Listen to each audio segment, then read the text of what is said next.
Book 1. Tell me, O Muse, of that ingenious hero who travelled far and wide after he had sacked the famous town of Troy. Many cities did he visit, and many were the nations with whose manners and customs he was acquainted. Moreover, he suffered much by sea while trying to save his own life and bring his men safely home. But do what he might, he could not save his men, for they perished through their own sheer folly in eating the cattle of the sun god Hyperion. So the god prevented them from ever reaching home. Tell me too about all these things, O daughter of Jupiter, from whatsoever source you may know them. So now all who escaped death in battle or by shipwreck had got safely home except Ulysses, and he, though he was longing to return to his wife and country, was detained by the goddess Calypso, who had got him into a large cave and wanted to marry him. But as years went by, there came a time when the gods settled that he should go back to Ithaca. Even then, however, when he was among his own people, his troubles were not yet over. Nevertheless, all the gods had now begun to pity him except Neptune, who still persecuted him without ceasing and would not let him get home. Now Neptune had gone off to the Ethiopians, who are at the world's end, and lie in two halves, the one looking west and the other east. He had gone there to accept a hecatomb of sheep and oxen and was enjoying himself at his festival.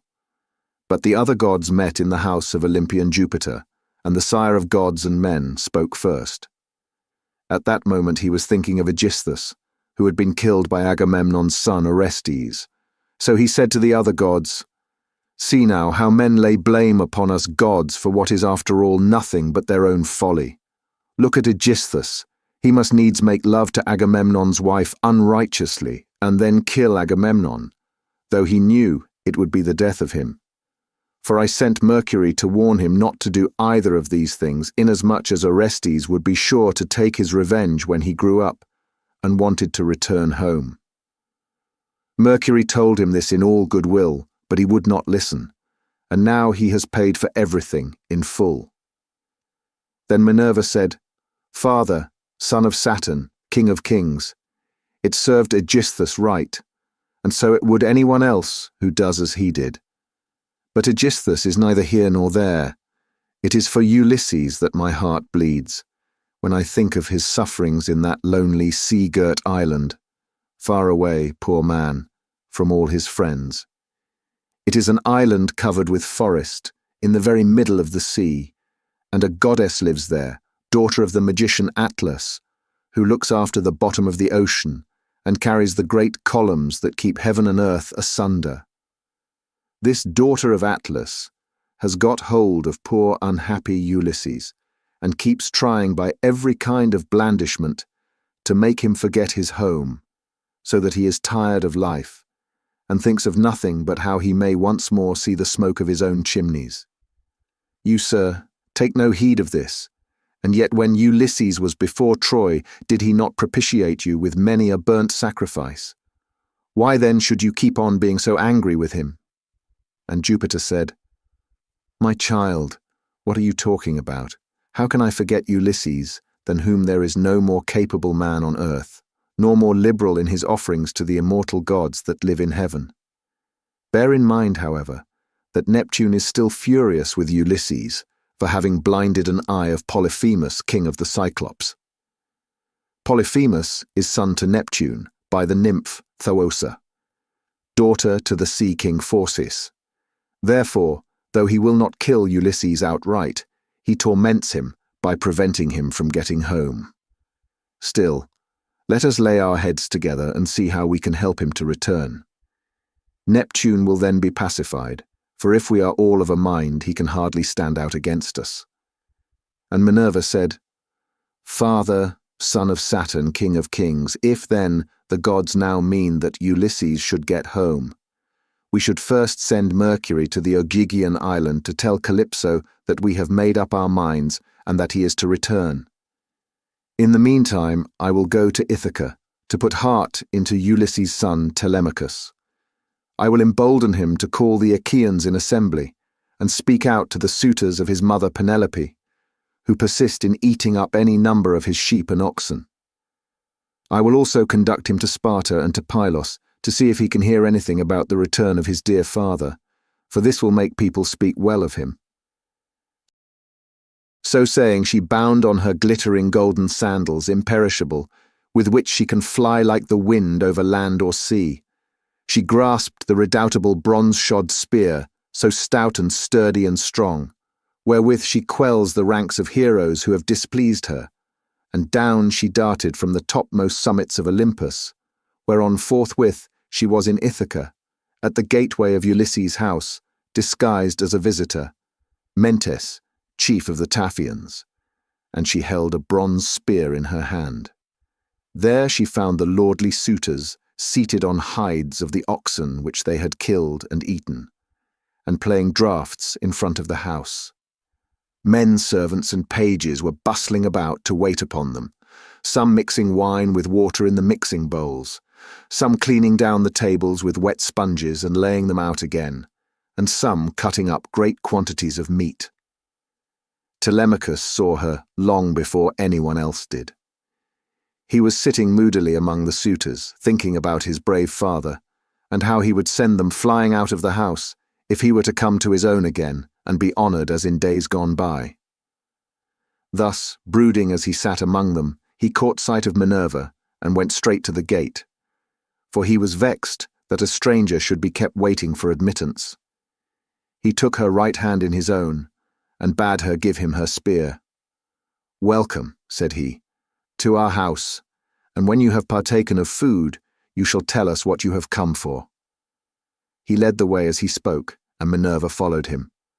When they were within, he took her spear, and set it in the spear stand against a strong bearing post, along with the many other spears of his unhappy father, and he conducted her to a richly decorated seat, under which he threw a cloth of damask.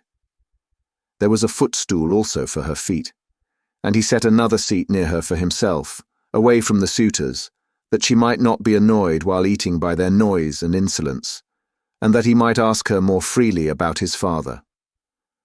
A maidservant then brought them water in a beautiful golden ewer and poured it into a silver basin for them to wash their hands. And she drew a clean table beside them. An upper servant brought them bread, and offered them many good things of what there was in the house. The carver fetched them plates of all manner of meats and set cups of gold by their side, and a manservant brought them wine and poured it out for them.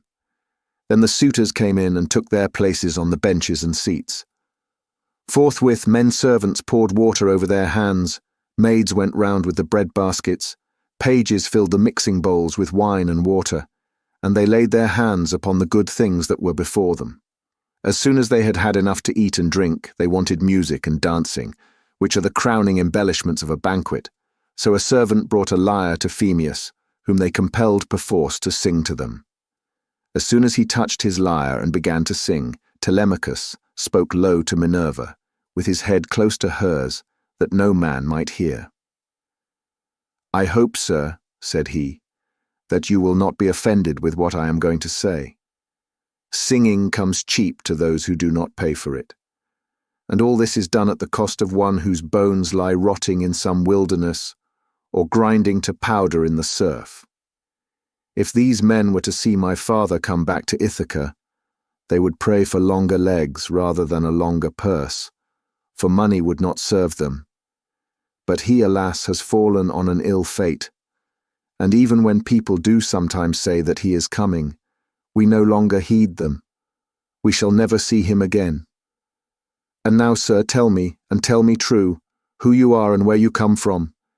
Tell me of your town and parents, what manner of ship you came in, how your crew brought you to Ithaca, and of what nation they declared themselves to be, for you cannot have come by land. Tell me also truly, for I want to know. Are you a stranger to this house, or have you been here in my father's time? In the old days we had many visitors, for my father went about much himself." And Minerva answered, "I will tell you truly and particularly all about it. I am Mentes, son of Anchialus, and I am king of the Taphians. I have come here with my ship and crew, on a voyage to men of a foreign tongue, being bound for Temesa with a cargo of iron, and I shall bring back copper. As for my ship, it lies over yonder, off the open country away from the town, in the harbour Rhethron, under the wooded mountain Neritum. Our fathers were friends before us, as old Laertes will tell you, if you will go and ask him. They say, however, that he never comes to town now, and lives by himself in the country, faring hardly, with an old woman to look after him and get his dinner for him, when he comes in tired from pottering about his vineyard. They told me your father was at home again, and that was why I came. But it seems the gods are still keeping him back, for he is not dead yet, not on the mainland. It is more likely he is on some sea-girt island in mid-ocean, or a prisoner among savages who are detaining him against his will. I am no prophet, and know very little about omens, but I speak as it is borne in upon me from heaven, and assure you that he will not be away much longer, for he is a man of such resource that even though he were in chains of iron, he would find some means of getting home again. But tell me, and tell me true, can Ulysses really have such a fine-looking fellow for a son? You are indeed wonderfully like him about the head and eyes, for we were close friends before he set sail for Troy, where the flower of all the Argives went also. Since that time we have never either of us seen the other. My mother, answered Telemachus, tells me I am son to Ulysses, but it is a wise child that knows his own father. Would that I were son to one who had grown old upon his own estates, for since you ask me, there is no more ill-starred man under heaven than he who they tell me is my father. And Minerva said, There is no fear of your race dying out yet, while Penelope has such a fine son as you are. But tell me, and tell me true, what is the meaning of all this feasting? And who are these people? What is it all about? Have you some banquet, or is there a wedding in the family? For no one seems to be bringing any provisions of his own. And the guests, how atrociously they are behaving. What riot they make over the whole house. It is enough to disgust any respectable person who comes near them. Sir, said Telemachus, as regards your question, so long as my father was here it was well with us, and with the house. But the gods in their displeasure have willed it otherwise, and have hidden him away more closely than mortal man was ever yet hidden. I could have borne it better even though he were dead, if he had fallen with his men before Troy, or had died with friends around him when the days of his fighting were done. For then the Achaeans would have built a mound over his ashes, and I should myself have been heir to his renown. But now the storm winds have spirited him away we know not whither. He is gone without leaving so much as a trace behind him, and I inherit nothing but dismay. Nor does the matter end simply with grief for the loss of my father. Heaven has laid sorrows upon me of yet another kind.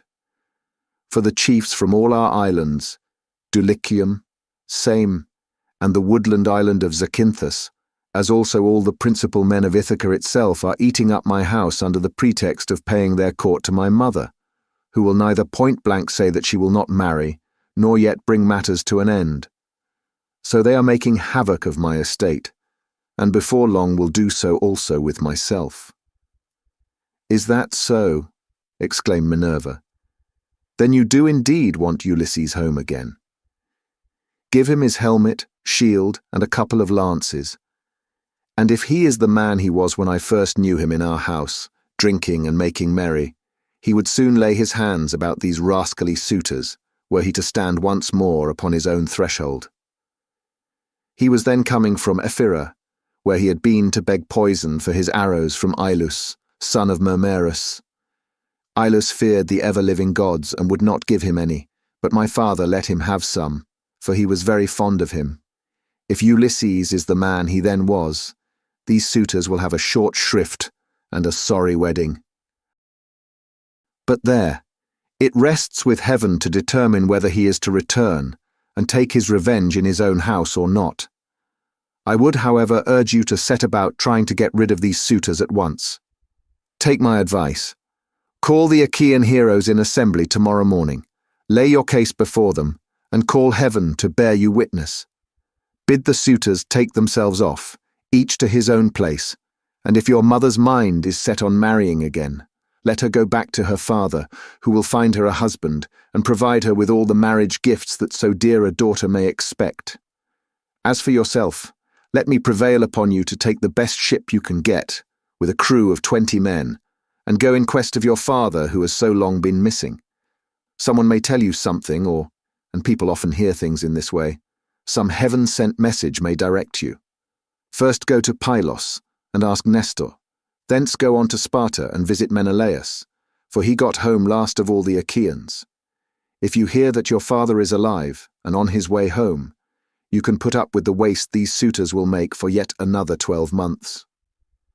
If on the other hand you hear of his death, come home at once, celebrate his funeral rites with all due pomp, build a barrow to his memory, and make your mother marry again. Then, having done all this, think it well over in your mind how, by fair means or foul, you may kill these suitors in your own house. You are too old to plead infancy any longer. Have you not heard how people are singing Orestes' praises for having killed his father's murderer, Aegisthus? You are a fine, smart-looking fellow. Show your mettle then, and make yourself a name in story. Now, however, I must go back to my ship and to my crew, who will be impatient if I keep them waiting longer. Think the matter over for yourself, and remember what I have said to you." "Sir," answered Telemachus, "it has been very kind of you to talk to me in this way, as though I were your own son, and I will do all you tell me. I know you want to be getting on with your voyage, but stay a little longer till you have taken a bath and refreshed yourself. I will then give you a present, and you shall go on your way rejoicing. I will give you one of great beauty and value, a keepsake such as only dear friends give to one another." Minerva answered, "Do not try to keep me, for I would be on my way at once. As for any present you may be disposed to make me, keep it till I come again, and I will take it home with me. You shall give me a very good one, and I will give you one of no less value in return." With these words she flew away like a bird into the air, but she had given Telemachus courage, and had made him think more than ever about his father. He felt the change, wondered at it, and knew that the stranger had been a god, so he went straight to where the suitors were sitting. Phemius was still singing, and his hearers sat rapt in silence as he told the sad tale of the return from Troy, and the ills Minerva had laid upon the Achaeans. Penelope, daughter of Icarius, heard his song from her room upstairs, and came down by the great staircase, not alone, but attended by 2 of her handmaids. When she reached the suitors, she stood by one of the bearing posts that supported the roof of the cloisters, with a staid maiden on either side of her. She held a veil, moreover, before her face, and was weeping bitterly. "Phemius," she cried, "you know many another feat of gods and heroes such as poets love to celebrate. Sing the suitors some one of these, and let them drink their wine in silence.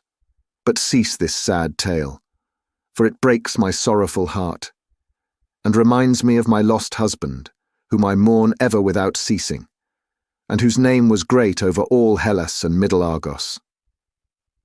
"Mother," answered Telemachus, "let the bard sing what he has a mind to. Bards do not make the ills they sing of. It is Jupiter, not they, who makes them, and who sends weal or woe upon mankind according to his own good pleasure. This fellow means no harm by singing the ill-fated return of the Danaans, for people always applaud the latest songs most warmly. Make up your mind to it, and bear it. Ulysses is not the only man who never came back from Troy, but many another went down as well as he. Go then, within the house, and busy yourself with your daily duties, your loom, your distaff, and the ordering of your servants. For speech is man's matter, and mine above all others, for it is I who am master here."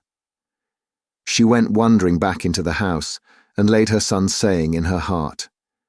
Then going upstairs with her handmaids into her room, she mourned her dear husband, till Minerva shed sweet sleep over her eyes. But the suitors were clamorous throughout the covered cloisters, and prayed each one that he might be her bedfellow. Then Telemachus spoke. "Shameless," he cried, "and insolent suitors, let us feast at our pleasure now, and let there be no brawling. For it is a rare thing to hear a man with such a divine voice as Phemius has. But in the morning meet me in full assembly, that I may give you formal notice to depart, and feast at one another's houses, turn and turn about, at your own cost. If on the other hand you choose to persist in sponging upon one man, heaven help me, but Jupiter shall reckon with you in full, and when you fall in my father's house, there shall be no man to avenge you." The suitors bit their lips as they heard him, and marvelled at the boldness of his speech. Then Antinous, son of Eupeithes, said, "The gods seem to have given you lessons in bluster and tall talking. May Jupiter never grant you to be chief in Ithaca, as your father was before you." Telemachus answered, "Antinous, do not chide with me, but God willing, I will be chief too if I can. Is this the worst fate you can think of for me? It is no bad thing to be a chief, for it brings both riches and honour. Still, now that Ulysses is dead, there are many great men in Ithaca, both old and young, and some other may take the lead among them. Nevertheless, I will be chief in my own house, and will rule those whom Ulysses has won for me." Then Eurymachus, son of Polybus, answered, "It rests with heaven to decide who shall be chief among us, but you shall be master in your own house and over your own possessions. No one, while there is a man in Ithaca, shall do you violence nor rob you. And now, my good fellow, I want to know about this stranger. What country does he come from? Of what family is he, and where is his estate? Has he brought you news about the return of your father, or was he on business of his own? He seemed a well-to-do man, but he hurried off so suddenly that he was gone in a moment before we could get to know him." "My father is dead and gone," answered Telemachus, "and even if some rumour reaches me, I put no more faith in it now. My mother does indeed sometimes send for a soothsayer and question him, but I give his prophecies no heed. As for the stranger, he was Mentes, son of Anchialus, chief of the Taphians, an old friend of my father's. But in his heart he knew that it had been the goddess." The suitors then returned to their singing and dancing until the evening. But when night fell upon their pleasuring, they went home to bed each in his own abode. Telemachus's room was high up in a tower that looked onto the outer court. Hither then he hied, brooding and full of thought. A good old woman, Euryclea, daughter of Ops, the son of Pisenor, went before him with a couple of blazing torches. Laertes had bought her with his own money when she was quite young. He gave the worth of 20 oxen for her, and showed as much respect to her in his household as he did to his own wedded wife. But he did not take her to his bed, for he feared his wife's resentment. She it was who now lighted Telemachus to his room, and she loved him better than any of the other women in the house did, for she had nursed him when he was a baby. He opened the door of his bedroom and sat down upon the bed.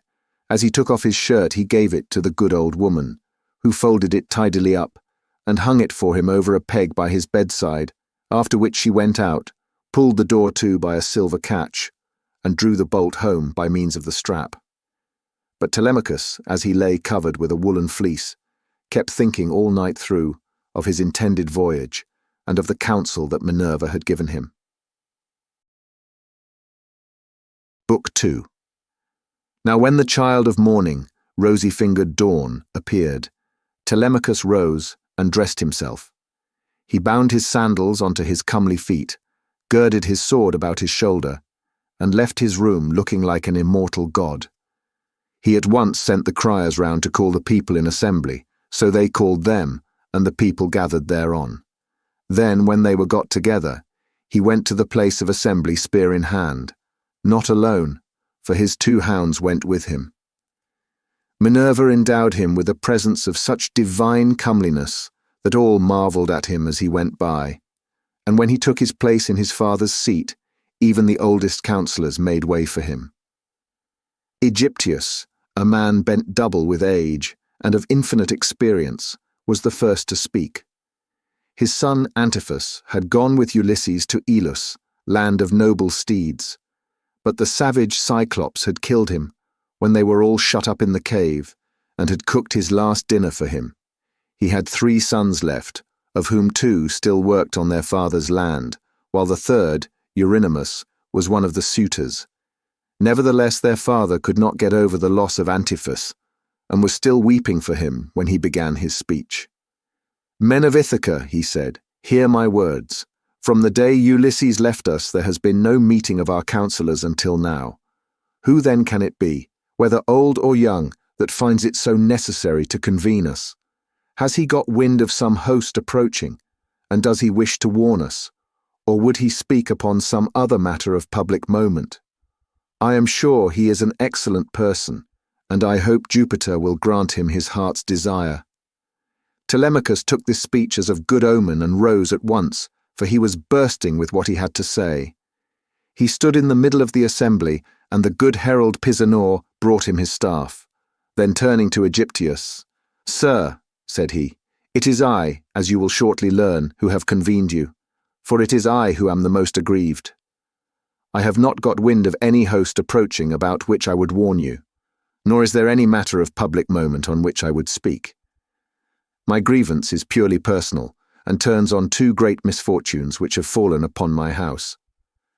The first of these is the loss of my excellent father, who was chief among all you here present, and was like a father to every one of you. The second is much more serious, and ere long will be the utter ruin of my estate. The sons of all the chief men among you are pestering my mother to marry them against her will. They are afraid to go to her father Icarius, asking him to choose the one he likes best, and to provide marriage gifts for his daughter. But day by day, they keep hanging about my father's house, sacrificing our oxen, sheep, and fat goats for their banquets, and never giving so much as a thought to the quantity of wine they drink. No estate can stand such recklessness. We have now no Ulysses to ward off harm from our doors, and I cannot hold my own against them. I shall never all my days be as good a man as he was. Still I would indeed defend myself if I had power to do so, for I cannot stand such treatment any longer. My house is being disgraced and ruined. Have respect, therefore, to your own consciences and to public opinion. Fear, too, the wrath of heaven, lest the gods should be displeased and turn upon you. I pray you by Jupiter and Themis, who is the beginning and the end of counsels, do not hold back, my friends, and leave me single-handed, unless it be that my brave father Ulysses did some wrong to the Achaeans, which you would now avenge on me, by aiding and abetting these suitors. Moreover, if I am to be eaten out of house and home at all, I had rather you did the eating yourselves, for I could then take action against you to some purpose, and serve you with notices from house to house till I got paid in full, whereas now I have no remedy." With this, Telemachus dashed his staff to the ground and burst into tears. Everyone was very sorry for him, but they all sat still, and no one ventured to make him an angry answer, save only Antinous, who spoke thus.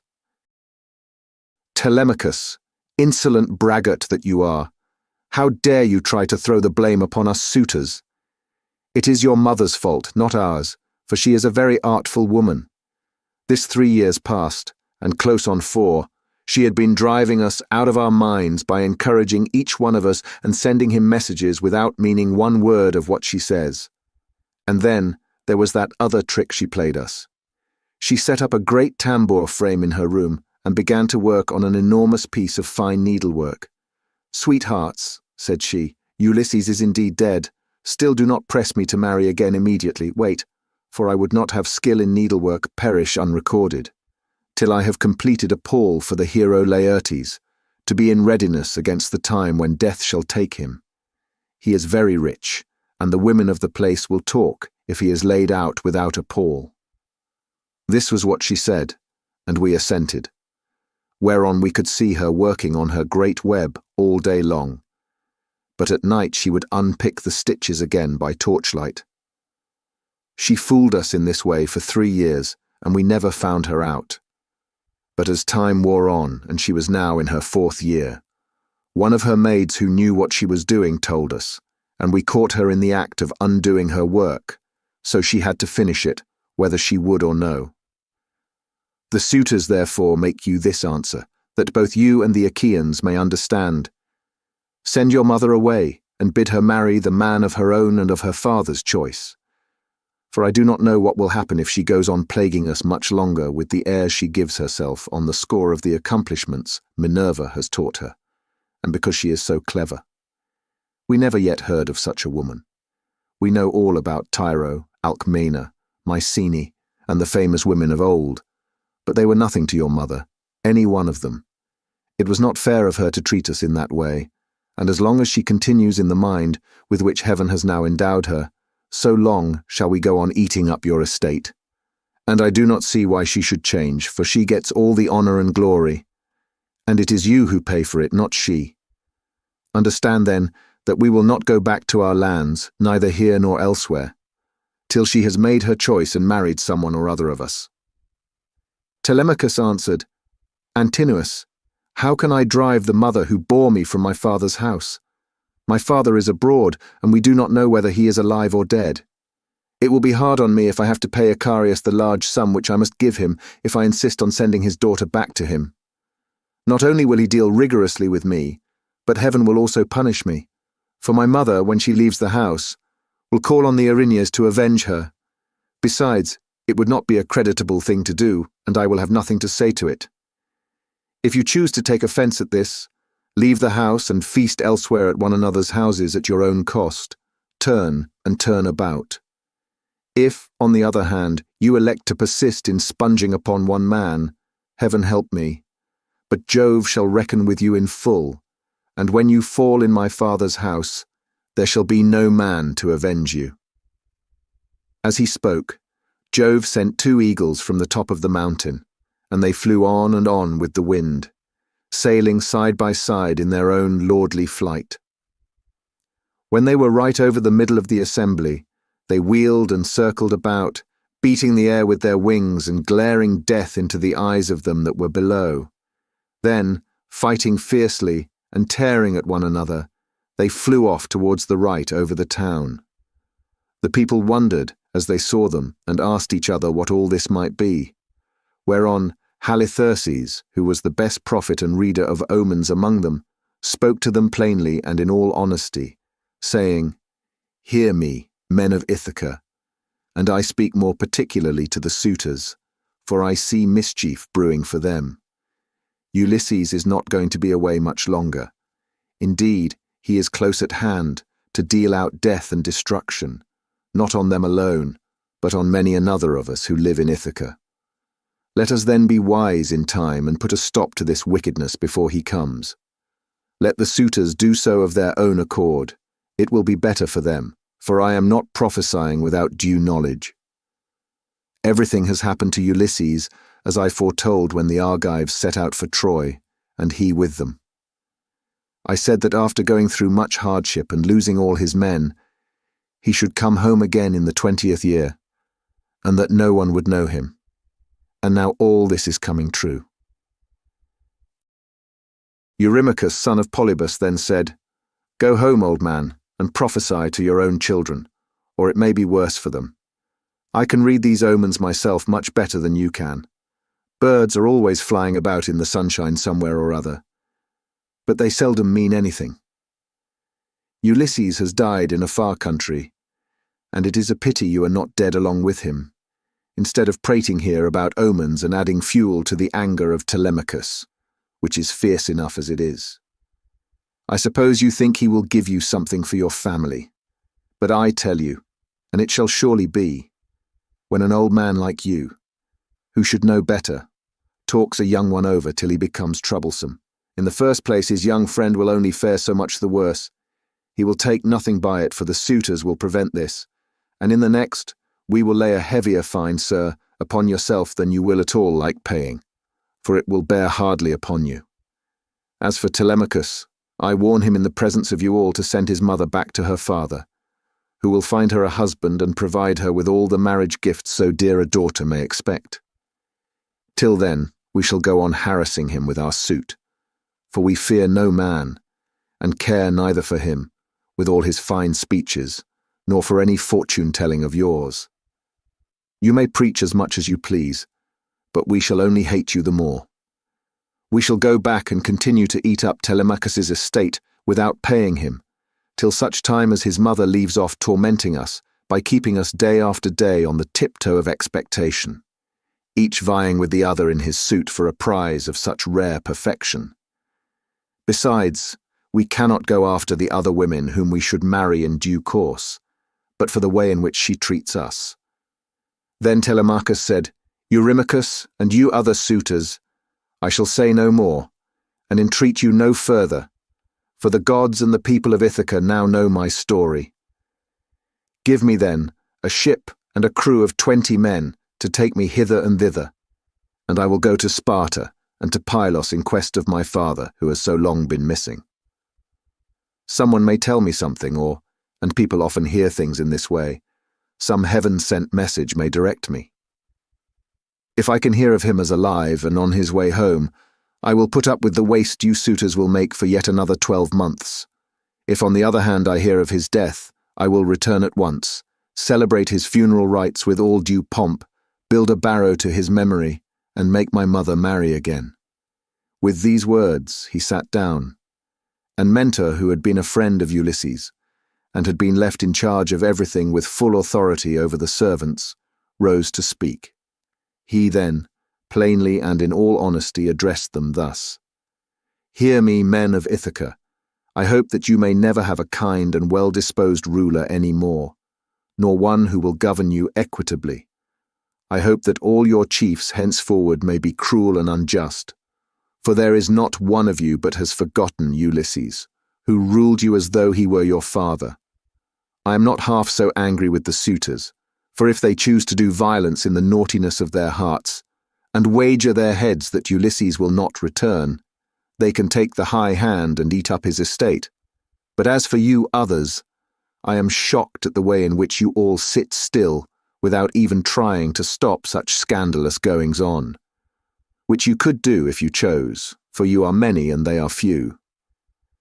Leocritus, son of Evenor, answered him, saying, Mentor, what folly is all this, that you should set the people to stay us? It is a hard thing for one man to fight with many about his victuals. Even though Ulysses himself were to set upon us while we are feasting in his house, and do his best to oust us, his wife, who wants him back so very badly, would have small cause for rejoicing, and his blood would be upon his own head if he fought against such great odds. There is no sense in what you have been saying. Now therefore, do you people go about your business, and let his father's old friends, Mentor and Halitherses, speed this boy on his journey, if he goes at all, which I do not think he will, for he is more likely to stay where he is till someone comes and tells him something. On this he broke up the assembly, and every man went back to his own abode, while the suitors returned to the house of Ulysses. Then Telemachus went all alone by the seaside, washed his hands in the grey waves, and prayed to Minerva. Hear me, he cried, you god who visited me yesterday and bade me sail the seas in search of my father who has so long been missing.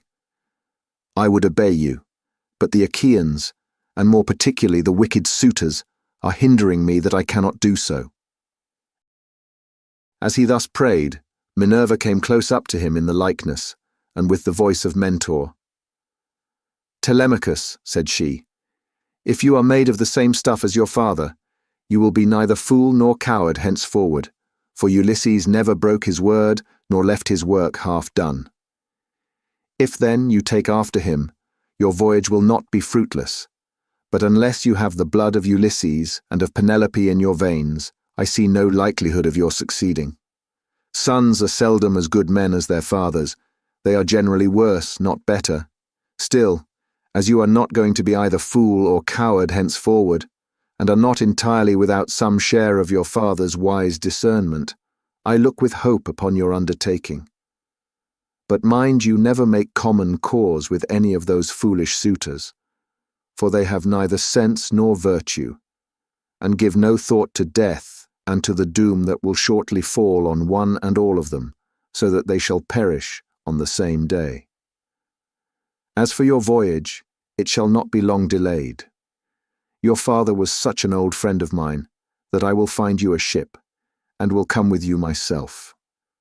Now, however, return home, and go about among the suitors. Begin getting provisions ready for your voyage. See everything well stowed, the wine in jars, and the barley meal, which is the staff of life, in leathern bags, while I go round the town and beat up volunteers at once. There are many ships in Ithaca, both old and new. I will run my eye over them for you, and will choose the best. We will get her ready, and will put out to sea without delay." Thus spoke Minerva, daughter of Jove, and Telemachus lost no time in doing as the goddess told him. He went moodily home, and found the suitors flaying goats and singeing pigs in the outer court. Antinous came up to him at once and laughed, as he took his hand in his own, saying, "Telemachus, my fine fire-eater, bear no more ill blood neither in word nor deed, but eat and drink with us as you used to do. The Achaeans will find you in everything, a ship and a picked crew to boot, so that you can set sail for Pylos at once and get news of your noble father." "Antinous," answered Telemachus, "I cannot eat in peace, nor take pleasure of any kind with such men as you are.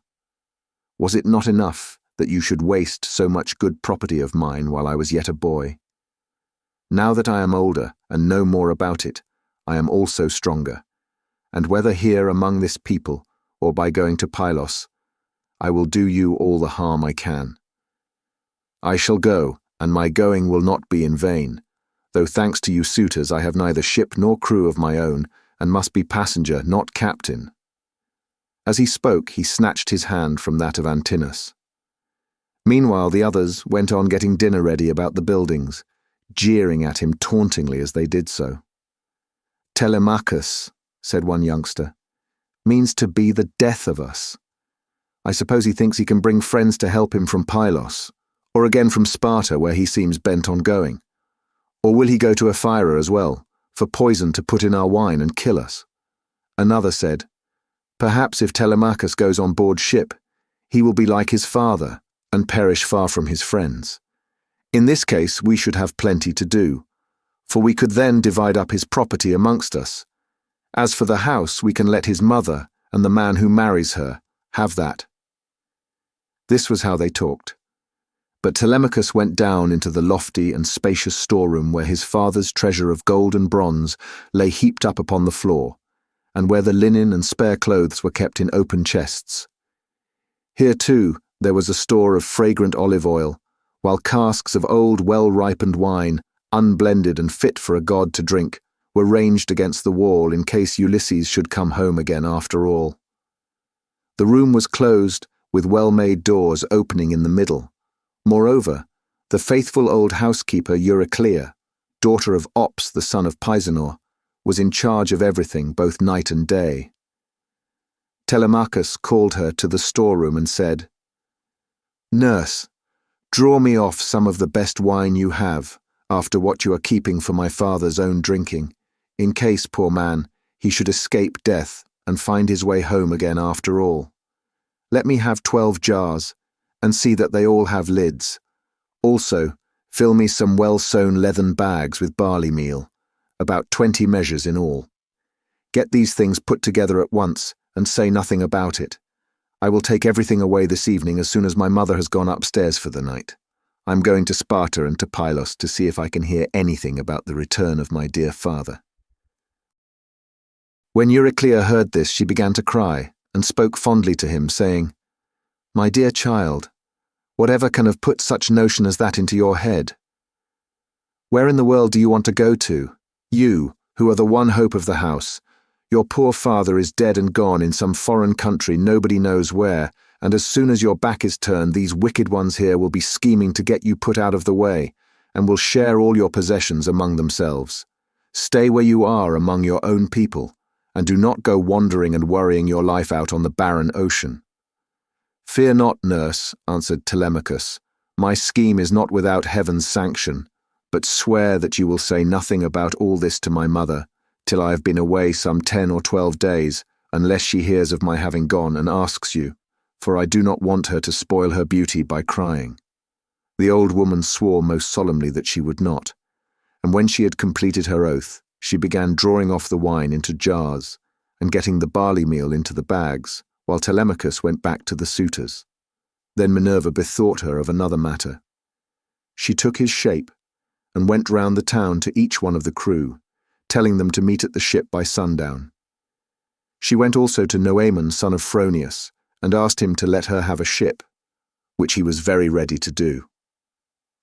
When the sun had set and darkness was over all the land, she got the ship into the water, put all the tackle on board her that ships generally carry, and stationed her at the end of the harbour. Presently, the crew came up, and the goddess spoke encouragingly to each of them.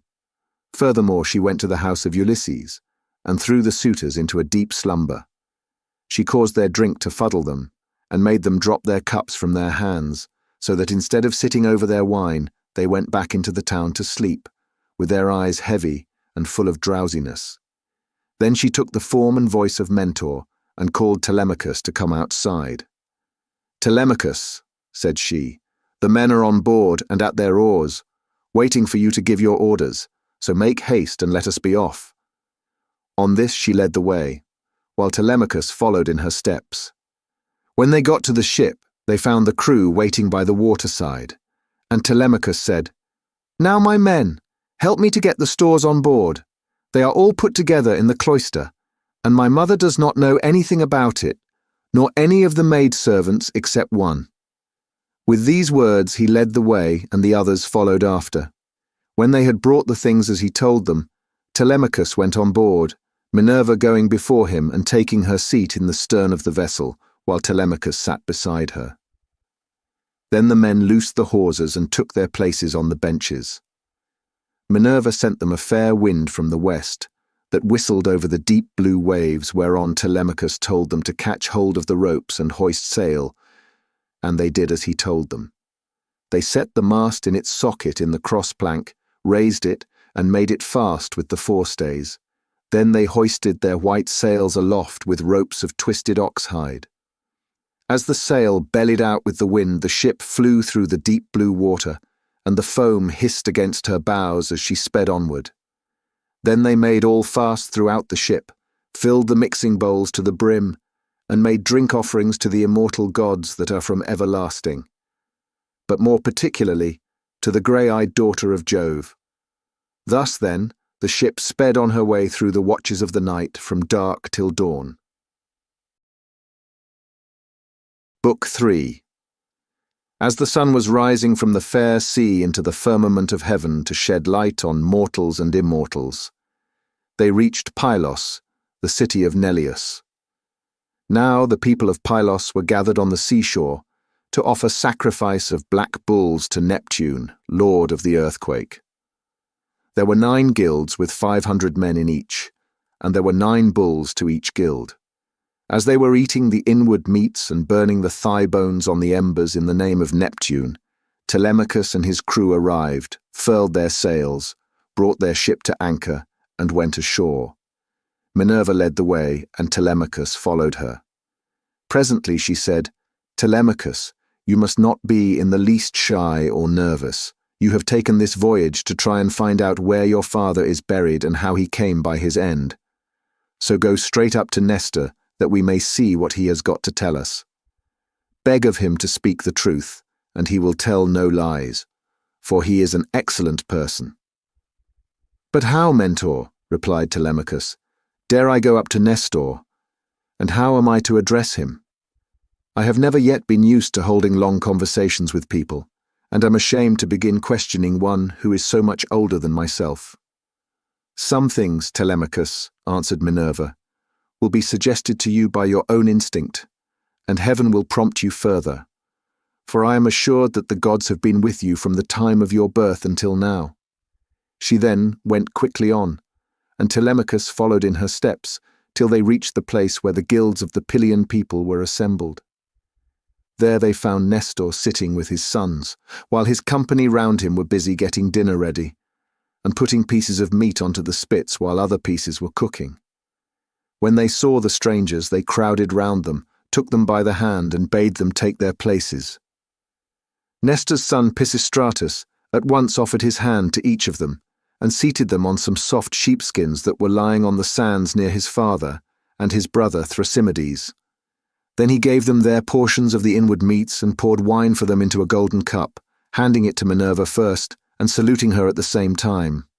"Offer a prayer, sir," said he, "to King Neptune, for it is his feast that you are joining. When you have duly prayed and made your drink offering, pass the cup to your friend that he may do so also. I doubt not that he too lifts his hands in prayer, for man cannot live without God in the world. Still, he is younger than you are and is much of an age with myself, so I will give you the precedence." As he spoke, he handed her the cup. Minerva thought it very right and proper of him to have given it to herself first. She accordingly began praying heartily to Neptune. "O thou," she cried, "that encirclest the earth, vouchsafe to grant the prayers of thy servants that call upon thee. More especially, we pray thee send down thy grace on Nestor and on his sons. Thereafter also make the rest of the Pylian people some handsome return for the goodly hecatomb they are offering you. Lastly, grant Telemachus and myself a happy issue in respect of the matter that has brought us in our ship to Pylos." When she had thus made an end of praying, she handed the cup to Telemachus, and he prayed likewise. By and by, when the outer meats were roasted and had been taken off the spits, the carvers gave every man his portion, and they all made an excellent dinner. As soon as they had had enough to eat and drink, Nestor, knight of Gerene, began to speak. "Now," said he, "that our guests have done their dinner, it will be best to ask them who they are. Who then, sir strangers, are you? And from what port have you sailed? Are you traders? Or do you sail the seas as rovers with your hand against every man and every man's hand against you?" Telemachus answered boldly, for Minerva had given him courage to ask about his father and get himself a good name. "Nestor," said he, "son of Neleus, honour to the Achaean name, you ask whence we come, and I will tell you. We come from Ithaca under Neritum, and the matter about which I would speak is of private, not public import. I seek news of my unhappy father, Ulysses, who is said to have sacked the town of Troy in company with yourself. We know what fate befell each one of the other heroes who fought at Troy. But as regards Ulysses, heaven has hidden from us the knowledge even that he is dead at all, for no one can certify us in what place he perished, nor say whether he fell in battle on the mainland, or was lost at sea amid the waves of Amphitrite. Therefore I am suppliant at your knees, if haply you may be pleased to tell me of his melancholy end, whether you saw it with your own eyes, or heard it from some other traveller, for he was a man born to trouble. Do not soften things out of any pity for me, but tell me in all plainness exactly what you saw. If my brave father Ulysses ever did you loyal service, either by word or deed, when you Achaeans were harassed among the Trojans, bear it in mind now as in my favour, and tell me truly all." "My friend," answered Nestor, "you recall a time of much sorrow to my mind, for the brave Achaeans suffered much both at sea while privateering under Achilles, and when fighting before the great city of King Priam. Our best men, all of them, fell there, Ajax, Achilles, Patroclus, peer of gods in council, and my own dear son Antilochus, a man singularly fleet of foot and in fight valiant. But we suffered much more than this. What mortal tongue indeed could tell the whole story? Though you were to stay here and question me for 5 years or even 6, I could not tell you all that the Achaeans suffered, and you would turn homeward weary of my tale before it ended. 9 long years did we try every kind of stratagem, but the hand of heaven was against us. During all this time there was no one who could compare with your father in subtlety, if indeed you are his son. I can hardly believe my eyes, and you talk just like him too. No one would say that people of such different ages could speak so much alike. He and I never had any kind of difference from first to last, neither in camp nor council. But in singleness of heart and purpose we advised the Argives how all might be ordered for the best. When, however, we had sacked the city of Priam, and were setting sail in our ships as heaven had dispersed us, then Jupiter saw fit to vex the Argives on their homeward voyage, for they had not all been either wise or understanding, and hence many came to a bad end through the displeasure of Jupiter's daughter Minerva, who brought about a quarrel between the two sons of Atreus. The sons of Atreus called a meeting which was not as it should be, for it was sunset, and the Achaeans were heavy with wine. When they explained why they had called the people together, it seemed that Menelaus was for sailing homeward at once, and this displeased Agamemnon, who thought that we should wait till we had offered hecatombs to appease the anger of Minerva. Fool that he was, he might have known that he would not prevail with her, for when the gods have made up their minds, they do not change them lightly. So the two stood bandying hard words, whereon the Achaeans sprang to their feet with a cry that rent the air, and were of two minds as to what they should do. That night we rested and nursed our anger, for Jupiter was hatching mischief against us. But in the morning, some of us drew our ships into the water and put our goods with our women on board, while the rest, about half in number, stayed behind with Agamemnon. We, the other half, embarked and sailed, and the ships went well, for heaven had smoothed the sea. When we reached Tenedos, we offered sacrifices to the gods, for we were longing to get home.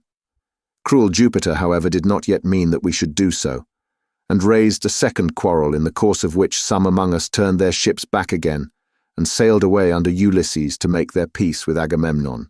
But I, and all the ships that were with me, pressed forward, for I saw that mischief was brewing. The son of Tydeus went on also with me, and his crews with him. Later on, Menelaus joined us at Lesbos, and found us making up our minds about our course. For we did not know whether to go outside Chios by the island of Syra, keeping this to our left, or inside Chios, over against the stormy headland of Mimas. So we asked heaven for a sign, and were shown one to the effect that we should be soonest out of danger if we headed our ships across the open sea to Euboea. This we therefore did, and a fair wind sprang up which gave us a quick passage during the night to Geraestus, where we offered many sacrifices to Neptune for having helped us so far on our way. 4 days later, Diomed and his men stationed their ships in Argos, but I held on for Pylos, and the wind never fell light from the day when heaven first made it fair for me. Therefore, my dear young friend, I returned without hearing anything about the others. I know neither who got home safely nor who were lost, but, as in duty bound, I will give you without reserve the reports that have reached me since I have been here in my own house. They say the Myrmidons returned home safely under Achilles' son Neoptolemus. So also did the valiant son of Poias, Philoctetes. Idomeneus, again, lost no men at sea, and all his followers who escaped death in the field got safe home with him to Crete. No matter how far out of the world you live, you will have heard of Agamemnon and the bad end he came to at the hands of Aegisthus, and a fearful reckoning did Aegisthus presently pay. See what a good thing it is for a man to leave a son behind him to do as Orestes did, who killed false Aegisthus, the murderer of his noble father. You too, then, for you are a tall, smart-looking fellow, show your mettle, and make yourself a name in story. Nestor, son of Neleus, answered Telemachus, honor to the Achaean name, the Achaeans applaud Orestes, and his name will live through all time, for he has avenged his father nobly.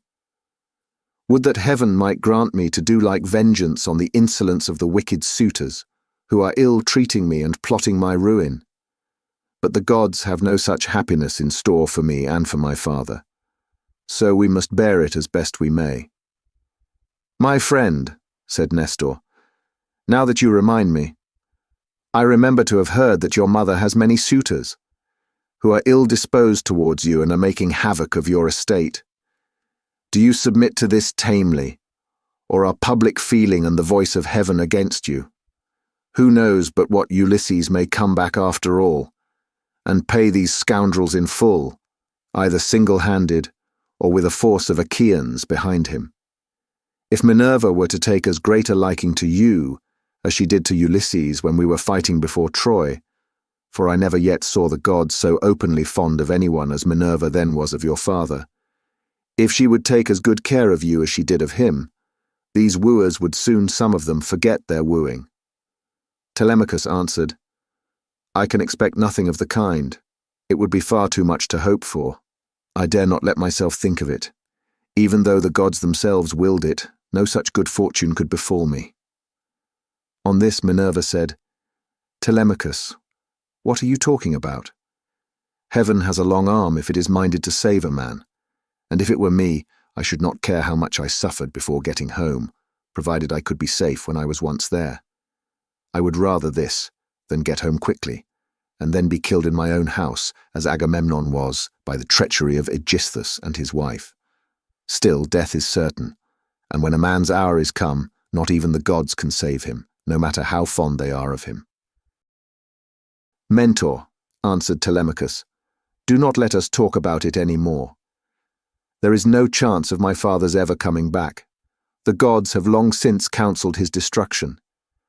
There is something else, however, about which I should like to ask Nestor, for he knows much more than anyone else does.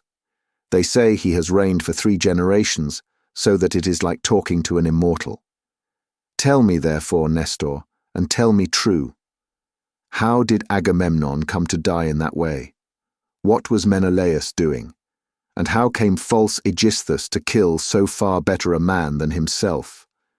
Was Menelaus away from Achaean Argos, voyaging elsewhither among mankind, that Aegisthus took heart and killed Agamemnon?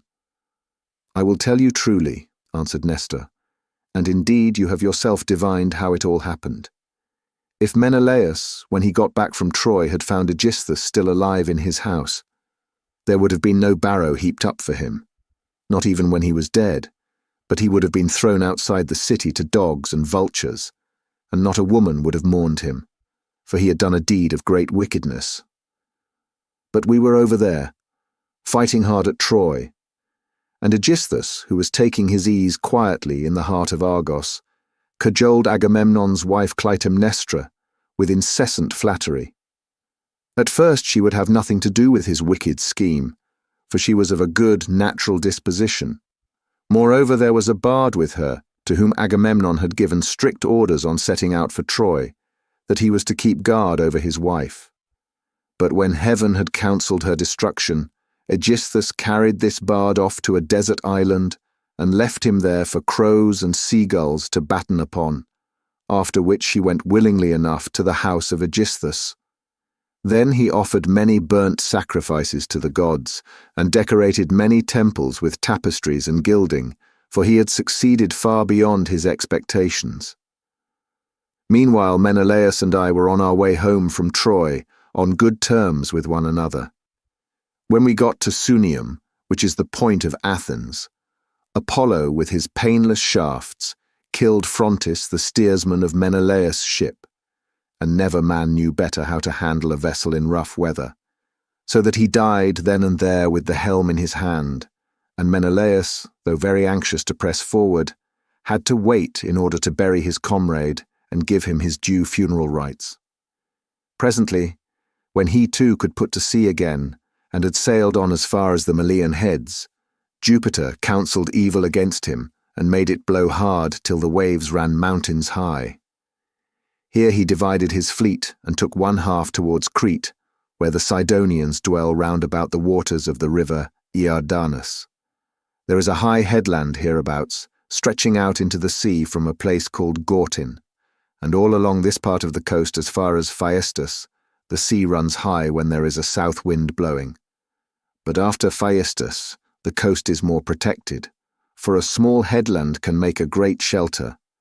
Here, this part of the fleet was driven onto the rocks and wrecked, but the crews just managed to save themselves. As for the other 5 ships, they were taken by winds and seas to Egypt, where Menelaus gathered much gold and substance among people of an alien speech. Meanwhile, Aegisthus, here at home, plotted his evil deed. For 7 years after he had killed Agamemnon, he ruled in Mycenae, and the people were obedient under him. But in the 8th year, Orestes came back from Athens to be his bane, and killed the murderer of his father. Then he celebrated the funeral rites of his mother and of false Aegisthus by a banquet to the people of Argos. And on that very day, Menelaus came home with as much treasure as his ships could carry. Take my advice then, and do not go travelling about for long so far from home, nor leave your property with such dangerous people in your house. They will eat up everything you have among them, and you will have been on a fool's errand. Still, I should advise you by all means to go and visit Menelaus, who has lately come off a voyage among such distant peoples as no man could ever hope to get back from, when the winds had once carried him so far out of his reckoning. Even birds cannot fly the distance in a 12-month, so vast and terrible are the seas that they must cross. Go to him, therefore, by sea, and take your own men with you. Or if you would rather travel by land, you can have a chariot, you can have horses, and here are my sons who can escort you to Lacedaemon where Menelaus lives. Beg of him to speak the truth, and he will tell you no lies, for he is an excellent person." As he spoke, the sun set, and it came on dark, whereon Minerva said, "Sir, all that you have said is well. Now, however, order the tongues of the victims to be cut, and mix wine that we may make drink offerings to Neptune and the other immortals, and then go to bed, for it is bedtime. People should go away early, and not keep late hours at a religious festival." Thus spoke the daughter of Jupiter, and they obeyed her saying. Men servants poured water over the hands of the guests, while pages filled the mixing bowls with wine and water, and handed it round after giving every man his drink offering. Then they threw the tongues of the victims into the fire, and stood up to make their drink offerings. When they had made their offerings and had drunk each as much as he was minded, Minerva and Telemachus were for going on board their ship, but Nestor caught them up at once and stayed them. "Heaven and the immortal gods," he exclaimed, "forbid that you should leave my house to go on board of a ship. Do you think I am so poor and short of clothes, or that I have so few cloaks, and as to be unable to find comfortable beds both for myself and for my guests? Let me tell you, I have store both of rugs and cloaks, and shall not permit the son of my old friend Ulysses to camp down on the deck of a ship, not while I live, nor yet will my sons after me, but they will keep open house as I have done." Then Minerva answered, "Sir, you have spoken well, and it will be much better that Telemachus should do as you have said. He therefore shall return with you and sleep at your house, but I must go back to give orders to my crew, and keep them in good heart. I am the only older person among them, the rest are all young men of Telemachus's own age, who have taken this voyage out of friendship, so I must return to the ship and sleep there.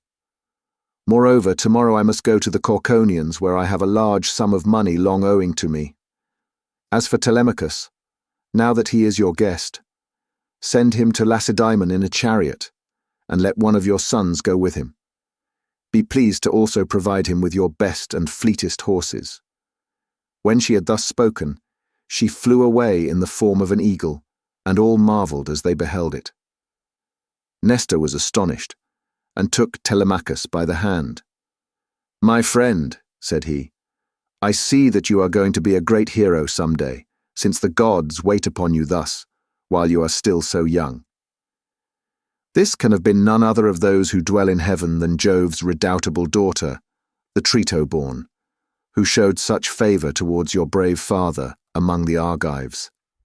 Holy Queen," he continued, "vouchsafe to send down thy grace upon myself, my good wife, and my children. In return, I will offer you in sacrifice a broad-browed heifer of a year old, unbroken, and never yet brought by man under the yoke. I will gild her horns, and will offer her up to you in sacrifice." Thus did he pray, and Minerva heard his prayer.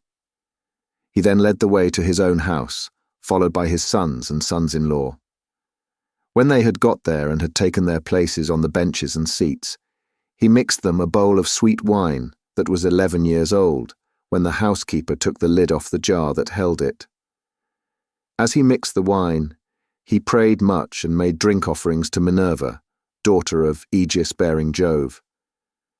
Then, when they had made their drink offerings, and had drunk each as much as he was minded, the others went home to bed each in his own abode.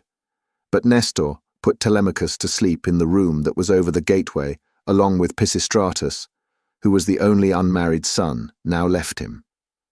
As for himself, he slept in an inner room of the house, with the queen his wife by his side. Now when the child of morning, rosy-fingered dawn appeared, Nestor left his couch and took his seat on the benches of white and polished marble that stood in front of his house.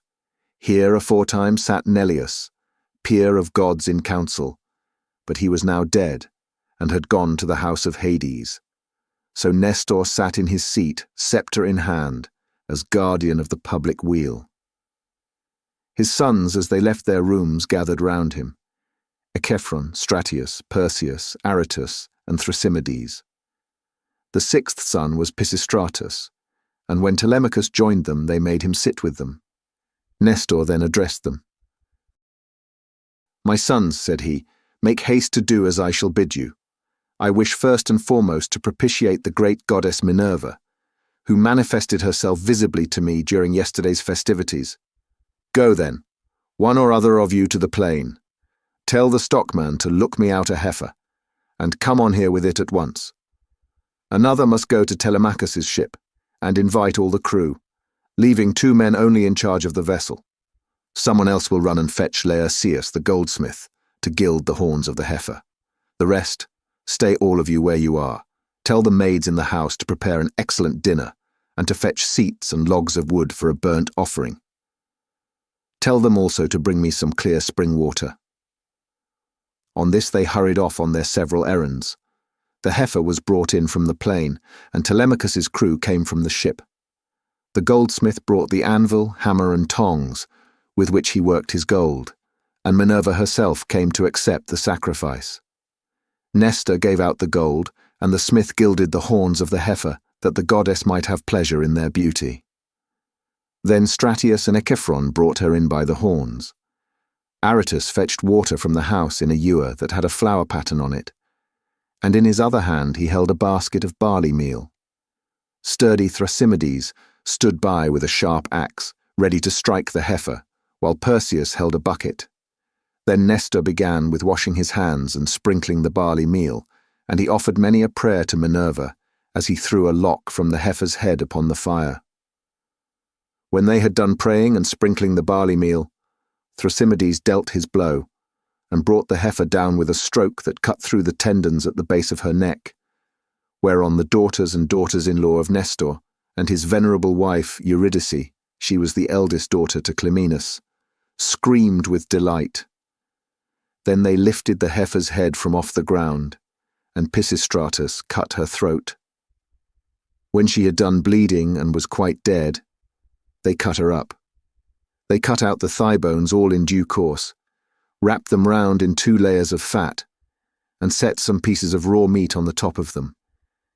Then Nestor laid them upon the wood fire and poured wine over them, while the young men stood near him with 5-pronged spits in their hands.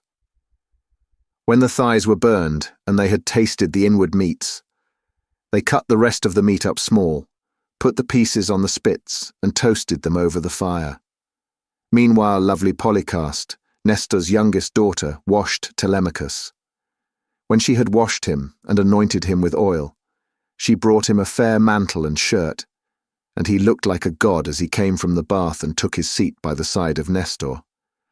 When the outer meats were done, they drew them off the spits and sat down to dinner, where they were waited upon by some worthy henchmen, who kept pouring them out their wine in cups of gold.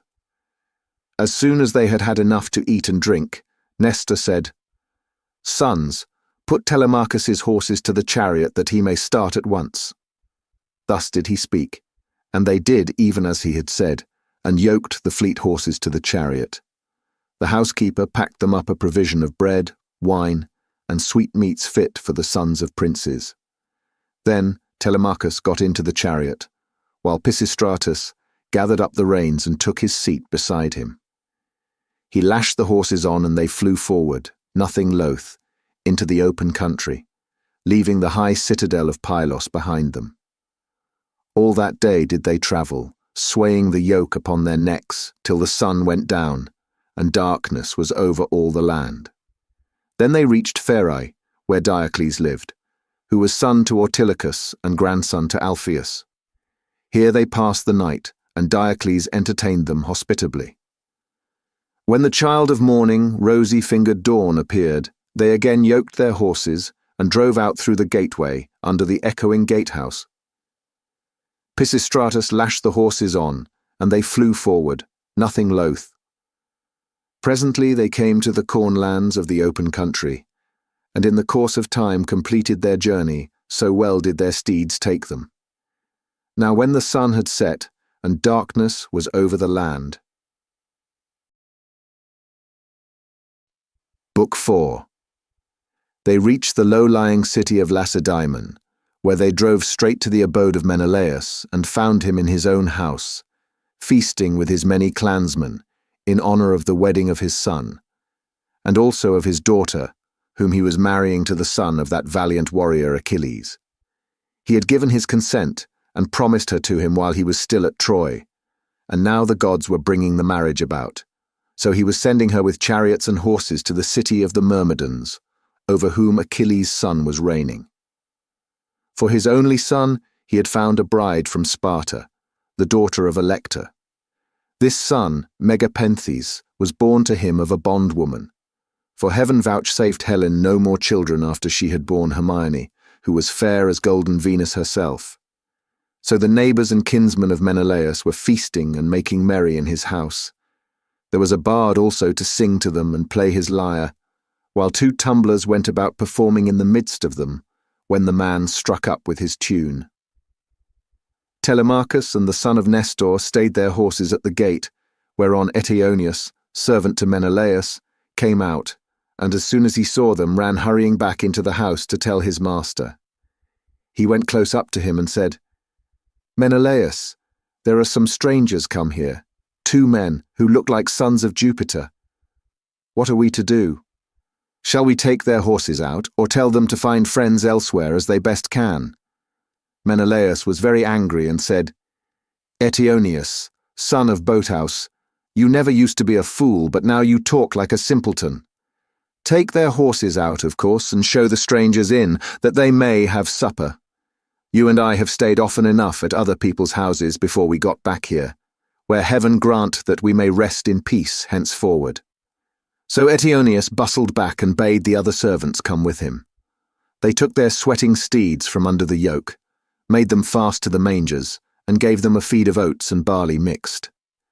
Then they leaned the chariot against the end wall of the courtyard and led the way into the house. Telemachus and Pisistratus were astonished when they saw it, for its splendour was as that of the sun and moon.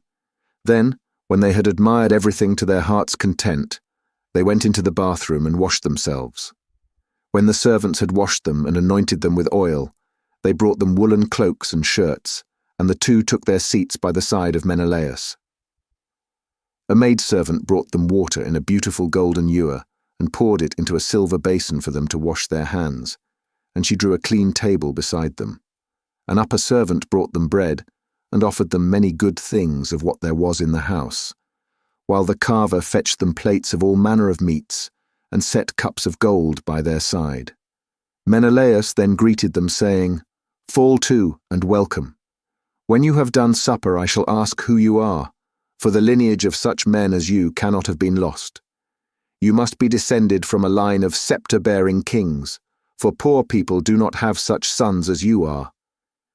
On this he handed them a piece of fat roast loin, which had been set near him as being a prime part, and they laid their hands on the good things that were before them.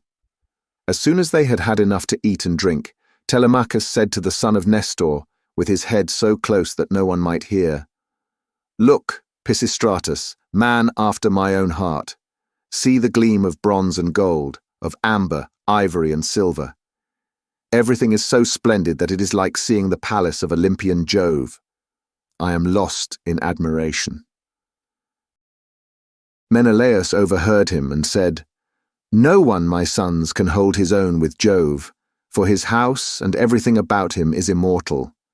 But among mortal men, well, there may be another who has as much wealth as I have, or there may not.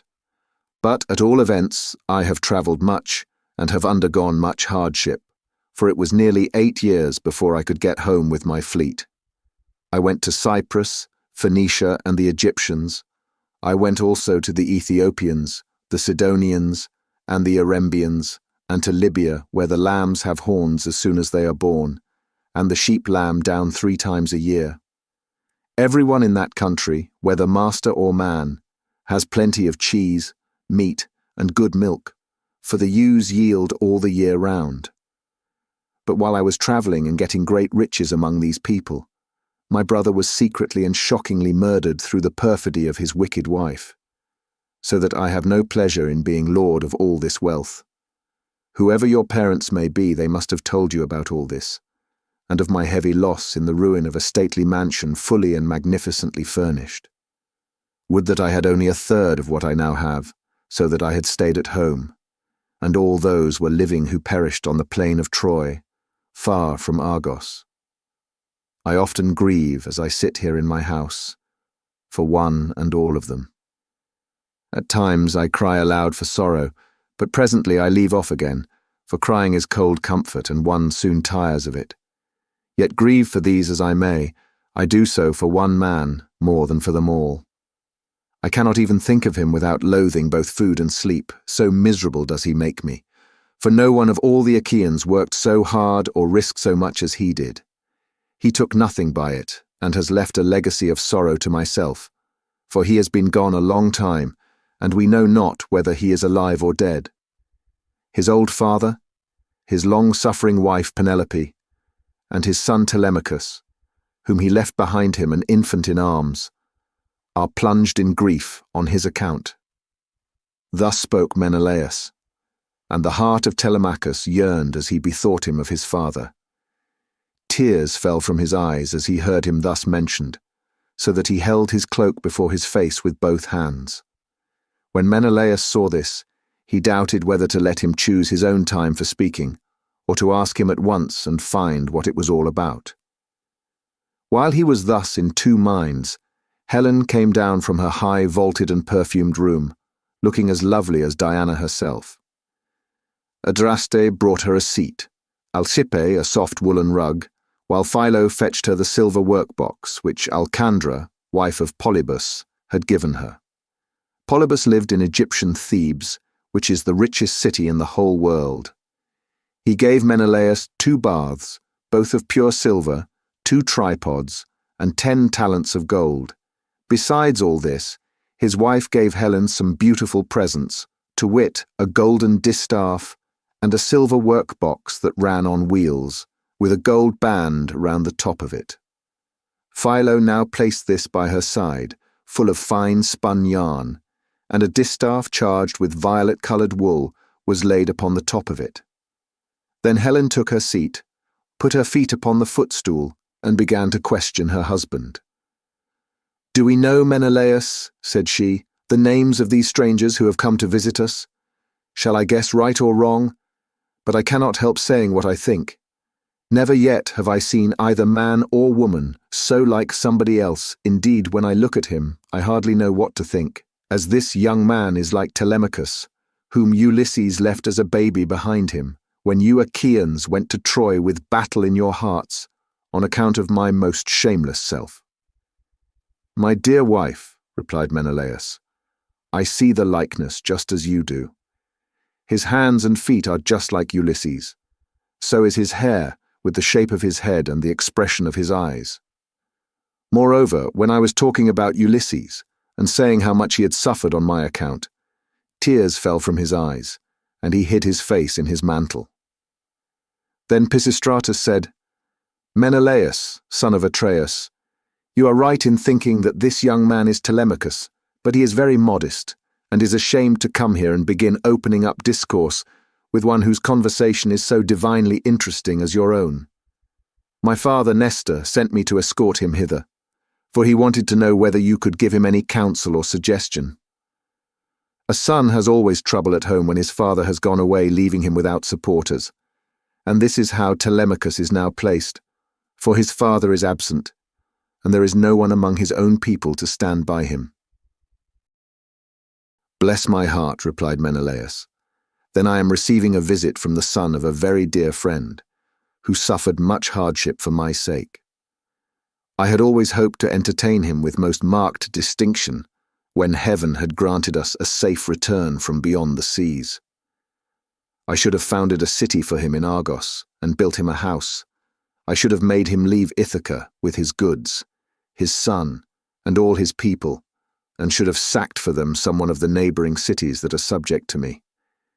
We should thus have seen one another continually, and nothing but death could have interrupted so close and happy an intercourse. I suppose, however, that heaven grudged us such great good fortune, for it has prevented the poor fellow from ever getting home at all." Thus did he speak, and his words set them all a-weeping. Helen wept, Telemachus wept, and so did Menelaus, nor could Pisistratus keep his eyes from filling, when he remembered his dear brother Antilochus, whom the son of bright dawn had killed. Thereon he said to Menelaus, "Sir, my father Nestor, when we used to talk about you at home, told me you were a person of rare and excellent understanding. If then it be possible, do as I would urge you. I'm not fond of crying while I am getting my supper. Morning will come in due course, and in the forenoon I care not how much I cry for those that are dead and gone. This is all we can do for the poor things. We can only shave our heads for them and wring the tears from our cheeks. I had a brother who died at Troy. He was by no means the worst man there. You are sure to have known him. His name was Antilochus. I never set eyes upon him myself, but they say that he was singularly fleet of foot and in fight valiant."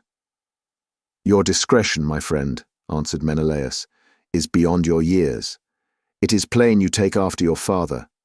One can soon see when a man is son to one whom heaven has blessed both as regards wife and offspring, and it has blessed Nestor from first to last all his days, giving him a green old age in his own house, with sons about him who are both well-disposed and valiant. We will put an end, therefore, to all this weeping, and attend to our supper again. Let water be poured over our hands. Telemachus and I can talk with one another fully in the morning." On this Asphalion, one of the servants, poured water over their hands, and they laid their hands on the good things that were before them. Then Jove's daughter Helen bethought her of another matter. She drugged the wine with an herb that banishes all care, sorrow, and ill humour.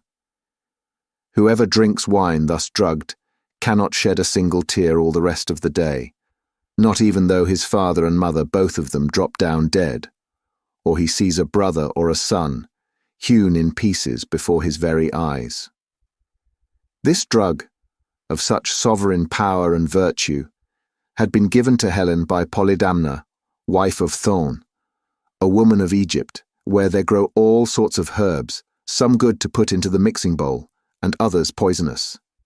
Moreover, everyone in the whole country is a skilled physician, for they are of the race of Paeon.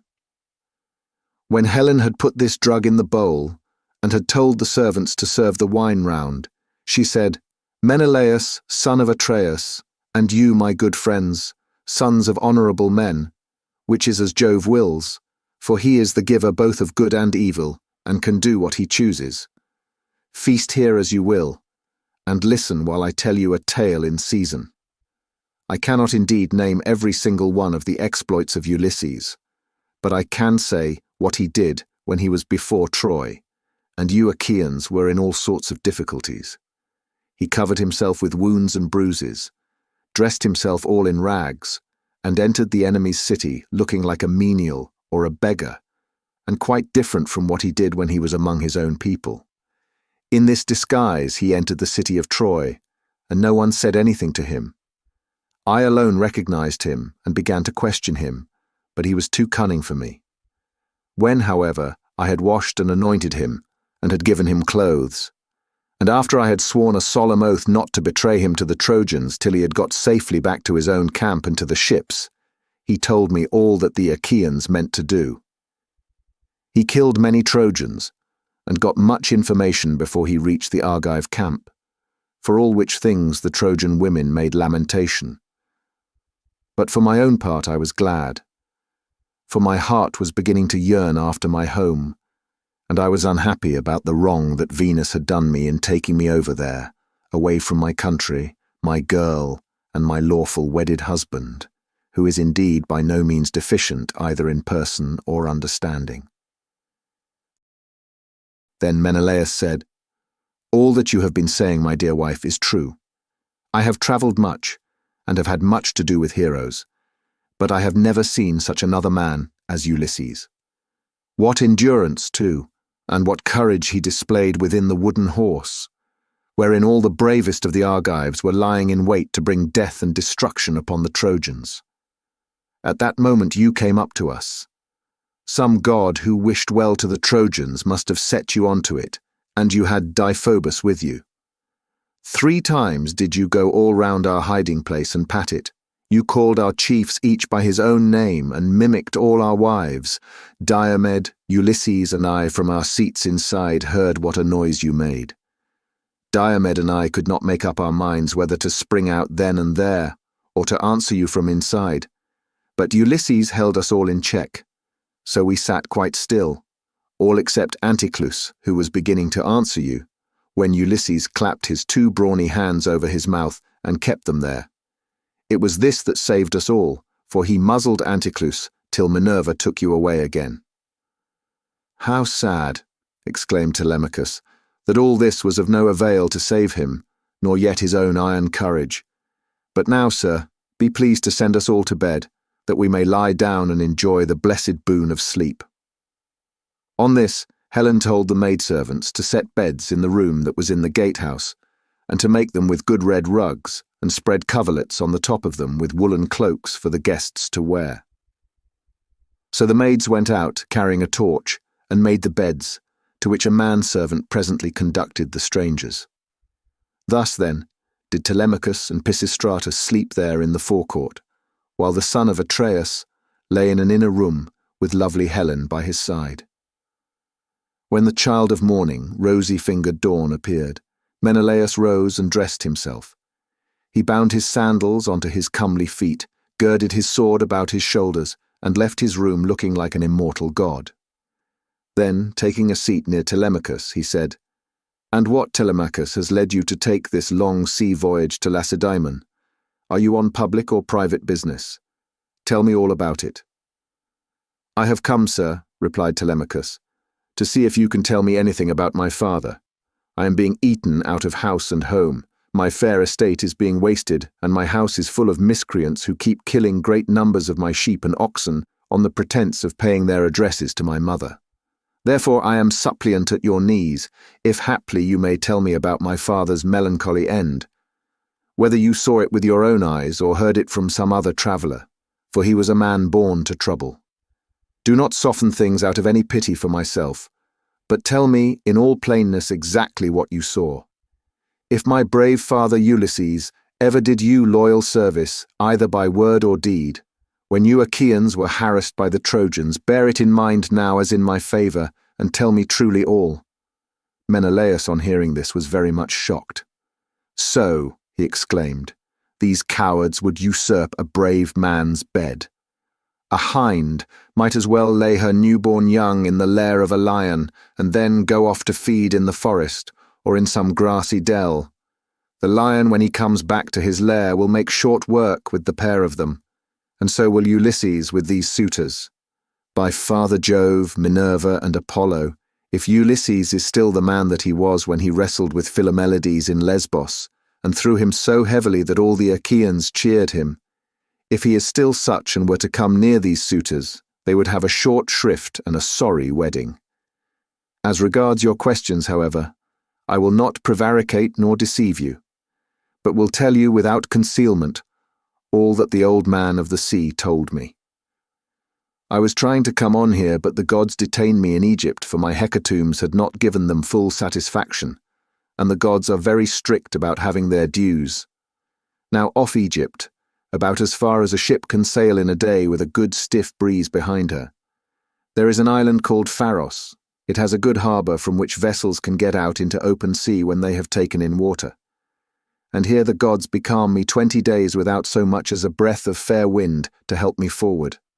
We should have run clean out of provisions, and my men would have starved, if a goddess had not taken pity upon me and saved me in the person of Ithaca, daughter to Proteus, the old man of the sea, for she had taken a great fancy to me.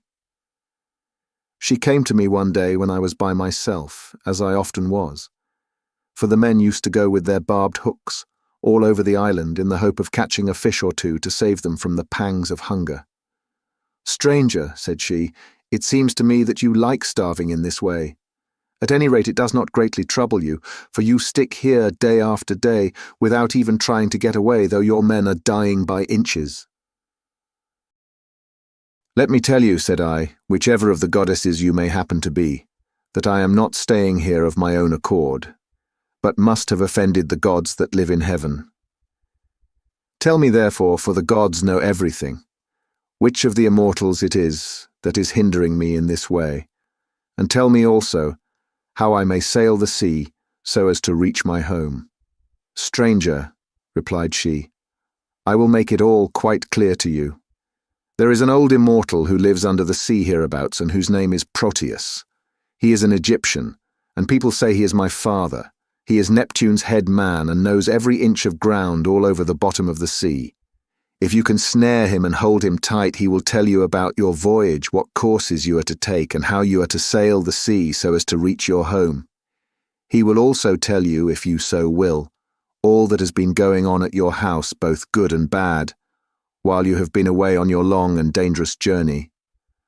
"Can you show me," said I, "some stratagem by means of which I may catch this old god without his suspecting it and finding me out? For a god is not easily caught, not by a mortal man." "Stranger," said she, "I will make it all quite clear to you. About the time when the sun shall have reached mid-heaven, the old man of the sea comes up from under the waves, heralded by the west wind that furs the water over his head. As soon as he has come up, he lies down and goes to sleep in a great sea cave, where the seals, Halosydne's chickens as they call them, come up also from the grey sea, and go to sleep in shoals all round him, and a very strong and fish-like smell do they bring with them. Early tomorrow morning I will take you to this place, and will lay you in ambush. Pick out, therefore, the 3 best men you have in your fleet, and I will tell you all the tricks that the old man will play you. First, he will look over all his seals and count them.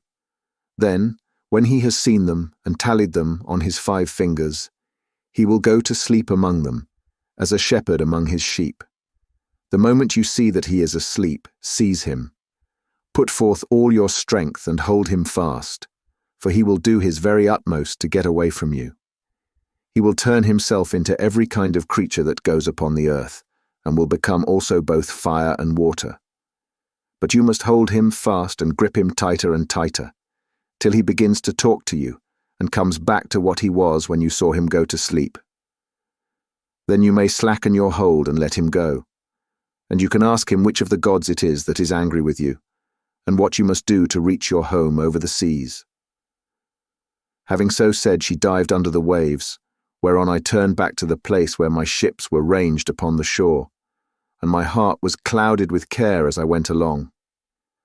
When I reached my ship, we got supper ready, for night was falling, and camped down upon the beach. When the child of morning rosy-fingered dawn appeared, I took the 3 men on whose prowess of all kinds I could most rely, and went along by the seaside, praying heartily to heaven. Meanwhile the goddess fetched me up 4 seal skins from the bottom of the sea, all of them just skinned, for she meant playing a trick upon her father. Then she dug 4 pits for us to lie in, and sat down to wait till we should come up. When we were close to her, she made us lie down in the pits, one after the other, and threw a seal skin over each of us. Our ambuscade would have been intolerable, for the stench of the fishy seals was most distressing. Who would go to bed with a sea monster if he could help it? But here, too, the goddess helped us, and thought of something that gave us great relief, for she put some ambrosia under each man's nostrils, which was so fragrant that it killed the smell of the seals. We waited the whole morning and made the best of it, watching the seals come up in hundreds to bask upon the seashore, till at noon the old man of the sea came up too, and when he had found his fat seals, he went over them and counted them. We were among the first he counted, and he never suspected any guile, but laid himself down to sleep as soon as he had done counting. Then we rushed upon him with a shout and seized him, on which he began at once with his old tricks and changed himself first into a lion with a great mane. Then all of a sudden he became a dragon, a leopard, a wild boar. The next moment he was running water, and then again directly he was a tree. But we stuck to him and never lost hold, till at last the cunning old creature became distressed and said, "Which of the gods was it, son of Atreus, that hatched this plot with you for snaring me and seizing me against my will? What do you want?" "You know that yourself, old man," I answered. "You will gain nothing by trying to put me off. It is because I have been kept so long in this island, and see no sign of my being able to get away. I am losing all heart. Tell me then, for you gods know everything, which of the immortals it is that is hindering me, and tell me also how I may sail the sea so as to reach my home." "Then," he said, "if you would finish your voyage and get home quickly, you must offer sacrifices to Jove and to the rest of the gods before embarking, for it is decreed that you shall not get back to your friends and to your own house till you have returned to the heaven-fed stream of Egypt, and offered holy hecatombs to the immortal gods that reign in heaven. When you have done this, they will let you finish your voyage." I was broken-hearted when I heard that I must go back all that long and terrible voyage to Egypt. "Nevertheless," I answered, "I will do all, old man, that you have laid upon me. But now tell me, and tell me true, whether all the Achaeans whom Nestor and I left behind us when we set sail from Troy have got home safely, or whether any one of them came to a bad end, either on board his own ship or among his friends, when the days of his fighting were done." "Son of Atreus," he answered, "why ask me? You'd better not know what I can tell you, for your eyes will surely fill when you have heard my story. Many of those about whom you ask are dead and gone, but many still remain, and only 2 of the chief men among the Achaeans perished during their return home. As for what happened on the field of battle, you were there yourself. A 3rd Achaean leader is still at sea, alive, but hindered from returning. Ajax was wrecked, for Neptune drove him onto the great rocks of Gyrae. Nevertheless, he let him get safe out of the water, and in spite of all Minerva's hatred, he would have escaped death if he had not ruined himself by boasting. He said the gods could not drown him even though they had tried to do so. And when Neptune heard this large talk, he seized his trident in his 2 brawny hands and split the rock of Gyrae in 2 pieces. The base remained where it was, but the part on which Ajax was sitting fell headlong into the sea and carried Ajax with it. So he drank salt water and was drowned. Your brother and his ships escaped, for Juno protected him.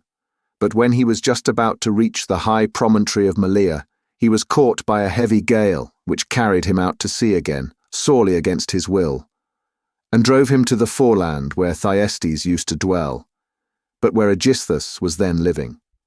By and by, however, it seemed as though he was to return safely after all, for the gods backed the wind into its old quarter, and they reached home, whereon Agamemnon kissed his native soil and shed tears of joy at finding himself in his own country. Now, there was a watchman whom Odysseus kept always on the watch, and to whom he had promised 2 talents of gold. This man had been looking out for a whole year to make sure that Agamemnon did not give him the slip and prepare war. When, therefore, this man saw Agamemnon go by, he went and told Odysseus, who at once began to lay a plot for him. He picked 20 of his bravest warriors and placed them in ambuscade on one side the cloister, while on the opposite side he prepared a banquet. Then he sent his chariots and horsemen to Agamemnon and invited him to the feast, but he meant foul play. He got him there, all unsuspicious of the doom that was awaiting him, and killed him when the banquet was over, as though he were butchering an ox in the shambles. Not one of Agamemnon's followers was left alive, nor yet one of Aegisthus's, but they were all killed there in the cloisters. Thus spoke Proteus, and I was broken-hearted as I heard him. I sat down upon the sands and wept. I felt as though I could no longer bear to live nor look upon the light of the sun. Presently, when I had had my fill of weeping and writhing upon the ground, the old man of the sea said, "Son of Atreus, do not waste any more time in crying so bitterly. It can do no manner of good. Find your way home as fast as ever you can, for Aegisthus may be still alive, and even though Orestes has been beforehand with you in killing him, you may yet come in for his funeral." On this I took comfort in spite of all my sorrow, and said, "I know then about these two. Tell me therefore about the third man of whom you spoke. Is he still alive but at sea and unable to get home, or is he dead? Tell me no matter how much it may grieve me." "The third man," he answered, "is Ulysses, who dwells in Ithaca. I can see him in an island sorrowing bitterly in the house of the nymph Calypso, who is keeping him prisoner, and he cannot reach his home, for he has no ships nor sailors to take him over the sea. As for your own end, Menelaus, you shall not die in Argos, but the gods will take you to the Elysian plain, which is at the ends of the world. There fair-haired Rhadamanthus reigns, and men lead an easier life than anywhere else in the world, for in Elysium there falls not rain, nor hail, nor snow, but Oceanus breathes ever with a west wind that sings softly from the sea and gives fresh life to all men. This will happen to you because you have married Helen, and are Jove's son-in-law." As he spoke, he dived under the waves, whereon I turned back to the ships with my companions, and my heart was clouded with care as I went along. When we reached the ships, we got supper ready, for night was falling, and camped down upon the beach. When the child of morning, rosy-fingered dawn appeared, we drew our ships into the water, and put our masts and sails within them. Then we went on board ourselves, took our seats on the benches, and smote the grey sea with our oars. I again stationed my ships in the heaven-fed stream of Egypt, and offered hecatombs that were full and sufficient. When I had thus appeased heaven's anger, I raised a barrow to the memory of Agamemnon, that his name might live forever, after which I had a quick passage home, for the gods sent me a fair wind. And now for yourself. Stay here some 10 or 12 days longer, and I will then speed you on your way. I will make you a noble present of a chariot and 3 horses. I will also give you a beautiful chalice, that so long as you live you may think of me whenever you make a drink offering to the immortal gods." "Son of Atreus," replied Telemachus, "do not press me to stay longer. I should be contented to remain with you for another 12 months. I find your conversation so delightful that I should never once wish myself at home with my parents. But my crew, whom I have left at Pylos, are already impatient, and you are detaining me from them. As for any present you may be disposed to make me, I had rather that it should be a piece of plate. I will take no horses back with me to Ithaca, but will leave them to adorn your own stables, for you have much flat ground in your kingdom where lotus thrives, as also meadowsweet, and wheat and barley, and oats with their white and spreading ears, whereas in Ithaca we have neither open fields nor racecourses, and the country is more fit for goats than horses, and I like it the better for that. None of our islands have much level ground suitable for horses, and Ithaca least of all." Menelaus smiled, and took Telemachus's hand within his own. "What you say," said he, "shows that you come of good family. I both can and will make this exchange for you, by giving you the finest and most precious piece of plate in all my house. It is a mixing bowl by Vulcan's own hand, of pure silver, except the rim, which is inlaid with gold. Phaedimus, king of the Sidonians, gave it me in the course of a visit which I paid him when I returned thither on my homeward journey. I will make you a present of it." Thus did they converse, and guests kept coming to the king's house. They brought sheep and wine, while their wives had put up bread for them to take with them, so they were busy cooking their dinners in the courts. Meanwhile, the suitors were throwing discs or aiming with spears at a mark on the levelled ground in front of Ulysses' house, and were behaving with all their old insolence. Antinous and Eurymachus, who were their ringleaders and much the foremost among them all, were sitting together when Noman, son of Phronius, came up and said to Antinous, "Have we any idea, Antinous, on what day Telemachus returns from Pylos? He has a ship of mine, and I want it, to cross over to Elis. I have 12 broodmares there with yearling mule foals by their side, not yet broken in, and I want to bring one of them over here and break him." They were astounded when they heard this, for they had made sure that Telemachus had not gone to the city of Neleus. They thought he was only away somewhere on the farms, and was with the sheep or with the swineherd. So Antinous said, "When did he go? Tell me truly, and what young men did he take with him? Were they freemen or his own bondsmen? For he might manage that too. Tell me also, did you let him have the ship of your own free will because he asked you, or did he take it without your leave?" "I lent it him," answered Noaman. "What else could I do when a man of his position said he was in a difficulty and asked me to oblige him? I could not possibly refuse. As for those who went with him, they were the best young men we have, and I saw Mentor go on board as captain, or some god, who was exactly like him. I cannot understand it, for I saw Mentor here myself yesterday morning, and yet he was then setting out for Pylos." Noman then went back to his father's house, but Antinous and Eurymachus were very angry. They told the others to leave off playing and to come and sit down along with themselves. When they came, Antinous, son of Eupeithes, spoke in anger. His heart was black with rage, and his eyes flashed fire as he said, "Good heavens! This voyage of Telemachus is a very serious matter. We had made sure that it would come to nothing, but the young fellow has got away in spite of us, and with a picked crew too. He will be giving us trouble presently. May Jove take him before he is full grown.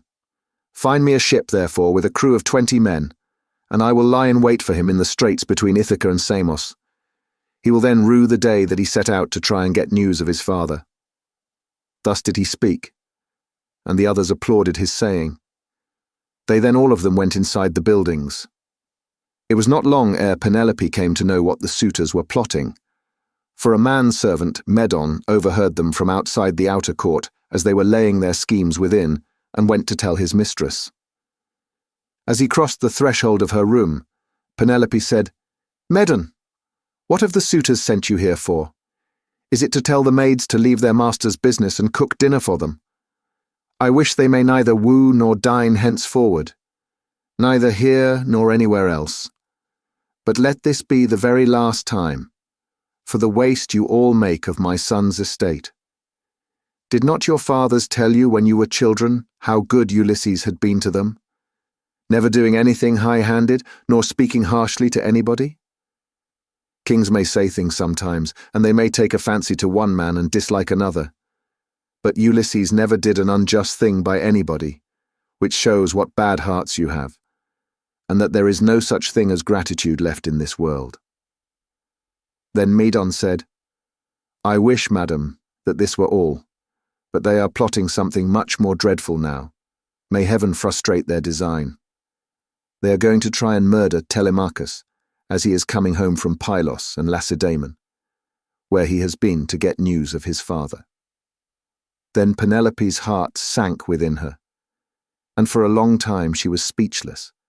Her eyes filled with tears, and she could find no utterance. At last, however, she said, "Why did my son leave me? What business had he to go sailing off in ships that make long voyages over the ocean like seahorses? Does he want to die without leaving anyone behind him to keep up his name?" "I do not know," answered Medon, "whether some god set him onto it, or whether he went on his own impulse to see if he could find out if his father was dead, or alive and on his way home." Then he went downstairs again, leaving Penelope in an agony of grief. There were plenty of seats in the house, but she had no heart for sitting on any one of them.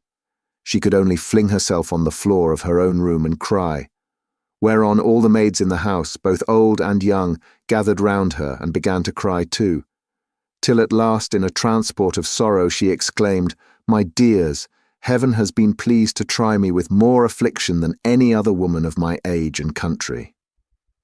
First I lost my brave and lion-hearted husband, who had every good quality under heaven, and whose name was great over all Hellas and middle Argos. And now my darling son is at the mercy of the winds and waves, without my having heard one word about his leaving home. You hussies, there was not one of you who would so much as think of giving me a call out of my bed, though you all of you very well knew when he was starting. If I had known he meant taking this voyage, he would have had to give it up, no matter how much he was bent upon it, or leave me a corpse behind him, one or the other. Now, however, go some of you, and call old Dolius, who was given me by my father on my marriage, and who is my gardener. Bid him go at once and tell everything to Laertes, who may be able to hit on some plan for enlisting public sympathy on our side, as against those who are trying to exterminate his own race and that of Ulysses." Then the dear old nurse Euryclea said, "You may kill me, madam, or let me live on in your house, whichever you please, but I will tell you the real truth. I knew all about it, and gave him everything he wanted in the way of bread and wine, but he made me take my solemn oath that I would not tell you anything for some 10 or 12 days, unless you asked or happened to hear of his having gone, for he did not want you to spoil your beauty by crying. And now, madam, wash your face, change your dress, and go upstairs with your maids to offer prayers to Minerva, daughter of Aegis-bearing Jove, for she can save him even though he be in the jaws of death. Do not trouble Laertes, he has trouble enough already. Besides, I cannot think that the gods hate the race of the son of Odysseus so much, but there will be a son left to come up after him, and inherit both the house and the fair fields that lie far all around it." With these words, she made her mistress leave off crying, and dried the tears from her eyes. Penelope washed her face, changed her dress, and went upstairs with her maids. She then put some bruised barley into a basket and began praying to Minerva. "Hear me," she cried, "daughter of Aegis-bearing Jove unweariable. If ever Ulysses while he was here burned you fat thigh bones of sheep or heifer, bear it in mind now as in my favour, and save my darling son from the villainy of the suitors." She cried aloud as she spoke, and the goddess heard her prayer. Meanwhile the suitors were clamorous throughout the covered cloister, and one of them said, "The queen is preparing for her marriage with one or other of us. Little does she dream that her son has now been doomed to die." This was what they said, but they did not know what was going to happen. Then Antinous said, "Comrades, let there be no loud talking, lest some of it get carried inside. Let us be up and do that in silence, about which we are all of a mind." He then chose 20 men, and they went down to their ship and to the seaside. They drew the vessel into the water, and got her mast and sails inside her. They bound the oars to the thole-pins with twisted thongs of leather, all in due course, and spread the white sails aloft, while their fine servants brought them their armour. Then they made the ship fast a little way out, came on shore again, got their suppers, and waited till night should fall. But Penelope lay in her own room upstairs, unable to eat or drink, and wondering whether her brave son would escape, or be overpowered by the wicked suitors. Like a lioness caught in the toils with huntsmen, hemming her in on every side, she thought and thought, till she sank into a slumber, and lay on her bed bereft of thought and motion. Then Minerva bethought her of another matter, and made a vision in the likeness of Penelope's sister Iphthime, daughter of Icarius, who had married Eumelus and lived in Pherai. She told the vision to go to the house of Ulysses, and to make Penelope leave off crying, so it came into her room by the hole through which the thong went for pulling the door to, and hovered over her head, saying, "You are asleep, Penelope. The gods who live at ease will not suffer you to weep and be so sad. Your son has done them no wrong, so he will yet come back to you." Penelope, who was sleeping sweetly at the gates of dreamland, answered, "Sister, why have you come here? You do not come very often, but I suppose that is because you live such a long way off. Am I then to leave off crying and refrain from all the sad thoughts that torture me? I, who have lost my brave and lion-hearted husband, who had every good quality under heaven, and whose name was great over all Hellas and Middle Argos.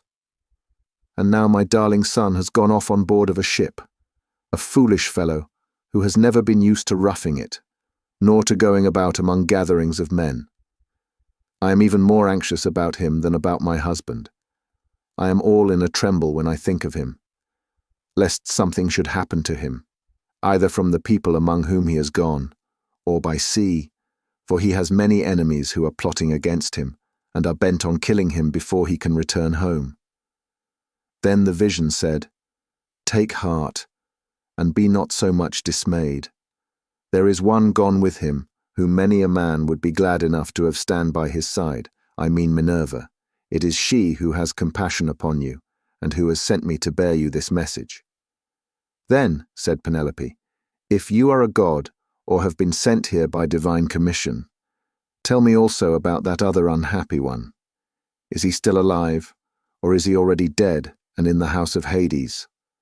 And the vision said, "I shall not tell you for certain whether he is alive or dead, and there is no use in idle conversation." Then it vanished through the thong hole of the door and was dissipated into thin air. But Penelope rose from her sleep, refreshed and comforted, so vivid had been her dream. Meantime the suitors went on board and sailed their ways over the sea, intent on murdering Telemachus. Now there is a rocky islet called Asteris, of no great size, in mid-channel between Ithaca and Samos, and there is a harbour on either side of it where a ship can lie. Here, then, the Achaeans placed themselves in ambush. Book 5. And now, as dawn rose from her couch beside Tithonus, harbinger of light alike to mortals and immortals, the gods met in council, and with them Jupiter, the Lord of Thunder, who is their king. Thereon Minerva began to tell them of the many sufferings of Ulysses, for she pitied him away there in the house of the nymph Calypso. "Father Jupiter," said she, "and all you other gods that live in everlasting bliss, I hope there may never be such a thing as a kind and well-disposed ruler any more, nor one who will govern equitably. I hope they will be all henceforth cruel and unjust, for there is not one of his subjects but has forgotten Ulysses, who ruled them as though he were their father.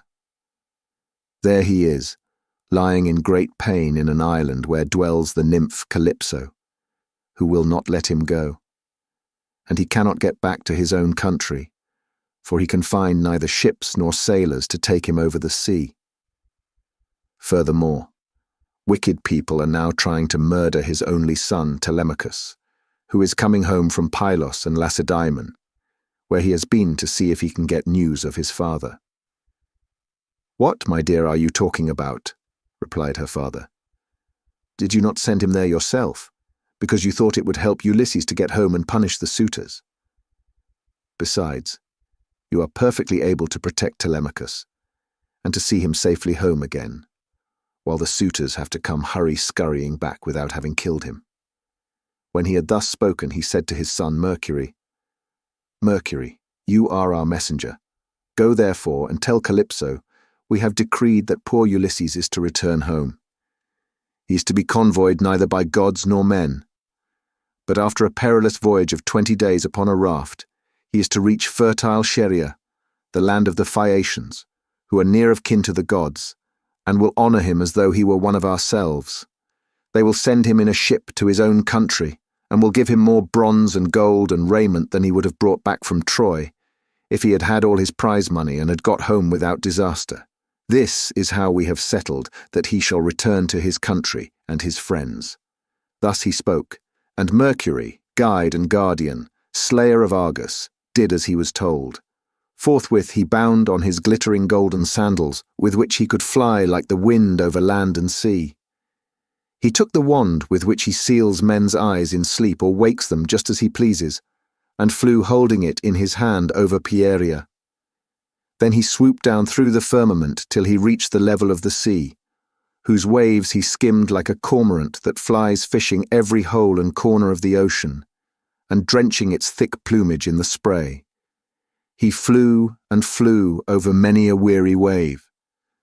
But when at last he got to the island, which was his journey's end, he left the sea and went on by land till he came to the cave where the nymph Calypso lived. He found her at home.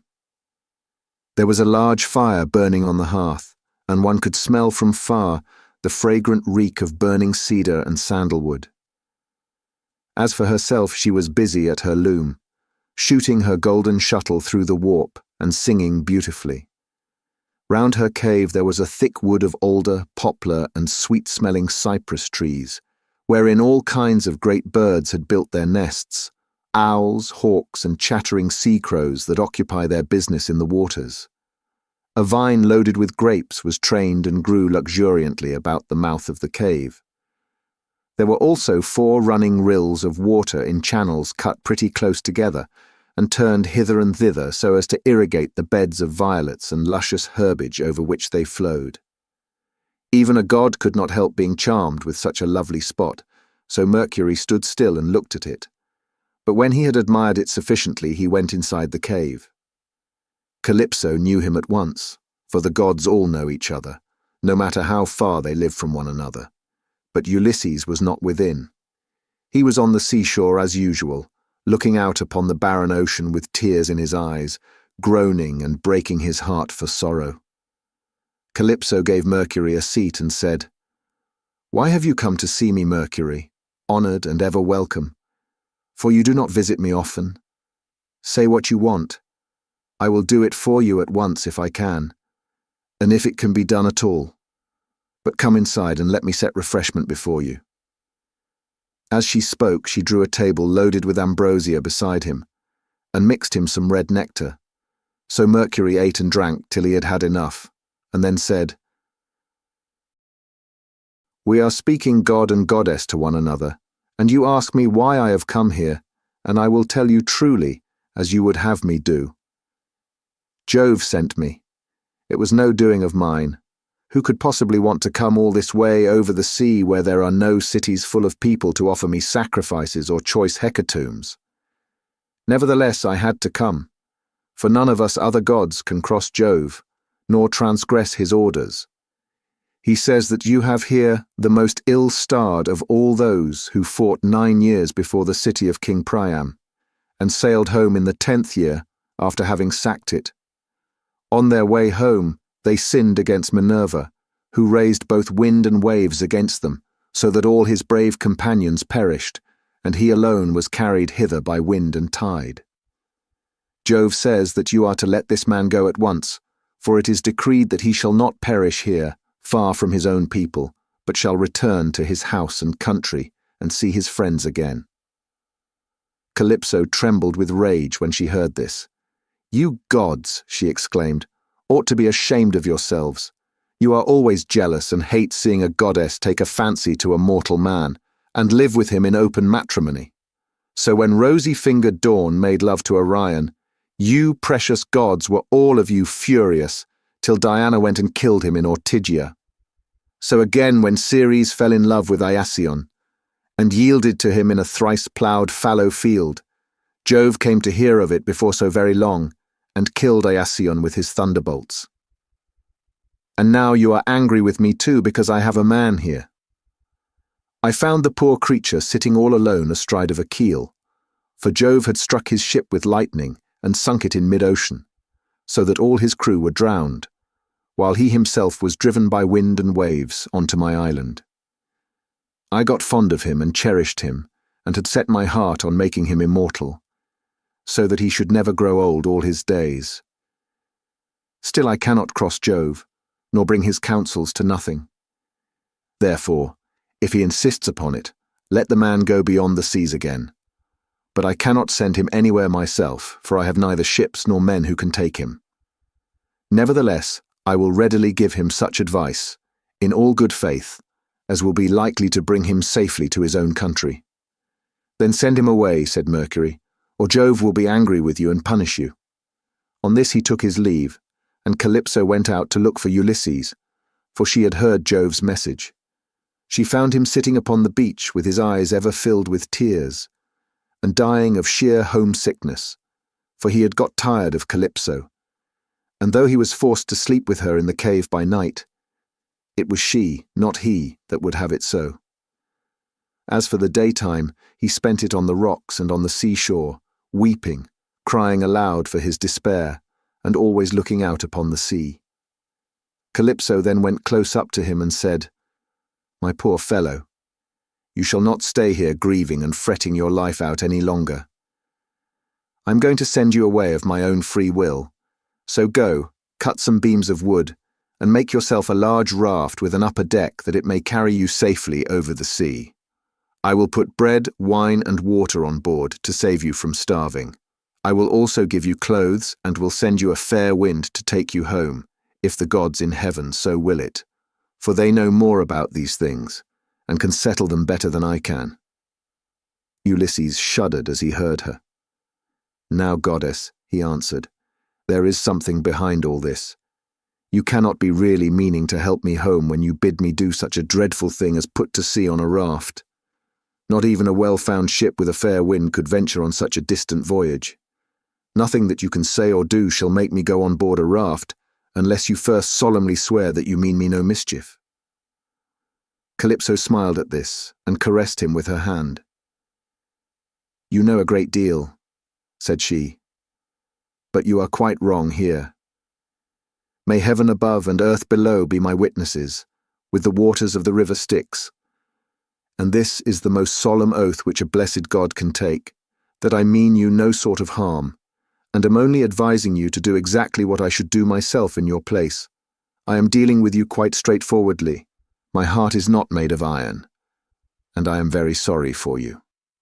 When she had thus spoken, she led the way rapidly before him, and Ulysses followed in her steps. So the pair, goddess and man, went on till they came to Calypso's cave, where Ulysses took the seat that Mercury had just left. Calypso set meat and drink before him, of the food that mortals eat.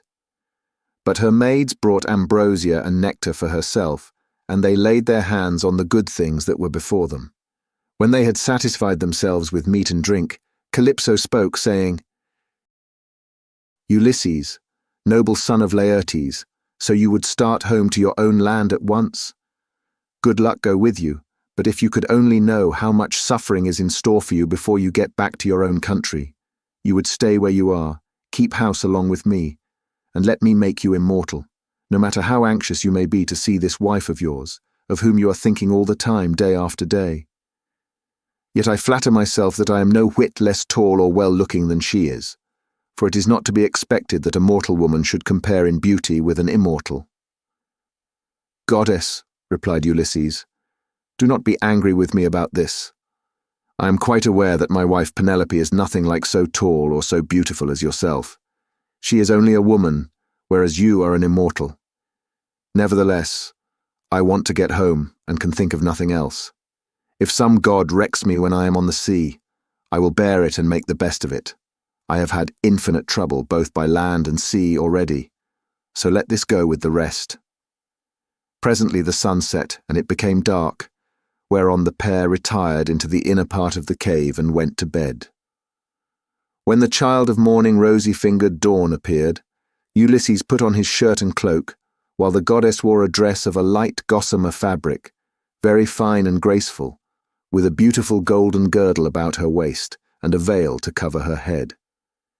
She at once set herself to think how she could speed Ulysses on his way.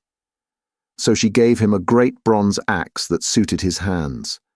It was sharpened on both sides, and had a beautiful olive wood handle fitted firmly onto it. She also gave him a sharp adze, and then led the way to the far end of the island, where the largest trees grew, alder, poplar, and pine, that reached the sky, very dry and well seasoned, so as to sail light for him in the water.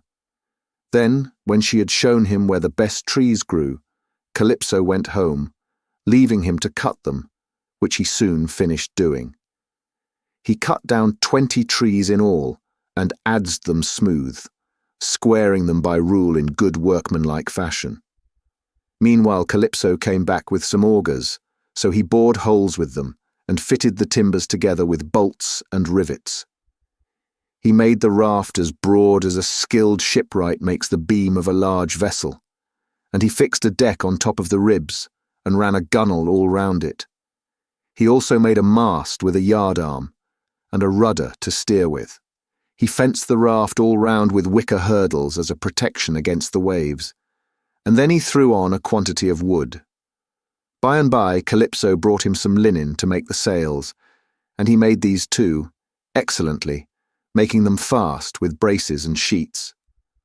Last of all, with the help of levers, he drew the raft down into the water.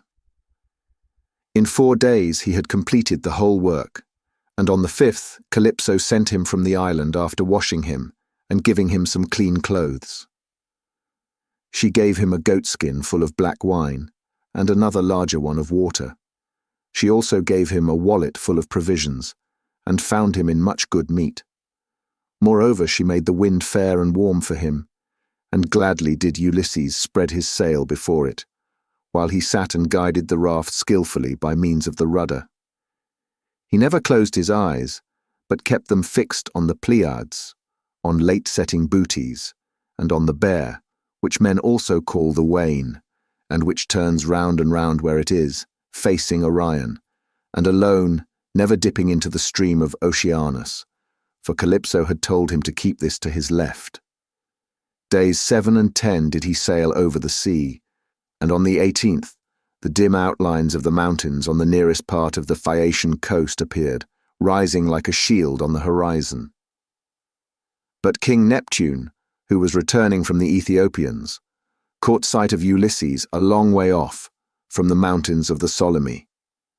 He could see him sailing upon the sea, and it made him very angry, so he wagged his head and muttered to himself, saying, "Good heavens! So the gods have been changing their minds about Ulysses while I was away in Ethiopia, and now he is close to the land of the Phaeacians, where it is decreed that he shall escape from the calamities that have befallen him. Still, he shall have plenty of hardship yet before he has done with it." Thereon he gathered his clouds together, grasped his trident, stirred it round in the sea, and roused the rage of every wind that blows, till earth, sea, and sky were hidden in cloud, and night sprang forth out of the heavens. Winds from east, south, north, and west fell upon him all at the same time, and a tremendous sea got up, so that Ulysses' heart began to fail him. "Alas," he said to himself in his dismay, "whatever will become of me? I'm afraid Calypso was right when she said I should have trouble by sea before I got back home. It is all coming true. How black is Jove making heaven with his clouds, and what a sea the winds are raising from every quarter at once. I am now safe to perish. Blessed and thrice blessed were those Danaans who fell before Troy in the cause of the sons of Atreus. Would that I had been killed on the day when the Trojans were pressing me so sorely about the dead body of Achilles, for then I should have had due burial, and the Achaeans would have honoured my name. But now it seems that I shall come to a most pitiable end." As he spoke, a sea broke over him with such terrific fury that the raft reeled again, and he was carried overboard a long way off. He let go the helm, and the force of the hurricane was so great that it broke the mast halfway up, and both sail and yard went over into the sea. For a long time Ulysses was under water, and it was all he could do to rise to the surface again, for the clothes Calypso had given him weighed him down. But at last he got his head above water, and spat out the bitter brine that was running down his face in streams. In spite of all this, however, he did not lose sight of his raft, but swam as fast as he could towards it, got hold of it, and climbed on board again so as to escape drowning. The sea took the raft and tossed it about as autumn winds whirl thistledown round and round upon a road. It was as though the south, north, east, and west winds were all playing battledore and shuttlecock with it at once. When he was in this plight, Ino, daughter of Cadmus, also called Leucothea, saw him. She had formerly been a mere mortal, but had been since raised to the rank of a marine goddess.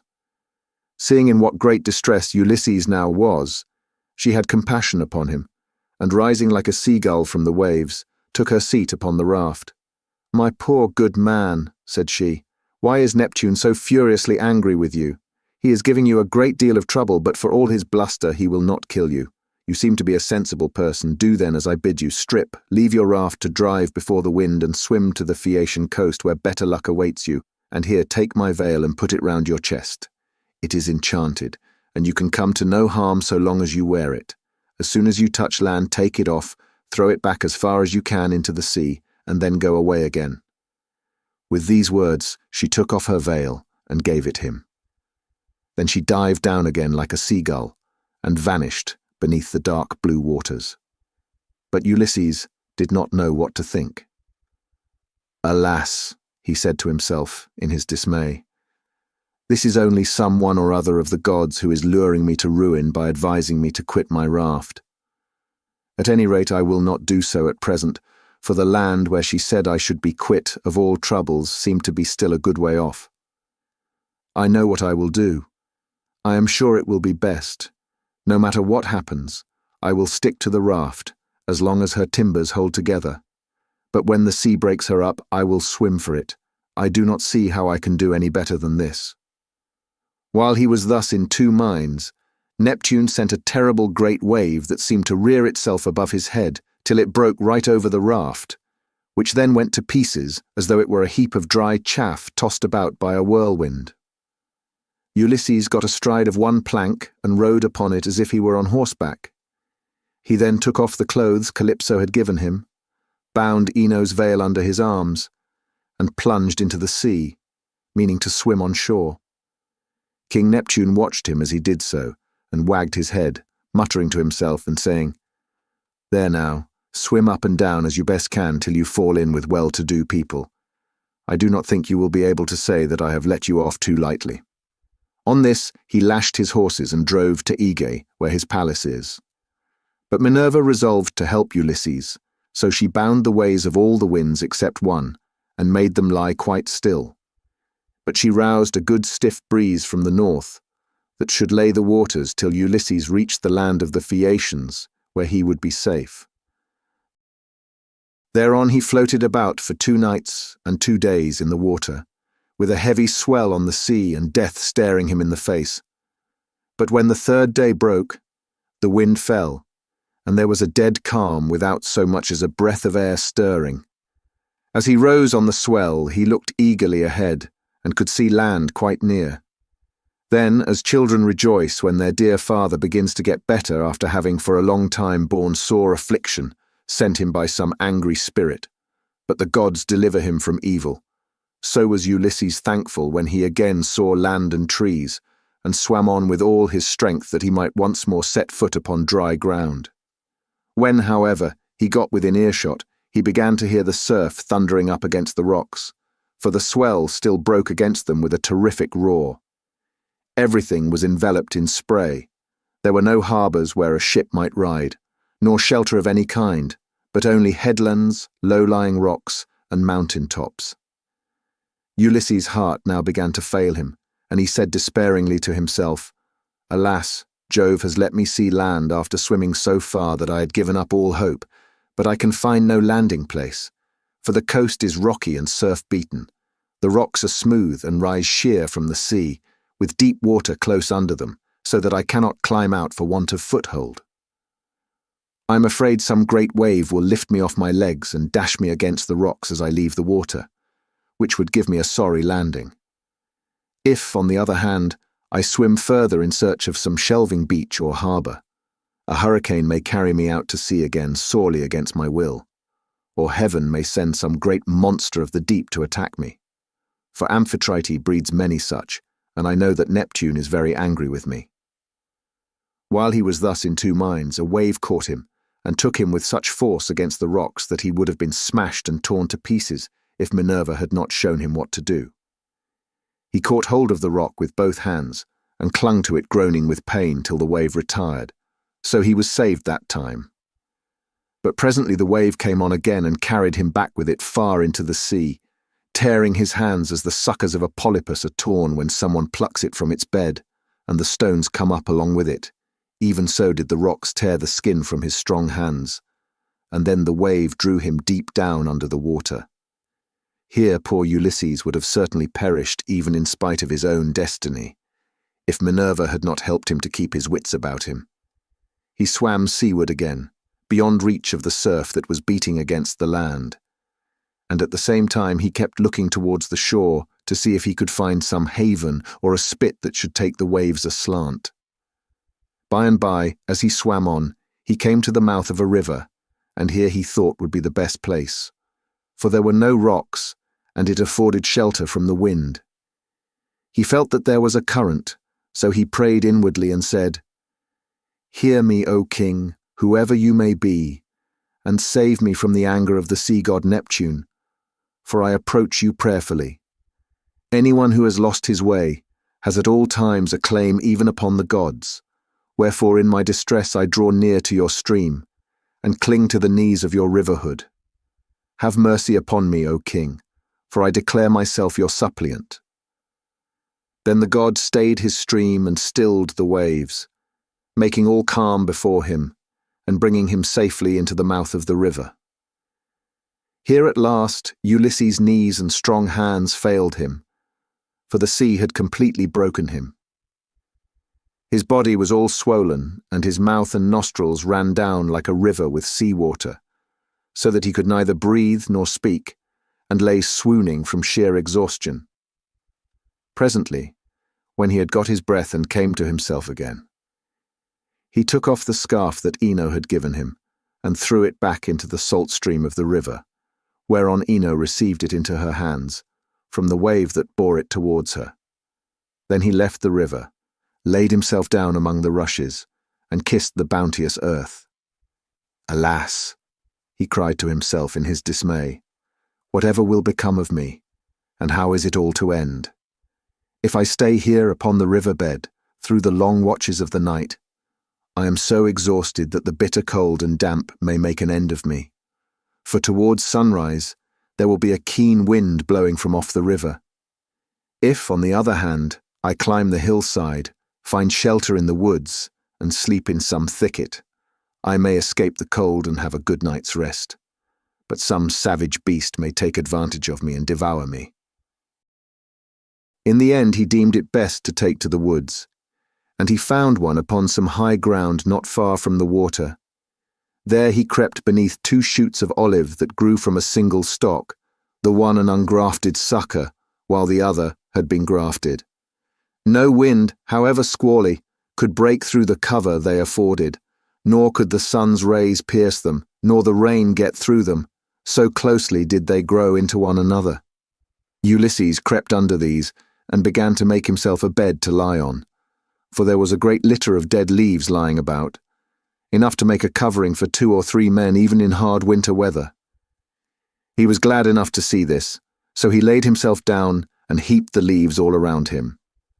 Then, as one who lives alone in the country, far from any neighbour, hides a brand as fireseed in the ashes to save himself from having to get a light elsewhere, even so did Ulysses cover himself up with leaves. And Minerva shed a sweet sleep upon his eyes, closed his eyelids, and made him lose all memories of his sorrows. Book 6. So here Ulysses slept, overcome by sleep and toil. But Minerva went off to the country and city of the Phaeacians, a people who used to live in the fair town of Hypereia, near the lawless Cyclops. Now the Cyclops were stronger than they and plundered them, so their king Nausithous moved them thence and settled them in Scheria, far from all other people. He surrounded the city with a wall, built houses and temples, and divided the lands among his people. But he was dead and gone to the house of Hades, and King Alcinous, whose counsels were inspired of heaven, was now reigning. To his house, then, did Minerva hie in furtherance of the return of Ulysses. She went straight to the beautifully decorated bedroom, in which there slept a girl who was as lovely as a goddess, Nausicaa, daughter to King Alcinous. 2 maidservants were sleeping near her, both very pretty, one on either side of the doorway, which was closed with well-made folding doors. Minerva took the form of the famous sea captain Dymas's daughter, who was a bosom friend of Nausicaa and just her own age. Then, coming up to the girl's bedside like a breath of wind, she hovered over her head and said, "Nausicaa, what can your mother have been about to have such a lazy daughter? Here are your clothes all lying in disorder, yet you are going to be married almost immediately, and should not only be well dressed yourself, but should find good clothes for those who attend you. This is the way to get yourself a good name, and to make your father and mother proud of you. Suppose, then, that we make tomorrow a washing day, and start at daybreak. I will come and help you, so that you may have everything ready as soon as possible, for all the best young men among your own people are courting you, and you are not going to remain a maid much longer. Ask your father, therefore, to have a wagon and mules ready for us at daybreak, to take the rugs, robes, and girdles, and you can ride too, which will be much pleasanter for you than walking, for the washing cisterns are some way from the town." When she had said this, Minerva went away to Olympus, which they say is the everlasting home of the gods.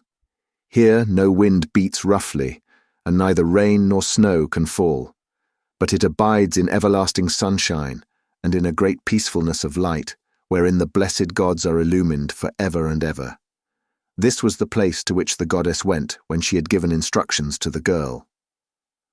By and by morning came and woke Nausicaa, who began wondering about her dream.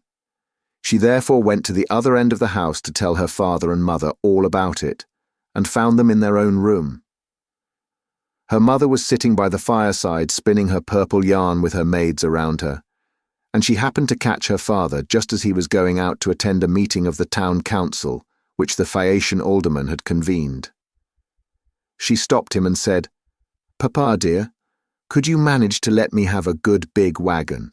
I want to take all our dirty clothes to the river and wash them.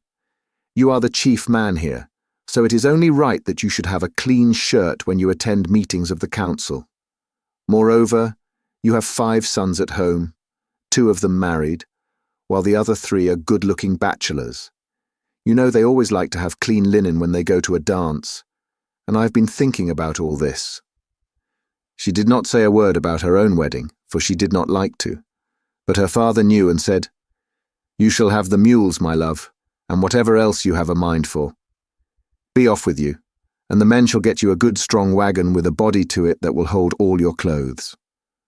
On this he gave his orders to the servants, who got the wagon out, harnessed the mules, and put them to, while the girl brought the clothes down from the linen room and placed them on the wagon.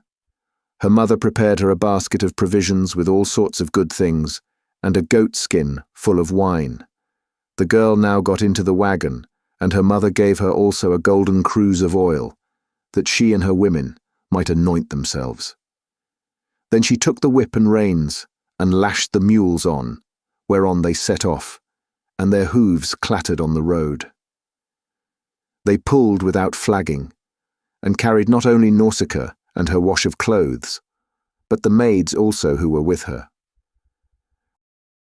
When they reached the waterside, they went to the washing cisterns, through which there ran at all times enough pure water to wash any quantity of linen, no matter how dirty. Here they unharnessed the mules and turned them out to feed on the sweet juicy herbage that grew by the waterside. They took the clothes out of the wagon, put them in the water, and vied with one another in treading them in the pits to get the dirt out. After they had washed them and got them quite clean, they laid them out by the seaside, where the waves had raised a high beach of shingle, and set about washing themselves and anointing themselves with olive oil. Then they got their dinner by the side of the stream, and waited for the sun to finish drying the clothes. When they had done dinner, they threw off the veils that covered their heads and began to play at ball, while Nausicaa sang for them, As the huntress Diana goes forth upon the mountains of Taygetus or Erymanthus to hunt wild boars or deer, and the wood nymphs, daughters of Aegis-bearing Jupiter, take their sport along with her. Then is Leto proud at seeing her daughter stand a full head taller than the others, and eclipse the loveliest amid a whole bevy of beauties. Even so did the girl outshine her handmaids. When it was time for them to start home, and they were folding the clothes and putting them into the wagon, Minerva began to consider how Ulysses should wake up and see the handsome girl who was to conduct him to the city of the Phaeacians. The girl, therefore, threw a ball at one of the maids, which missed her and fell into deep water. On this they all shouted, and the noise they made woke Ulysses, who sat up in his bed of leaves and began to wonder what it might all be. "Alas," said he to himself, "what kind of people have I come amongst? Are they cruel, savage, and uncivilized, or hospitable and humane? I seem to hear the voices of young women, and they sound like those of the nymphs that haunt mountain tops, or springs of rivers and meadows of green grass. At any rate, I am among a race of men and women. Let me try if I cannot manage to get a look at them." As he said this, he crept from under his bush and broke off a bough covered with thick leaves to hide his nakedness. He looked like some lion of the wilderness that stalks about exulting in his strength and defying both wind and rain. His eyes glare as he prowls in quest of oxen, sheep, or deer, for he is famished and will dare break even into a well-fenced homestead, trying to get at the sheep. Even such did Ulysses seem to the young women, as he drew near to them all naked as he was, for he was in great want. On seeing one so unkempt and so begrimed with salt water, the others scampered off along the spits that jutted out into the sea, but the daughter of Alcinous stood firm, for Minerva put courage into her heart and took away all fear from her. She stood right in front of Ulysses, and he doubted whether he should go up to her, throw himself at her feet, and embrace her knees as a suppliant, or stay where he was and entreat her to give him some clothes and show him the way to the town. In the end, he deemed it best to entreat her from a distance, in case the girl should take offence at his coming near enough to clasp her knees. So he addressed her in honeyed and persuasive language. "O Queen," he said, "I implore your aid, but tell me, are you a goddess or are you a mortal woman? If you are a goddess and dwell in heaven, I can only conjecture that you are Jupiter's daughter Diana, for your face and figure resemble none but hers. If on the other hand you are a mortal and live on earth, thrice happy are your father and mother, thrice happy too are your brothers and sisters. How proud and delighted they must feel when they see so fair a scion as yourself going out to a dance. Most happy, however, of all will he be whose wedding gifts have been the richest, and who takes you to his own home. I never yet saw anyone so beautiful, neither man nor woman, and am lost in admiration as I behold you. I can only compare you to a young palm tree which I saw when I was at Delos, growing near the altar of Apollo, for I was there too with much people after me, when I was on that journey which has been the source of all my troubles. Never yet did such a young plant shoot out of the ground as that was, and I admired and wondered at it exactly as I now admire and wonder at yourself. I dare not clasp your knees, but I am in great distress. Yesterday made the 20th day that I had been tossing about upon the sea. The winds and waves have taken me all the way from the Ogygian island, and now fate has flung me upon this coast that I may endure still further suffering. For I do not think that I have yet come to the end of it, but rather that heaven has still much evil in store for me. And now, O Queen, have pity upon me, for you are the first person I have met, and I know no one else in this country. Show me the way to your town, and let me have anything that you may have brought hither to wrap your clothes in. May heaven grant you in all things your heart's desire, husband, house, and a happy, peaceful home. For there is nothing better in this world than that man and wife should be of one mind in a house. It discomfits their enemies, makes the hearts of their friends glad, and they themselves know more about it than anyone. To this Nausicaa answered, "Stranger, you appear to be a sensible, well-disposed person. There is no accounting for luck. Jupiter gives prosperity to rich and poor just as he chooses, so you must take what he has seen fit to send you, and make the best of it. Now, however, that you have come to this our country, you shall not want for clothes nor for anything else that a foreigner in distress may reasonably look for. I will show you the way to the town, and will tell you the name of our people. We are called Phaeacians, and I am daughter to Alcinous, in whom the whole power of the state is vested." Then she called her maids and said, "Stay where you are, you girls. Can you not see a man without running away from him? Do you take him for a robber or a murderer? Neither he nor anyone else can come here to do us Phaeacians any harm, for we are dear to the gods, and live apart on a land's end that juts into the sounding sea, and have nothing to do with any other people. This is only some poor man who has lost his way, and we must be kind to him, for strangers and foreigners in distress are under Jupiter's protection, and will take what they can get and be thankful. So, girls, give the poor fellow something to eat and drink, and wash him in the stream, at some place that is sheltered from the wind." On this the maids left off running away and began calling one another back. They made Ulysses sit down in the shelter as Nausicaa had told them, and brought him a shirt and cloak. They also brought him the little golden cruse of oil, and told him to go and wash in the stream. But Ulysses said, "Young women, please to stand a little on one side, that I may wash the brine from my shoulders and anoint myself with oil, for it is long enough since my skin has had a drop of oil upon it. I cannot wash as long as you all keep standing there. I am ashamed to strip before a number of good-looking young women." Then they stood on one side and went to tell the girl, while Ulysses washed himself in the stream and scrubbed the brine from his back and from his broad shoulders. When he had thoroughly washed himself, and had got the brine out of his hair, he anointed himself with oil, and put on the clothes which the girl had given him. Minerva then made him look taller and stronger than before. She also made the hair grow thick on the top of his head, and flow down in curls like hyacinth blossoms.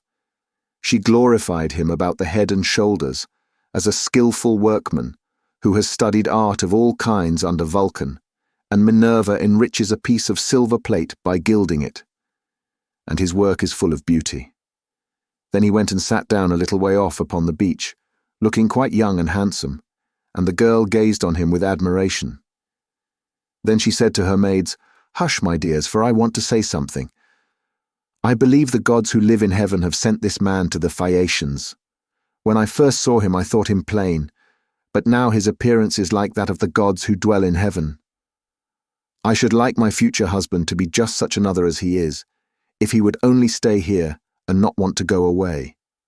However, give him something to eat and drink." They did as they were told and set food before Ulysses, who ate and drank ravenously, for it was long since he had had food of any kind. Meanwhile, Nausicaa bethought her of another matter. She got the linen folded and placed in the wagon. She then yoked the mules, and as she took her seat, she called Ulysses. "Stranger," said she, "rise and let us be going back to the town. I will introduce you at the house of my excellent father, where I can tell you that you will meet all the best people among the Phaeacians. But be sure and do as I bid you, for you seem to be a sensible person. As long as we are going past the fields and farmlands, follow briskly behind the wagon along with the maids, and I will lead the way myself.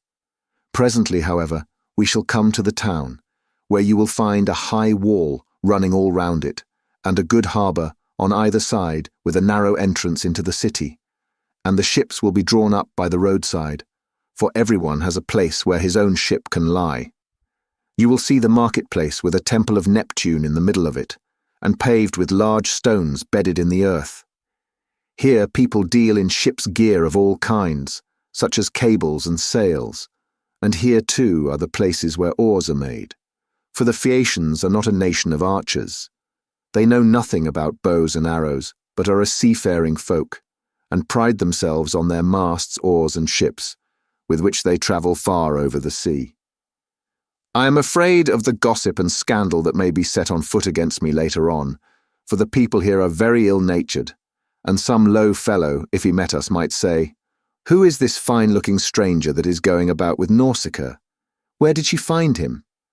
I suppose she is going to marry him. Perhaps he is a vagabond sailor whom she has taken from some foreign vessel, for we have no neighbours. Or some god has at last come down from heaven in answer to her prayers, and she is going to live with him all the rest of her life.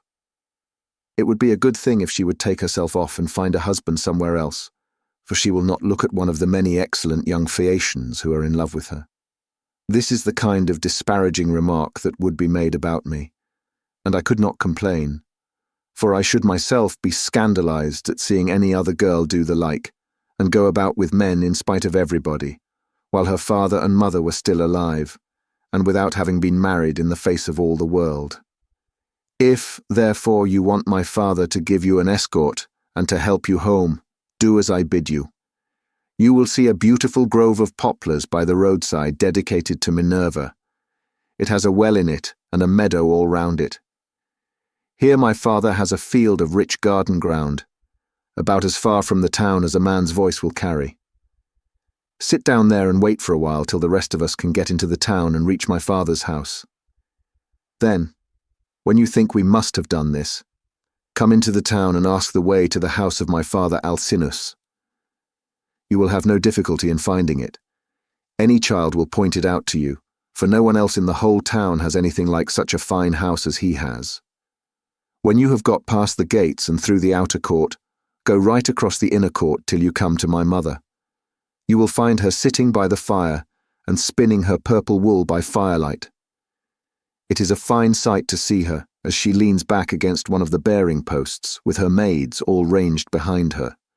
Close to her seat stands that of my father, on which he sits and drinks like an immortal god. Never mind him, but go up to my mother and lay your hands upon her knees if you would get home quickly. If you can gain her over, you may hope to see your own country again, no matter how distant it may be." So saying, she lashed the mules with her whip, and they left the river. The mules drew well, and their hooves went up and down upon the road. She was careful not to go too fast for Ulysses and the maids, who were following on foot, along with the wagon, so she plied her whip with judgment. As the sun was going down, they came to the sacred grove of Minerva, and there Ulysses sat down and prayed to the mighty daughter of Jupiter. "Hear me," he cried, "daughter of aegis-bearing Jove, unweariable, hear me now, for you gave no heed to my prayers when Neptune was wrecking me. Now, therefore, have pity upon me, and grant that I may find friends and be hospitably received by the Phaeacians." Thus did he pray, and Minerva heard his prayer, but she would not show herself to him openly, for she was afraid of her uncle Neptune, who was still furious in his endeavours to prevent Ulysses from getting home. Book 7. Thus, then, did Ulysses wait and pray. But the girl drove on to the town. When she reached her father's house, she drew up at the gateway, and her brothers, comely as the gods, gathered round her, took the mules out of the wagon, and carried the clothes into the house, while she went to her own room, where an old servant, Eurymedusa of Epira, lit the fire for her. This old woman had been brought by sea from Epira, and had been chosen as a prize for Alcinous, because he was king over the Phaeacians, and the people obeyed him as though he were a god. She had been nurse to Nausicaa, and had now lit the fire for her, and brought her supper for her into her own room. Presently Ulysses got up to go towards the town, and Minerva shed a thick mist all round him to hide him, in case any of the proud Phaeacians who met him should be rude to him, or ask him who he was. Then, as he was just entering the town, she came towards him in the likeness of a little girl carrying a pitcher. She stood right in front of him, and Ulysses said, "My dear, will you be so kind as to show me the house of King Alcinous? I am an unfortunate foreigner in distress, and do not know one in your town and country." Then Minerva said, "Yes, father stranger, I will show you the house you want, for Alcinous lives quite close to my own father. I will go before you and show the way, but say not a word as you go, and do not look at any man, nor ask him questions, for the people here cannot abide strangers, and do not like men who come from some other place. They are a seafaring folk, and sail the seas by the grace of Neptune in ships that glide along like thought, or as a bird in the air. On this she led the way, and Ulysses followed in her steps, but not one of the Phaeacians could see him as he passed through the city in the midst of them. For the great goddess Minerva, in her good will towards him, had hidden him in a thick cloud of darkness. He admired their harbours, ships, places of assembly, and the lofty walls of the city, which, with the palisade on top of them, were very striking. And when they reached the king's house, Minerva said, "This is the house, father stranger, which you would have me show you. You will find a number of great people sitting at table, but do not be afraid. Go straight in. For the bolder a man is, the more likely he is to carry his point, even though he is a stranger. First find the queen. Her name is Arete, and she comes of the same family as her husband Alcinous. They both descend originally from Neptune, who was father to Nausithous by Peribea, a woman of great beauty. Peribea was the youngest daughter of Eurymedon, who at one time reigned over the giants, but he ruined his ill-fated people and lost his own life to boot. Neptune, however, lay with his daughter, and she had a son by him, the great Nausithous, who reigned over the Phaeacians. Nausithous had 2 sons, Rhexenor and Alcinous. Apollo killed the first of them while he was still a bridegroom and without male issue. But he left a daughter Arete, whom Alcinous married, and honours as no other woman is honoured of all those that keep house along with their husbands. Thus she both was, and still is, respected beyond measure by her children, by Alcinous himself, and by the whole people, who look upon her as a goddess, and greet her whenever she goes about the city. For she is a thoroughly good woman, both in head and heart, and when any women are friends of hers, she will help their husbands also to settle their disputes. If you can gain her goodwill, you may have every hope of seeing your friends again, and getting safely back to your home and country." Then Minerva left Scheria and went away over the sea. She went to Marathon and to the spacious streets of Athens, where she entered the abode of Erechtheus. But Ulysses went on to the house of Alcinous, and he pondered much as he paused a while before reaching the threshold of bronze, for the splendour of the palace was like that of the sun or moon. The walls on either side were of bronze from end to end, and the cornice was of blue enamel.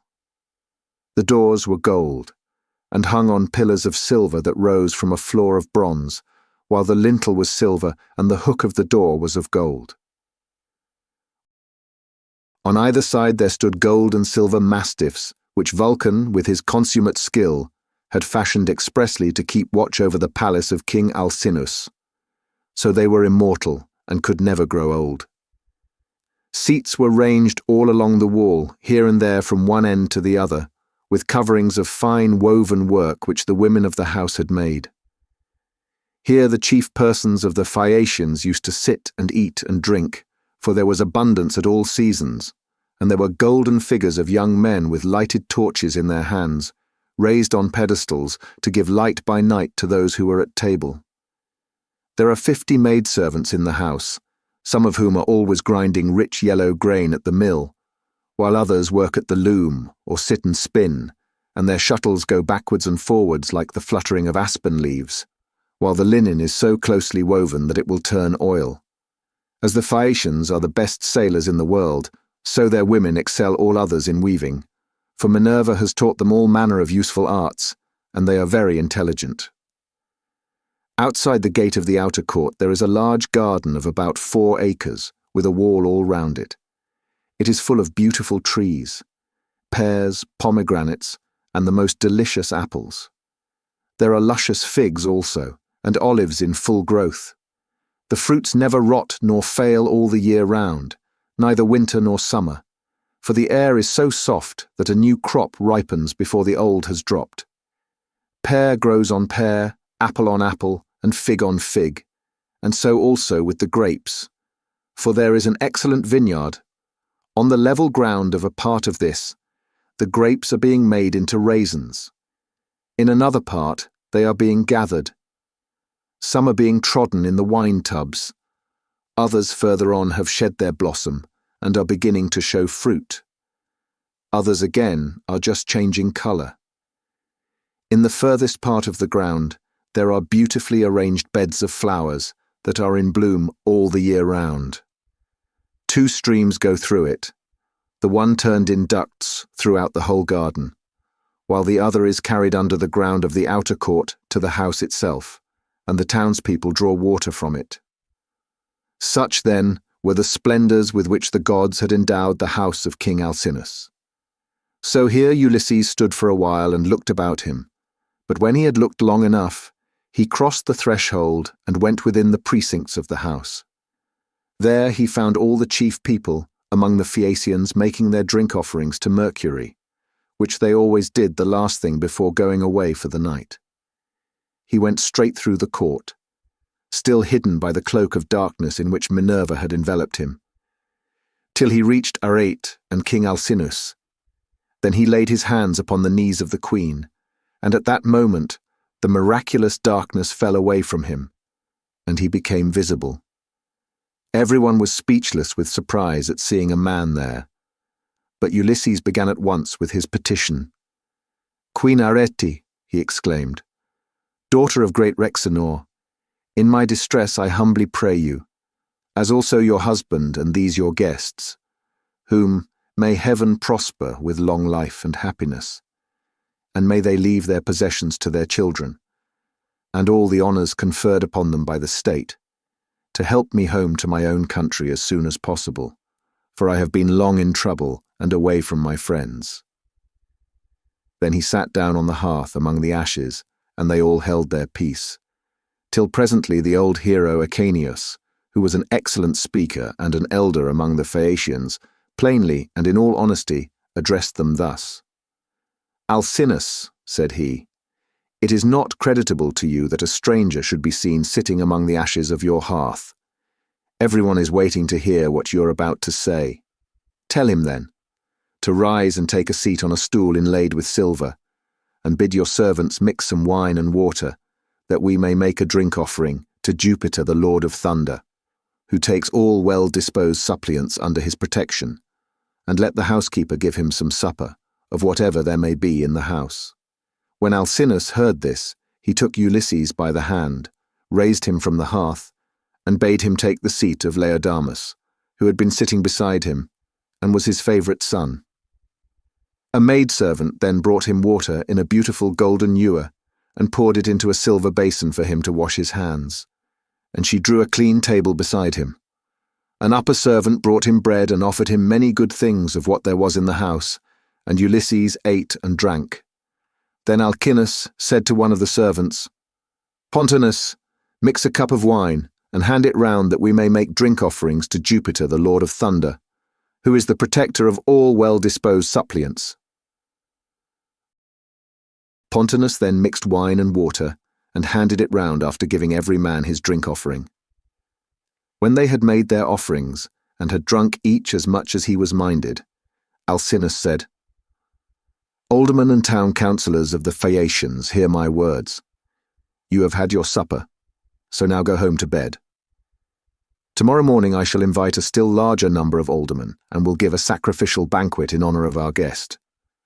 We can then discuss the question of his escort, and consider how we may at once send him back, rejoicing, to his own country, without trouble or inconvenience to himself, no matter how distant it may be. We must see that he comes to no harm while on his homeward journey, but when he is once at home, he will have to take the luck he was born with for better or worse like other people. It is possible, however, that the stranger is one of the immortals who has come down from heaven to visit us. But in this case, the gods are departing from their usual practice, for hitherto they have made themselves perfectly clear to us when we have been offering them hecatombs. They come and sit at our feasts, just like one of ourselves.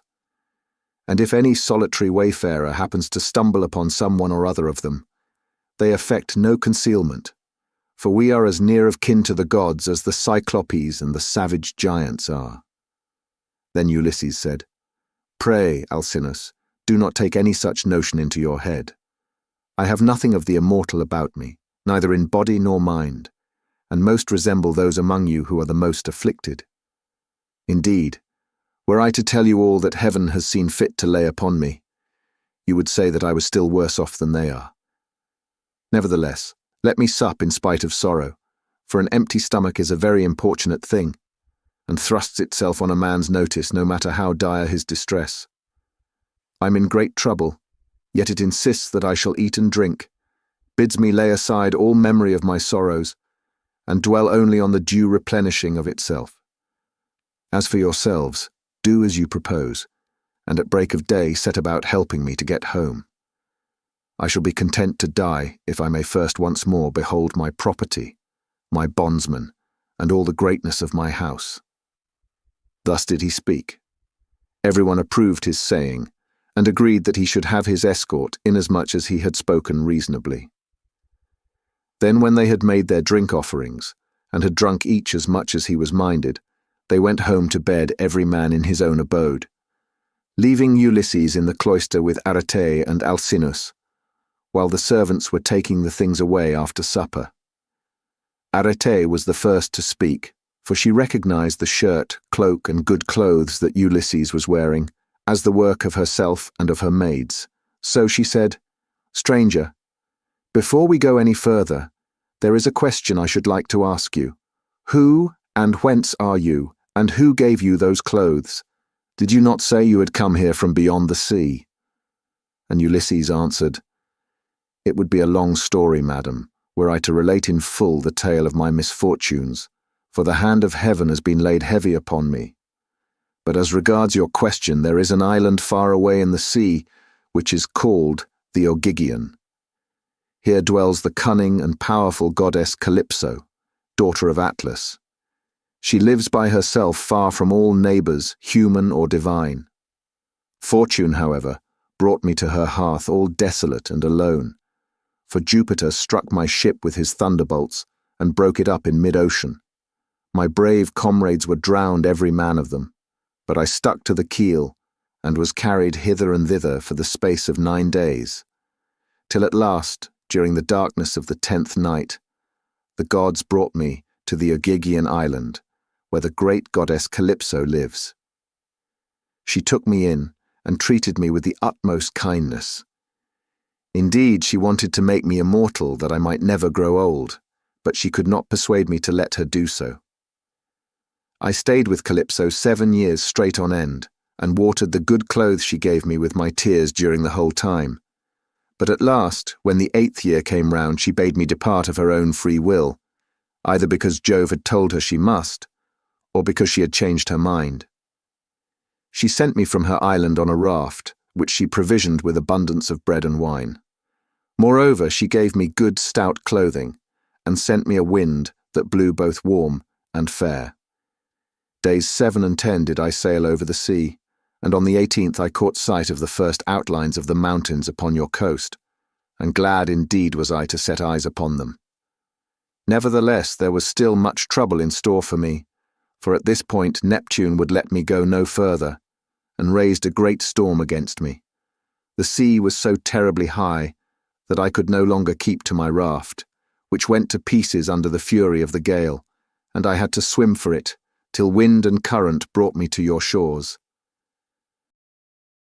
There I tried to land, but could not, for it was a bad place and the waves dashed me against the rocks, so I again took to the sea and swam on till I came to a river that seemed the most likely landing place, for there were no rocks, and it was sheltered from the wind. Here then I got out of the water and gathered my senses together again. Night was coming on, so I left the river and went into a thicket, where I covered myself all over with leaves, and presently heaven sent me off into a very deep sleep. Sick and sorry as I was, I slept among the leaves all night, and through the next day till afternoon, when I woke as the sun was westering, and saw your daughter's maidservants playing upon the beach, and your daughter among them, looking like a goddess. I besought her aid, and she proved to be of an excellent disposition, much more so than could be expected from so young a person, for young people are apt to be thoughtless. She gave me plenty of bread and wine, and when she had had me washed in the river, she also gave me the clothes in which you see me. Now, therefore, though it has pained me to do so, I have told you the whole truth." Then Alcinous said, "Stranger, it was very wrong of my daughter not to bring you on at once to my house along with the maids, seeing that she was the first person whose aid you asked." "Pray do not scold her," replied Ulysses. "She is not to blame. She did tell me to follow along with the maids, but I was ashamed and afraid, for I thought you might perhaps be displeased if you saw me. Every human being is sometimes a little suspicious and irritable." "Stranger," replied Alcinous, "I am not the kind of man to get angry about nothing. It is always better to be reasonable. But by Father Jove, Minerva, and Apollo, now that I see what kind of person you are, and how much you think as I do, I wish you would stay here, marry my daughter, and become my son-in-law. If you will stay, I will give you a house and an estate, but no one, heaven forbid, shall keep you here against your own wish, and that you may be sure of this, I will attend tomorrow to the matter of your escort. You can sleep during the whole voyage if you like, and the men shall sail you over smooth waters, either to your own home or wherever you please, even though it be a long way further off than Euboea, which those of my people who saw it when they took yellow-haired Rhadamanthus to see Tityus the son of Gaia, tell me is the furthest of any place, and yet they did the whole voyage in a single day without distressing themselves, and came back again afterwards. You will thus see how much my ships excel all others, and what magnificent oarsmen my sailors are." Then was Ulysses glad and prayed aloud, saying, "Father Jove, grant that Alcinous may do all as he has said, for so he will win an imperishable name among mankind, and at the same time I shall return to my country." Thus did they converse. Then Arete told her maids to set a bed in the room that was in the gatehouse, and make it with good red rugs, and to spread coverlets on the top of them with woolen cloaks for Ulysses to wear. The maids thereon went out with torches in their hands, and when they had made the bed they came up to Ulysses and said, "Rise, Sir Stranger, and come with us, for your bed is ready." And glad indeed was he to go to his rest. So Ulysses slept in a bed placed in a room over the echoing gateway, but Alcinous lay in the inner part of the house, with the queen his wife by his side. Book 8. Now, when the child of morning, rosy-fingered dawn appeared, Alcinous and Ulysses both rose, and Alcinous led the way to the Phaeacian place of assembly, which was near the ships. When they got there, they sat down side by side on a seat of polished stone, while Minerva took the form of one of Alcinous's servants, and went round the town in order to help Ulysses to get home. She went up to the citizens, man by man, and said, "Aldermen and town councillors of the Phaeacians, come to the assembly, all of you, and listen to the stranger who has just come off a long voyage to the house of King Alcinous. He looks like an immortal god." With these words she made them all want to come, and they flocked to the assembly till seats and standing room were alike crowded.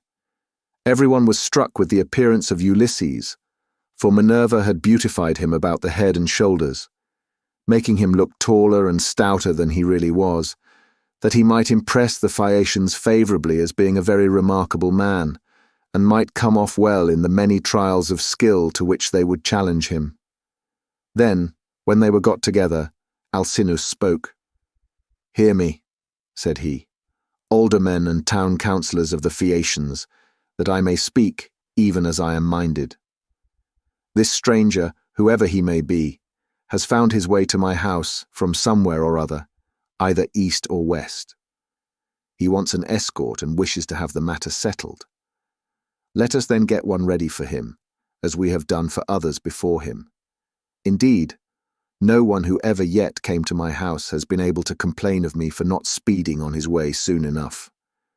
Let us draw a ship into the sea, one that has never yet made a voyage, and man her with 52 of our smartest young sailors. Then, when you have made fast your oars each by his own seat, leave the ship and come to my house to prepare a feast. I will find you in everything. I am giving these instructions to the young men who will form the crew, for as regards you aldermen and town councillors, you will join me in entertaining our guest in the cloisters. I can take no excuses, and we will have Demodocus to sing to us, for there is no bard like him whatever he may choose to sing about." Alcinous then led the way, and the others followed after, while a servant went to fetch Demodocus. The 52 picked oarsmen went to the seashore as they had been told, and when they got there, they drew the ship into the water, got her mast and sails inside her, bound the oars to the thole-pins with twisted thongs of leather, all in due course, and spread the white sails aloft. They moored the vessel a little way out from land, and then came on shore and went to the house of King Alcinous. The outhouses, yards, and all the precincts were filled with crowds of men, in great multitudes, both old and young, and Alcinous killed them 12 sheep, 8 full-grown pigs, and 2 oxen. These they skinned and dressed so as to provide a magnificent banquet. A servant presently led in the famous bard Demodocus, whom the muse had dearly loved, but to whom she had given both good and evil, for though she had endowed him with a divine gift of song, she had robbed him of his eyesight. Pontonous set a seat for him among the guests, leaning it up against a bearing post. He hung the lyre for him on a peg over his head, and showed him where he was to feel for it with his hands. He also set a fair table with a basket of victuals by his side, and a cup of wine from which he might drink whenever he was so disposed. The company then laid their hands upon the good things that were before them, but as soon as they had had enough to eat and drink, the muse inspired Demodocus to sing the feats of heroes, and more especially, a matter that was then in the mouths of all men, to wit, the quarrel between Ulysses and Achilles, and the fierce words that they heaped on one another as they sat together at a banquet. But Agamemnon was glad when he heard his chieftains quarrelling with one another, for Apollo had foretold him this at Pytho, when he crossed the stone floor to consult the oracle. Here was the beginning of the evil that by the will of Jupiter fell both upon Danaans and Trojans. Thus sang the bard. But Ulysses drew his purple mantle over his head and covered his face, for he was ashamed to let the Phaeacians see that he was weeping. When the bard left off singing, he wiped the tears from his eyes, uncovered his face, and taking his cup, made a drink offering to the gods. But when the Phaeacians pressed Demodocus to sing further, for they delighted in his lays, then Ulysses again drew his mantle over his head and wept bitterly. No one noticed his distress, except Alcinous, who was sitting near him and heard the heavy sighs that he was heaving. So he at once said, "Aldermen and town councillors of the Phaeacians, we have had enough now, both of the feast and of the minstrelsy that is its due accompaniment. Let us proceed therefore to the athletic sports, so that our guest on his return home may be able to tell his friends how much we surpass all other nations as boxers, wrestlers, jumpers, and runners." With these words he led the way, and the others followed after. A servant hung Demodocus's lyre on its peg for him, led him out of the cloister, and set him on the same way as that along which all the chief men of the Phaeacians were going to see the sports. A crowd of several thousands of people followed them, and there were many excellent competitors for all the prizes.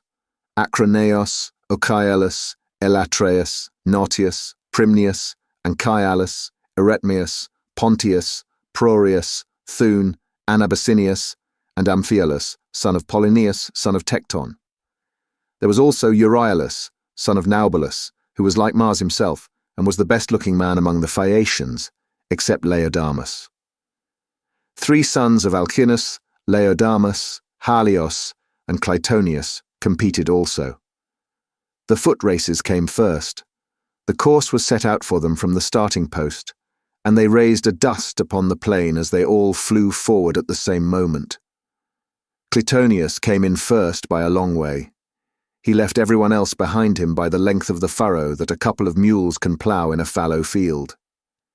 They then turned to the painful art of wrestling, and here Euryalus proved to be the best man. Amphialus excelled all the others in jumping, while at throwing the disc there was no one who could approach Elatrius. Alcinous's son Laodamas was the best boxer, and he it was who presently said, when they had all been diverted with the games, "Let us ask the stranger whether he excels in any of these sports. He seems very powerfully built. His thighs, calves, hands, and neck are of prodigious strength, nor is he at all old. But he has suffered much lately, and there is nothing like the sea for making havoc with a man, no matter how strong he is." "You are quite right, Laodamas," replied Euryalus. "Go up to your guest and speak to him about it yourself." When Laodamas heard this, he made his way into the middle of the crowd and said to Ulysses, "I hope, sir, that you will enter yourself for some one or other of our competitions if you are skilled in any of them, and you must have gone in for many a one before now. There is nothing that does anyone so much credit all his life long as the showing himself a proper man with his hands and feet. Have a try, therefore, at something, and banish all sorrow from your mind. Your return home will not be long delayed, for the ship is already drawn into the water, and the crew is found." Ulysses answered, "Laodamas, why do you taunt me in this way? My mind is set rather on cares than contests. I have been through infinite trouble, and am come among you now as a suppliant, praying your king and people to further me on my return home." Then Euryalus reviled him outright and said, "I gather, then, that you are unskilled in any of the many sports that men generally delight in. I suppose you are one of those grasping traders that go about in ships as captains or merchants, and who think of nothing but of their outward freights and homeward cargoes. There does not seem to be much of the athlete about you." "For shame, sir," answered Ulysses fiercely. "You are an insolent fellow. So true is it that the gods do not grace all men alike in speech, person, and understanding. One man may be of weak presence, but heaven has adorned this with such a good conversation that he charms everyone who sees him. His honeyed moderation carries his hearers with him, so that he is leader in all assemblies of his fellows, and wherever he goes, he is looked up to. Another may be as handsome as a god, but his good looks are not crowned with discretion. This is your case. No god could make a finer-looking fellow than you are, but you are a fool. Your ill-judged remarks have made me exceedingly angry, and you are quite mistaken, for I excel in a great many athletic exercises. Indeed, so long as I had youth and strength, I was among the first athletes of the age. Now, however, I am worn out by labour and sorrow, for I have gone through much, both on the field of battle and by the waves of the weary sea. Still, in spite of all this, I will compete, for your taunts have stung me to the quick." So he hurried up without even taking his cloak off, and seized a disc, larger, more massive, and much heavier than those used by the Phaeacians when disc-throwing among themselves. Then, swinging it back, he threw it from his brawny hand, and it made a humming sound in the air as he did so. The Phaeacians quailed beneath the rushing of its flight, as it sped gracefully from his hand and flew beyond any mark that had been made yet. Minerva, in the form of a man, came and marked the place where it had fallen. "A blind man, sir," said she, "could easily tell your mark by groping for it. It is so far ahead of any other. You may make your mind easy about this contest, for no Phaeacian can come near to such a throw as yours." Ulysses was glad when he found he had a friend among the lookers-on, so he began to speak more pleasantly. "Young men," said he, "come up to that throw if you can, and I will throw another disc as heavy or even heavier. If anyone wants to have a bout with me, let him come on, for I am exceedingly angry. I will box, wrestle, or run, I do not care what it is, with any man of you all except Laodamas. but not with him because I am his guest, and one cannot compete with one's own personal friend. At least I do not think it a prudent or a sensible thing for a guest to challenge his host's family at any game, especially when he is in a foreign country. He will cut the ground from under his own feet if he does, but I make no exception as regards anyone else, for I want to have the matter out and know which is the best man. I'm a good hand at every kind of athletic sport known among mankind. I am an excellent archer. In battle, I am always the first to bring a man down with my arrow, no matter how many more are taking aim at him alongside of me. Philoctetes was the only man who could shoot better than I could when we Achaeans were before Troy and in practice. I far excel everyone else in the whole world, of those who still eat bread upon the face of the earth, but I should not like to shoot against the mighty dead, such as Hercules or Eurytus the Oechalian, men who could shoot against the gods themselves.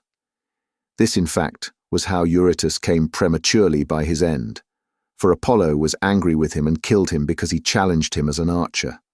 I can throw a dart farther than anyone else can shoot an arrow. Running is the only point in respect of which I'm afraid some of the Phaeacians might beat me, for I have been brought down very low at sea. My provisions ran short, and therefore I am still weak.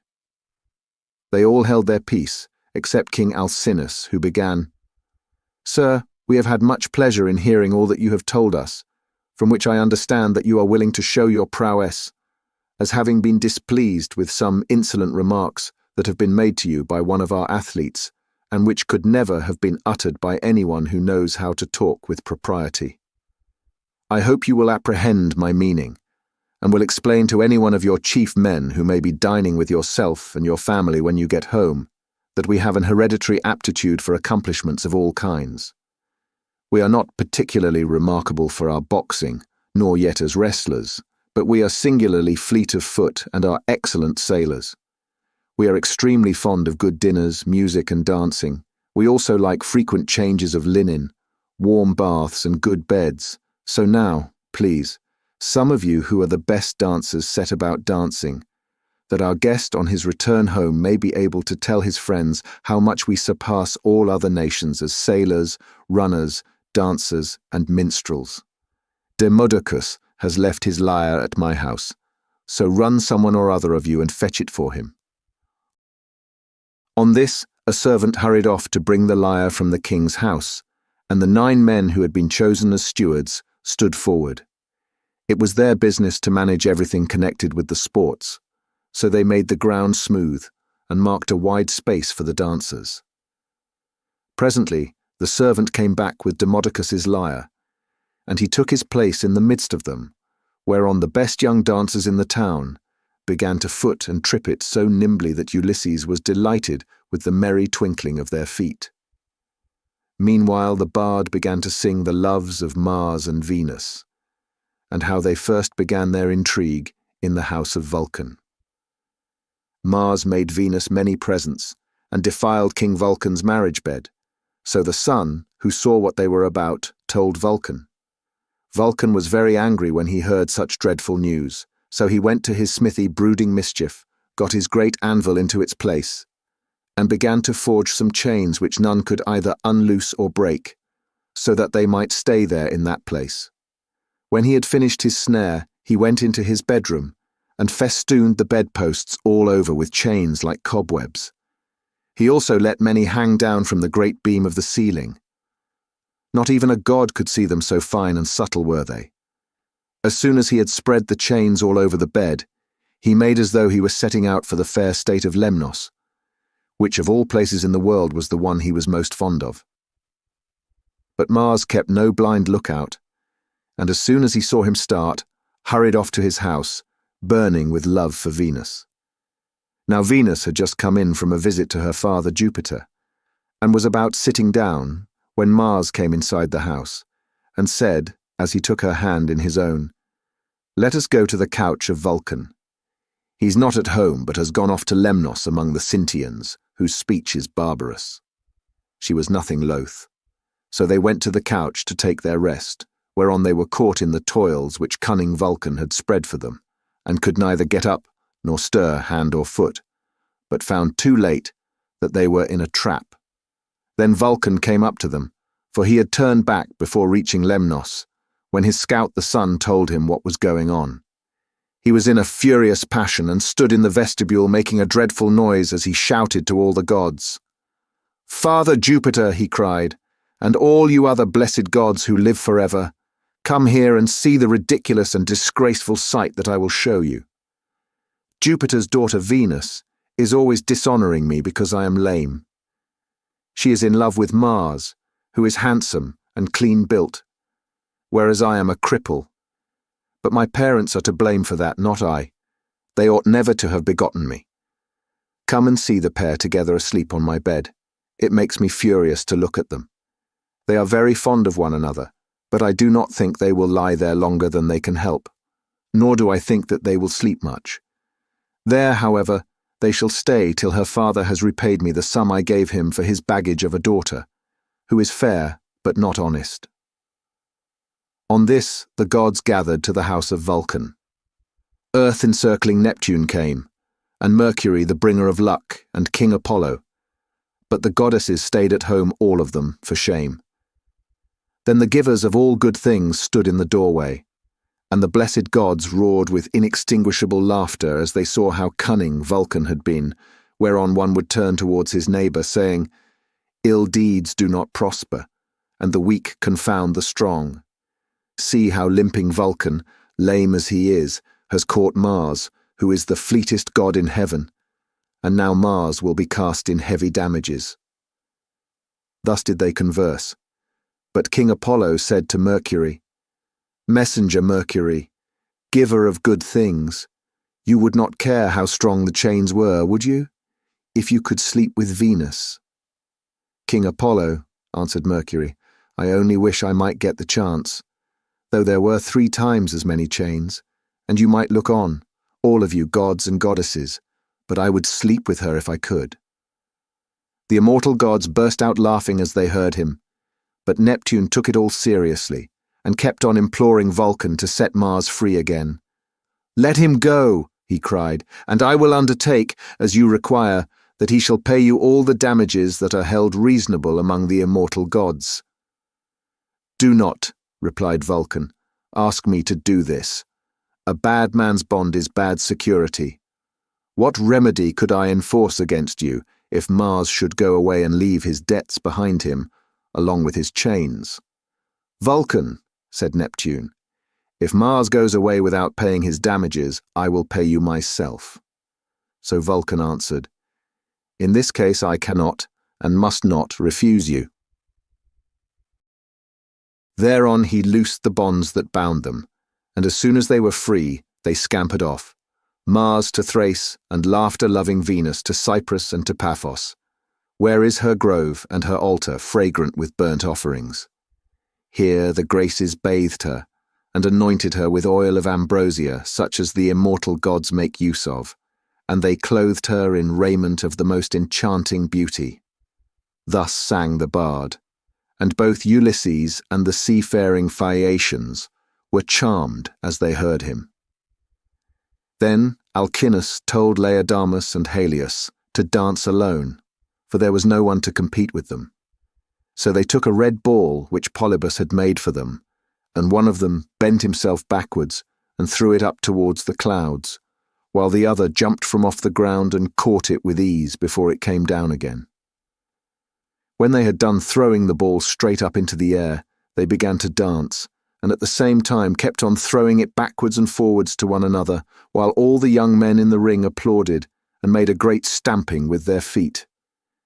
Then Ulysses said, "King Alcinous, you said your people were the nimblest dancers in the world, and indeed they have proved themselves to be so. I was astonished as I saw them." The king was delighted at this, and exclaimed to the Phaeacians, "Aldermen and town councillors, our guest seems to be a person of singular judgment. Let us give him such proof of our hospitality as he may reasonably expect. There are 12 chief men among you, and counting myself, there are 13. Contribute, each of you, a clean cloak, a shirt, and a talent of fine gold. Let us give him all this in a lump down at once, so that when he gets his supper, he may do so with a light heart. As for Euryalus, he will have to make a formal apology and a present too, for he has been rude." Thus did he speak. The others, all of them, applauded his saying, and sent their servants to fetch the presents. Then Euryalus said, "King Alcinous, I will give the stranger all the satisfaction you require. He shall have my sword, which is of bronze, all but the hilt, which is of silver. I will also give him the scabbard of newly sawn ivory into which it fits. It will be worth a great deal to him." As he spoke, he placed the sword in the hands of Ulysses and said, "Good luck to you, father stranger. If anything has been said amiss, may the winds blow it away with them, and may heaven grant you a safe return. For I understand you have been long away from home, and have gone through much hardship." To which Ulysses answered, "Good luck to you too, my friend, and may the gods grant you every happiness. I hope you will not miss the sword you have given me, along with your apology." With these words he girded the sword about his shoulders, and towards sundown the presents began to make their appearance, as the servants of the donors kept bringing them to the house of King Alcinous. Here his sons received them and placed them under their mother's charge. Then Alcinous led the way to the house and bade his guests take their seats. "Wife," said he, turning to Queen Arete, "go, fetch the best chest we have, and put a clean cloak and shirt in it. Also, set a copper on the fire and heat some water. Our guest will take a warm bath. See also to the careful packing of the presents that the noble Phaeacians have made him. He will thus better enjoy both his supper and the singing that will follow.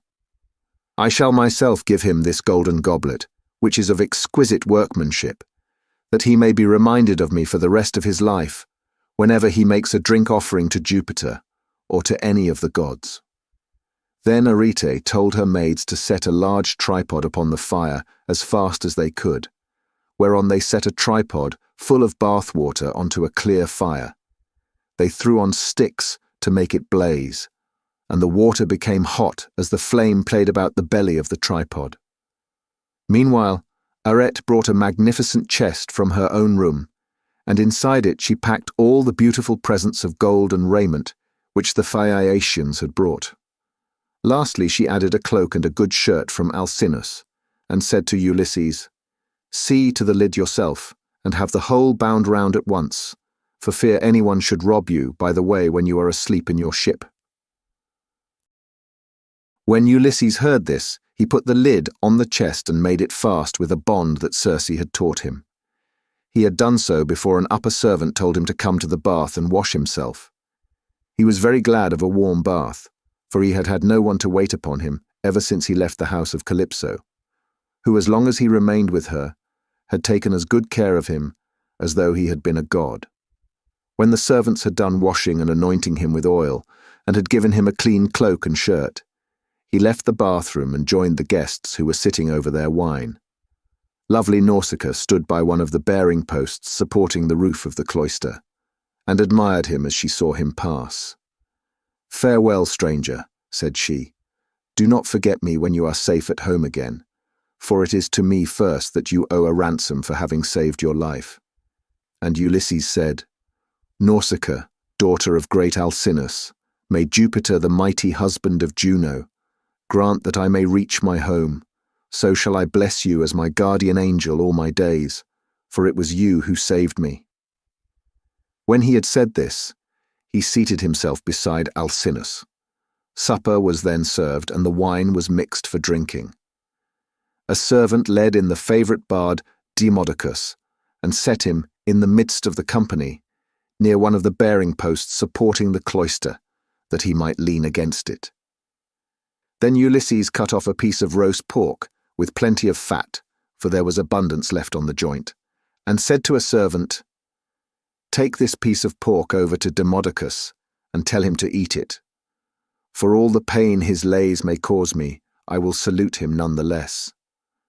Bards are honoured and respected throughout the world, for the muse teaches them their songs and loves them."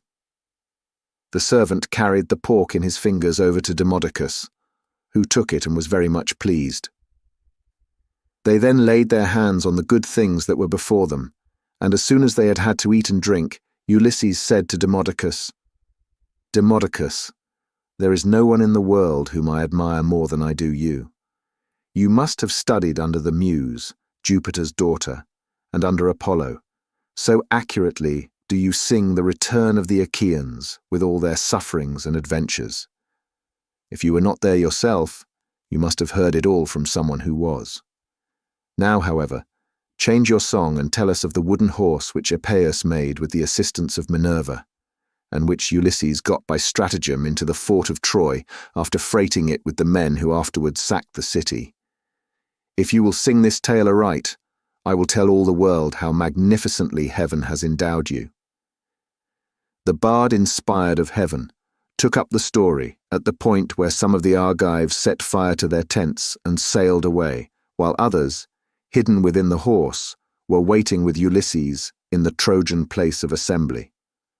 For the Trojans themselves had drawn the horse into their fortress, and it stood there while they sat in council round it, and were in 3 minds as to what they should do. Some were for breaking it up then and there, others would have it dragged to the top of the rock on which the fortress stood, and then thrown down the precipice, while yet others were for letting it remain as an offering and propitiation for the gods. And this was how they settled it in the end, for the city was doomed when it took in that horse, within which were all the bravest of the Argives, waiting to bring death and destruction on the Trojans. Anon, he sang how the sons of the Achaeans issued from the horse, and sacked the town, breaking out from their ambuscade. He sang how they overran the city hither and thither, and ravaged it, and how Ulysses went raging like Mars, along with Menelaus, to the house of Deiphobus. It was there that the fight raged most furiously. Nevertheless, by Minerva's help, he was victorious. All this he told, but Ulysses was overcome as he heard him, and his cheeks were wet with tears. He wept as a woman weeps when she throws herself on the body of her husband, who has fallen before his own city and people, fighting bravely in defense of his home and children. She screams aloud and flings her arms about him as he lies gasping for breath and dying, but her enemies beat her from behind about the back and shoulders and carry her off into slavery, to a life of labor and sorrow, and the beauty fades from her cheeks. Even so piteously did Ulysses weep. But none of those present perceived his tears, except Alcinous, who was sitting near him, and could hear the sobs and sighs that he was heaving. The king, therefore, at once rose and said, "Aldermen and town councillors of the Phaeacians, let Demodocus cease his song, for there are those present who do not seem to like it." From the moment that we had done supper and Demodocus began to sing, our guest has been all the time groaning and lamenting. He is evidently in great trouble, so let the bard leave off, that we may all enjoy ourselves, hosts and guest alike. This will be much more as it should be, for all these festivities, with the escort and the presents that we are making with so much goodwill, are wholly in his honour, and anyone with even a moderate amount of right feeling knows that he ought to treat a guest and a suppliant as though he were his own brother. Therefore, sir, do you on your part affect no more concealment nor reserve in the matter about which I shall ask you. It will be more polite in you to give me a plain answer. Tell me the name by which your father and mother over yonder used to call you, and by which you were known among your neighbours and fellow citizens. There is no one, neither rich nor poor, who is absolutely without any name whatever, for people's fathers and mothers give them names as soon as they are born. Tell me also your country, nation and city, that our ships may shape their purpose accordingly and take you there. For the Phaeacians have no pilots, their vessels have no rudders as those of other nations have, but the ships themselves understand what it is that we are thinking about and want. They know all the cities and countries in the whole world, and can traverse the sea just as well even when it is covered with mist and cloud, so that there is no danger of being wrecked or coming to any harm. Still, I do remember hearing my father say that Neptune was angry with us for being too easygoing in the matter of giving people escorts. He said that one of these days he should wreck a ship of ours as it was returning from having escorted someone, and bury our city under a high mountain. This is what my father used to say. But whether the god will carry out his threat or no is a matter which he will decide for himself. And now tell me, and tell me true. Where have you been wandering, and in what countries have you travelled? Tell us of the peoples themselves, and of their cities, who are hostile, savage, and uncivilized, and who, on the other hand, hospitable and humane. Tell us also why you are made so unhappy on hearing about the return of the Argive Danaans from Troy. The gods arranged all this, and sent them their misfortunes in order that future generations might have something to sing about. Did you lose some brave kinsman of your wife's when you were before Troy? A son-in-law or father-in-law, which are the nearest relations a man has outside his own flesh and blood? Or was it some brave and kindly-natured comrade? For a good friend is as dear to a man as his own brother. Book 9. And Ulysses answered, King Alcinous, it is a good thing to hear a bard, with such a divine voice as this man has. There is nothing better or more delightful than when a whole people make merry together, with the guests sitting orderly to listen, while the table is loaded with bread and meats, and the cupbearer draws wine, and fills his cup for every man. This is indeed as fair a sight as a man can see. Now, however, since you are inclined to ask the story of my sorrows, and rekindle my own sad memories in respect of them, I do not know how to begin, nor yet how to continue and conclude my tale, for the hand of heaven has been laid heavily upon me. Firstly, then, I will tell you my name, that you too may know it, and one day, if I outlive this time of sorrow, may become my guests, though I live so far away from all of you. I am Ulysses, son of Laertes, renowned among mankind for all manner of subtlety, so that my fame ascends to heaven. I live in Ithaca, where there is a high mountain called Neritum, covered with forests, and not far from it there is a group of islands very near to one another, Dulichium, Sam, and the wooded island of Zakynthus. It lies squat on the horizon, all highest up in the sea towards the sunset, while the others lie away from it towards dawn. It is a rugged island, but it breeds brave men, and my eyes know none that they better love to look upon. The goddess Calypso kept me with her in her cave, and wanted me to marry her, as did also the cunning Aeaean goddess Circe.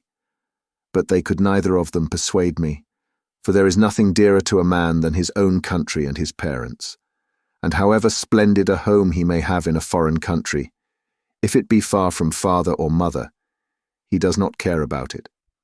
Now, however, I will tell you of the many hazardous adventures which by Jupiter's will I met with on my return from Troy.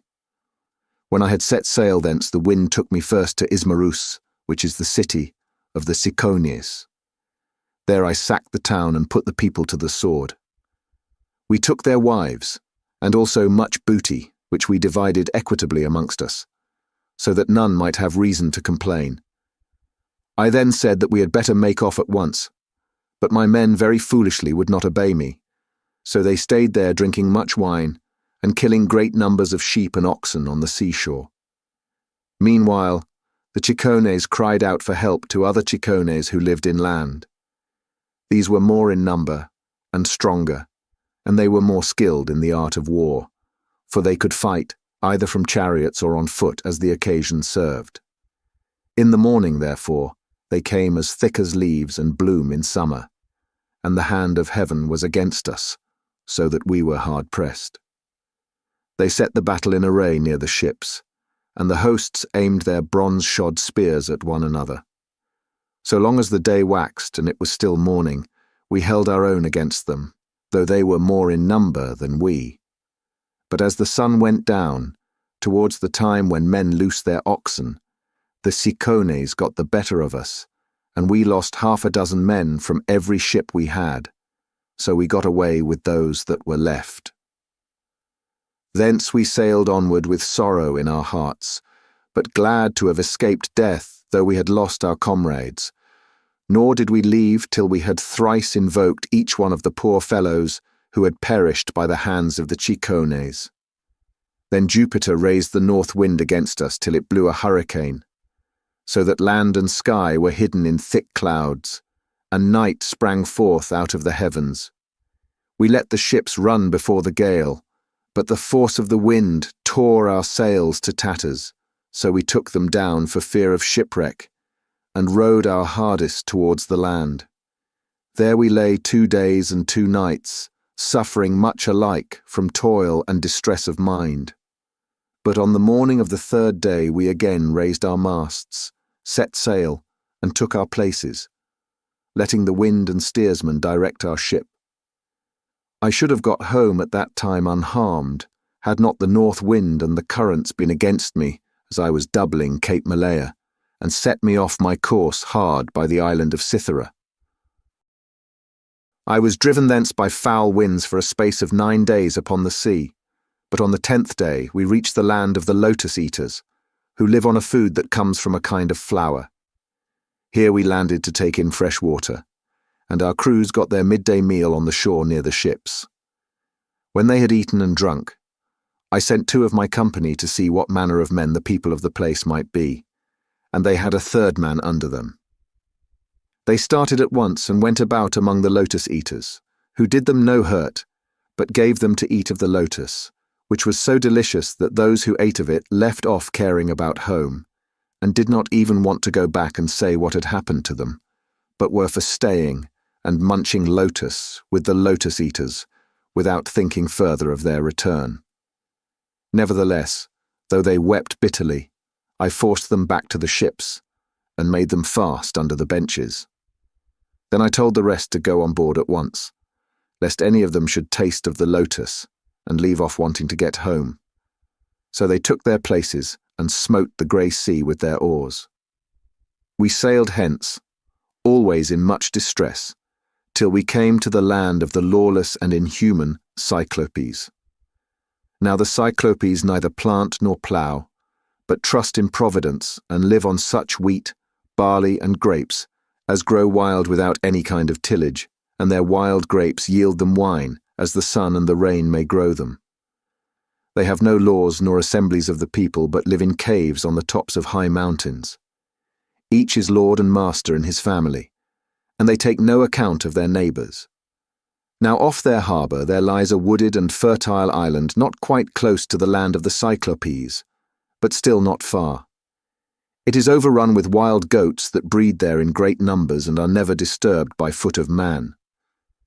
For sportsmen, who as a rule will suffer so much hardship in forest or among mountain precipices, do not go there, nor yet again is it ever ploughed or fed down.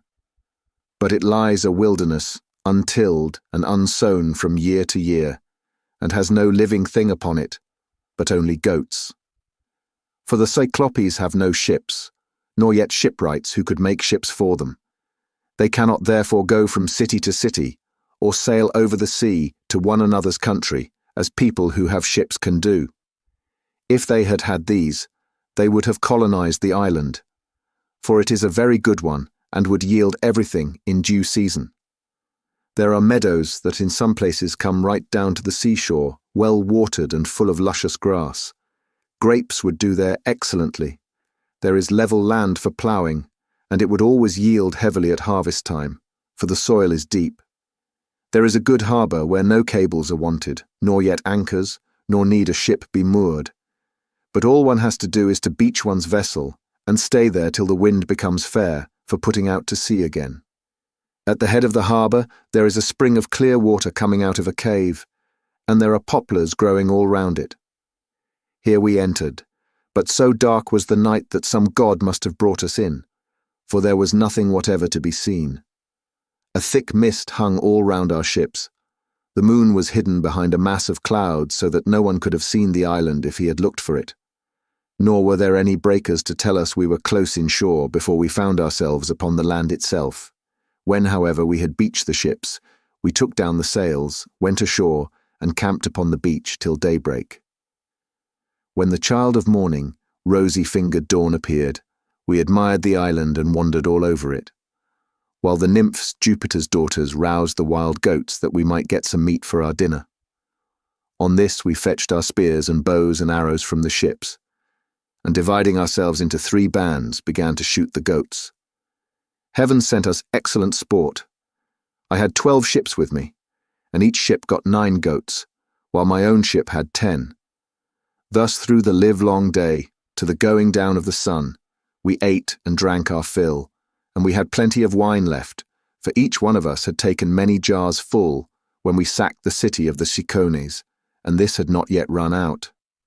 While we were feasting, we kept turning our eyes towards the land of the Cyclopes, which was hard by, and saw the smoke of their stubble fires.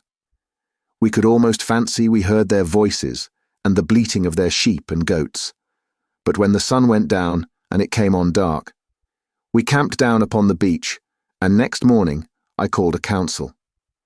"Stay here, my brave fellows," said I, "all the rest of you, while I go with my ship and exploit these people myself. I want to see if they are uncivilized savages or a hospitable and humane race." I went on board, bidding my men to do so also and loose the hawsers. So they took their places and smote the grey sea with their oars. When we got to the land, which was not far, there, on the face of a cliff near the sea, we saw a great cave overhung with laurels. It was a station for a great many sheep and goats, and outside there was a large yard, with a high wall round it made of stones built into the ground, and of trees both pine and oak.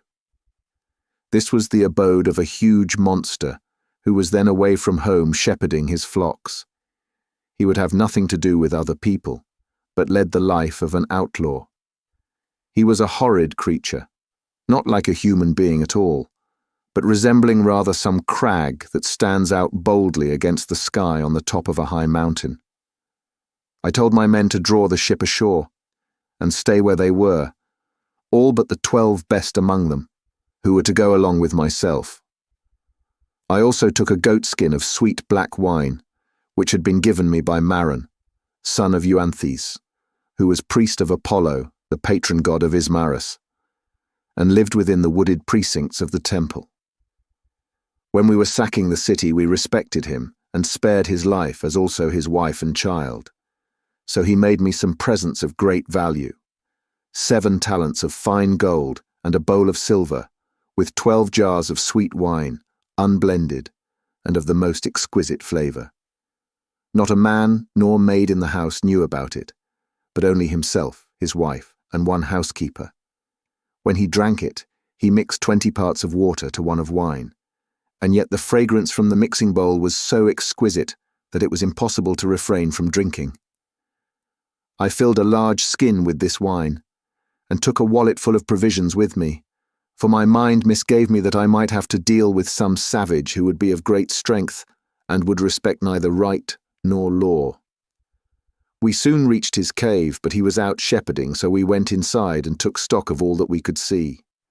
His cheese racks were loaded with cheeses, and he had more lambs and kids than his pens could hold.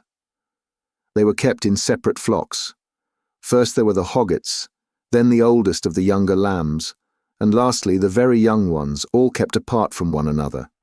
As for his dairy, all the vessels, bowls, and milk pails into which he milked were swimming with whey. When they saw all this, my men begged me to let them first steal some cheeses, and make off with them to the ship. They would then return, drive down the lambs and kids, put them on board, and sail away with them. It would have been indeed better if we had done so, but I would not listen to them, for I wanted to see the owner himself, in the hope that he might give me a present. When, however, we saw him, my poor men found him ill to deal with. We lit a fire, offered some of the cheeses in sacrifice, ate others of them, and then sat waiting till the Cyclops should come in with his sheep. When he came, he brought in with him a huge load of dry firewood to light the fire for his supper, and this he flung with such a noise onto the floor of his cave that we hid ourselves for fear at the far end of the cavern. Meanwhile, he drove all the ewes inside, as well as the she-goats that he was going to milk, leaving the males, both rams and he-goats, outside in the yards. Then he rolled a huge stone to the mouth of the cave, so huge that 22 strong four-wheeled wagons would not be enough to draw it from its place against the doorway. When he had so done, he sat down and milked his ewes and goats, all in due course, and then let each of them have her own young. He curdled half the milk and set it aside in wicker strainers, but the other half he poured into bowls that he might drink it for his supper. When he had got through with all his work, he lit the fire and then caught sight of us, whereon he said, "Strangers, who are you? Where do you sail from? Are you traders, or do you sail the sea as rovers, with your hands against every man, and every man's hand against you?" We were frightened out of our senses by his loud voice and monstrous form, but I managed to say, "We are Achaeans on our way home from Troy, but by the will of Jupiter and stress of weather, we have been driven far out of our course. We are the people of Agamemnon, son of Atreus, who has won infinite renown throughout the whole world by sacking so great a city and killing so many people. We therefore humbly pray you to show us some hospitality, and otherwise make us such presents as visitors may reasonably expect. May your excellency fear the wrath of heaven, for we are your suppliants, and Jupiter takes all respectable travellers under his protection, for he is the avenger of all suppliants and foreigners in distress." To this he gave me but a pitiless answer. "Stranger," said he, "you are a fool, or else you know nothing of this country. Talk to me indeed about fearing the gods or shunning their anger. We Cyclopes do not care about Jupiter or any of your blessed gods, for we are ever so much stronger than they. I shall not spare either yourself or your companions out of any regard for Jupiter, unless I am in the humour for doing so. And now tell me where you made your ship fast, when you came on shore. Was it round the point, or is she lying straight off the land?" He said this to draw me out, but I was too cunning to be caught in that way, so I answered with a lie. "Neptune," said I, "sent my ship onto the rocks at the far end of your country, and wrecked it. We were driven onto them from the open sea, but I and those who are with me escaped the jaws of death." The cruel wretch vouchsafed me not one word of answer, but with a sudden clutch he gripped up 2 of my men at once and dashed them down upon the ground as though they had been puppies. Their brains were shed upon the ground, and the earth was wet with their blood. Then he tore them limb from limb and supped upon them. He gobbled them up like a lion in the wilderness, flesh, bones, marrow, and entrails, without leaving anything uneaten. As for us, we wept and lifted up our hands to heaven on seeing such a horrid sight, for we did not know what else to do. But when the Cyclops had filled his huge paunch, and had washed down his meal of human flesh with a drink of neat milk, he stretched himself full length upon the ground among his sheep and went to sleep. I was at first inclined to seize my sword, draw it, and drive it into his vitals, but I reflected that, if I did, we should all certainly be lost, for we should never be able to shift the stone which the monster had put in front of the door. So we stayed sobbing and sighing where we were till morning came. When the child of morning, rosy-fingered dawn, appeared, he again lit his fire, milked his goats and ewes, all quite rightly, and then let each have her own young one. As soon as he had got through with all his work, he clutched up 2 more of my men, and began eating them for his morning's meal. Presently, with the utmost ease, he rolled the stone away from the door and drove out his sheep, but he at once put it back again, as easily as though he were merely clapping the lid onto a quiver full of arrows. As soon as he had done so, he shouted and cried, "Shoo! Shoo!" after his sheep to drive them onto the mountain. So I was left to scheme some way of taking my revenge and covering myself with glory. In the end, I deemed it would be the best plan to do as follows. The Cyclops had a great club which was lying near one of the sheep pens. It was of green olive wood, and he had cut it intending to use it for a staff as soon as it should be dry. It was so huge that we could only compare it to the mast of a 20-oared merchant vessel of large burden, and able to venture out into open sea. I went up to this club and cut off about 6 feet of it. I then gave this piece to the men, and told them to fine it evenly off at one end, which they proceeded to do. And lastly, I brought it to a point myself, charring the end in the fire to make it harder. When I had done this, I hid it under dung, which was lying about all over the cave, and told the men to cast lots which of them should venture along with myself to lift it, and bore it into the monster's eye, while he was asleep. The lot fell upon the very 4 whom I should have chosen, and I myself made 5. In the evening the wretch came back from shepherding, and drove his flocks into the cave, this time driving them all inside, and not leaving any in the yards. I suppose some fancy must have taken him, or a god must have prompted him to do so. As soon as he had put the stone back to its place against the door, he sat down, milked his ewes and his goats all quite rightly, and then let each have her own young one. When he had got through with all this work, he gripped up 2 more of my men, and made his supper off them. So I went up to him with an ivywood bowl of black wine in my hands. "Look here, Cyclops," said I, "you have been eating a great deal of man's flesh, so take this and drink some wine, that you may see what kind of liquor we had on board my ship. I was bringing it to you as a drink offering, in the hope that you would take compassion upon me, and further me on my way home, whereas all you do is to go on ramping and raving most intolerably. You ought to be ashamed of yourself. How can you expect people to come see you any more if you treat them in this way?" He then took the cup and drank. He was so delighted with the taste of the wine that he begged me for another bowl full. "Be so kind," he said, "as to give me some more, and tell me your name at once. I want to make you a present that you will be glad to have. We have wine even in this country, for our soil grows grapes and the sun ripens them, but this drinks like nectar and ambrosia all in one." I then gave him some more. 3 times did I fill the bowl for him, and 3 times did he drain it without thought or heed. Then, when I saw that the wine had got into his head, I said to him, as plausibly as I could, "Cyclops, you ask my name, and I will tell it you. Give me therefore the present you promised me. My name is Noman. This is what my father and mother and my friends have always called me." But the cruel wretch said, "Then I will eat all Noman's comrades before Noman himself, and will keep Noman for the last. This is the present that I will make him." As he spoke, he reeled and fell sprawling face upwards on the ground. His great neck hung heavily backwards, and a deep sleep took hold upon him. Presently he turned sick, and threw up both wine and the gobbets of human flesh on which he had been gorging, for he was very drunk.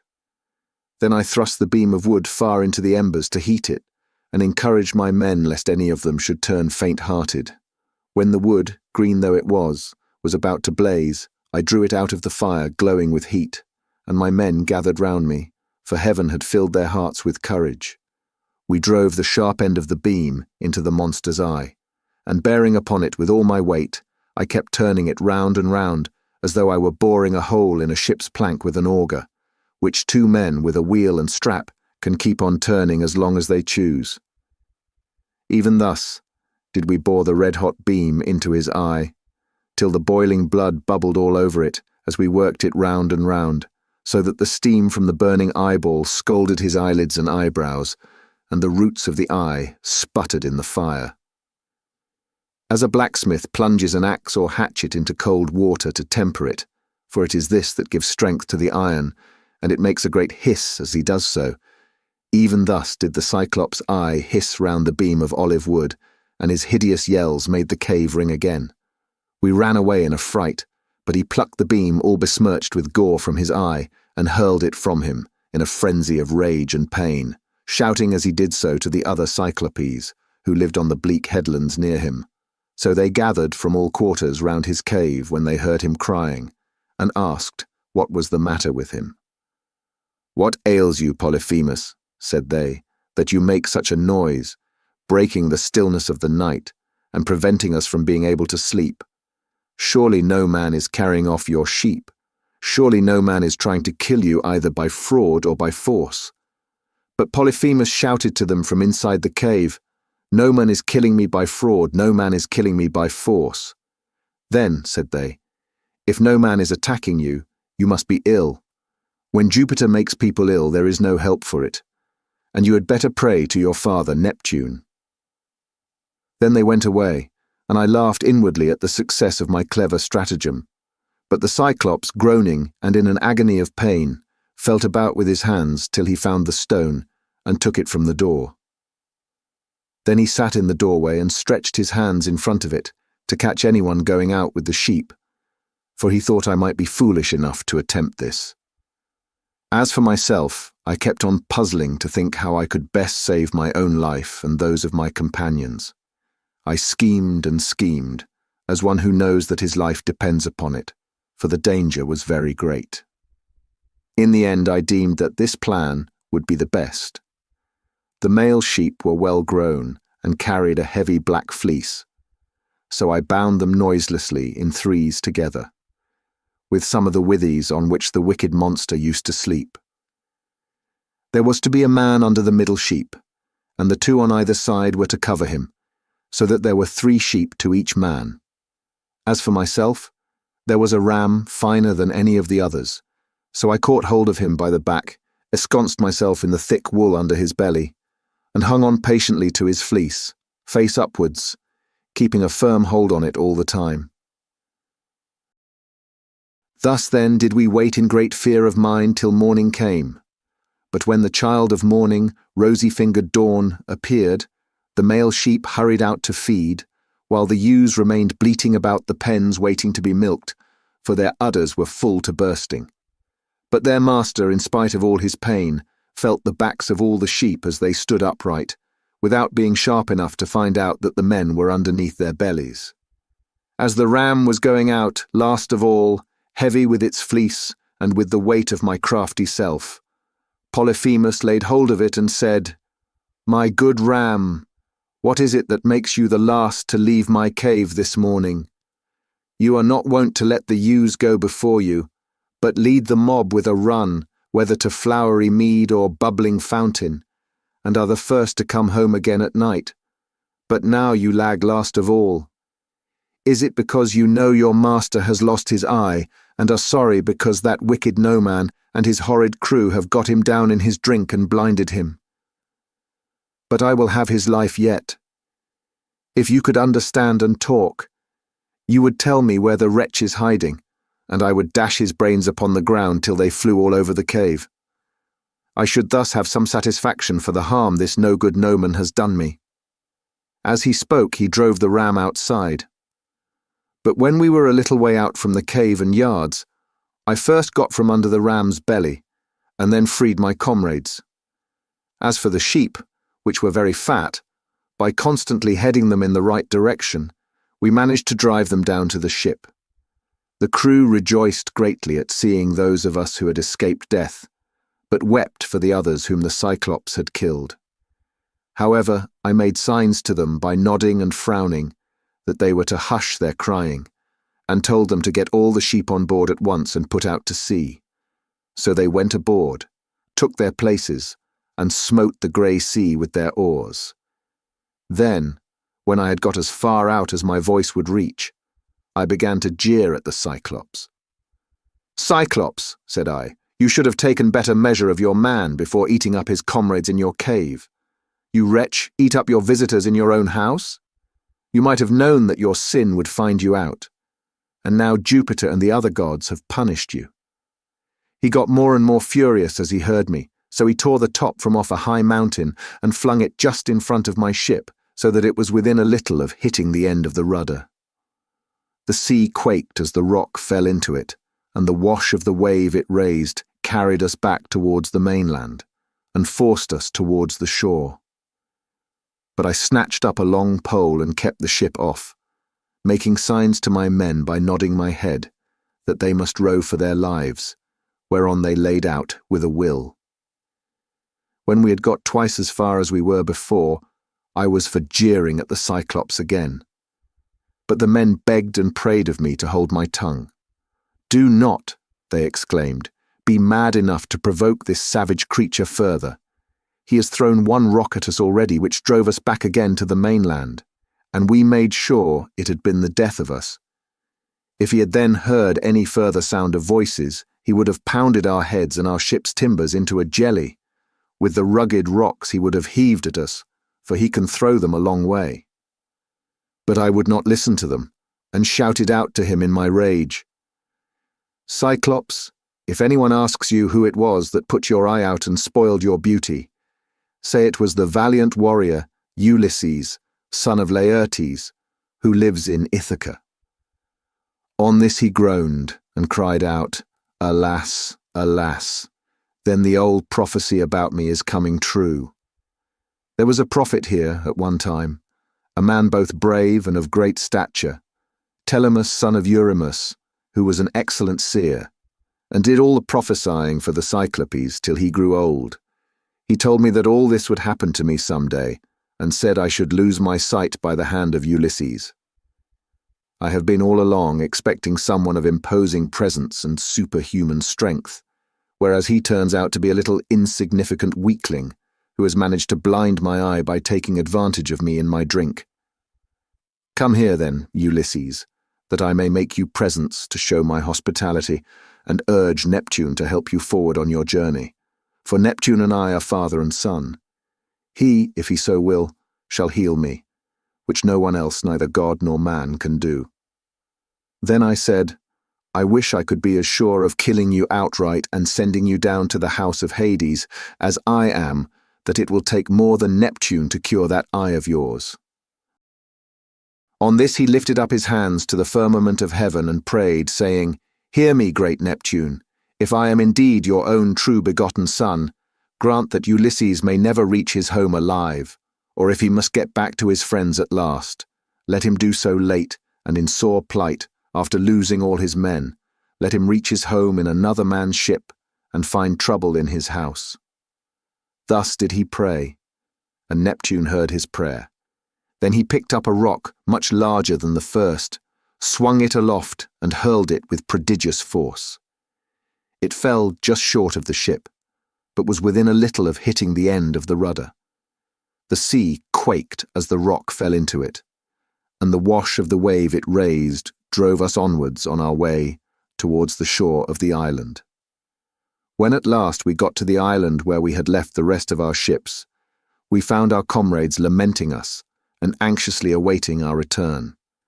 We ran our vessel upon the sands and got out of her onto the seashore. We also landed the Cyclops' sheep and divided them equitably amongst us, so that none might have reason to complain.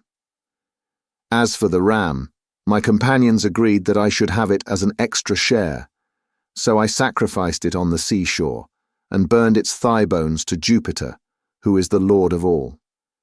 But he heeded not my sacrifice, and only thought how he might destroy both my ships and my comrades.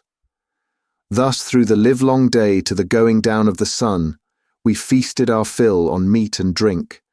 But when the sun went down, and it came on dark, we camped upon the beach.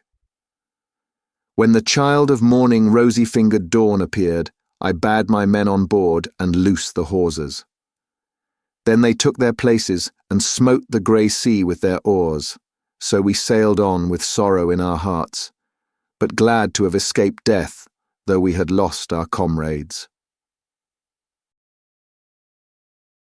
Book 10. Thence we went on to the Aeolian island, where lives Aeolus, son of Hippotas, dear to the immortal gods. It is an island that floats, as it were, upon the sea, iron-bound with a wall that girds it. Now Aeolus has 6 daughters and 6 lusty sons, so he made the sons marry the daughters, and they all live with their dear father and mother, feasting and enjoying every conceivable kind of luxury. All day long the atmosphere of the house is loaded with the savour of roasting meats till it groans again, yard and all. But by night they sleep on their well-made bedsteads, each with his own wife between the blankets. These were the people among whom we had now come. Aeolus entertained me for a whole month, asking me questions all the time about Troy, the Argive fleet, and the return of the Achaeans. I told him exactly how everything had happened, and when I said I must go and asked him to further me on my way, he made no sort of difficulty, but set about doing so at once. Moreover, he flayed me a prime ox hide to hold the ways of the roaring winds, which he shut up in the hide as in a sack, for Jupiter had made him captain over the winds, and he could stir or still each one of them according to his own pleasure. He put the sack in the ship, and bound the mouth so tightly with a silver thread that not even a breath of a side wind could blow from any quarter. The west wind, which was fair for us, did he alone let blow as it chose. But it all came to nothing, for we were lost through our own folly. 9 days and 9 nights did we sail, and on the 10th day our native land showed on the horizon. We got so close in that we could see the stubble fires burning, and I, being then dead beat, fell into a light sleep, for I had never let the rudder out of my own hands, that we might get home the faster. On this the men fell to talking among themselves, and said I was bringing back gold and silver in the sack that Iolaus had given me. Bless my heart, would one turn to his neighbour, saying, how this man gets honoured, and makes friends to whatever city or country he may go. See what fine prizes he is taking home from Troy, while we, who have travelled just as far as he has, come back with hands as empty as we set out with. And now Iolaus has given him ever so much more. Quick, let us see what it all is, and how much gold and silver there is in the sack he gave him. Thus they talked, and evil counsels prevailed. They loosed the sack, whereupon the wind flew howling forth, and raised a storm that carried us weeping out to sea, and away from our own country. Then I awoke, and knew not whether to throw myself into the sea, or to live on, and make the best of it. But I bore it, covered myself up, and lay down in the ship, while the men lamented bitterly, as the fierce winds bore our fleet back to the Aeolian island. When we reached it, we went ashore to take in water, and dined hard by the ships. Immediately after dinner, I took a herald and one of my men and went straight to the house of Iolaus, where I found him feasting with his wife and family. So we sat down as suppliants on the threshold. They were astounded when they saw us and said, Ulysses, what brings you here? What god has been ill-treating you? We took great pains to further you on your way home to Ithaca, or wherever it was that you wanted to go to. Thus did they speak, but I answered sorrowfully, my men have undone me. They and cruel sleep have ruined me. My friends, mend me this mischief, for you can if you will. I spoke as movingly as I could, but they said nothing, till their father answered, vilest of mankind, get you gone at once out of the island. Him whom heaven hates will I in no wise help. Be off, for you come here as one abhorred of heaven. And with these words he sent me sorrowing from his door. Thence we sailed sadly on, till the men were worn out with long and fruitless rowing, for there was no longer any wind to help them. 6 days, night and day, did we toil. And on the 7th day we reached the rocky stronghold of Lamus, Telepilus, the city of the Laestrygonians, where the shepherd who is driving in his sheep and goats to be milked salutes him who is driving out his flock to feed, and this last answers the salute. In that country, a man who could do without sleep might earn double wages, one as a herdsman of cattle, and another as a shepherd, for they work much the same by night as they do by day. When we reached the harbour, we found it landlocked under steep cliffs, with a narrow entrance between 2 headlands. My captains took all their ships inside, and made them fast close to one another, for there was never so much as a breath of wind inside, but it was always dead calm. I kept my own ship outside, and moored it to a rock at the very end of the point. Then I climbed a high rock to reconnoitre, but could see no sign neither of man nor cattle, only some smoke rising from the ground. So I sent 2 of my company, with an attendant, to find out what sort of people the inhabitants were. The men, when they got on shore, followed a level road by which the people draw their firewood from the mountains into the town, till presently they met a young woman who had come outside to fetch water, and who was daughter to a Laestrygonian named Antiphates. She was going to the fountain Artatia, from which the people bring in their water, and when my men had come close up to her, they asked her who the king of that country might be, and over what kind of people he ruled. So she directed them to her father's house. But when they got there, they found his wife to be a giantess as huge as a mountain, and they were horrified at the sight of her. She at once called her husband Antiphates from the place of assembly, and forthwith he set about killing my men. He snatched up one of them, and began to make his dinner off him then and there, whereon the other two ran back to the ships as fast as ever they could. But Antiphates raised a hue and cry after them, and thousands of sturdy Laestrygonians sprang up from every quarter. Ogres, not men. They threw vast rocks at us from the cliffs as though they had been mere stones, and I heard the horrid sound of the ships crunching up against one another, and the death cries of my men, as the Laestrygonians speared them like fishes and took them home to eat them. While they were thus killing my men within the harbour, I drew my sword, cut the cable of my own ship, and told my men to row with all their might, if they too would not fare like the rest. So they laid out for their lives, and we were thankful enough when we got into open water out of reach of the rocks they hurled at us. As for the others, there was not one of them left. Thence we sailed sadly on, glad to have escaped death, though we had lost our comrades, and came to the Aeaean island, where Circe lives, a great and cunning goddess, who is own sister to the magician Aeetes, for they are both children of the sun by Perse, who is daughter to Oceanus.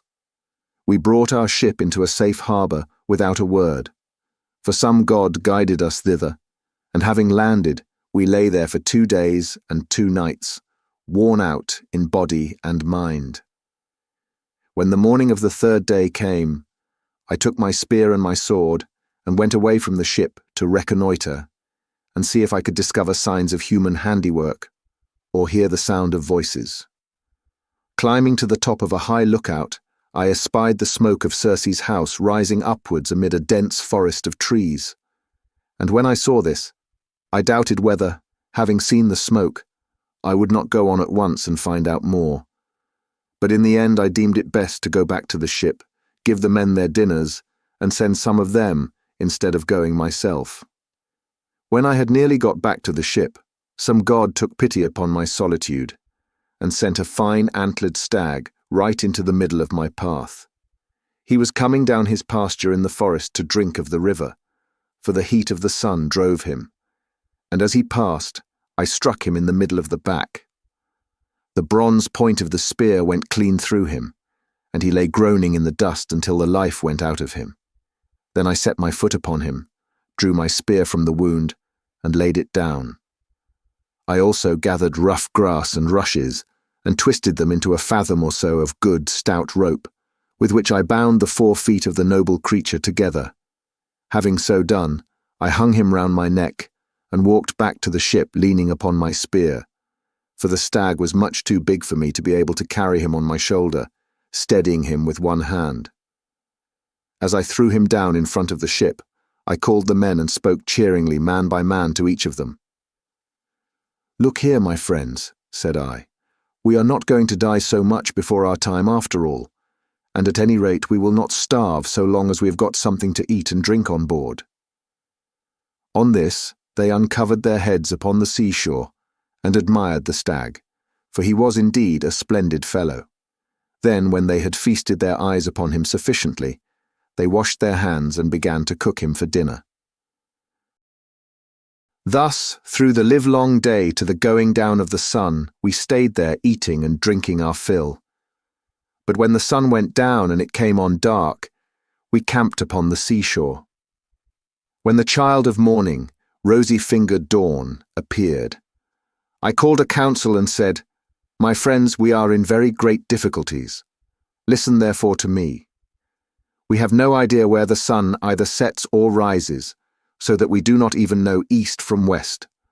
I see no way out of it. Nevertheless, we must try and find one. We are certainly on an island, for I went as high as I could this morning, and saw the sea reaching all round it to the horizon. It lies low, but towards the middle, I saw smoke rising from out of a thick forest of trees." Their hearts sank as they heard me, for they remembered how they had been treated by the Laestrygonian Antiphates and by the savage ogre Polyphemus. They wept bitterly in their dismay, but there was nothing to be got by crying, so I divided them into 2 companies and set a captain over each. I gave one company to Eurylochus, while I took command of the other myself. Then we cast lots in a helmet, and the lot fell upon Eurylochus. So he set out with his 22 men, and they wept, as also did we who were left behind. When they reached Circe's house, they found it built of cut stones, on a site that could be seen from far, in the middle of the forest. There were wild mountain wolves and lions prowling all round it, poor bewitched creatures whom she had tamed by her enchantments and drugged into subjection. They did not attack my men, but wagged their great tails, fawned upon them, and rubbed their noses lovingly against them. As hounds crowd round their master when they see him coming from dinner, for they know he will bring them something, even so did these wolves and lions with their great claws fawn upon my men, but the men were terribly frightened at seeing such strange creatures.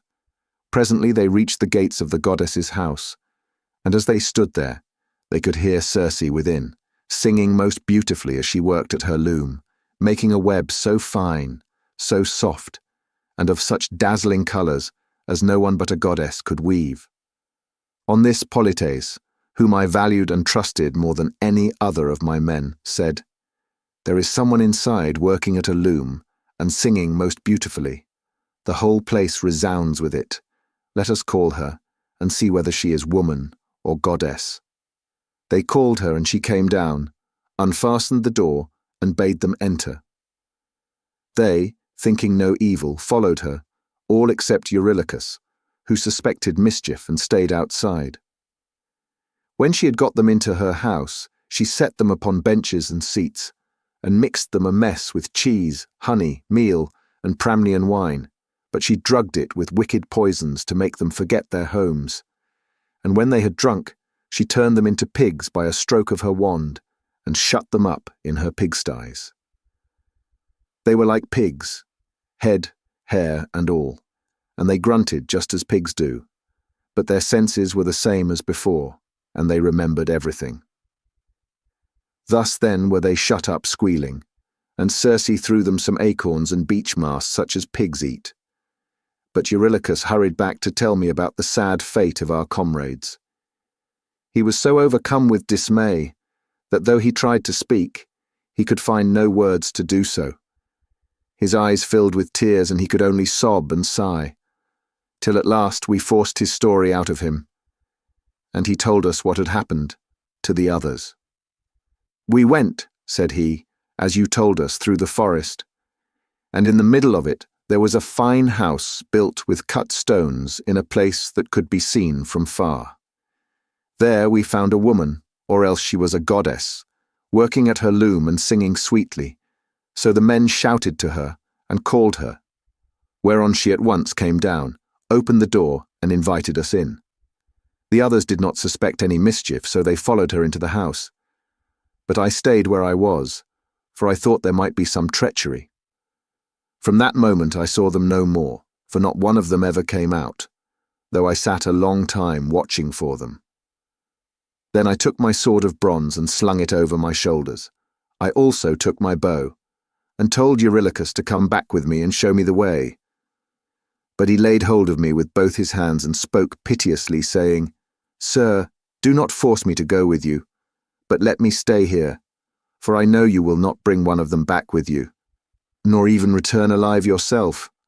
Let us rather see if we cannot escape at any rate with the few that are left us, for we may still save our lives." "Stay where you are then," answered I, "eating and drinking at the ship, but I must go, for I am most urgently bound to do so." With this I left the ship and went up inland. When I got through the charmed grove, and was near the great house of the enchantress Circe, I met Mercury with his golden wand, disguised as a young man in the heyday of his youth and beauty, with the down just coming upon his face. He came up to me and took my hand within his own, saying, My poor unhappy man. Whither are you going over this mountain top, alone and without knowing the way? Your men are shut up in Circe's pigsties, like so many wild boars in their lairs. You surely do not fancy that you can set them free. I can tell you that you will never get back and will have to stay there with the rest of them. But never mind. I will protect you and get you out of your difficulty. Take this herb, which is one of great virtue, and keep it about you when you go to Circe's house. It will be a talisman to you against every kind of mischief. And I will tell you of all the wicked witchcraft that Circe will try to practice upon you. She will mix a mess for you to drink, and she will drug the meal with which she makes it. But she will not be able to charm you, for the virtue of the herb that I shall give you will prevent her spells from working. I will tell you all about it. When Circe strikes you with her wand, draw your sword and spring upon her as though you were going to kill her. She will then be frightened, and will desire you to go to bed with her. On this you must not point blank refuse her, for you want her to set your companions free, and to take good care also of yourself, but you must make her swear solemnly by all the blessed gods that she will plot no further mischief against you, or else, when she has got you naked, she will unman you and make you fit for nothing.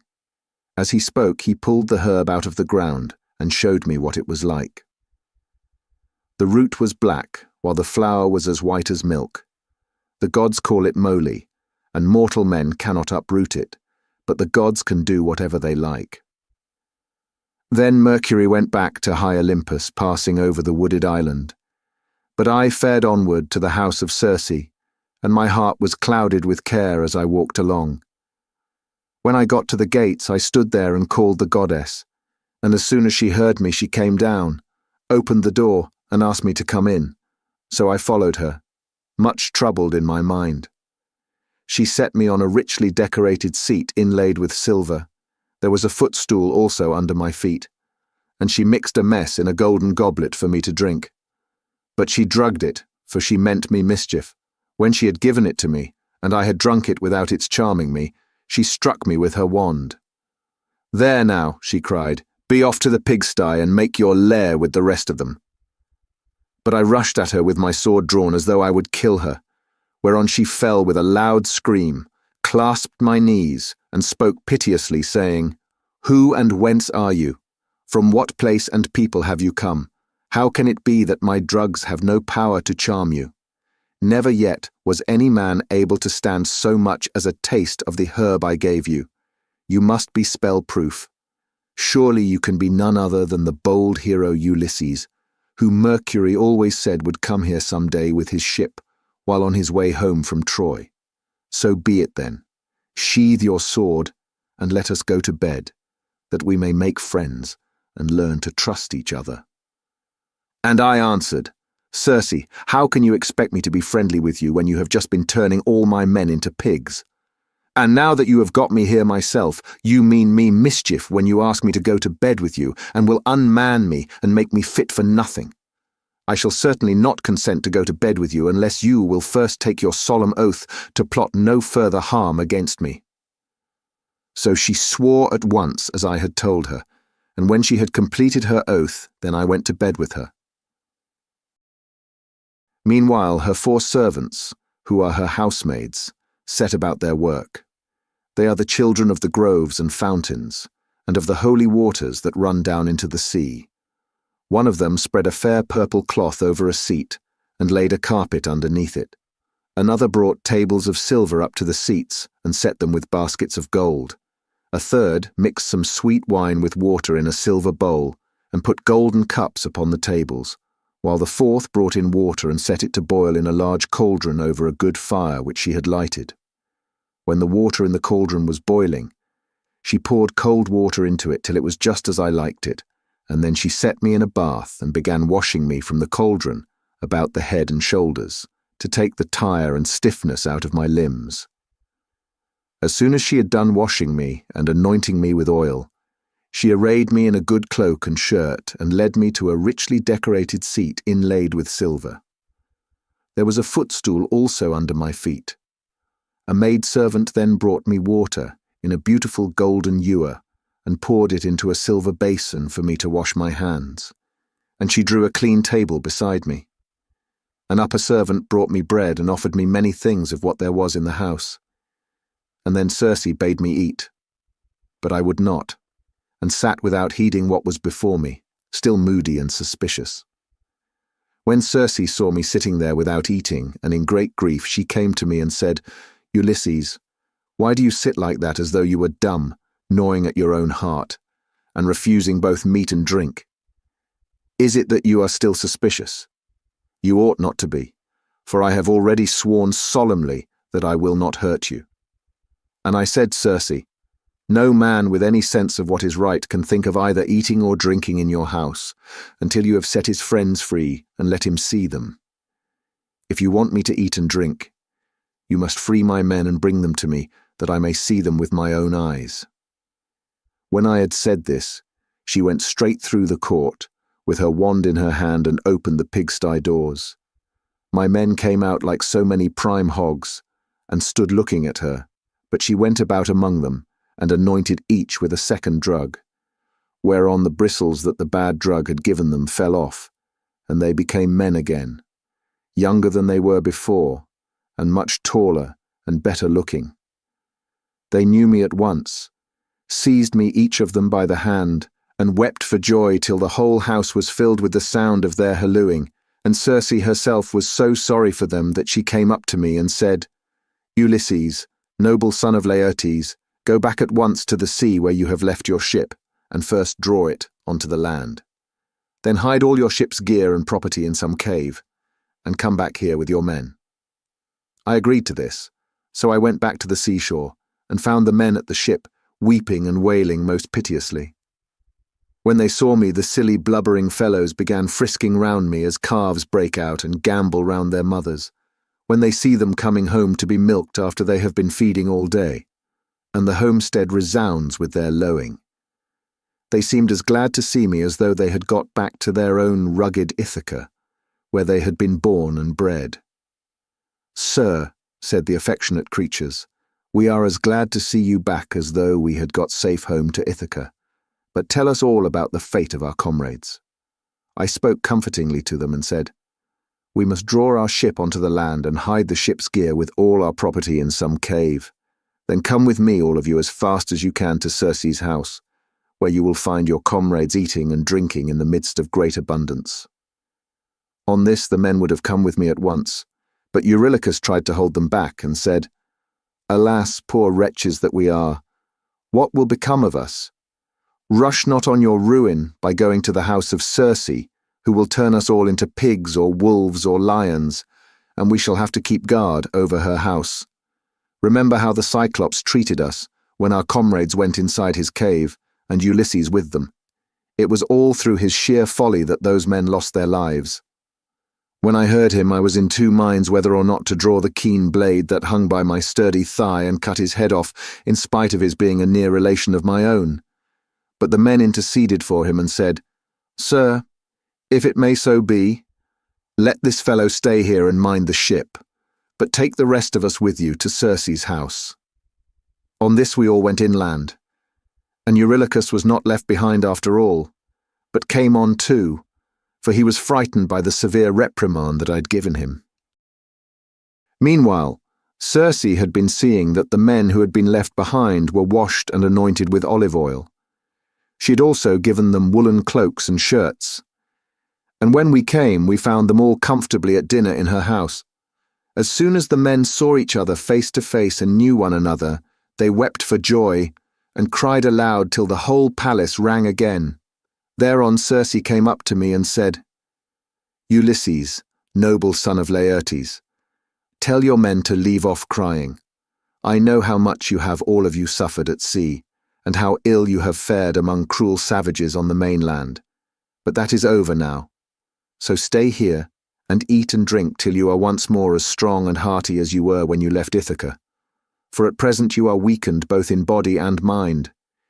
You keep all the time thinking of the hardships you have suffered during your travels, so that you have no more cheerfulness left in you." Thus did she speak, and we assented.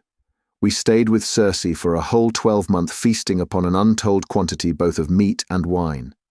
But when the year had passed in the waning of moons and the long days had come round, my men called me apart and said, "Sir, it is time you began to think about going home, if so be you are to be spared to see your house and native country at all." Thus did they speak, and I assented. Thereon, through the livelong day to the going down of the sun, we feasted our fill on meat and wine. But when the sun went down, and it came on dark, the men laid themselves down to sleep in the covered cloisters. I, however, after I had got into bed with Circe, besought her by her knees, and the goddess listened to what I had got to say. "Circe," said I, "please to keep the promise you made me about furthering me on my homeward voyage. I want to get back, and so do my men. They are always pestering me with their complaints as soon as ever your back is turned." And the goddess answered, "Ulysses, noble son of Laertes, you shall none of you stay here any longer if you do not want to. But there is another journey which you have got to take before you can sail homewards. You must go to the house of Hades and of dread Proserpine to consult the ghost of the blind Theban prophet Tiresias, whose reason is still unshaken. To him alone has Proserpine left his understanding even in death, but the other ghosts flit about aimlessly." I was dismayed when I heard this. I sat up in bed and wept, and would gladly have lived no longer to see the light of the sun. But presently, when I was tired of weeping and tossing myself about, I said, "And who shall guide me upon this voyage? For the house of Hades is a port that no ship can reach." "You will want no guide," she answered. "Raise your mast, set your white sails, sit quite still, and the north wind will blow you there of itself. When your ship has traversed the waters of Oceanus, you will reach the fertile shore of Proserpine's country, with its groves of tall poplars and willows that shed their fruit untimely. Here beach your ship upon the shore of Oceanus, and go straight on to the dark abode of Hades.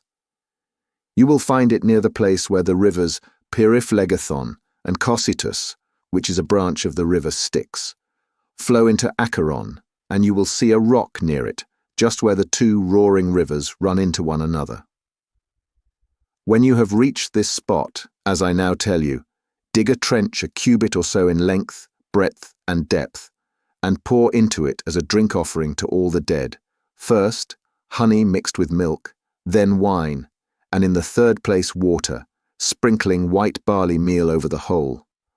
Moreover, you must offer many prayers to the poor feeble ghosts, and promise them that when you get back to Ithaca you will sacrifice a barren heifer to them, the best you have, and will load the pyre with good things. More particularly, you must promise that Tiresias shall have a black sheep all to himself, the finest in all your flocks. When you shall have thus besought the ghosts with your prayers, offer them a ram and a black ewe bending their heads towards Erebus, but yourself turn away from them, as though you would make towards the river. On this, many dead men's ghosts will come to you, and you must tell your men to skin the 2 sheep that you have just killed, and offer them as a burnt sacrifice with prayers to Hades and to Proserpine. Then draw your sword and sit there, so as to prevent any other poor ghost from coming near the spilt blood before Tiresias shall have answered your questions. The seer will presently come to you, and will tell you about your voyage, what stages you are to make, and how you are to sail the sea so as to reach your home." It was daybreak by the time she had done speaking, so she dressed me in my shirt and cloak. As for herself, she threw a beautiful light gossamer fabric over her shoulders, fastening it with a golden girdle round her waist, and she covered her head with a mantle. Then I went about among the men everywhere all over the house, and spoke kindly to each of them, man by man. "You must not lie sleeping here any longer," said I to them. "We must be going, for Circe has told me all about it." And on this they did as I bade them. Even so, however, I did not get them away without misadventure. We had with us a certain youth named Elpenor, not very remarkable for sense or courage, who had got drunk and was lying on the housetop away from the rest of the men, to sleep off his liquor in the cool. When he heard the noise of the men bustling about, he jumped up on a sudden and forgot all about coming down by the main staircase, so he tumbled right off the roof and broke his neck, and his soul went down to the house of Hades. When I had got the men together, I said to them, "You think you are about to start home again, but Circe has explained to me that instead of this, we have got to go to the house of Hades and Proserpine to consult the ghost of the Theban prophet Tiresias." The men were broken-hearted as they heard me, and threw themselves on the ground groaning and tearing their hair, but they did not mend matters by crying. When we reached the seashore, weeping and lamenting our fate, Circe brought the ram and the ewe, and we made them fast hard by the ship. She passed through the midst of us without our knowing it, for who can see the comings and goings of a god if the god does not wish to be seen? Book 11. Then, when we had got down to the seashore, we drew our ship into the water, and got her mast and sails into her.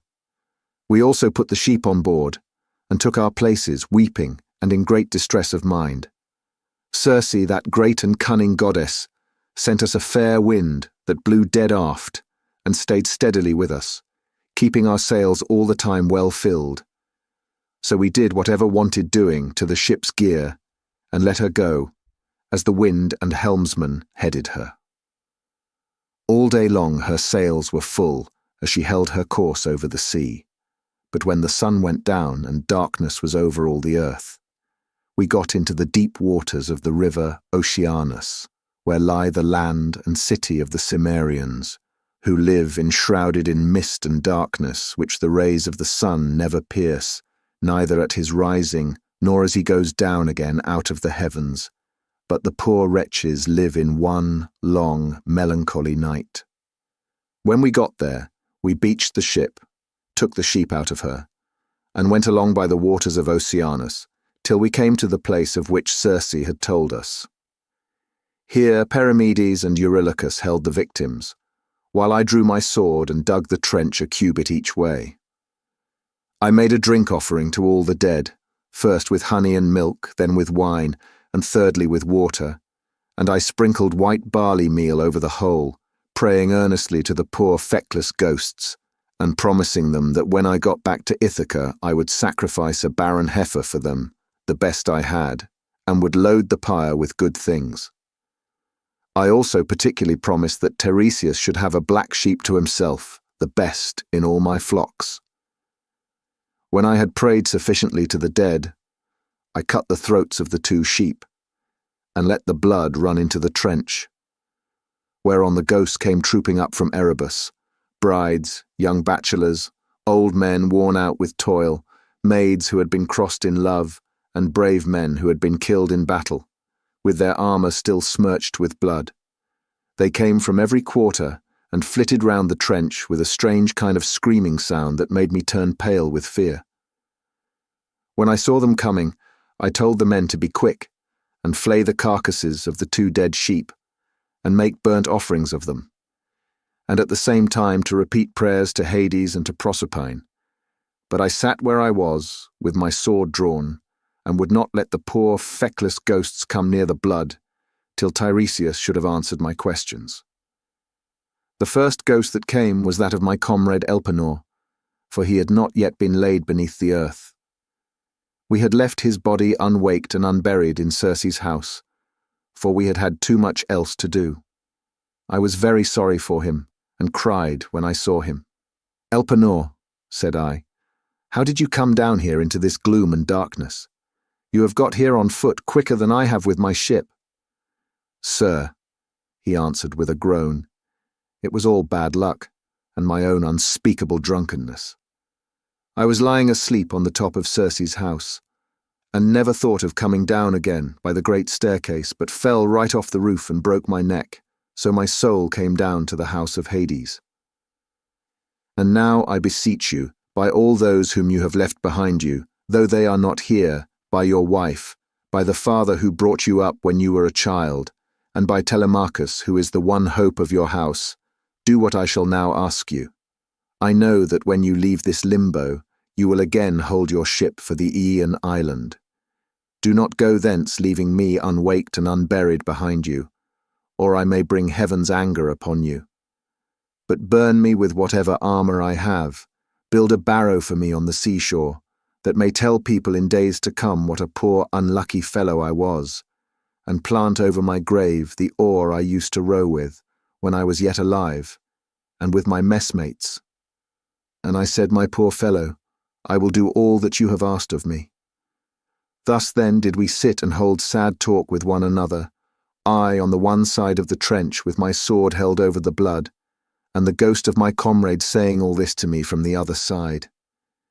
Then came the ghost of my dead mother Anticlea, daughter to Autolycus. I had left her alive when I set out for Troy, and was moved to tears when I saw her. But even so, for all my sorrow I would not let her come near the blood, till I had asked my questions of Tiresias. Then came also the ghost of Theban Tiresias with his golden scepter in his hand. He knew me and said, Ulysses, noble son of Laertes, why, poor man, have you left the light of day and come down to visit the dead in this sad place? Stand back from the trench and withdraw your sword that I may drink of the blood and answer your questions truly. So I drew back and sheathed my sword. Whereon, when he had drank of the blood, he began with his prophecy. You want to know, said he, about your return home, but heaven will make this hard for you. I do not think that you will escape the eye of Neptune, who still nurses his bitter grudge against you for having blinded his son. Still, after much suffering, you may get home, if you can restrain yourself and your companions, when your ship reaches the Thrinacian island, where you will find the sheep and cattle belonging to the sun, who sees and gives ear to everything. If you leave these flocks unharmed and think of nothing but getting home, you may yet, after much hardship, reach Ithaca. But if you harm them, then I forewarn you of the destruction both of your ship and of your men. Even though you may yourself escape, you will return in bad plight after losing all your men in another man's ship, and you will find trouble in your house, which will be overrun by high-handed people who are devouring your substance under the pretext of paying court and making presents to your wife. When you get home, you will take your revenge on these suitors, and after you have killed them by force or fraud in your own house, you must take a well-made oar and carry it on, till you come to a country where the people have never heard of the sea, and do not even mix salt with their food, nor do they know anything about ships and oars that are as the wings of a ship. I will give you this certain token which cannot escape your notice. A wayfarer will meet you and will say it must be a winnowing shovel that you have got upon your shoulder. On this, you must fix the oar in the ground and sacrifice a ram, a bull, and a boar to Neptune. Then go home and offer hecatombs to all the gods in heaven, one after the other. As for yourself, death shall come to you from the sea, and your life shall ebb away very gently when you are full of years and peace of mind, and your people shall bless you. All that I have said will come true. This, I answered, must be as it may please heaven. But tell me and tell me and tell me true, I see my poor mother's ghost close by us. She is sitting by the blood without saying a word, and though I am her own son, she does not remember me and speak to me. Tell me, sir, how I can make her know me. That, said he, I can soon do. Any ghost that you let taste of the blood will talk with you like a reasonable being. But if you do not let them have any blood, they will go away again. On this, the ghost of Tiresias went back to the house of Hades, for his prophecies had now been spoken, but I sat still where I was until my mother came up and tasted the blood. Then she knew me at once and spoke fondly to me, saying, My son, how did you come down to this abode of darkness while you are still alive? It is a hard thing for the living to see these places, for between us and them there are great and terrible waters. And there is Oceanus, which no man can cross on foot, but he must have a good ship to take him. Are you all this time trying to find your way home from Troy, and have you never yet got back to Ithaca nor seen your wife in your own house? Mother, said I I was forced to come here to consult the ghost of the Theban prophet, Tiresias. I have never yet been near the Achaean land nor set foot on my native country, and I have had nothing but one long series of misfortunes from the very first day that I set out with Agamemnon for Ilus, the land of noble steeds, to fight the Trojans. But tell me, and tell me true, in what way did you die? Did you have a long illness, or did heaven vouchsafe you a gentle, easy passage to eternity? Tell me also about my father, and the son whom I left behind me. Is my property still in their hands? Or has someone else got hold of it, who thinks that I shall not return to claim it? Tell me again what my wife intends doing, and in what mind she is. Does she live with my son and guard my estate securely, or has she made the best match she could and married again? My mother answered, Your wife still remains in your house, but she is in great distress of mind, and spends her whole time in tears both night and day. No one as yet has got possession of your fine property, and Telemachus still holds your lands undisturbed. He has to entertain largely, as of course he must, considering his position as a magistrate, and how everyone invites him. Your father remains at his old place in the country and never goes near the town. He has no comfortable bed nor bedding. In the winter he sleeps on the floor in front of the fire with the men, and goes about all in rags. But in summer, when the warm weather comes on again, he lies out in the vineyard on a bed of vine leaves, thrown anyhow upon the ground. He grieves continually about your never having come home, and suffers more and more as he grows older. As for my own end, it was in this wise.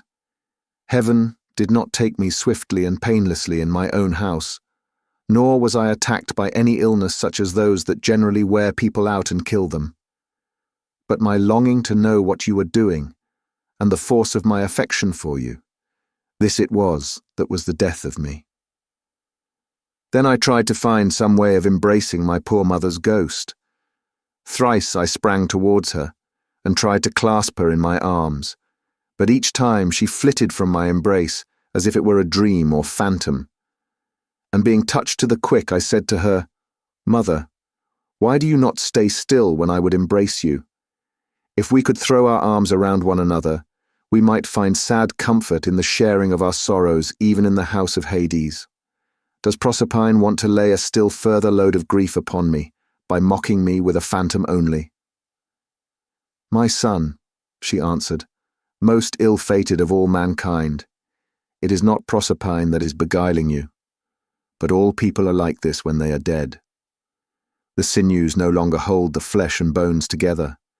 These perish in the fierceness of consuming fire as soon as life has left the body, and the soul flits away as though it were a dream. Now, however, go back to the light of day as soon as you can, and note all these things that you may tell them to your wife hereafter. Thus did we converse, and anon Proserpine sent up the ghosts of the wives and daughters of all the most famous men. They gathered in crowds about the blood, and I considered how I might question them severally. In the end, I deemed that it would be best to draw the keen blade that hung by my sturdy thigh, and keep them from all drinking the blood at once. So they came up one after the other, and each one, as I questioned her, told me her race and lineage. The first I saw was Tiro. She was daughter of Salmoneus and wife of Cretheus, the son of Iolus. She fell in love with the river Enipeus, who is much the most beautiful river in the whole world. Once when she was taking a walk by his side as usual, Neptune, disguised as her lover, lay with her at the mouth of the river, and a huge blue wave arched itself like a mountain over them to hide both woman and god, whereon he loosed her virgin girdle and laid her in a deep slumber. When the god had accomplished the deed of love, he took her hand in his own and said, Tyro, rejoice in all goodwill. The embraces of the gods are not fruitless, and you will have fine twins about this time 12 months. Take great care of them. I am Neptune, so now go home, but hold your tongue and do not tell anyone. Then he dived under the sea, and she in due course bore Peleus and Neleus, who both of them served Jupiter with all their might. Perilous was a great breeder of sheep and lived in Iolcus, but the other lived in Pylos. The rest of her children were by Cretheus, namely Aeson, Pheres, and Amythaon, who was a mighty warrior and charioteer. Next to her I saw Antiope, daughter to Asopus, who could boast of having slept in the arms of even Jupiter himself, and who bore him 2 sons, Amphion and Zethus. These founded Thebes with its 7 gates and built a wall all round it, for strong though they were, they could not hold Thebes till they had walled it. Then I saw Alcmena, the wife of Amphitryon, who also bore to Jupiter indomitable Hercules, and Megara, who was daughter to great King Creon, and married the redoubtable son of Amphitryon. I also saw fair Epicaste, mother of King Oedipus, whose awful lot it was to marry her own son without suspecting it. He married her after having killed his father, but the gods proclaimed the whole story to the world, whereon he remained king of Thebes, in great grief for the spite the gods had borne him. But Epicaste went to the house of the mighty jailer Hades, having hanged herself for grief, and the avenging spirits haunted him as for an outraged mother, to his ruing bitterly thereafter. Then I saw Chloris, whom Neleus married for her beauty, having given priceless presents for her. She was the youngest daughter to Amphion, son of Iasus and king of Minyan Orchomenus, and was queen in Pylos. She bore Nestor, Chromius, and Periclymenus, and she also bore that marvellously lovely woman Pero, who was wooed by all the country round. But Neleus would only give her to him who should raid the cattle of Iphicles from the grazing grounds of Phylace, and this was a hard task. The only man who would undertake to raid them was a certain excellent seer, but the will of heaven was against him, for the rangers of the cattle caught him and put him in prison. Nevertheless, when a full year had passed and the same season came round again, Iphicles set him at liberty, after he had expounded all the oracles of heaven. Thus, then, was the will of Jupiter accomplished. And I saw Leda, the wife of Tyndarus, who bore him 2 famous sons, Castor, breaker of horses, and Pollux, the mighty boxer. Both these heroes are lying under the earth, though they are still alive, for by a special dispensation of Jove they die and come to life again, each one of them every other day throughout all time, and they have the rank of gods. After her I saw Iphimedea, wife of Alaeus, who boasted the embrace of Neptune. She bore 2 sons, Otus and Ephialtes, but both were short-lived. They were the finest children that were ever born in this world, and the best-looking, Orion only excepted, for at 9 years old they were 9 fathoms high, and measured 9 cubits round the chest. They threatened to make war with the gods in Olympus, and tried to set Mount Ossa on the top of Mount Olympus, and Mount Pelion on the top of Ossa, that they might scale heaven itself. And they would have done it too, if they had been grown up, but Apollo, son of Leto, killed both of them, before they had got so much as a sign of hair upon their cheeks or chin.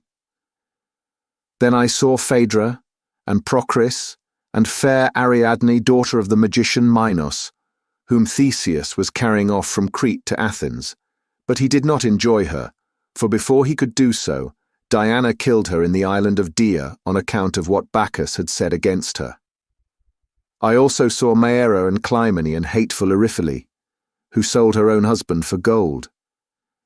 But it would take me all night if I were to name every single one of the wives and daughters of heroes whom I saw, and it is time for me to go to bed, either on board ship with my crew, or here. As for my escort, heaven and yourselves will see to it." Here he ended, and the guests sat all of them enthralled and speechless throughout the covered cloister. Then Arete said to them, "What do you think of this man, O Phaeacians? Is he not tall and good-looking, and is he not clever? True, he is my own guest, but all of you share in the distinction. Do not be in a hurry to send him away, nor niggardly in the presents you make to one who is in such great need, for heaven has blessed all of you with great abundance." Then spoke the aged hero Achenius, who was one of the oldest men among them. "My friends," said he, "what our august queen has just said to us is both reasonable and to the purpose, therefore be persuaded by it. But the decision whether in word or deed rests ultimately with King Alcinous." "The thing shall be done," exclaimed Alcinous, "as surely as I still live and reign over the Phaeacians. Our guest is indeed very anxious to get home. Still we must persuade him to remain with us until tomorrow, by which time I shall be able to get together the whole sum that I mean to give him. As regards his escort, it will be a matter for you all, and mine above all others as the chief person among you." And Ulysses answered, "King Alcinous, if you were to bid me to stay here for a whole 12 months, and then speed me on my way, loaded with your noble gifts, I should obey you gladly, and it would redound greatly to my advantage, for I should return fuller-handed to my own people, and should thus be more respected and beloved by all who see me when I get back to Ithaca." "Ulysses," replied Alcinous, "not one of us who sees you has any idea that you are a charlatan or a swindler. I know there are many people going about who tell such plausible stories that it is very hard to see through them. But there is a style about your language which assures me of your good disposition. Moreover, you have told the story of your own misfortunes and those of the Argives, as though you were a practiced bard. But tell me, and tell me true, whether you saw any of the mighty heroes who went to Troy at the same time with yourself and perished there. The evenings are still at their longest, and it is not yet bedtime. Go on, therefore, with your divine story, for I could stay here listening till tomorrow morning, so long as you will continue to tell us of your adventures." "Alcinous," answered Ulysses, "there is a time for making speeches, and a time for going to bed. Nevertheless, since you so desire, I will not refrain from telling you the still sadder tale of those of my comrades who did not fall fighting with the Trojans, but perished on their return, through the treachery of a wicked woman. When Proserpine had dismissed the female ghosts in all directions, the ghost of Agamemnon, son of Atreus, came sadly up to me, surrounded by those who had perished with him in the house of Aegisthus. As soon as he had tasted the blood, he knew me, and weeping bitterly stretched out his arms towards me to embrace me. But he had no strength nor substance any more, and I too wept and pitied him as I beheld him. 'How did you come by your death?' said I, King Agamemnon. 'Did Neptune raise his winds and waves against you when you were at sea? Or did your enemies make an end of you on the mainland, when you were cattle lifting or sheep stealing, or while they were fighting in defense of their wives and city?' 'Ulysses,' he answered, 'noble son of Laertes, I was not lost at sea in any storm of Neptune's raising, nor did my foes dispatch me upon the mainland. But Aegisthus and my wicked wife were the death of me between them. He asked me to his house, feasted me, and then butchered me most miserably as though I were a fat beast in a slaughterhouse, while all around me my comrades were slain like sheep or pigs for the wedding breakfast, or picnic, or gorgeous banquet of some great nobleman. You must have seen numbers of men killed either in a general engagement or in single combat, but you never saw anything so truly pitiable as the way in which we fell in that cloister, with the mixing bowl and the loaded tables lying all about, and the ground reeking with our blood. I heard Priam's daughter Cassandra scream as Clytemnestra killed her close beside me. I lay dying upon the earth with the sword in my body, and raised my hands to kill the slut of a murderess, but she slipped away from me. She would not even close my lips nor my eyes when I was dying, for there is nothing in this world so cruel and so shameless as a woman when she has fallen into such guilt as hers was. Fancy murdering her own husband. I thought I was going to be welcomed home by my children and my servants, but her abominable crime has brought disgrace on herself and all women who shall come after, even on the good ones.' And I said, 'In truth, Jove has hated the house of Atreus from first to last in the matter of their women's counsels. See how many of us fell for Helen's sake, and now it seems that Clytemnestra hatched mischief against you too during your absence. Be sure, therefore, continued Agamemnon, and not be too friendly even with your own wife.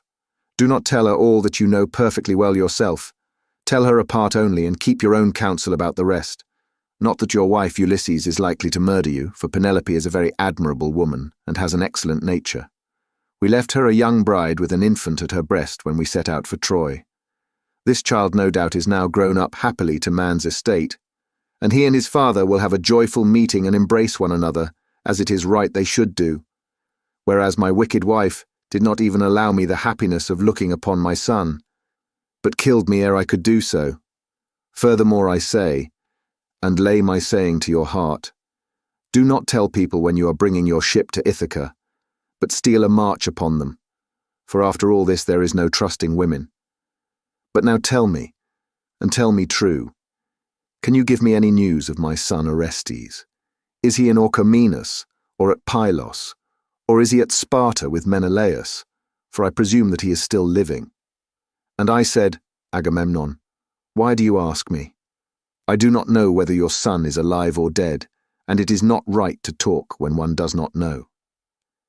As we two sat weeping and talking thus sadly with one another, the ghost of Achilles came up to us with Patroclus, Antilochus, and Ajax, who was the finest and goodliest man of all the Danaans after the son of Peleus. The fleet descendant of Aeacus knew me, and spoke piteously, saying, Ulysses, noble son of Laertes, what deed of daring will you undertake next, that you venture down to the house of Hades among us, silly dead, who are but the ghosts of them that can labour no more? And I said, Achilles, son of Peleus, foremost champion of the Achaeans, I came to consult Teiresias and see if he could advise me about my return home to Ithaca, for I have never yet been able to get near the Achaean land, nor to set foot in my own country, but have been in trouble all the time.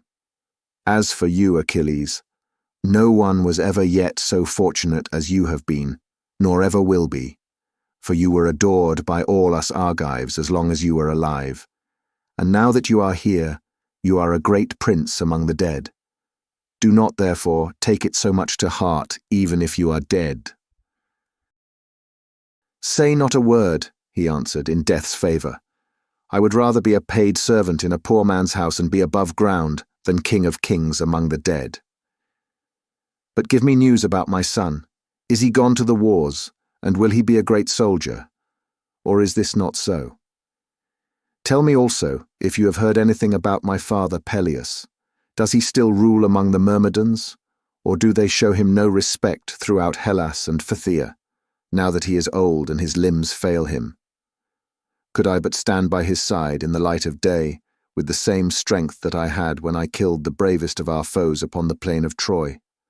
Could I but be as I then was, and go even for a short time to my father's house, anyone who tried to do him violence or supersede him would soon rue it. I have heard nothing, I answered, of Peleus, but I can tell you all about your son Neoptolemus, for I took him in my own ship from Skyros with the Achaeans. In our councils of war before Troy he was always first to speak, and his judgment was unerring.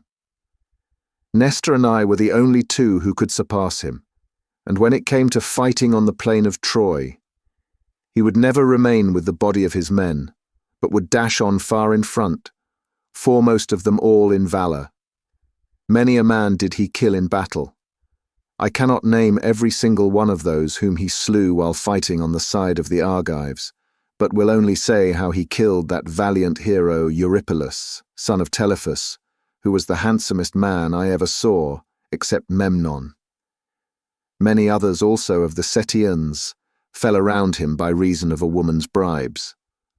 Moreover, when all the bravest of the Argives went inside the horse that Epeius had made, and it was left to me to settle when we should either open the door of our ambuscade or close it, though all the other leaders and chief men among the Danaans were drying their eyes and quaking in every limb, I never once saw him turn pale nor wipe a tear from his cheek.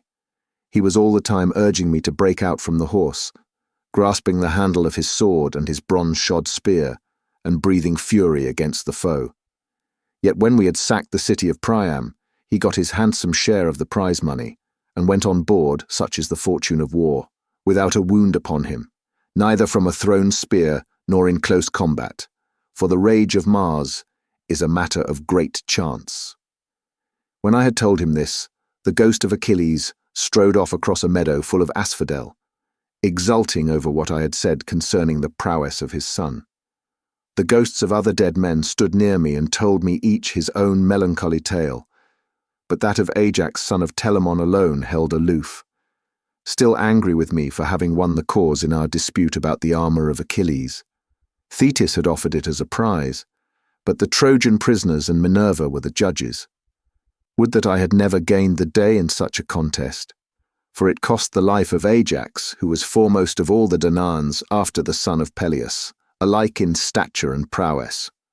When I saw him, I tried to pacify him and said, Ajax, will you not forget and forgive even in death, but must the judgment about that hateful armor still rankle with you?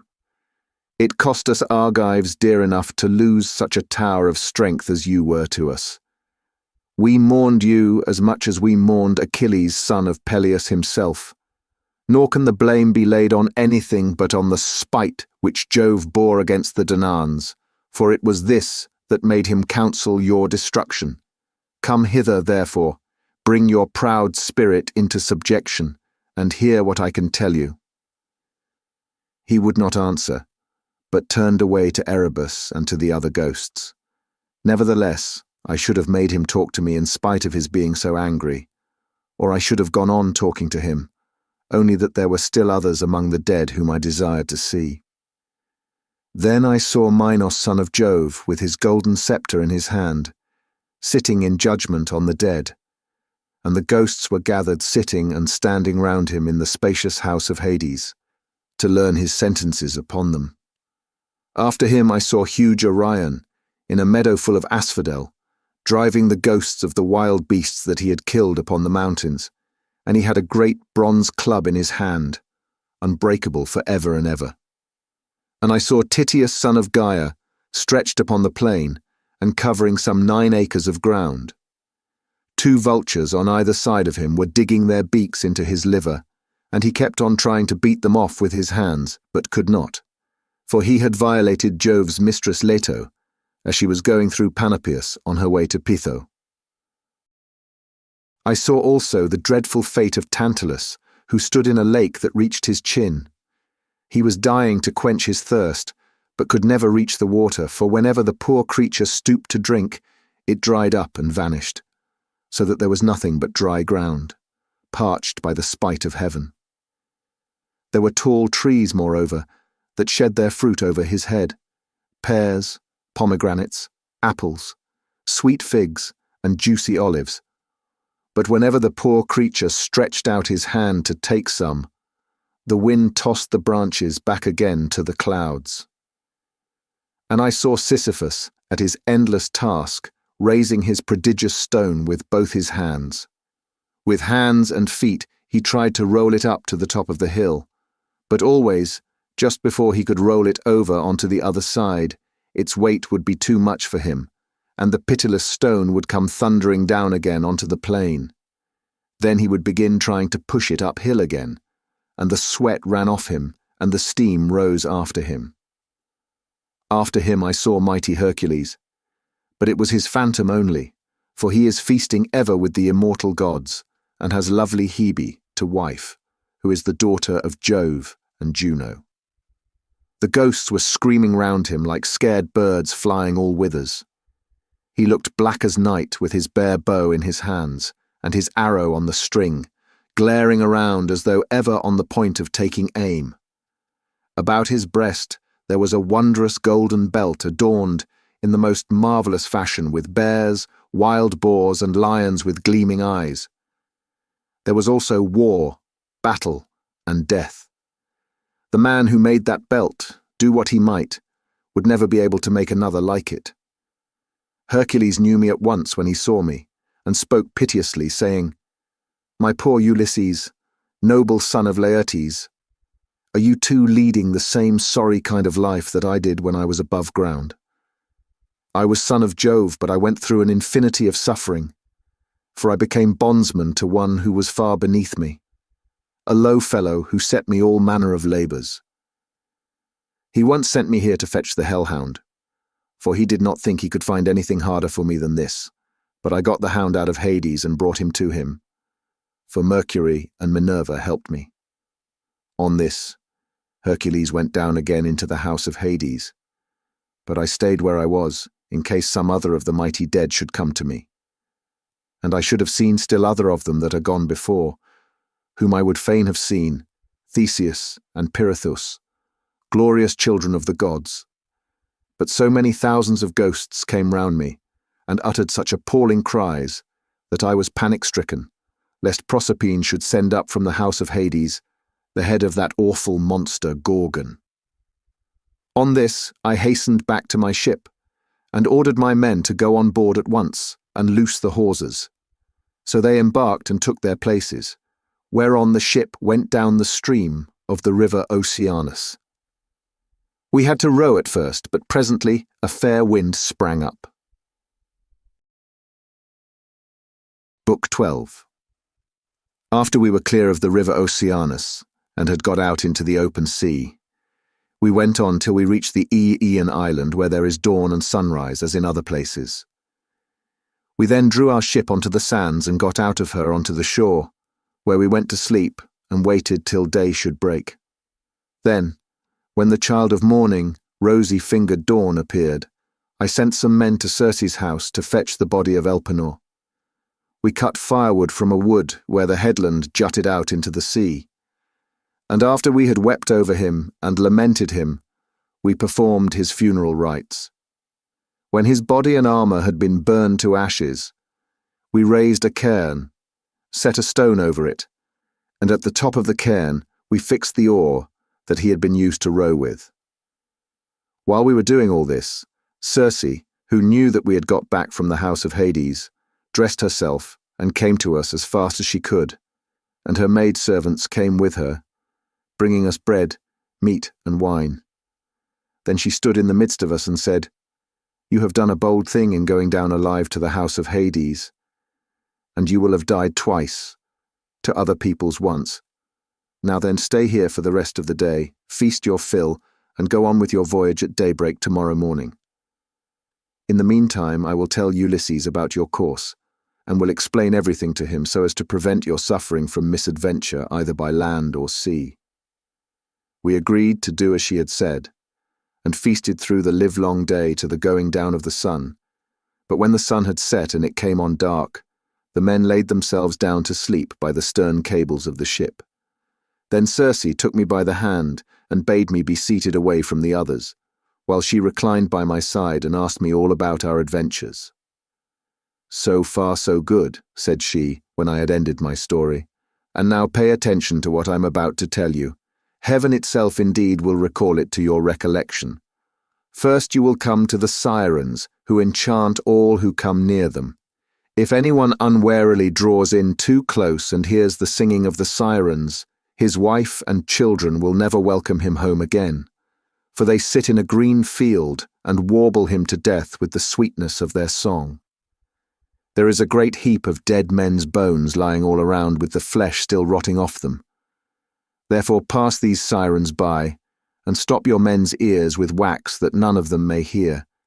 But if you like, you can listen yourself, for you may get the men to bind you as you stand upright on a crosspiece halfway up the mast, and they must lash the rope's ends to the mast itself, that you may have the pleasure of listening.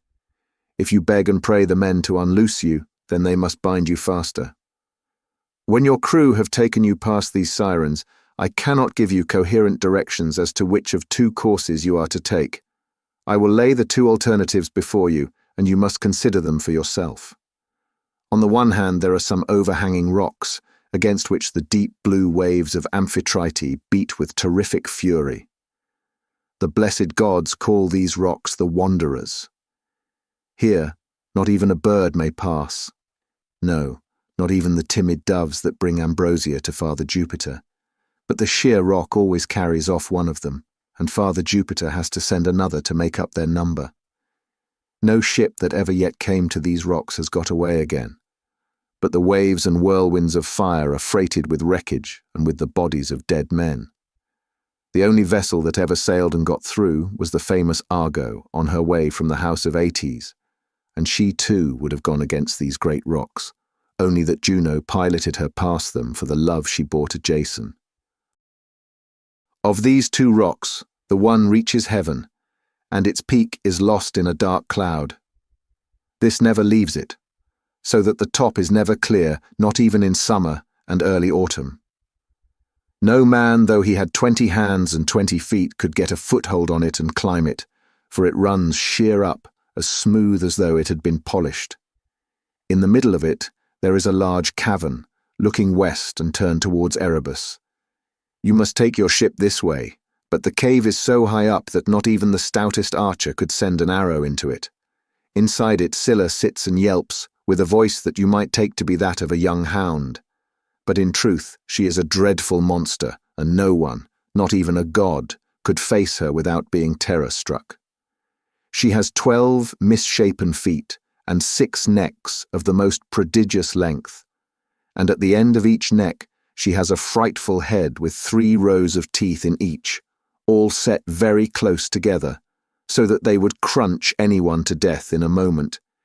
And she sits deep within her shady cell, thrusting out her heads and peering all round the rock, fishing for dolphins or dogfish, or any larger monster that she can catch, of the thousands with which Amphitrite teems.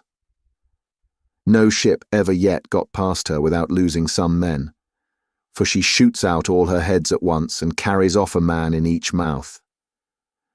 You will find the other rock lie lower, but they are so close together that there is not more than a bowshot between them.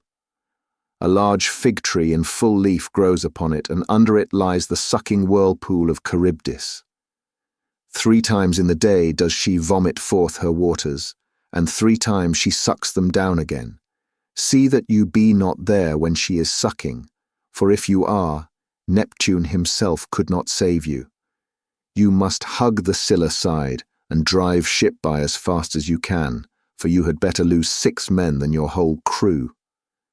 Is there no way, said I, of escaping Charybdis, and at the same time keeping Scylla off when she is trying to harm my men? You devil, replied the goddess, you are always wanting to fight somebody or something. You will not let yourself be beaten even by the immortals. For Scylla is not mortal.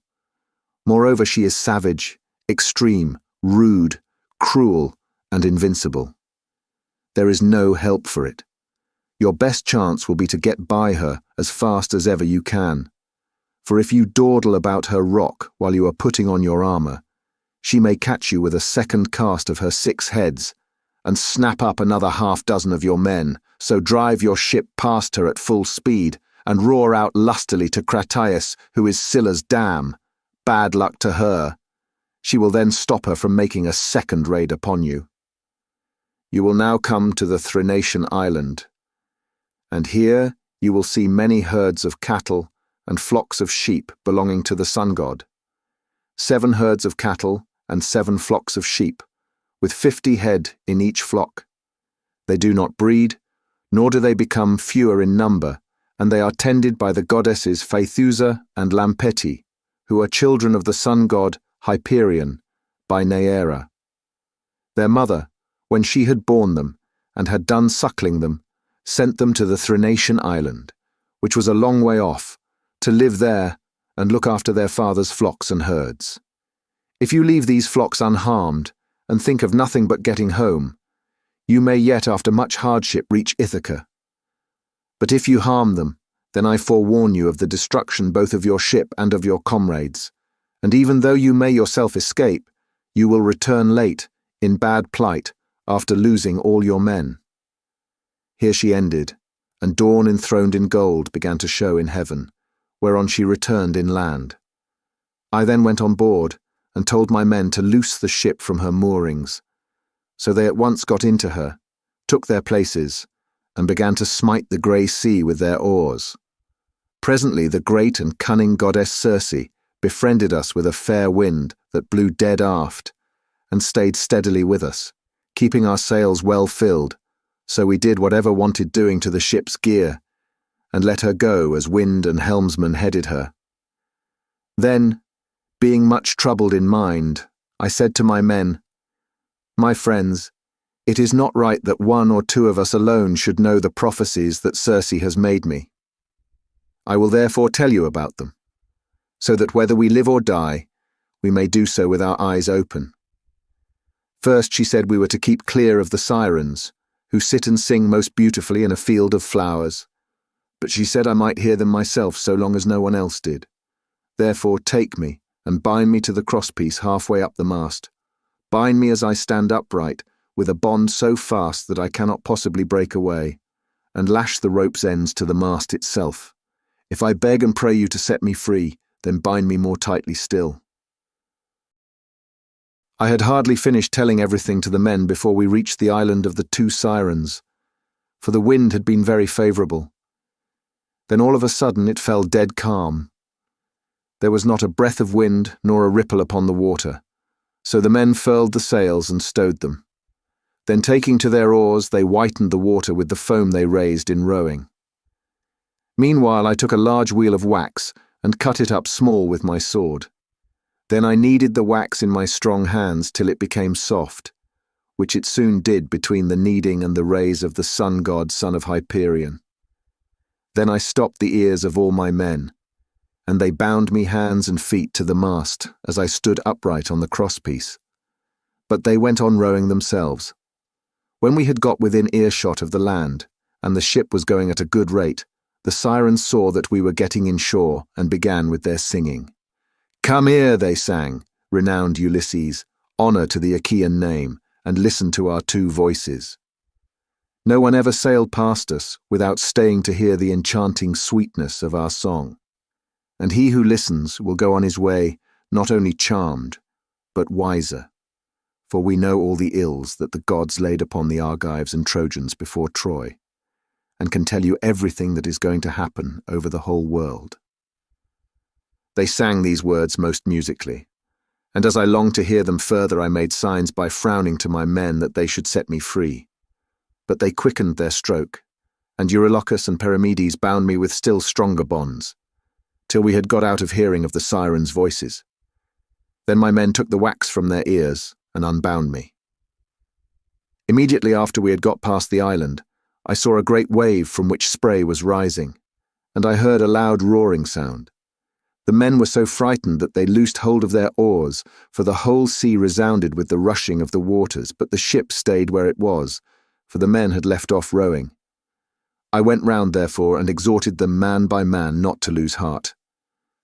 "My friends," said I, "this is not the first time that we have been in danger, and we are in nothing like so bad a case as when the Cyclops shut us up in his cave. Nevertheless, my courage and wise counsel saved us then, and we shall live to look back on all this as well. Now therefore, let us all do as I say, trust in Jupiter, and row on with might and main. As for you, coxswain, these are your orders. Attend to them, for the ship is in your hands. Turn her head away from these steaming rapids and hug the rock, or she will give you the slip and be over yonder before you know where you are, and you will be the death of us." So they did as I told them. But I said nothing about the awful monster Scylla, for I knew the men would not go on rowing if I did, but would huddle together in the hold. In one thing only did I disobey Circe's strict instructions. I put on my armour. Then seizing two strong spears, I took my stand on the ship's bows, for it was there that I expected first to see the monster of the rock, who was to do my men so much harm. But I could not make her out anywhere, though I strained my eyes with looking the gloomy rock all over and over. Then we entered the straits in great fear of mind, for on the one hand was Scylla, and on the other, dread Charybdis kept sucking up the salt water. As she vomited it up, it was like the water in a cauldron when it is boiling over upon a great fire, and the spray reached the top of the rocks on either side. When she began to suck again, we could see the water all inside whirling round and round, and it made a deafening sound as it broke against the rocks. We could see the bottom of the whirlpool all black with sand and mud, and the men were at their wits' ends for fear. While we were taken up with this and were expecting each moment to be our last, Scylla pounced down suddenly upon us and snatched up my 6 best men. I was looking at once after both ship and men, and in a moment I saw their hands and feet ever so high above me, struggling in the air as Scylla was carrying them off, and I heard them call out my name in one last, despairing cry. As a fisherman, seated, spear in hand, upon some jutting rock, throws bait into the water to deceive the poor little fishes, and spears them with the ox's horn with which his spear is shod, throwing them gasping onto the land as he catches them one by one. Even so did Scylla land these panting creatures on her rock and munch them up at the mouth of her den, while they screamed and stretched out their hands to me in their mortal agony. This was the most sickening sight that I saw throughout all my voyages. When we had passed the wandering rocks, with Scylla and terrible Charybdis, we reached the noble island of the sun god, where were the goodly cattle and sheep belonging to the sun Hyperion. While still at sea in my ship, I could bear the cattle lowing as they came home to the yards, and the sheep bleating. Then I remembered what the blind Theban prophet Tiresias had told me, and how carefully Aeaean Circe had warned me to shun the island of the blessed sun god. So being much troubled, I said to the men, "My men, I know you are hard-pressed, but listen while I tell you the prophecy that Tiresias made me, and how carefully Aeaean Circe warned me to shun the island of the blessed sun god. For it was here, she said, that our worst danger would lie. Head the ship, therefore, away from the island." The men were in despair at this, and Eurylochus at once gave me an insolent answer. "Ulysses," said he, "you are cruel. You are very strong yourself and never get worn out. You seem to be made of iron, and now, though your men are exhausted with toil and want of sleep, you will not let them land and cook themselves a good supper upon this island, but bid them put out to sea and go faring fruitlessly on through the watches of the flying night. It is by night that the winds blow hardest and do so much damage. How can we escape should one of those sudden squalls spring up from southwest or west, which so often wreck a vessel when our lords the gods are unpropitious? Now therefore let us obey the behests of night, and prepare our supper here, hard by the ship. Tomorrow morning we will go on board again, and put out to sea."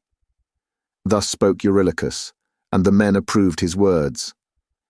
I saw that heaven meant us a mischief and said, "You force me to yield, for you are many against one. But at any rate each one of you must take his solemn oath that if he meet with a herd of cattle or a large flock of sheep, he will not be so mad as to kill a single head of either, but will be satisfied with the food that Circe has given us." They all swore as I bade them, and when they had completed their oath, we made the ship fast in a harbour that was near a stream of fresh water, and the men went ashore and cooked their suppers. As soon as they had had enough to eat and drink, they began talking about their poor comrades, whom Scylla had snatched up and eaten. This set them weeping, and they went on crying till they fell off into a sound sleep. In the third watch of the night, when the stars had shifted their places, Jupiter raised a great gale of wind that flew a hurricane, so that land and sea were covered with thick clouds, and night sprang forth out of the heavens. When the child of morning, rosy-fingered dawn, appeared, we brought the ship to land, and drew her into a cave, wherein the sea nymphs hold their courts and dances, and I called the men together in council.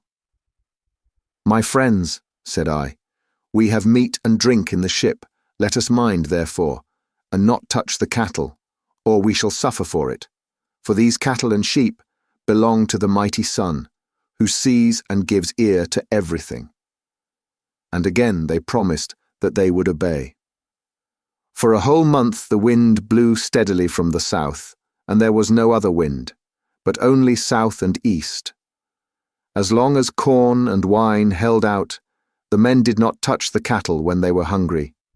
When, however, they had eaten all there was in the ship, they were forced to go further afield with hook and line, catching birds and taking whatever they could lay their hands on, for they were starving.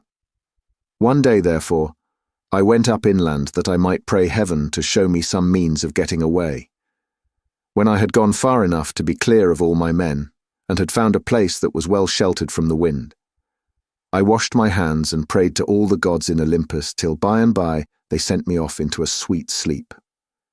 Meanwhile Eurylochus had been giving evil counsel to the men. "Listen to me," said he, "my poor comrades. All deaths are bad enough, but there is none so bad as famine.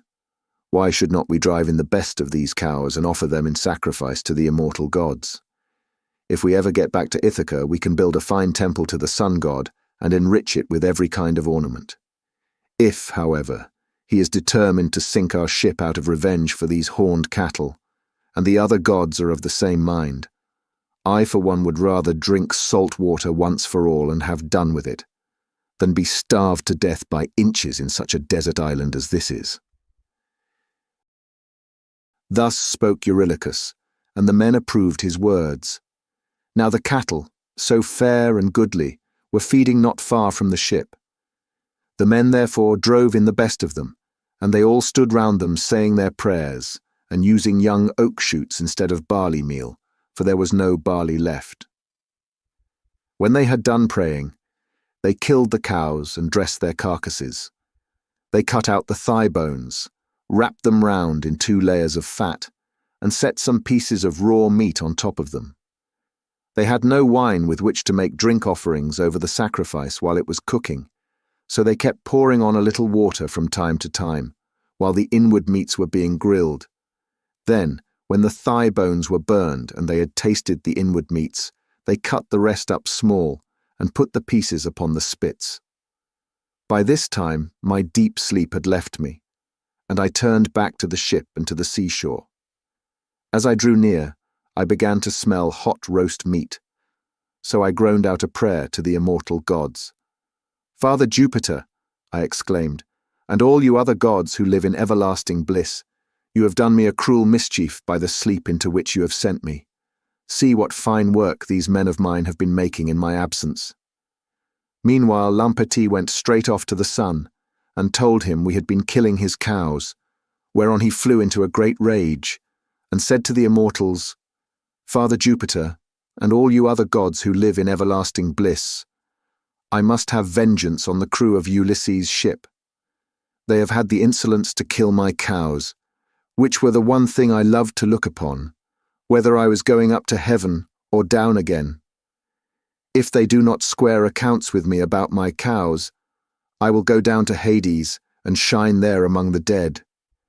"Sun," said Jupiter, "go on shining upon us gods and upon mankind over the fruitful earth. I will shiver their ship into little pieces with a bolt of white lightning as soon as they get out to sea." I was told all this by Calypso, who said she had heard it from the mouth of Mercury. As soon as I got down to my ship and to the seashore, I rebuked each one of the men separately, but we could see no way out of it, for the cows were dead already. And indeed the gods began at once to show signs and wonders among us, for the hides of the cattle crawled about, and the joints upon the spits began to low like cows, and the meat, whether cooked or raw, kept on making a noise just as cows do. For 6 days my men kept driving in the best cows and feasting upon them. But when Jupiter, the son of Saturn, had added a 7th day, the fury of the gale abated. We therefore went on board, raised our masts, spread sail, and put out to sea. As soon as we were well away from the island and could see nothing but sky and sea, the son of Saturn raised a black cloud over our ship, and the sea grew dark beneath it. We did not get on much further, for in another moment we were caught by a terrific squall from the west that snapped the forestays of the mast so that it fell aft, while all the ship's gear tumbled about at the bottom of the vessel. The mast fell upon the head of the helmsman in the ship's stern, so that the bones of his head were crushed to pieces, and he fell overboard, as though he were diving, with no more life left in him. Then Jove let fly with his thunderbolts, and the ship went round and was filled with fire and brimstone as the lightning struck it. The men all fell into the sea. They were carried about in the water round the ship, looking like so many seagulls, but the god presently deprived them of all chance of getting home again. I stuck to the ship till the sea knocked her sides from her keel, which drifted about by itself, and struck the mast out of her in the direction of the keel. But there was a backstay of stout ox thong still hanging about it, and with this I lashed the mast and keel together, and getting astride of them, was carried wherever the winds chose to take me. The gale from the west had now spent its force, and the wind got into the south again, which frightened me lest I should be taken back to the terrible whirlpool of Charybdis. This indeed was what actually happened, for I was borne along by the waves all night, and by sunrise had reached the rock of Scylla and the whirlpool. She was then sucking down the salt sea water, but I was carried aloft toward the fig tree, which I caught hold of and clung on to like a bat. I could not plant my feet anywhere so as to stand securely, for the roots were a long way off, and the boughs that overshadowed the whole pool were too high, too vast, and too far apart for me to reach them. So I hung patiently on, waiting till the pool should discharge my mast and raft again, and a very long while it seemed. A juryman is not more glad to get home to supper, after having been long detained in court by troublesome cases, than I was to see my raft beginning to work its way out of the whirlpool again. At last, I let go with my hands and feet, and fell heavily into the sea, hard by my raft onto which I then got, and began to row with my hands. As for Scylla, the father of gods and men would not let her get further sight of me, otherwise I should have certainly been lost.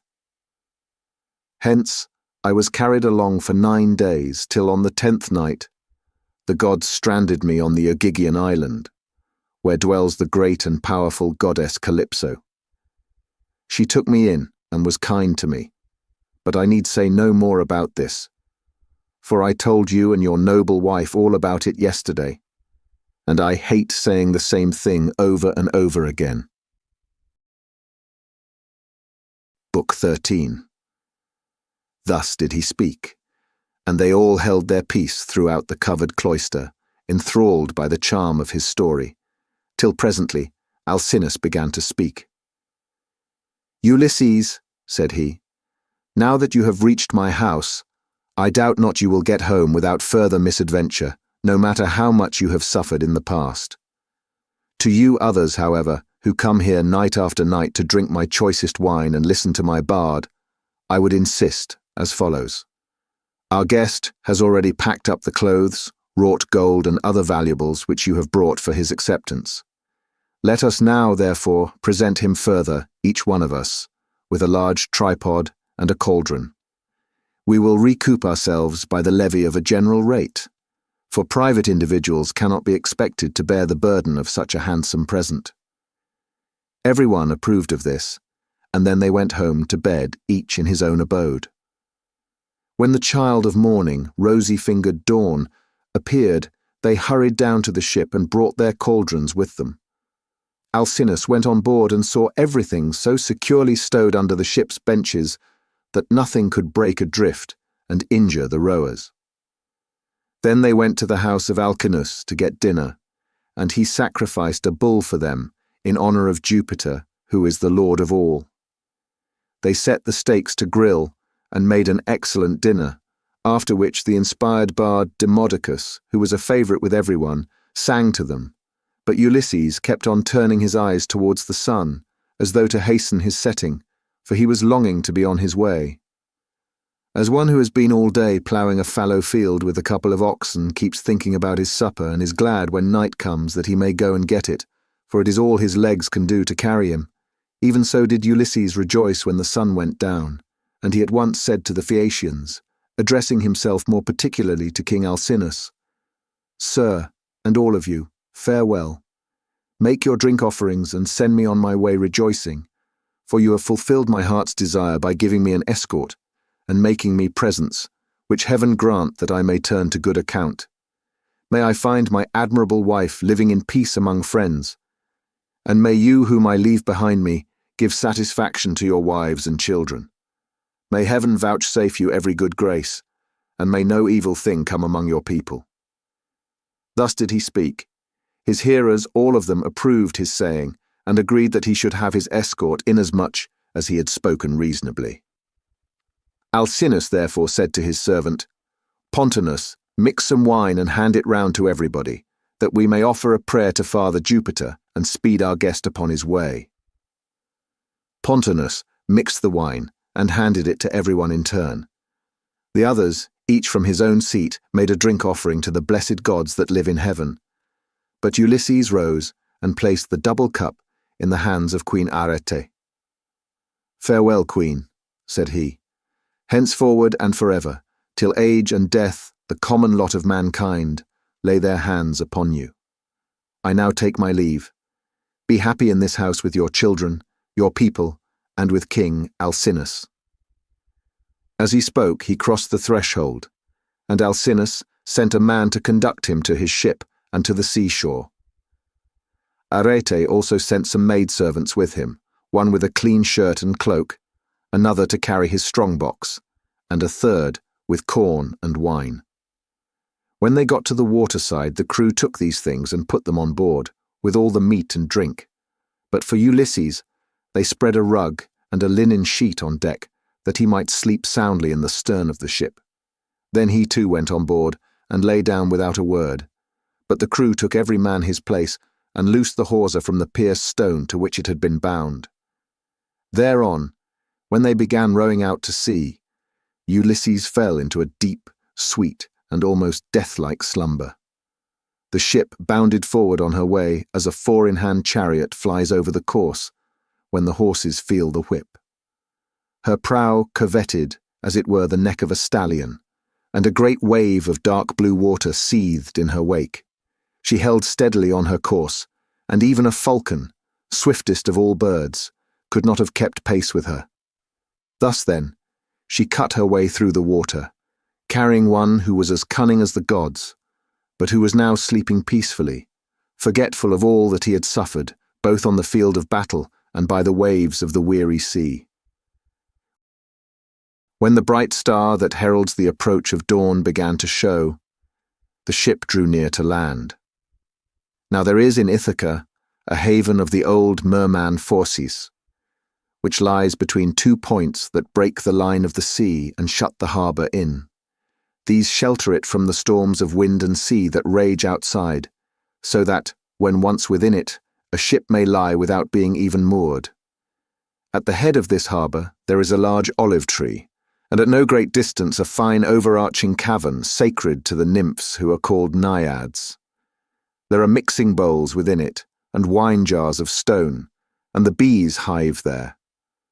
Moreover, there are great looms of stone on which the nymphs weave their robes of sea purple, very curious to see, and at all times there is water within it. It has 2 entrances, one facing north, by which mortals can go down into the cave, while the other comes from the south and is more mysterious. Mortals cannot possibly get in by it. It is the way taken by the gods. Into this harbour, then, they took their ship, for they knew the place. She had so much way upon her that she ran half her own length onto the shore. When, however, they had landed, the first thing they did was to lift Ulysses with his rug and linen sheet out of the ship, and lay him down upon the sand still fast asleep.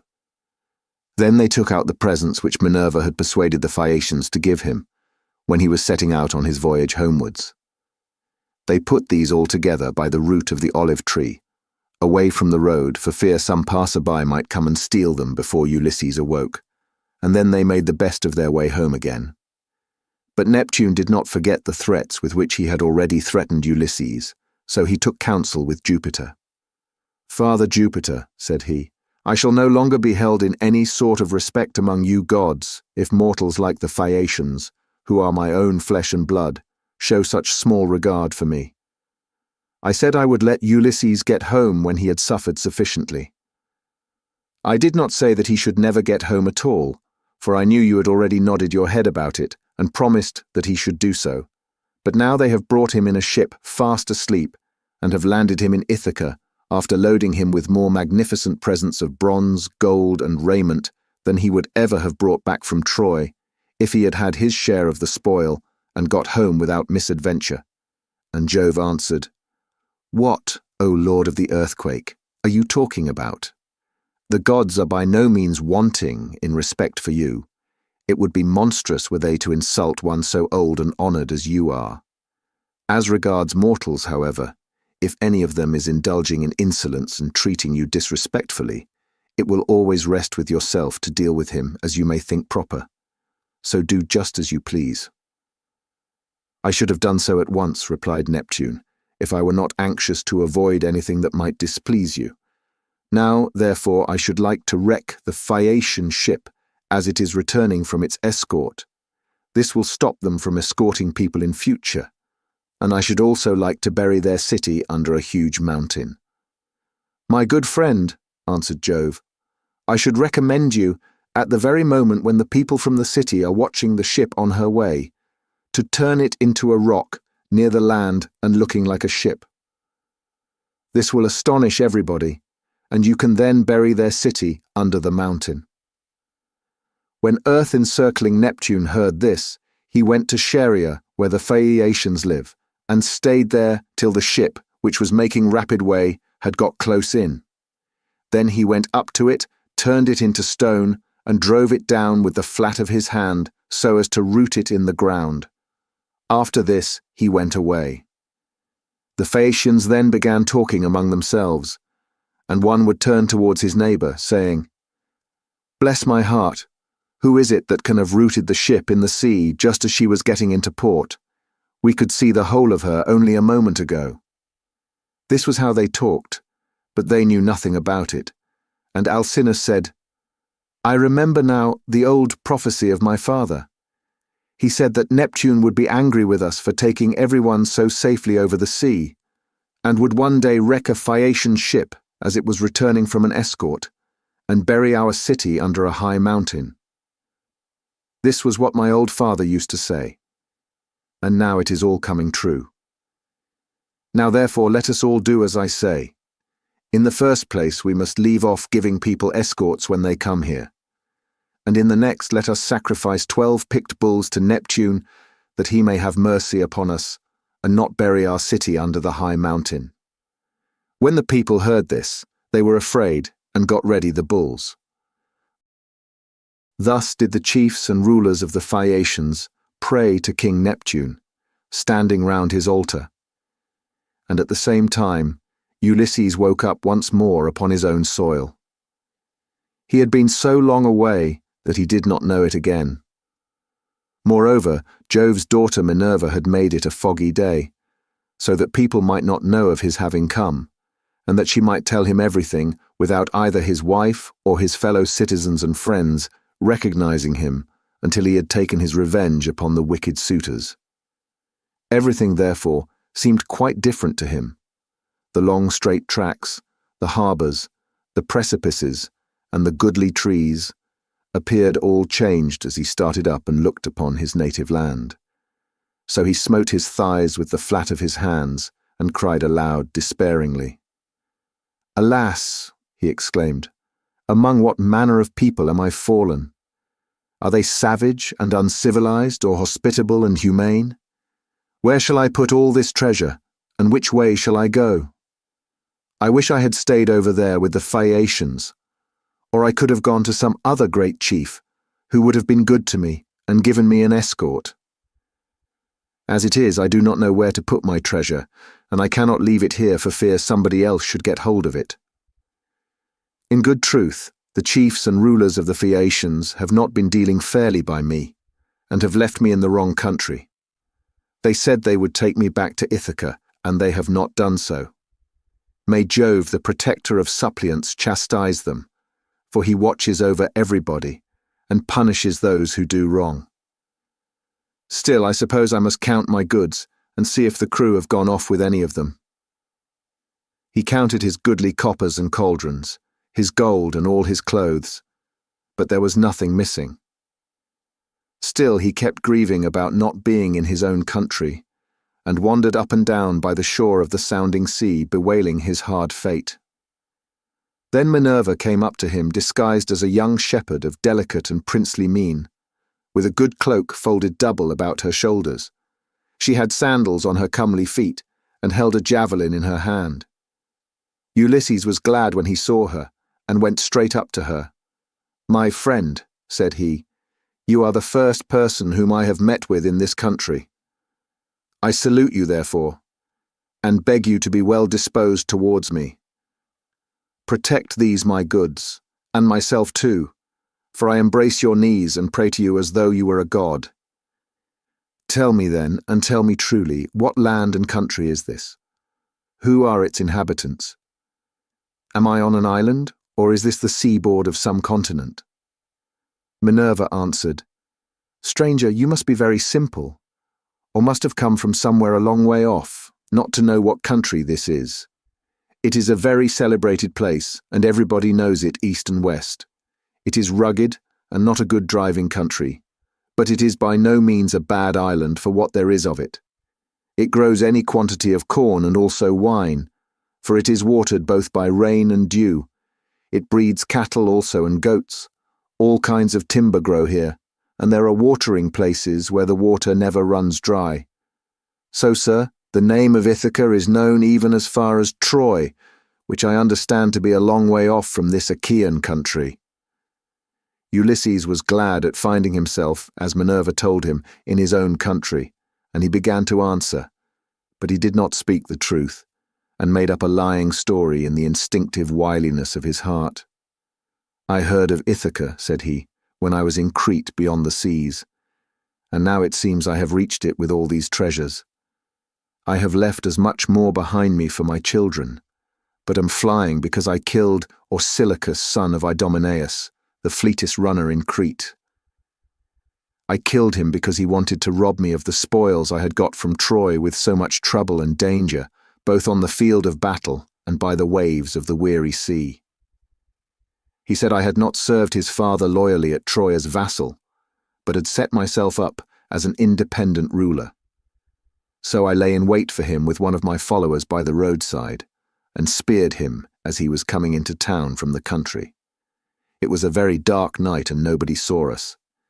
It was not known, therefore, that I had killed him, but as soon as I had done so, I went to a ship and besought the owners, who were Phoenicians, to take me on board and set me in Pylos, or in Elis where the Epeans rule, giving them as much spoil as satisfied them. They meant no guile, but the wind drove them off their course, and we sailed on till we came hither by night. It was all we could do to get inside the harbour, and none of us said a word about supper, though we wanted it badly. But we all went on shore and lay down just as we were. I was very tired, and fell asleep directly. So they took my goods out of the ship and placed them beside me, where I was lying upon the sand. Then they sailed away to Sidonia, and I was left here in great distress of mind. Such was his story, but Minerva smiled and caressed him with her hand. Then she took the form of a woman, fair, stately, and wise. "He must be indeed a shifty lying fellow," said she, "who could surpass you in all manner of craft, even though you had a god for your antagonist. Daredevil that you are, full of guile, unwearying in deceit, can you not drop your tricks and your instinctive falsehood, even now that you are in your own country again? We will say no more, however, about this, for we can both of us deceive upon occasion. You are the most accomplished counsellor and orator among all mankind, while I, for diplomacy and subtlety, have no equal among the gods. Did you not know Jove's daughter Minerva, me, who have been ever with you, who kept watch over you in all your troubles, and who made the Phaeacians take so great a liking to you? And now again, I am come here to talk things over with you, and help you to hide the treasure I made the Phaeacians give you. I want to tell you about the troubles that await you in your own house. You have got to face them, but tell no one, neither man nor woman, that you have come home again. Bear everything, and put up with every man's insolence without a word." And Ulysses answered, "A man, goddess, may know a great deal, But you are so constantly changing your appearance that when he meets you, it is a hard matter for him to know whether it is you or not. This much, however, I know exceedingly well. You were very kind to me as long as we Achaeans were fighting before Troy, but from the day on which we went on board ship after having sacked the city of Priam, and heaven dispersed us. From that day, Minerva, I saw no more of you, and cannot ever remember your coming to my ship to help me in a difficulty. I had to wander on sick and sorry till the gods delivered me from evil, and I reached the city of the Phaeacians, where you encouraged me and took me into the town. And now, I beseech you in your father's name, tell me the truth, for I do not believe I am really back in Ithaca. I am in some other country, and you are mocking me and deceiving me in all you have been saying. Tell me then truly, have I really got back to my own country? You are always taking something of that sort in your head, replied Minerva, and that is why I cannot desert you in your afflictions. You are so plausible, shrewd, and shifty. Anyone but yourself on returning from so long a voyage would at once have gone home to see his wife and children. But you do not seem to care about asking after them or hearing any news about them, till you have exploited your wife, who remains at home vainly grieving for you, and having no peace night or day for the tears she sheds on your behalf. As for my not coming near you, I was never uneasy about you, for I was certain you would get back safely, though you would lose all your men. And I did not wish to quarrel with my uncle Neptune, who never forgave you for having blinded his son. I will now, however, point out to you the lie of the land, and you will then perhaps believe me. This is the haven of the old merman Phorcys, and here is the olive tree that grows at the head of it. Near it is the cave sacred to the Naiads. Here too is the overarching cavern, in which you have offered many an acceptable hecatomb to the nymphs, and this is the wooded mountain Neritum. As she spoke, the goddess dispersed the mist and the land appeared. Then Ulysses rejoiced at finding himself again in his own land, and kissed the bounteous soil. He lifted up his hands and prayed to the nymphs, saying, Naiad nymphs, daughters of Jove, I made sure that I was never again to see you. Now therefore I greet you with all loving salutations, and I will bring you offerings as in the old days, if Jove's redoubtable daughter will grant me life, and bring my son to manhood. Take heart and do not trouble yourself about that, rejoined Minerva. Let us rather set about stowing your things at once in the cave, where they will be quite safe. Let us see how we can best manage it all. Therewith she went down into the cave to look for the safest hiding places, while Ulysses brought up all the treasure of gold, bronze, and good clothing which the Phaeacians had given him. They stowed everything carefully away, and Minerva set a stone against the door of the cave. Then the two sat down by the root of the great olive and consulted how to compass the destruction of the wicked suitors. Ulysses, said Minerva, noble son of Laertes, think how you can lay hands on these disreputable people who have been lording it in your house these 3 years, courting your wife and making wedding presents to her, while she does nothing but lament your absence, giving hope and sending encouraging messages to every one of them, but meaning the very opposite of all she says. And Ulysses answered, In good truth, goddess, it seems I should have come to much the same bad end in my own house as Agamemnon did, if you had not given me such timely information. Advise me how I shall best avenge myself. Stand by my side, and put your courage into my heart, as on the day when we loosed Troy's fair diadem from her brow. Help me now as you did then, and I will fight 300 men, if you, goddess, will be with me. Trust me for that, said she. I will not lose sight of you when once we set about it, and I imagine that some of those who are devouring your substance will then bespatter the pavement with their blood and brains. I will begin by disguising you so that no human being shall know you. I will cover your body with wrinkles. You shall lose all your yellow hair. I will clothe you in a garment that shall fill all who see it with loathing. I will blear your fine eyes for you, and make you an unseemly object in the sight of the suitors, of your wife, and of the son whom you left behind you. Then go at once to the swineherd who is in charge of your pigs. He has been always well affected towards you, and is devoted to Penelope and your son. You will find him feeding his pigs near the rock that is called Raven, by the fountain Arethusa, where they are fattening on beech mast and spring water after their manner. Stay with him and find out how things are going, while I proceed to Sparta and see your son, who is with Menelaus at Lacedaemon, where he has gone to try and find out whether you are still alive." "But why," said Ulysses, "did you not tell him? For you knew all about it. Did you want him too to go sailing about amid all kinds of hardship, while others are eating up his estate?" Minerva answered, "Never mind about him. I sent him that he might be well spoken of for having gone. He is in no sort of difficulty, but is staying quite comfortably with Menelaus, and is surrounded with abundance of every kind. The suitors have put out to sea, and are lying in wait for him, for they mean to kill him before he can get home. I do not much think they will succeed, but rather that some of those who are now eating up your estate will first find a grave themselves." As she spoke, Minerva touched him with her wand, and covered him with wrinkles, took away all his yellow hair, and withered the flesh over his whole body. She bleared his eyes, which were naturally very fine ones. She changed his clothes, and threw an old rag of a wrap about him, and a tunic, tattered, filthy, and begrimed with smoke. She also gave him an undressed deerskin as an outer garment, and furnished him with a staff and a wallet all in holes, with a twisted thong for him to sling it over his shoulder. When the pair had thus laid their plans, they parted, and the goddess went straight to Lacedaemon to fetch Telemachus. Book 14.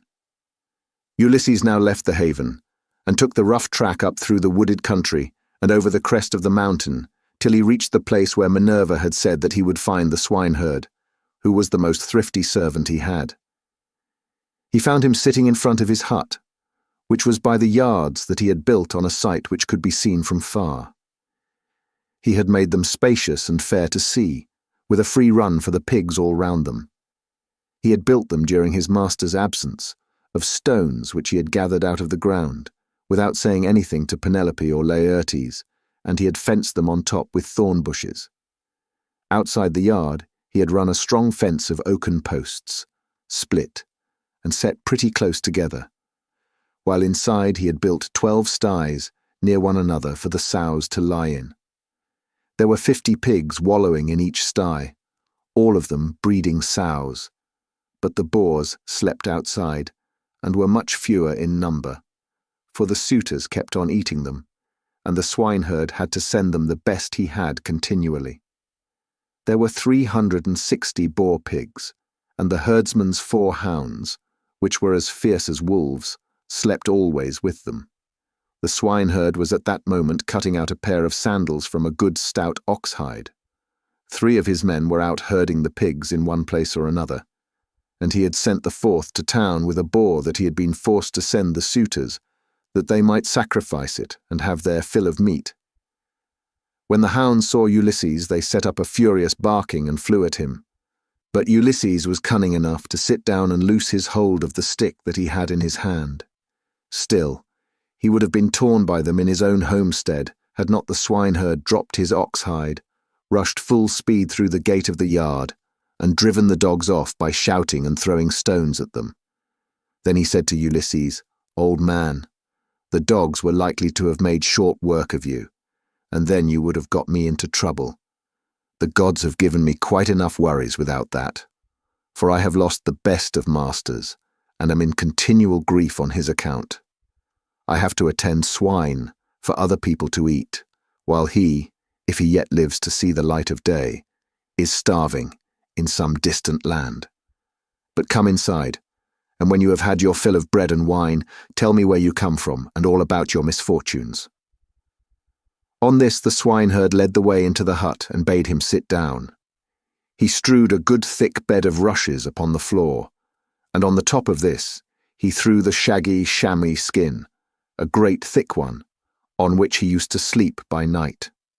Ulysses was pleased at being made thus welcome, and said, "May Jupiter, sir, and the rest of the gods grant you your heart's desire in return for the kind way in which you have received me." To this you answered, "O swineherd Eumaeus, stranger, though a still poorer man should come here, it would not be right for me to insult him.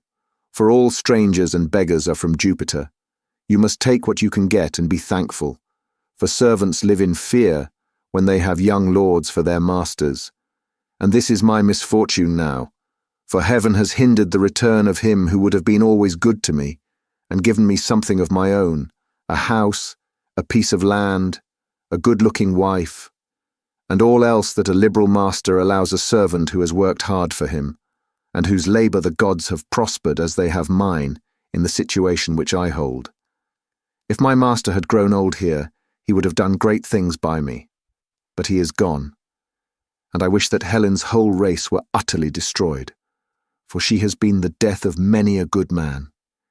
It was this matter that took my master to Ilus, the land of noble steeds, to fight the Trojans in the cause of King Agamemnon." As he spoke, he bound his girdle round him and went to the sties where the young sucking pigs were penned. He picked out 2, which he brought back with him, and sacrificed. He singed them, cut them up, and spitted them.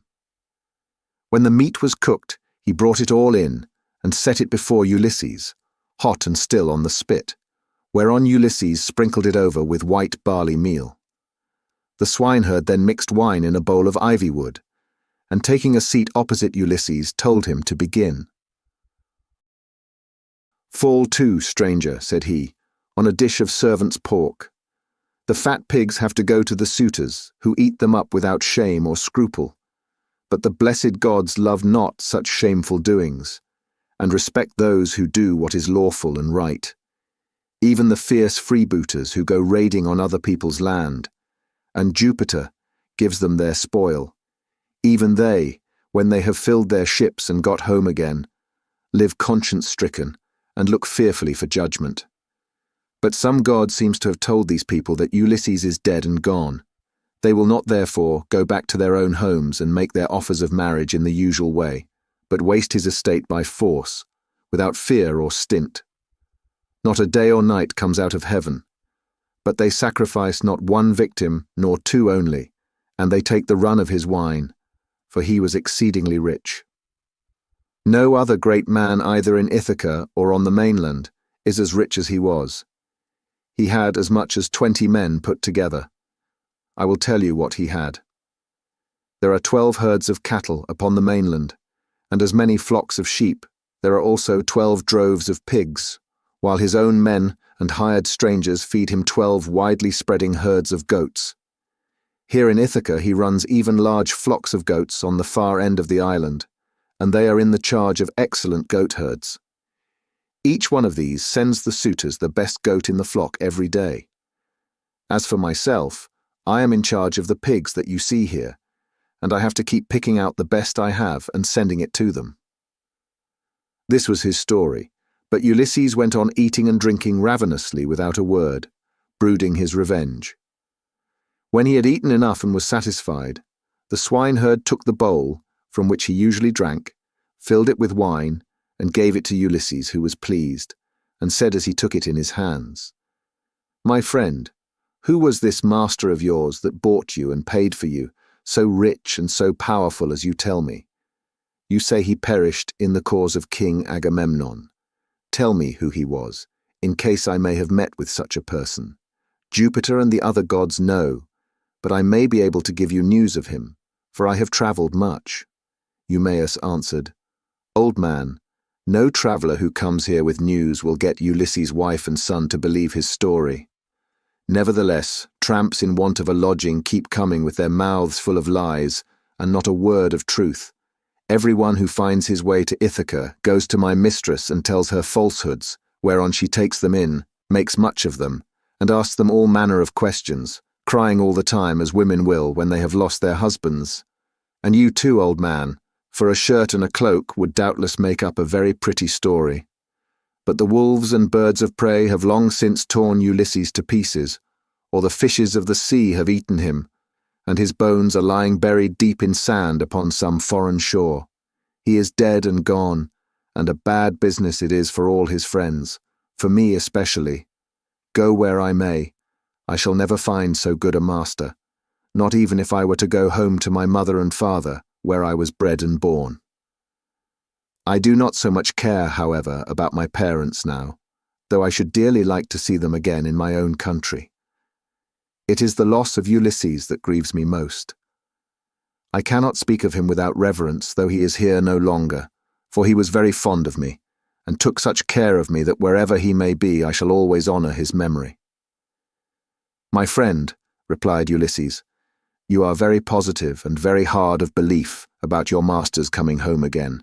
Nevertheless, I will not merely say, but will swear that he is coming.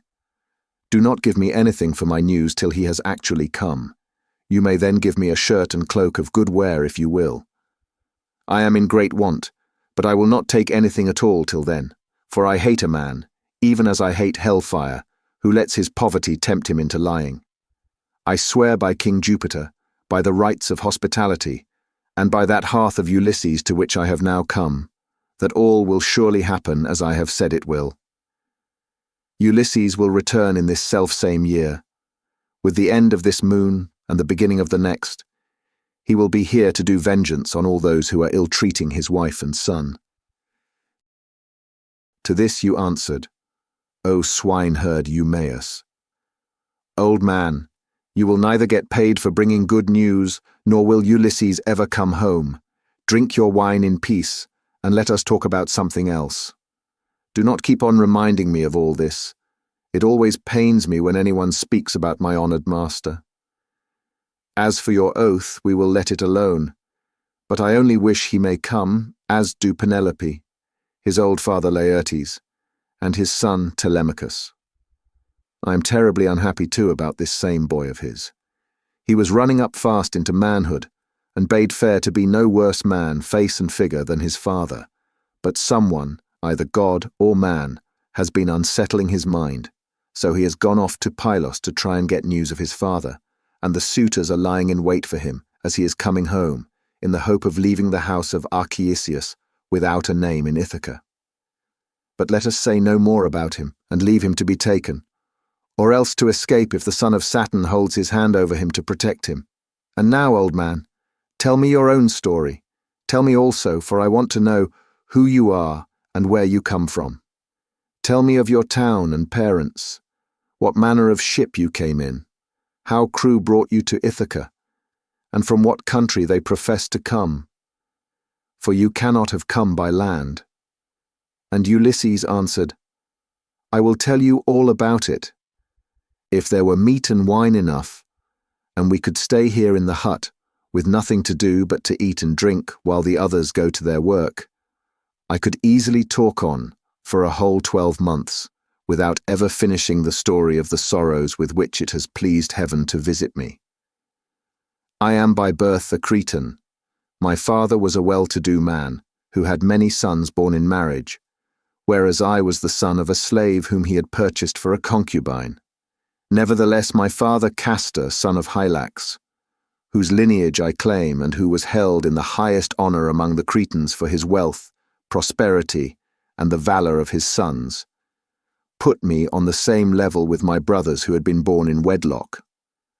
When, however, death took him to the house of Hades, his sons divided his estate and cast lots for their shares, but to me they gave a holding and little else. Nevertheless, my valour enabled me to marry into a rich family, for I was not given to bragging or shirking on the field of battle. It is all over now. Still, if you look at the straw you can see what the ear was, for I have had trouble enough and to spare. Mars and Minerva made me doughty in war. When I had picked my men to surprise the enemy with an ambuscade, I never gave death so much as a thought, but was the first to leap forward and spear all whom I could overtake. Such was I in battle, but I did not care about farm work, nor the frugal home life of those who would bring up children. My delight was in ships, fighting, javelins and arrows, things that most men shudder to think of. But one man likes one thing and another, and this was what I was most naturally inclined to. Before the Achaeans went to Troy, 9 times was I in command of men and ships on foreign service, and I amassed much wealth. I had my pick of the spoil in the first instance, and much more was allotted to me later on. My house grew apace, and I became a great man among the Cretans. But when Jove counselled that terrible expedition in which so many perished, the people required me and Idomeneus to lead their ships to Troy, and there was no way out of it, for they insisted on our doing so. There we fought for 9 whole years, but in the 10th we sacked the city of Priam, and sailed home again as heaven dispersed us. Then it was that Jove devised evil against me. I spent but 1 month happily with my children, wife, and property, and then I conceived the idea of making a descent on Egypt. So I fitted out a fine fleet and manned it. I had 9 ships, and the people flocked to fill them. For 6 days I and my men made feast, and I found them many victims both for sacrifice to the gods and for themselves. But on the 7th day we went on board and set sail from Crete, with a fair north wind behind us, though we were going down a river. Nothing went ill with any of our ships, and we had no sickness on board, but sat where we were and let the ships go as the wind and steersman took them. On the 5th day we reached the river Aegyptus. There I stationed my ships in the river, bidding my men stay by them and keep guard over them, while I sent out scouts to reconnoitre from every point of vantage. But the men disobeyed my orders, took to their own devices, and ravaged the land of the Egyptians, killing the men and taking their wives and children captive. The alarm was soon carried to the city, and when they heard the war cry, the people came out at daybreak till the plain was filled with horsemen and foot soldiers and with the gleam of armour. Then Jove spread panic among my men, and they would no longer face the enemy, for they found themselves surrounded. The Egyptians killed many of us, and took the rest alive to do forced labour for them. Jove, however, put it in my mind to do thus, and I wish I had died then and there in Egypt instead, for there was much sorrow in store for me. I took off my helmet and shield, and dropped my spear from my hand. Then I went straight up to the king's chariot, clasped his knees and kissed them, whereon he spared my life, bade me get into his chariot, and took me weeping to his own home. Many made at me with their ashen spears, and tried to kill me in their fury, but the king protected me, for he feared the wrath of Jove, the protector of strangers, who punishes those who do evil. I stayed there for 7 years, and got together much money among the Egyptians, for they all gave me something. But when it was now going on for 8 years, there came a certain Phoenician, a cunning rascal, who had already committed all sorts of villainy. And this man talked me over into going with him to Phoenicia, where his house and his possessions lay. I stayed there for a whole 12 months. But at the end of that time, when months and days had gone by till the same season had come round again, he set me on board a ship bound for Libya, on a pretence that I was to take a cargo along with him to that place, but really that he might sell me as a slave and take the money I fetched. I suspected his intention, but went on board with him, for I could not help it. The ship ran before a fresh north wind till we had reached the sea that lies between Crete and Libya. There, however, Jove counselled their destruction, for as soon as we were well out from Crete and could see nothing but sea and sky, he raised a black cloud over our ship, and the sea grew dark beneath it. Then Jove let fly with his thunderbolts, and the ship went round and was filled with fire and brimstone, as the lightning struck it. The men fell all into the sea. They were carried about in the water round the ship, looking like so many seagulls. But the god presently deprived them of all chance of getting home again. I was all dismayed. Jove, however, sent the ship's mast within my reach, which saved my life, for I clung to it and drifted before the fury of the gale. 9 days did I drift, but in the darkness of the 10th night, a great wave bore me on to the Thesprotian coast. There, Poseidon, king of the Thesprotians, entertained me hospitably without charging me anything at all. For his son found me when I was nearly dead with cold and fatigue. Whereon he raised me by the hand, took me to his father's house, and gave me clothes to wear. There it was that I heard news of Ulysses, for the king told me he had entertained him, and shown him much hospitality, while he was on his homeward journey. He showed me also the treasure of gold and wrought iron that Ulysses had got together. There was enough to keep his family for 10 generations, so much had he left in the house of King Poseidon. But the king said Ulysses had gone to Dodona that he might learn Jove's mind from the god's high oak tree, and know whether after so long an absence he should return to Ithaca openly or in secret. Moreover, the king swore in my presence, making drink offerings in his own house as he did so, that the ship was by the waterside, and the crew found, that should take him to his own country. He sent me off, however, before Ulysses returned, for there happened to be a Thesprotian ship sailing for the wheat-growing island of Dulichium, and he told those in charge of her to be sure and take me safely to King Acastus. These men hatched a plot against me that would have reduced me to the very extreme of misery, for when the ship had got some way out from land, they resolved on selling me as a slave. They stripped me of the shirt and cloak that I was wearing, and gave me instead the tattered old clouts in which you now see me. Then, towards nightfall, they reached the tilled lands of Ithaca, and there they bound me with a strong rope, fast in the ship, while they went on shore to get supper by the seaside. But the gods soon undid my bonds for me, and having drawn my rags over my head, I slid down the rudder into the sea, where I struck out and swam till I was well clear of them, and came ashore near a thick wood in which I lay concealed. They were very angry at my having escaped, and went searching about for me, till at last they thought it was no further use, and went back to their ship. The gods, having hidden me thus easily, then took me to a good man's door, for it seems that I am not to die yet a while. To this you answered, O swineherd Eumaeus, poor unhappy stranger, I have found the story of your misfortunes extremely interesting, but that part about Ulysses is not right, and you will never get me to believe it. Why should a man like you go about telling lies in this way? I know all about the return of my master. The gods one and all of them detest him, or they would have taken him before Troy, or let him die with friends around him when the days of his fighting were done.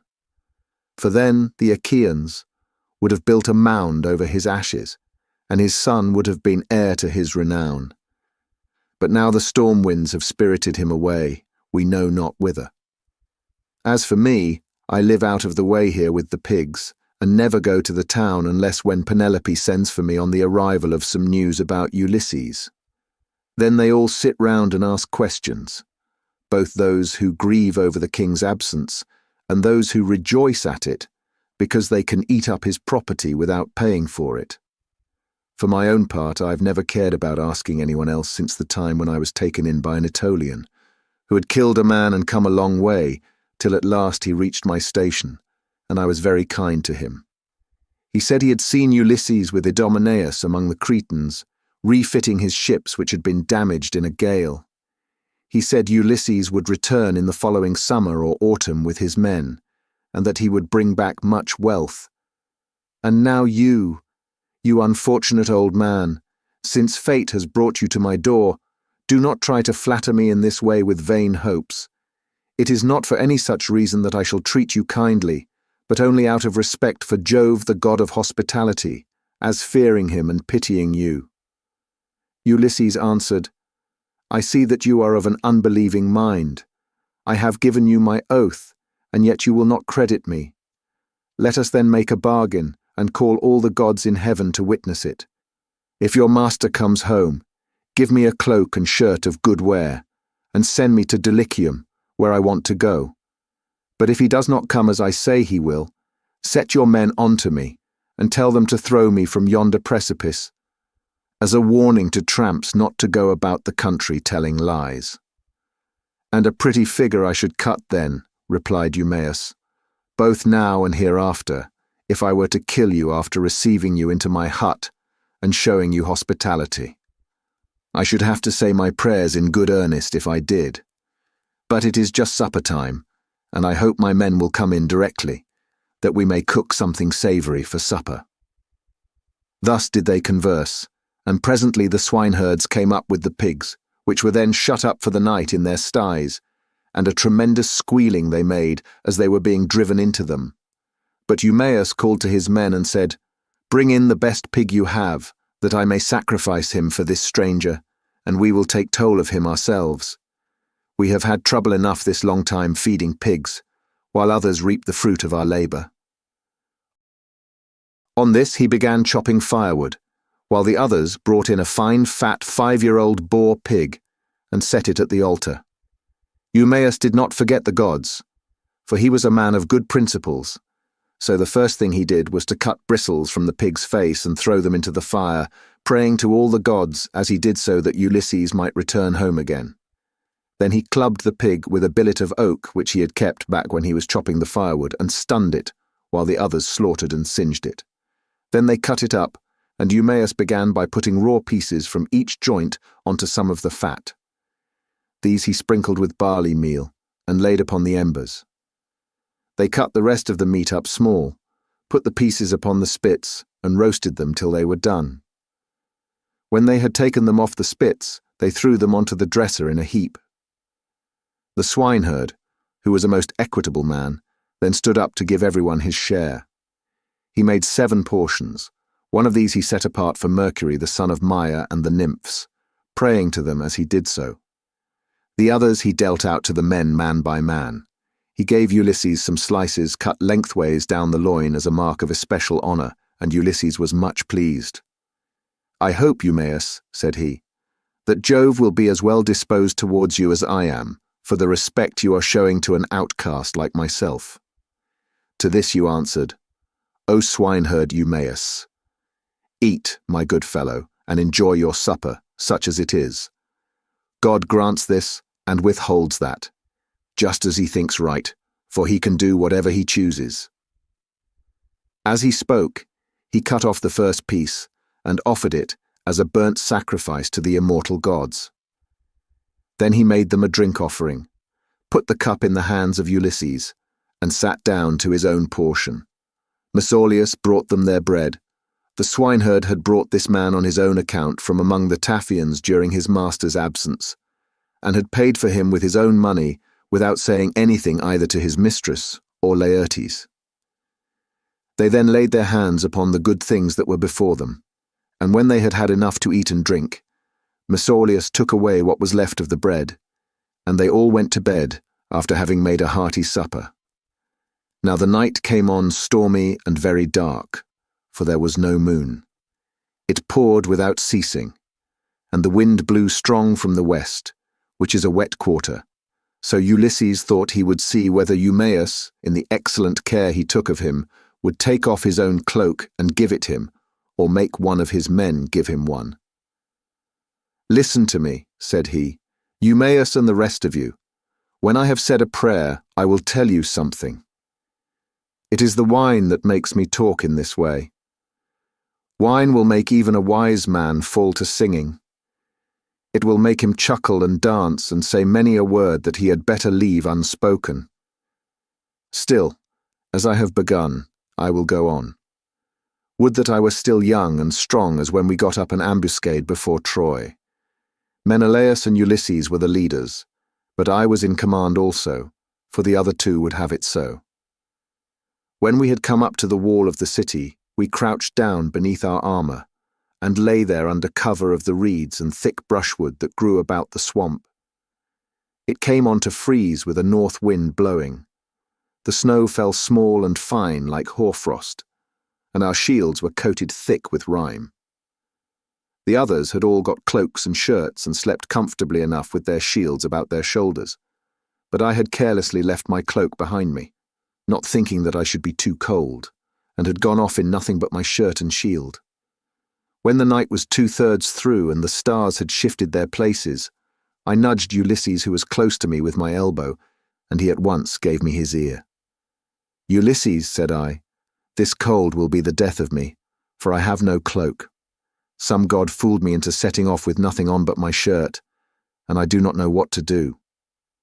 Ulysses, who was as crafty as he was valiant, hit upon the following plan. "Keep still," said he in a low voice, "or the others will hear you." Then he raised his head on his elbow. "My friends," said he, "I have had a dream from heaven in my sleep. We are a long way from the ships. I wish someone would go down and tell Agamemnon to send us up more men at once." On this, Thoas son of Andraemon threw off his cloak and set out running to the ships, whereon I took the cloak and lay in it comfortably enough till morning. Would that I were still young and strong as I was in those days, for then some one of you swineherds would give me a cloak, both out of goodwill and for the respect due to a brave soldier. But now people look down upon me because my clothes are shabby." And Eumaeus answered, "Old man, you have told us an excellent story, and have said nothing so far but what is quite satisfactory. For the present, therefore, you shall want neither clothing nor anything else that a stranger in distress may reasonably expect. But tomorrow morning you have to shake your own old rags about your body again, for we have not many spare cloaks nor shirts up here, but every man has only one. When Ulysses' son comes home again, he will give you both cloak and shirt and send you wherever you may want to go." With this he got up and made a bed for Ulysses by throwing some goatskins and sheepskins on the ground in front of the fire. Here Ulysses lay down, and Eumaeus covered him over with a great heavy cloak that he kept for a change in case of extraordinarily bad weather. Thus did Ulysses sleep, and the young men slept beside him. But the swineherd did not like sleeping away from his pigs, so he got ready to go outside, and Ulysses was glad to see that he looked after his property during his master's absence. First, he slung his sword over his brawny shoulders and put on a thick cloak to keep out the wind. He also took the skin of a large and well-fed goat, and a javelin in case of attack from men or dogs. Thus equipped, he went to his rest, where the pigs were camping under an overhanging rock that gave them shelter from the north wind. Book 15. But Minerva went to the fair city of Lacedaemon to tell Ulysses' son that he was to return at once. She found him and Pisistratus sleeping in the forecourt of Menelaus's house.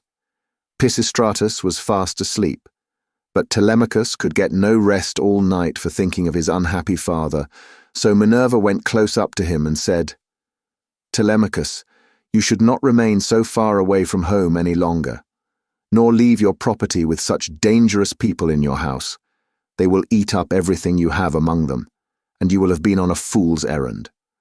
Ask Menelaus to send you home at once if you wish to find your excellent mother still there when you get back. Her father and brothers are already urging her to marry Eurymachus, who has given her more than any of the others, and has been greatly increasing his wedding presents. I hope nothing valuable may have been taken from the house in spite of you. But you know what women are.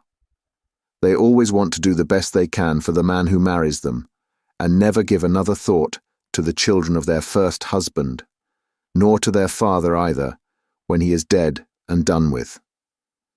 Go home, therefore, and put everything in charge of the most respectable woman-servant that you have, until it shall please heaven to send you a wife of your own.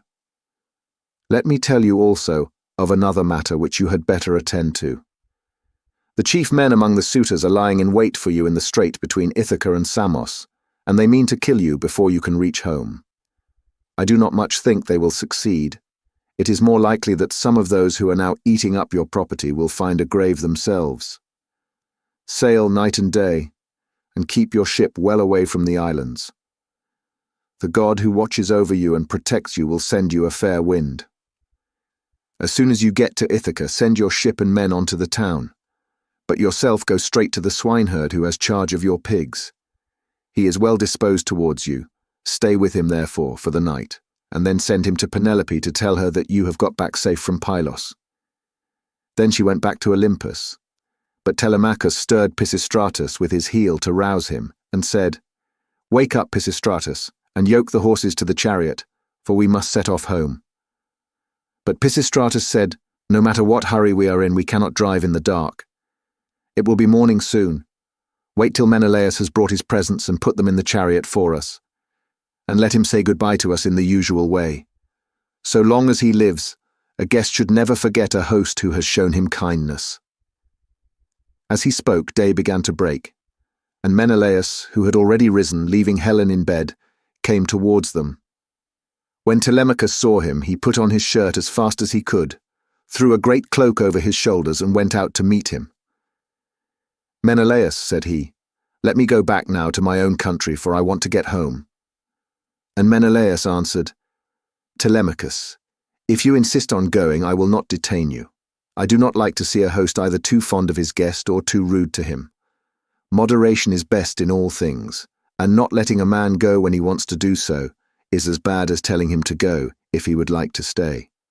One should treat a guest well as long as he is in the house, and speed him when he wants to leave it. Wait, then, till I can get your beautiful presents into your chariot, until you have yourself seen them.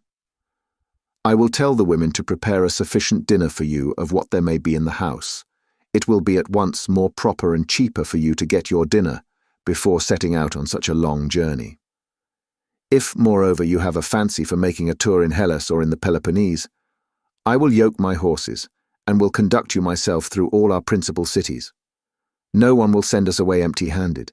Everyone will give us something, a bronze tripod, a couple of mules, or a gold cup." "Menelaus," replied Telemachus, "I want to go home at once. For when I came away, I left my property without protection, and fear that while looking for my father, I shall come to ruin myself, or find that something valuable has been stolen during my absence."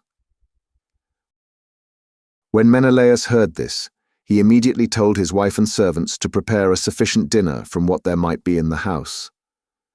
At this moment, Eteoneus joined him, for he lived close by and had just got up. So Menelaus told him to light the fire and cook some meat, which he at once did. Then Menelaus went down into his fragrant storeroom, not alone, but Helen went too, with Megapenthes. When he reached the place where the treasures of his house were kept, he selected a double cup and told his son Megapenthes to bring also a silver mixing bowl. Meanwhile, Helen went to the chest where she kept the lovely dresses which she had made with her own hands, and took out one that was the largest and most beautifully enriched with embroidery. It glittered like a star and lay at the very bottom of the chest.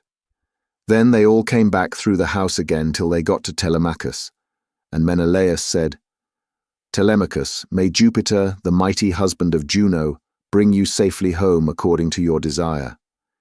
I will now present you with the finest and most precious piece of plate in all my house.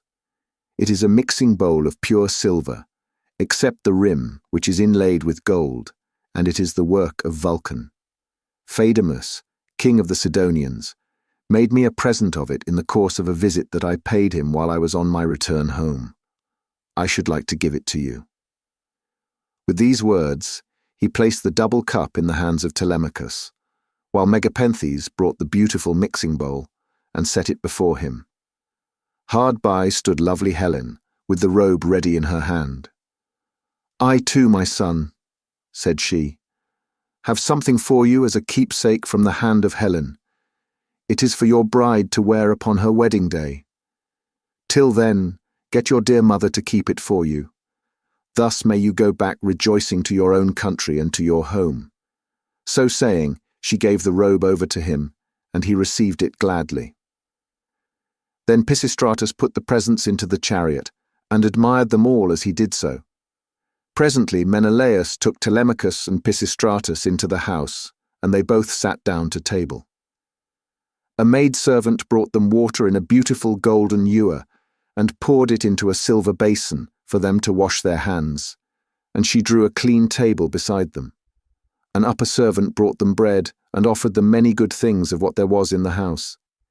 Eteoneus carved the meat, and gave them each their portions, while Megapenthes poured out the wine.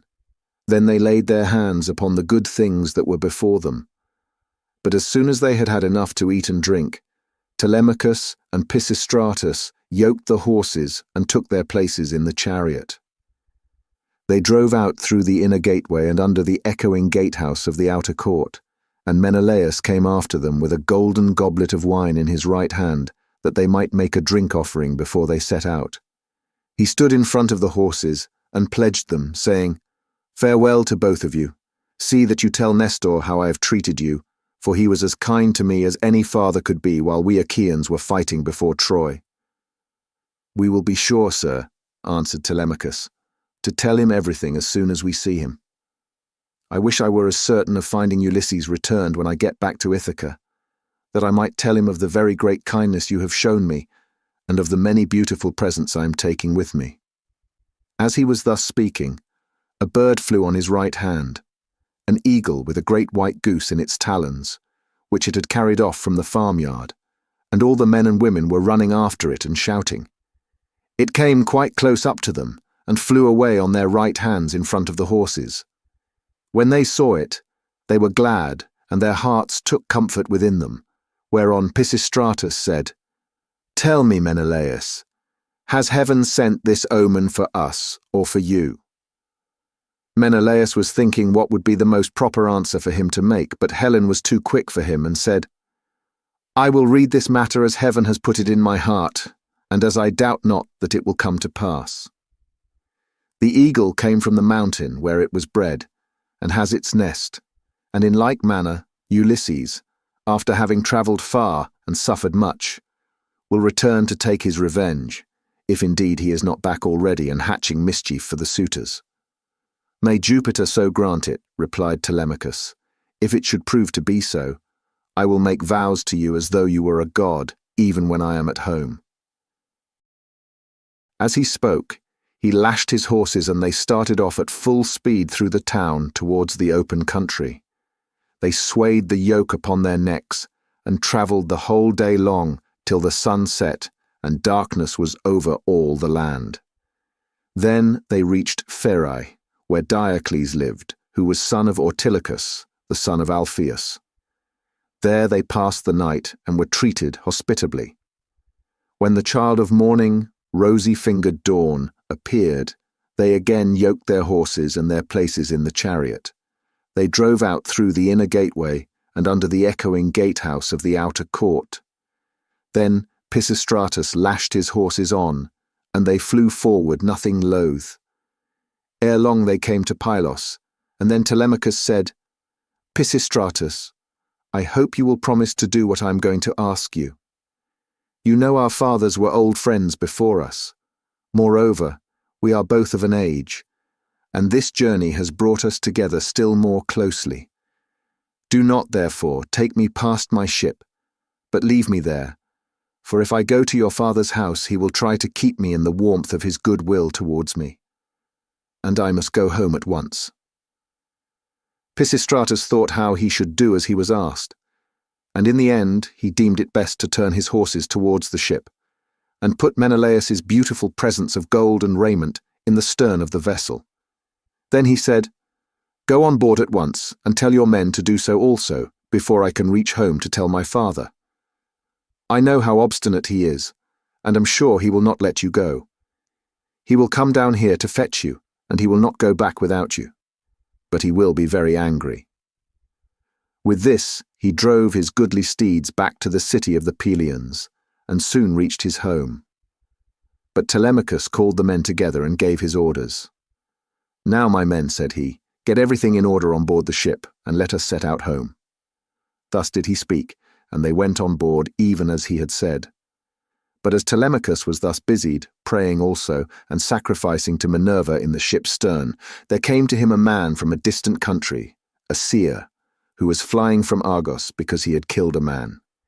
He was descended from Melampus, who used to live in Pylos, the land of sheep.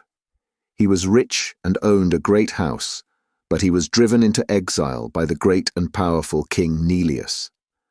Neleus seized his goods and held them for a whole year, during which he was a close prisoner in the house of King Phylacus, and in much distress of mind, both on account of the daughter of Neleus and because he was haunted by a great sorrow that dread Erinis had laid upon him. In the end, however, he escaped with his life, drove the cattle from Phylace to Pylos, avenged the wrong that had been done him, and gave the daughter of Neleus to his brother. Then he left the country and went to Argos, where it was ordained that he should reign over much people. There he married, established himself, and had two famous sons, Antiphates and Mantius. Antiphates became father of Oicleus, and Oicleus of Amphiaraus, who was dearly loved both by Jupiter and by Apollo. But he did not live to old age, for he was killed in Thebes by reason of a woman's gifts. His sons were Alcmaeon and Amphilochus. Mantius, the other son of Melampus, was father to Polypheides and Cleitus. Aurora, throned in gold, carried off Cleitus for his beauty's sake, that he might dwell among the immortals. But Apollo made Polypheides the greatest seer in the whole world, now that Amphiaraus was dead. He quarrelled with his father and went to live in Hyperesia, where he remained and prophesied for all men. His son, Theoclymenus, it was who now came up to Telemachus, as he was making drink offerings and praying in his ship. "Friend," said he, "now that I find you sacrificing in this place, I beseech you by your sacrifices themselves, and by the God to whom you make them, I pray you also by your own head, and by those of your followers, tell me the truth, and nothing but the truth. Who and whence are you? Tell me also of your town and parents." Telemachus said, "I will answer you quite truly. I am from Ithaca, and my father is Ulysses, as surely as that he ever lived. But he has come to some miserable end. Therefore I have taken this ship and got my crew together to see if I can hear any news of him, for he has been away a long time." "I too," answered Theoclymenus, "am an exile, for I have killed a man of my own race. He has many brothers and kinsmen in Argos, and they have great power among the Argives. I am flying to escape death at their hands, and am thus doomed to be a wanderer on the face of the earth. I am your suppliant. Take me therefore on board your ship, that they may not kill me, for I know they are in pursuit." "I will not refuse you," replied Telemachus, "if you wish to join us. Come, therefore, and in Ithaca we will treat you hospitably, according to what we have." On this, he received Theoclymenus' spear and laid it down on the deck of the ship. He went on board and sat in the stern, bidding Theoclymenus sit beside him. Then the men let go the hawsers. Telemachus told them to catch hold of the ropes, and they made all haste to do so. They set the mast in its socket in the cross plank, raised it and made it fast with the forestays, and they hoisted their white sails with sheets of twisted oxhide. Minerva sent them a fair wind that blew fresh and strong to take the ship on her course as fast as possible. Thus then they passed by Cruni and Chalcis. Presently the sun set, and darkness was over all the land. The vessel made a quick passage to Pheae, and thence on to Elis, where the Epeans rule. Telemachus then headed her for the flying islands, wondering within himself whether he should escape death or should be taken prisoner. Meanwhile, Ulysses and the swineherd were eating their supper in the hut, and the men supped with them. As soon as they had had to eat and drink, Ulysses began trying to prove the swineherd, and see whether he would continue to treat him kindly, and ask him to stay on at the station, or pack him off to the city. So he said, "Eumaeus and all of you, tomorrow I want to go away and begin begging about the town, so as to be no more trouble to you or to your men. Give me your advice, therefore, and let me have a good guide to go with me and show me the way. I will go the round of the city begging, as I needs must, to see if anyone will give me a drink and a piece of bread. I should like also to go to the house of Ulysses, and bring news of her husband to Queen Penelope. I could then go about among the suitors and see if out of all their abundance they will give me a dinner. I should soon make them an excellent servant in all sorts of ways.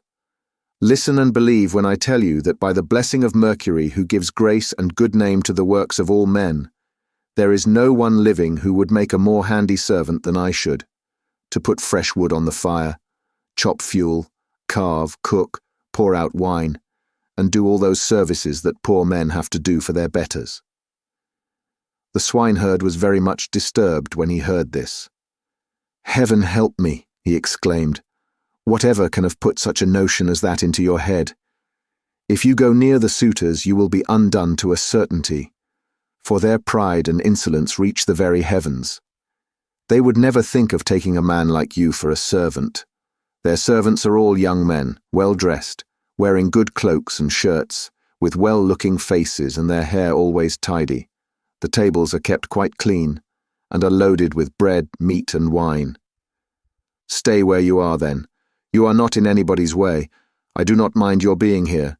No more do any of the others. And when Telemachus comes home, he will give you a shirt and cloak, and will send you wherever you want to go." Ulysses answered, "I hope you may be as dear to the gods as you are to me, for having saved me from going about and getting into trouble. There is nothing worse than being always on the tramp. Still, when men have once got low down in the world, they will go through a great deal on behalf of their miserable bellies. Since, however, you press me to stay here and await the return of Telemachus, tell me about Ulysses' mother, and his father whom he left on the threshold of old age when he set out for Troy. Are they still living, or are they already dead, and in the house of Hades?" "I will tell you all about them," replied Eumaeus. "Laertes is still living, and prays heaven to let him depart peacefully in his own house, for he is terribly distressed about the absence of his son, and also about the death of his wife, which grieved him greatly, and aged him more than anything else did. She came to an unhappy end through sorrow for her son. May no friend or neighbor who has dealt kindly by me come to such an end as she did. As long as she was still living, though she was always grieving, I used to like seeing her, and asking her how she did, for she brought me up along with her daughter Ctimene, the youngest of her children. We were boy and girl together, and she made little difference between us. When, however, we both grew up, they sent Ctimene to Same, and received a splendid dowry for her. As for me, my mistress gave me a good shirt and cloak, with a pair of sandals for my feet, and sent me off into the country. But she was just as fond of me as ever. This is all over now. Still, it has pleased heaven to prosper my work in the situation which I now hold. I have enough to eat and drink, and can find something for any respectable stranger who comes here. But there is no getting a kind word or deed out of my mistress, for the house has fallen into the hands of wicked people. Servants want sometimes to see their mistress and have a talk with her. They like to have something to eat and drink at the house, and something too to take back with them into the country. This is what will keep servants in a good humor." Ulysses answered, "Then you must have been a very little fellow, Eumaeus, when you were taken so far away from your home and parents. Tell me, and tell me true, was the city in which your father and mother lived sacked and pillaged?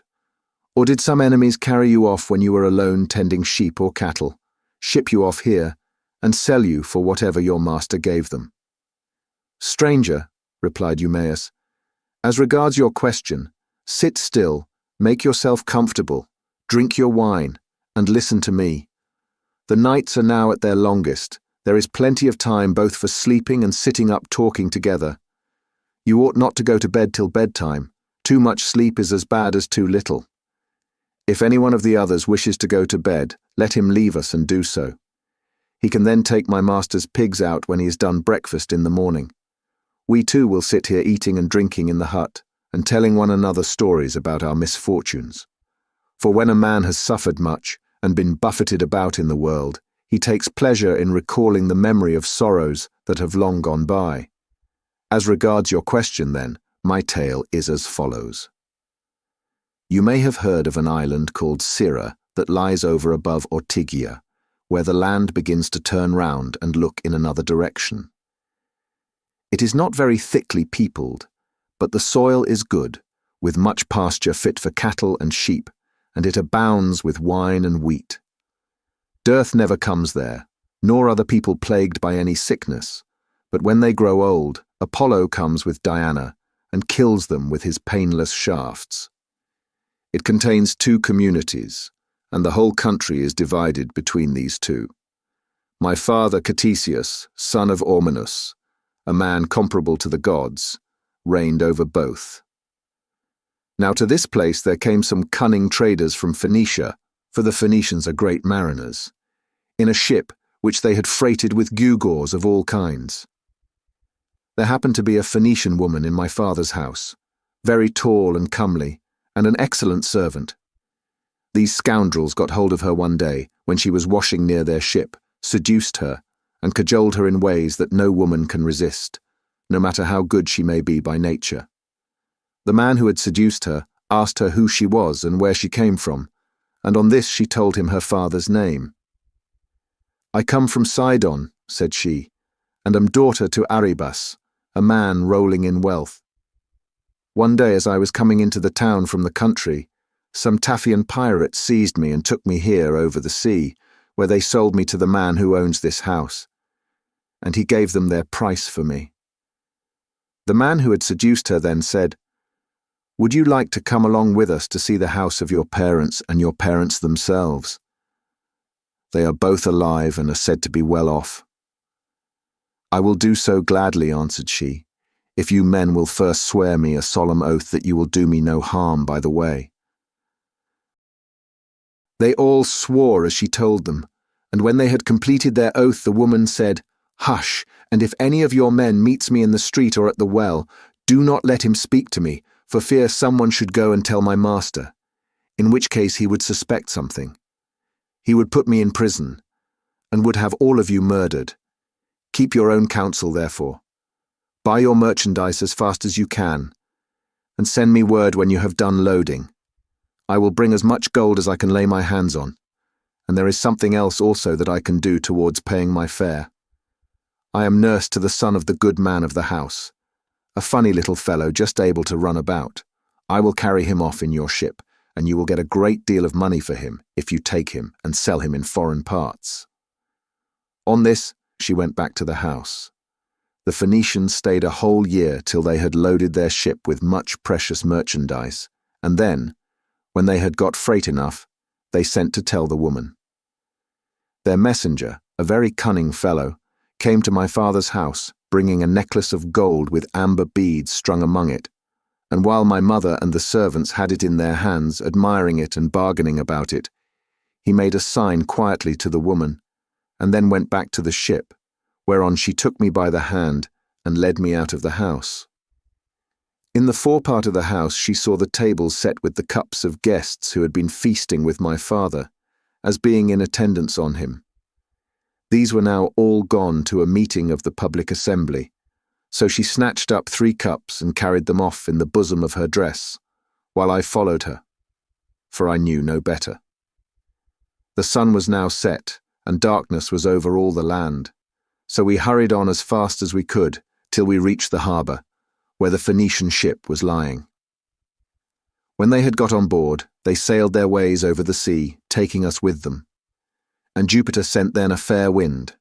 6 days did we sail both night and day, but on the 7th day Diana struck the woman, and she fell heavily down into the ship's hold, as though she were a seagull alighting on the water. So they threw her overboard to the seals and fishes, and I was left all sorrowful and alone. Presently the winds and waves took the ship to Ithaca, where Laertes gave sundry of his chattels for me, and thus it was that ever I came to set eyes upon this country. Ulysses answered, "Eumaeus, I have heard the story of your misfortunes with the most lively interest and pity, but Jupiter has given you good as well as evil, for in spite of everything you have a good master, who sees that you always have enough to eat and drink, and you lead a good life, whereas I am still going about begging my way from city to city." Thus did they converse, and they had only a very little time left for sleep, for it was soon daybreak. In the meantime Telemachus and his crew were nearing land, so they loosed the sails, took down the mast, and rowed the ship into the harbour. They cast out their mooring stones and made fast the hawsers.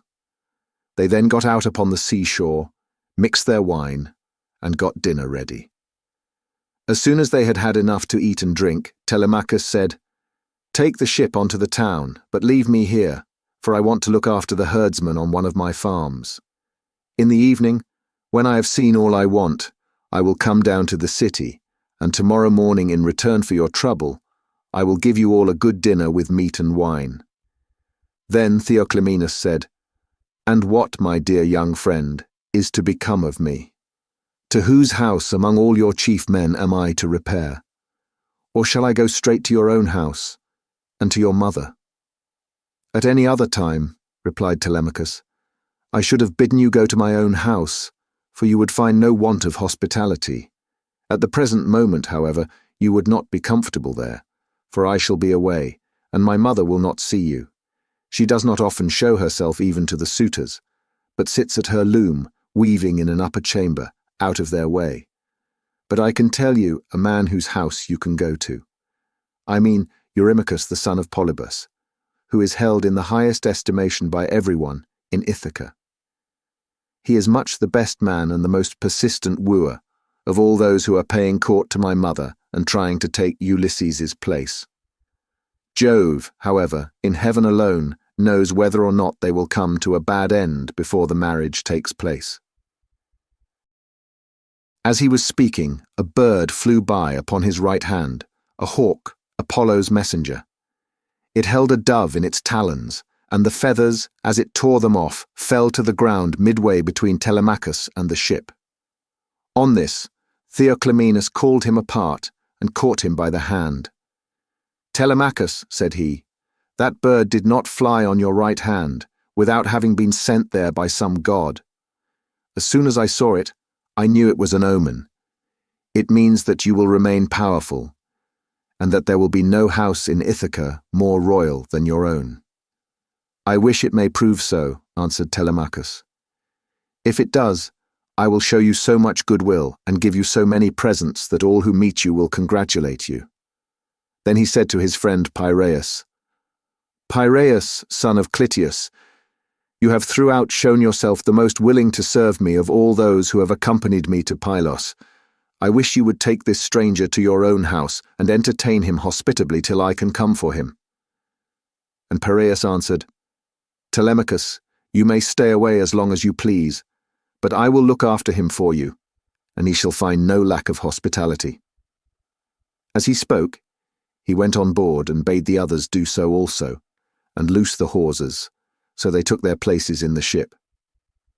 But Telemachus bound on his sandals and took a long and doughty spear, with a head of sharpened bronze from the deck of the ship. Then they loosed the hawsers, thrust the ship off from land, and made on towards the city as they had been told to do, while Telemachus strode on as fast as he could, till he reached the homestead where his countless herds of swine were feeding, and where dwelt the excellent swineherd, who was so devoted a servant to his master.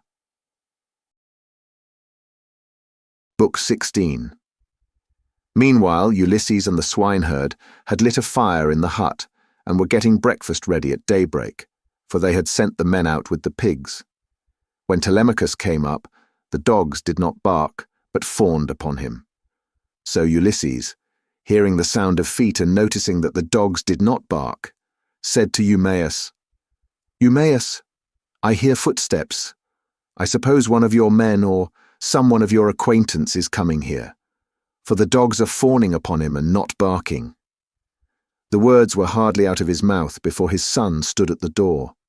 Eumaeus sprang to his feet, and the bowls in which he was mixing wine fell from his hands, as he made towards his master. He kissed his head and both his beautiful eyes, and wept for joy. A father could not be more delighted at the return of an only son, the child of his old age, after 10 years' absence in a foreign country, and after having gone through much hardship. He embraced him, kissed him all over as though he had come back from the dead, and spoke fondly to him, saying, "So you are come, Telemachus, light of my eyes that you are. When I heard you had gone to Pylos, I made sure I was never going to see you any more. Come in, my dear child, and sit down, that I may have a good look at you now you are home again. It is not very often you come into the country to see us herdsmen. You stick pretty close to the town generally. I suppose you think it better to keep an eye on what the suitors are doing." "So be it, old friend," answered Telemachus. "But I am come now because I want to see you, and to learn whether my mother is still at her old home or whether someone else has married her. so that the bed of Ulysses is without bedding and covered with cobwebs.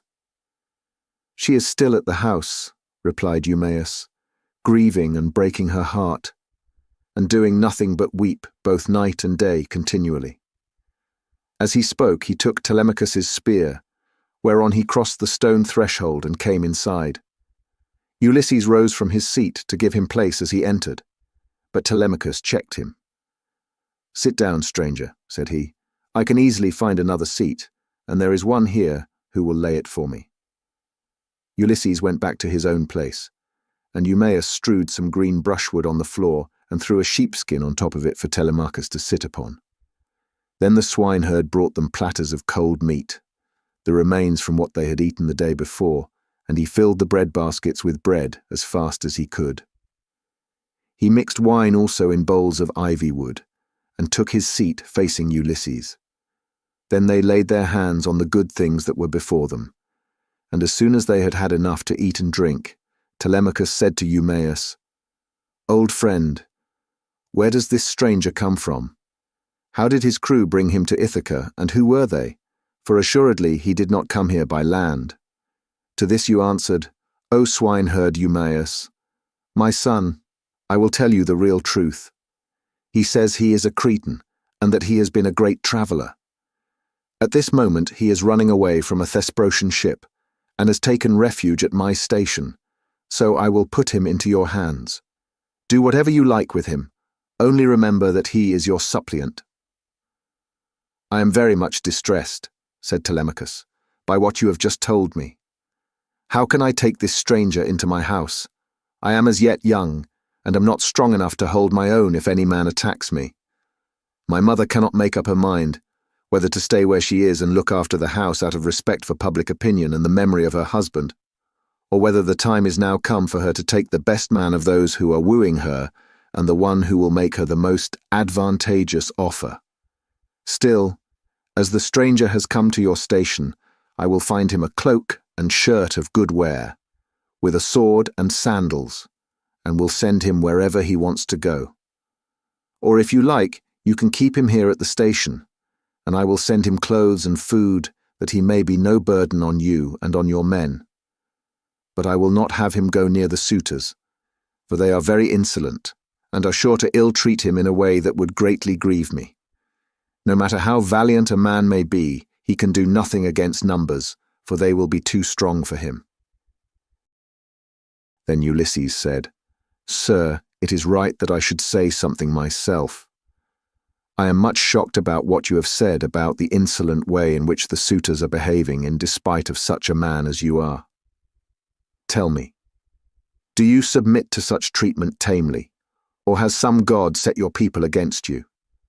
May you not complain of your brothers, for it is to these that a man may look for support, however great his quarrel may be.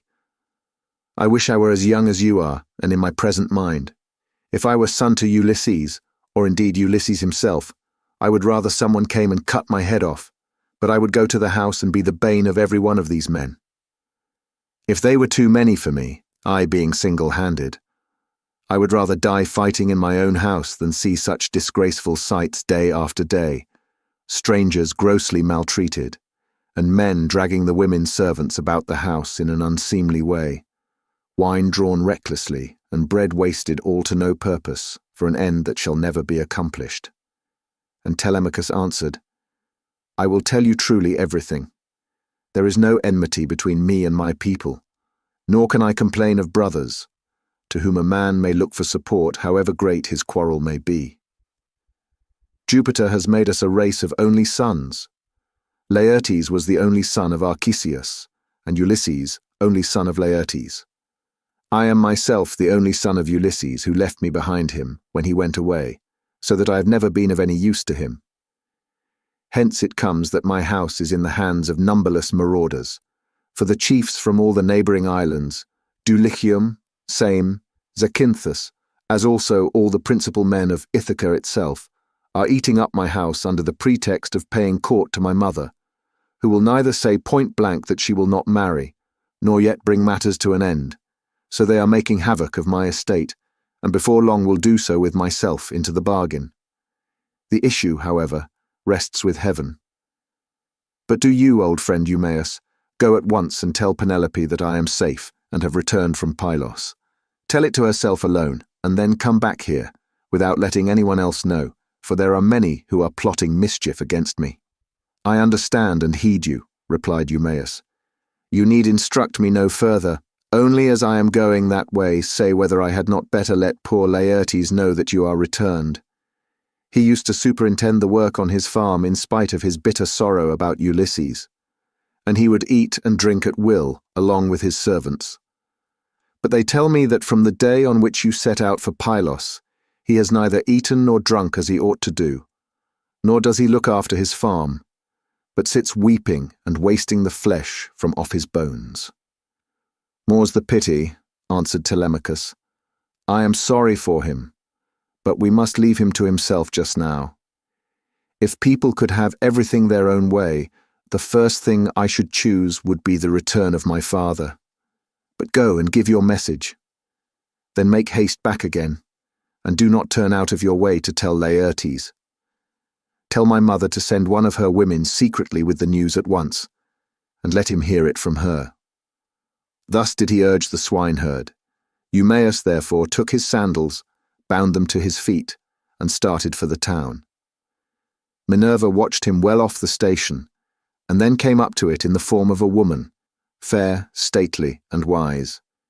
She stood against the side of the entry, and revealed herself to Ulysses. But Telemachus could not see her, and knew not that she was there, for the gods do not let themselves be seen by everybody. Ulysses saw her, and so did the dogs, for they did not bark, but went scared and whining off to the other side of the yards.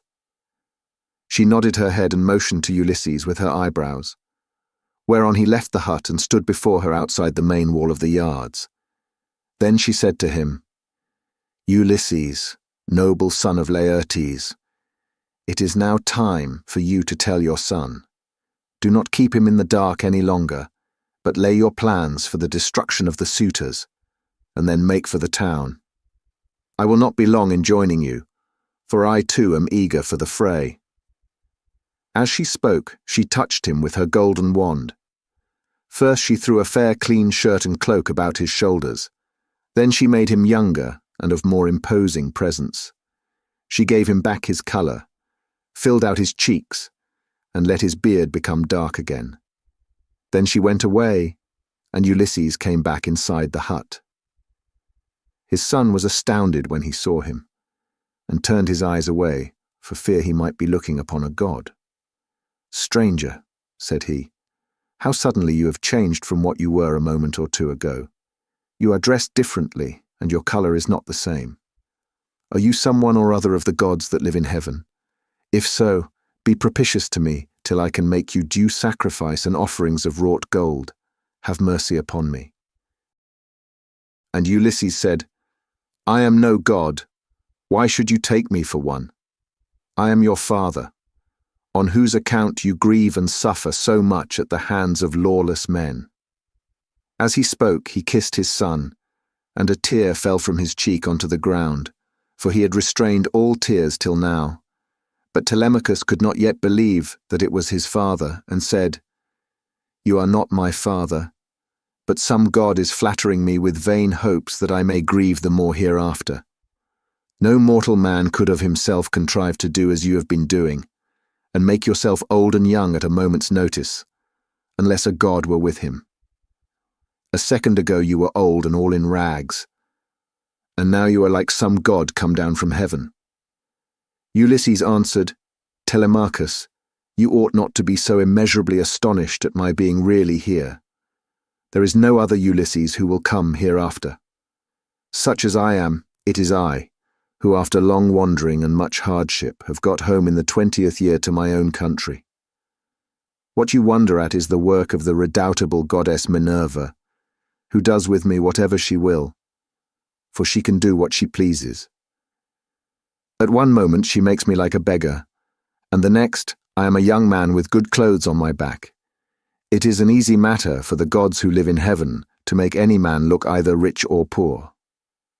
As he spoke, he sat down, and Telemachus threw his arms about his father and wept. They were both so much moved that they cried aloud like eagles or vultures with crooked talons that have been robbed of their half-fledged young by peasants. Thus piteously did they weep, and the sun would have gone down upon their mourning if Telemachus had not suddenly said, "In what ship, my dear father, did your crew bring you to Ithaca? Of what nation did they declare themselves to be? For you cannot have come by land." "I will tell you the truth, my son," replied Ulysses. "It was the Phaeacians who brought me here. They are great sailors and are in the habit of giving escorts to anyone who reaches their coasts. They took me over the sea while I was fast asleep and landed me in Ithaca, after giving me many presents in bronze, gold, and raiment.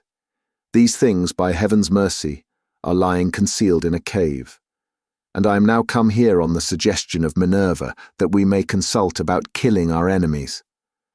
First, therefore, give me a list of the suitors, with their number, that I may learn who and how many they are. I can then turn the matter over in my mind, and see whether we too can fight the whole body of them ourselves, or whether we must find others to help us." To this, Telemachus answered, "Father, I have always heard of your renown, both in the field and in council, but the task you talk of is a very great one. I am awed at the mere thought of it. 2 men cannot stand against many and brave ones. There are not 10 suitors only, nor twice 10, but 10 many times over. You shall learn their number at once. There are 52 chosen youths from Dulichium, and they have 6 servants. From Same there are 24, 20 young Achaeans from Zacynthus, and 12 from Ithaca itself, all of them well born. They have with them a servant Medon, a bard, and 2 men who can carve at table. If we face such numbers as this, you may have bitter cause to rue your coming, and your revenge. See whether you cannot think of someone who would be willing to come and help us." "Listen to me," replied Ulysses, "and think whether Minerva and her father Jupiter may seem sufficient, or whether I am to try and find someone else as well." "Those whom you have named," answered Telemachus, "are a couple of good allies, for though they dwell high up among the clouds, they have power over both gods and men." "These 2," continued Ulysses, "will not keep long out of the fray when the suitors and we join fight in my house. Now therefore, return home early tomorrow morning, and go about among the suitors as before. Later on the swineherd will bring me to the city disguised as a miserable old beggar. If you see them ill-treating me, steel your heart against my sufferings, even though they drag me feet foremost out of the house, or throw things at me. Look on and do nothing beyond gently trying to make them behave more reasonably. But they will not listen to you, for the day of their reckoning is at hand. Furthermore I say, and lay my saying to your heart, when Minerva shall put it in my mind, I will nod my head to you. And on seeing me do this, you must collect all the armor that is in the house, and hide it in the strong storeroom. Make some excuse when the suitors ask you why you are removing it. Say that you have taken it to be out of the way of the smoke, inasmuch as it is no longer what it was when Ulysses went away, but has become soiled and begrimed with soot. Add to this more particularly that you are afraid Jupiter may set them on to quarrel over their wine, and that they may do each other some harm which may disgrace both banquet and wooing, for the sight of arms sometimes tempts people to use them. But leave a sword and a spear apiece for yourself and me, and a couple of ox-hide shields, so that we can snatch them up at any moment. Jupiter and Minerva will then soon quiet these people. There is also another matter. If you are indeed my son, and my blood runs in your veins, let no one know that Ulysses is within the house, neither Laertes, nor yet the swineherd, nor any of the servants, nor even Penelope herself. Let you and me exploit the women alone, and let us also make trial of some other of the men's servants, to see who is on our side and whose hand is against us." "Father," replied Telemachus, "you will come to know me by and by, and when you do, you will find that I can keep your counsel. I do not think, however, the plan you propose will turn out well for either of us. Think it over. It will take us a long time to go the round of the farms and exploit the men, and all the time the suitors will be wasting your estate with impunity and without compunction. Prove the women by all means to see who are disloyal and who guiltless, but I am not in favor of going round and trying the men. We can attend to that later on if you really have some sign from Jupiter that he will support you."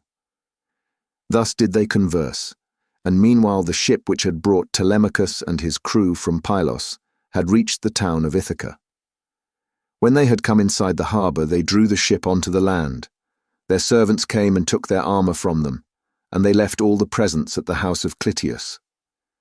Then they sent a servant to tell Penelope that Telemachus had gone into the country, but had sent the ship to the town to prevent her from being alarmed and made unhappy.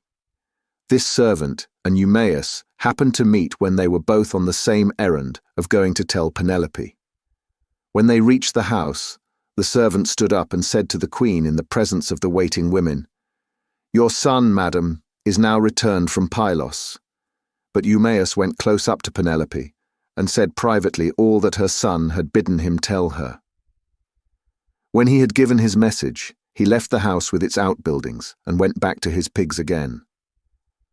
The suitors were surprised and angry at what had happened, so they went outside the great wall that ran round the outer court and held a council near the main entrance. Eurymachus, son of Polybus, was the first to speak. "My friends," said he, "this voyage of Telemachus's is a very serious matter. We had made sure that it would come to nothing. Now, however, let us draw a ship into the water, and get a crew together to send after the others and tell them to come back as fast as they can." He had hardly done speaking when Amphinomus turned in his place and saw the ship inside the harbour, with the crew lowering her sails and putting by their oars. So he laughed and said to the others, "We need not send them any message, for they are here. Some god must have told them, or else they saw the ship go by and could not overtake her." On this they rose and went to the waterside. The crew then drew the ship on shore, their servants took their armour from them, and they went up in a body to the place of assembly. But they would not let anyone old or young sit along with them, and Antinous, son of Eupeithes, spoke first. "Good heavens," said he, "see how the gods have saved this man from destruction. We kept a succession of scouts upon the headlands all day long, and when the sun was down, we never went on shore to sleep, but waited in the ship all night till morning in the hope of capturing and killing him. But some god has conveyed him home in spite of us. Let us consider how we can make an end of him. He must not escape us. Our affair is never likely to come off while he is alive, for he is very shrewd, and public feeling is by no means all on our side. We must make haste before he can call the Achaeans in assembly. He will lose no time in doing so, for he will be furious with us, and will tell all the world how we plotted to kill him, but failed to take him. The people will not like this when they come to know of it. We must see that they do us no hurt, nor drive us from our own country into exile. Let us try and lay hold of him, either on his farm away from the town, or on the road hither.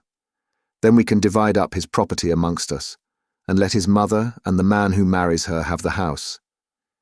If this does not please you, and you wish Telemachus to live on and hold his father's property, then we must not gather here and eat up his goods in this way, but must make our offers to Penelope each from his own house, and she can marry the man who will give the most for her, and whose lot it is to win her."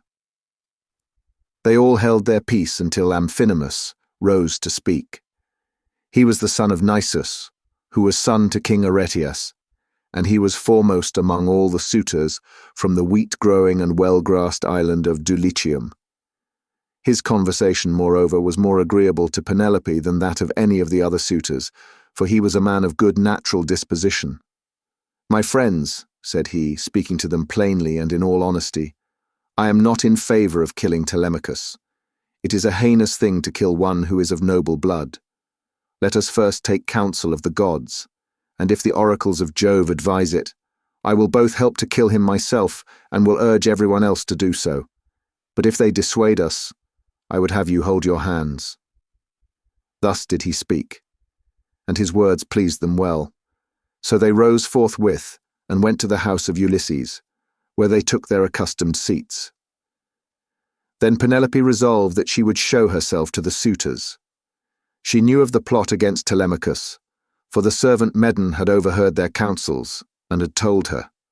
She went down therefore to the court, attended by her maidens. And when she reached the suitors, she stood by one of the bearing posts, supporting the roof of the cloister, holding a veil before her face, and rebuked Antinous, saying, "Antinous, insolent and wicked schemer, they say you are the best speaker and counsellor of any man your own age in Ithaca, but you are nothing of the kind. Madman, why should you try to compass the death of Telemachus, and take no heed of suppliants, whose witness is Jove himself? It is not right for you to plot thus against one another. Do you not remember how your father fled to this house in fear of the people, who were enraged against him for having gone with some Taphian pirates and plundered the Thesprotians who were at peace with us? They wanted to tear him in pieces and eat up everything he had. But Ulysses stayed their hands, although they were infuriated. And now you devour his property without paying for it, and break my heart by wooing his wife and trying to kill his son. Leave off doing so and stop the others also."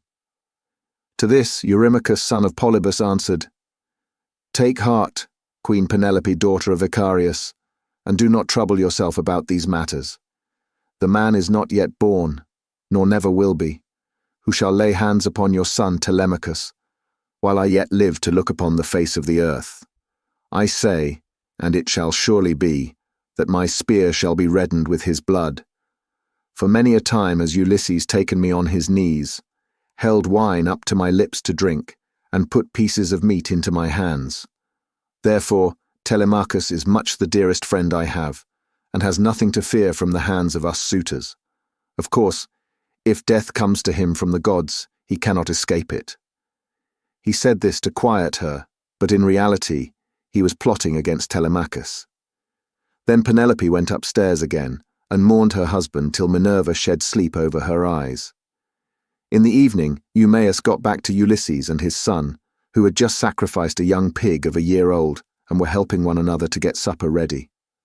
Minerva therefore came up to Ulysses, turned him into an old man with a stroke of her wand, and clad him in his old clothes again, for fear that the swineherd might recognize him, and not keep the secret, but go and tell Penelope. Telemachus was the first to speak. "So you have got back, Eumaeus," said he. "What is the news of the town?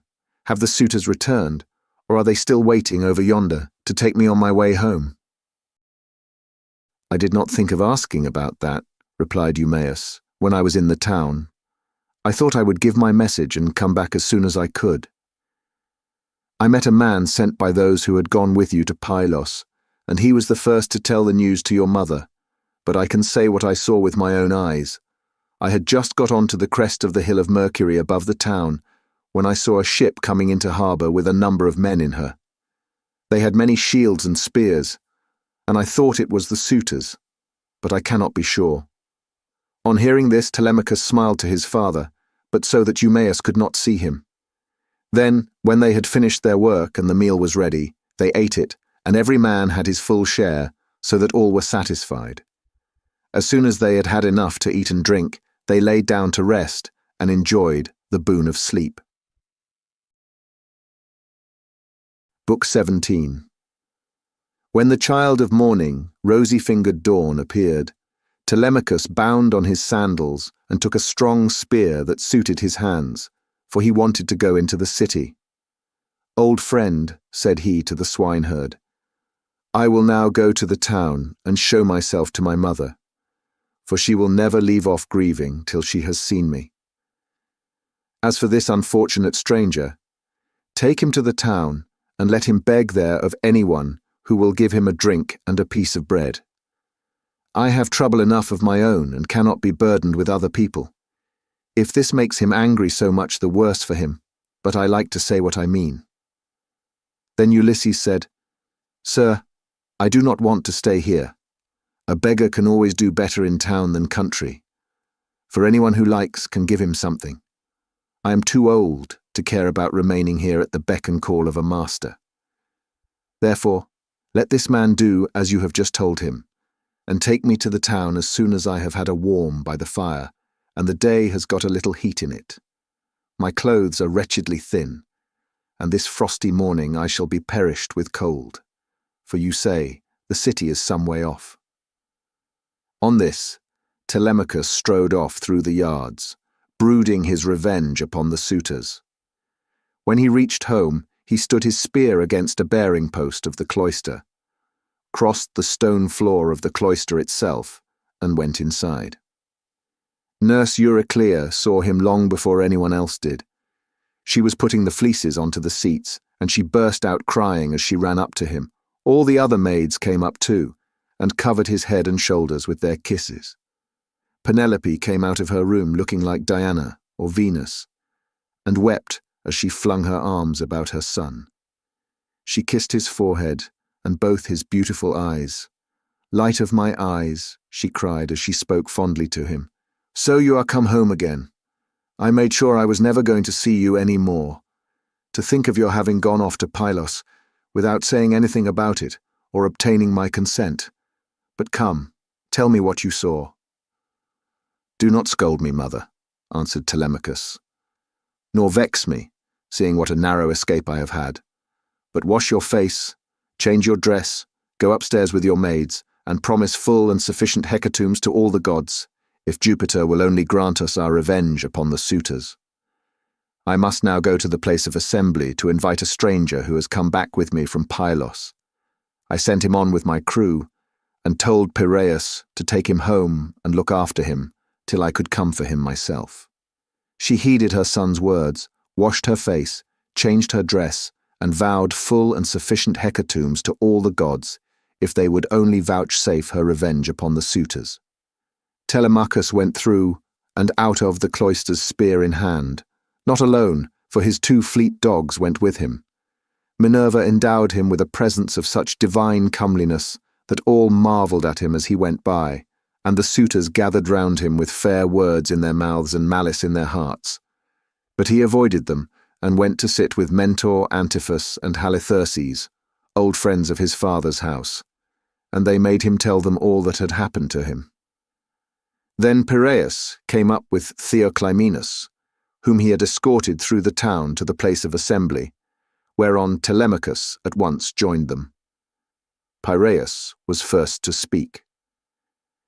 "Telemachus," said he, "I wish you would send some of your women to my house to take away the presents Menelaus gave you." "We do not know, Piraeus," answered Telemachus, "what may happen. If the suitors kill me in my own house and divide my property among them, I would rather you had the presents than that any of those people should get hold of them. If, on the other hand, I manage to kill them, I shall be much obliged if you will kindly bring me my presents." With these words, he took Theoclymenus to his own house. When they got there, they laid their cloaks on the benches and seats, went into the baths, and washed themselves. When the maids had washed and anointed them, and had given them cloaks and shirts, they took their seats at table. A maidservant then brought them water in a beautiful golden ewer, and poured it into a silver basin for them to wash their hands, and she drew a clean table beside them. An upper servant brought them bread, and offered them many good things of what there was in the house. Opposite them sat Penelope, reclining on a couch by one of the bearing posts of the cloister, and spinning. Then they laid their hands on the good things that were before them, and as soon as they had had enough to eat and drink, Penelope said, "Telemachus, I shall go upstairs and lie down on that sad couch which I have not ceased to water with my tears, from the day Ulysses set out for Troy with the sons of Atreus. You failed, however, to make it clear to me before the suitors came back to the house whether or not you had been able to hear anything about the return of your father." "I will tell you the truth," replied her son. "We went to Pylos and saw Nestor, who took me to his house and treated me as hospitably as though I were a son of his own who had just returned after a long absence. So also did his sons. But he said he had not heard a word from any human being about Ulysses, whether he was alive or dead. He sent me, therefore, with a chariot and horses to Menelaus. There I saw Helen, for whose sake so many, both Argives and Trojans, were in heaven's wisdom doomed to suffer. Menelaus asked me what it was that had brought me to Lacedaemon, and I told him the whole truth, whereon he said, "So then, these cowards would usurp a brave man's bed. A hind might as well lay her newborn young in the lair of a lion, and then go off to feed in the forest or in some grassy dell. The lion, when he comes back to his lair, will make short work with the pair of them, and so will Ulysses with these suitors. By Father Jupiter, Minerva, and Apollo, if Ulysses is still the man that he was when he wrestled with Philomeleides in Lesbos, and threw him so heavily that all the Greeks cheered him, if he is still such, and were to come near these suitors, they would have a short shrift and a sorry wedding. As regards your question, however, I will not prevaricate nor deceive you. But what the old man of the sea told me, so much will I tell you in full. He said he could see Ulysses on an island sorrowing bitterly in the house of the nymph Calypso, who was keeping him prisoner, and he could not reach his home, for he had no ships nor sailors to take him over the sea. This was what Menelaus told me, and when I had heard his story I came away. The gods then gave me a fair wind and soon brought me safe home again." With these words he moved the heart of Penelope. Then Theoclymenus said to her, "Madam, wife of Ulysses, Telemachus does not understand these things. Listen therefore to me, for I can divine them surely, and will hide nothing from you.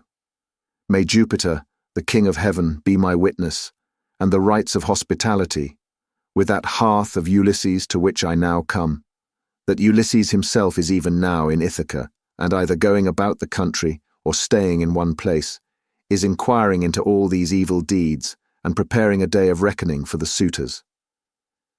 I saw an omen when I was on the ship which meant this, and I told Telemachus about it. May it be even so, answered Penelope.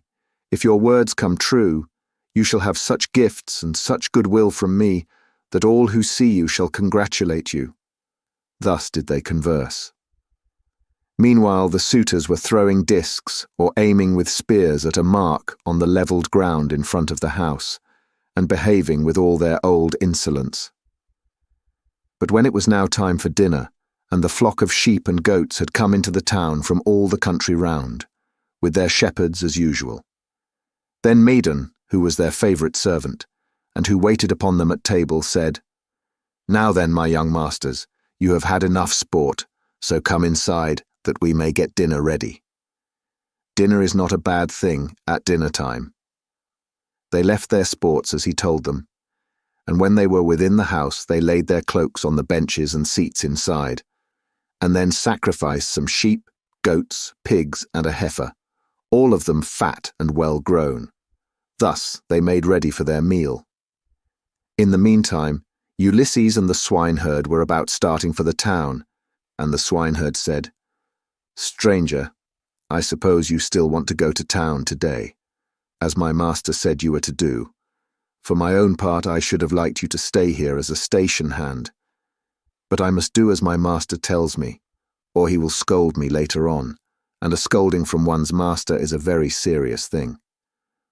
Let us then be off, for it is now broad day. It will be night again directly, and then you will find it colder." "I know and understand you," replied Ulysses. "You need say no more. Let us be going, but if you have a stick ready cut, let me have it to walk with, for you say the road is a very rough one." As he spoke, he threw his shabby old tattered wallet over his shoulders, by the cord from which it hung, and Eumaeus gave him a stick to his liking. The two then started, leaving the station in charge of the dogs and herdsmen who remained behind. The swineherd led the way, and his master followed after, looking like some broken-down old tramp as he leaned upon his staff, and his clothes were all in rags. When they had got over the rough steep ground and were nearing the city, they reached the fountain from which the citizens drew their water. This had been made by Ithacus, Neritus, and Polyctor. There was a grove of water-loving poplars planted in a circle all round it, and the clear cold water came down to it from a rock high up, while above the fountain there was an altar to the nymphs, at which all wayfarers used to sacrifice. Here Melanthius, son of Dolius, overtook them as he was driving down some goats, the best in his flock, for the suitors' dinner, and there were 2 shepherds with him. When he saw Eumaeus and Ulysses, he reviled them with outrageous and unseemly language, which made Ulysses very angry. "There you go," cried he, "and a precious pair you are. See how heaven brings birds of the same feather to one another. Where, pray, master swineherd, are you taking this poor, miserable object? It would make anyone sick to see such a creature at table. A fellow like this never won a prize for anything in his life, but will go about rubbing his shoulders against every man's doorpost and begging, not for swords and cauldrons like a man, but only for a few scraps not worth begging for. If you would give him to me for a hand on my station, he might do to clean out the folds, or bring a bit of sweet feed to the kids, and he could fatten his thighs as much as he pleased on way. But he has taken to bad ways and will not go about any kind of work. He will do nothing but beg victuals all the town over, to feed his insatiable belly. I say therefore, and it shall surely be, if he goes near Ulysses' house, he will get his head broken by the stools they will fling at him, till they turn him out." On this, as he passed, he gave Ulysses a kick on the hip out of pure wantonness, but Ulysses stood firm and did not budge from the path. For a moment he doubted whether or not to fly at Melanthius and kill him with his staff, or fling him to the ground and beat his brains out. He resolved, however, to endure it and keep himself in check. But the swineherd looked straight at Melanthius and rebuked him, lifting up his hands and praying to heaven as he did so. "Fountain nymphs," he cried, "children of Jupiter, if ever Ulysses burned you thigh bones covered with fat, whether of lambs or kids, grant my prayer that heaven may send him home. He would soon put an end to the swaggering threats with which such men as you go about insulting people, gadding all over the town while your flocks are going to ruin through bad shepherding." Then Melanthius the goatherd answered, "You ill-conditioned cur, what are you talking about? Some day or other I will put you on board ship and take you to a foreign country, where I can sell you and pocket the money you will fetch. I wish I were as sure that Apollo would strike Telemachus dead this very day, or that the suitors would kill him, as I am that Ulysses will never come home again." With this, he left them to come on at their leisure, while he went quickly forward and soon reached the house of his master. When he got there, he went in and took his seat among the suitors opposite Eurymachus, who liked him better than any of the others. The servants brought him a portion of meat, and an upper woman servant set bread before him that he might eat. Presently Ulysses and the swineherd came up to the house and stood by it amid a sound of music, for Phemius was just beginning to sing to the suitors. Then Ulysses took hold of the swineherd's hand and said, "Eumaeus, this house of Ulysses is a very fine place. No matter how far you go, you will find few like it. One building keeps following on after another. The outer court has a wall with battlements all round it. The doors are double folding and of good workmanship. It would be a hard matter to take it by force of arms.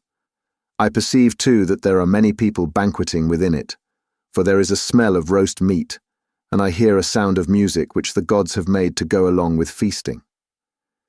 Then Eumaeus said, "You have perceived aright, as indeed you generally do. But let us think what will be our best course. Will you go inside first and join the suitors, leaving me here behind you, or will you wait here and let me go in first? But do not wait long, or someone may see you loitering about outside and throw something at you. Consider this matter, I pray you." And Ulysses answered, "I understand and heed. Go in first and leave me here where I am. I am quite used to being beaten and having things thrown at me. I've been so much buffeted about in war and by sea that I am case-hardened, and this too may go with the rest. But a man cannot hide away the cravings of a hungry belly. This is an enemy which gives much trouble to all men. It is because of this that ships are fitted out to sail the seas and to make war upon other people." As they were thus talking, a dog that had been lying asleep raised his head and pricked up his ears. This was Argos, whom Ulysses had bred before setting out for Troy. but he had never had any work out of him. In the old days he used to be taken out by the young men when they went hunting wild goats, or deer, or hares. But now that his master was gone, he was lying neglected on the heaps of mule and cow dung that lay in front of the stable doors, till the men should come and draw it away to manure the great close, and he was full of fleas. As soon as he saw Ulysses standing there, he dropped his ears and wagged his tail, but he could not get close up to his master. When Ulysses saw the dog on the other side of the yard, he dashed a tear from his eyes without Eumaeus seeing it, and said, "Eumaeus, what a noble hound that is over yonder on the manure heap. His build is splendid. Is he as fine a fellow as he looks, or is he only one of those dogs that come begging about a table, and are kept merely for show?"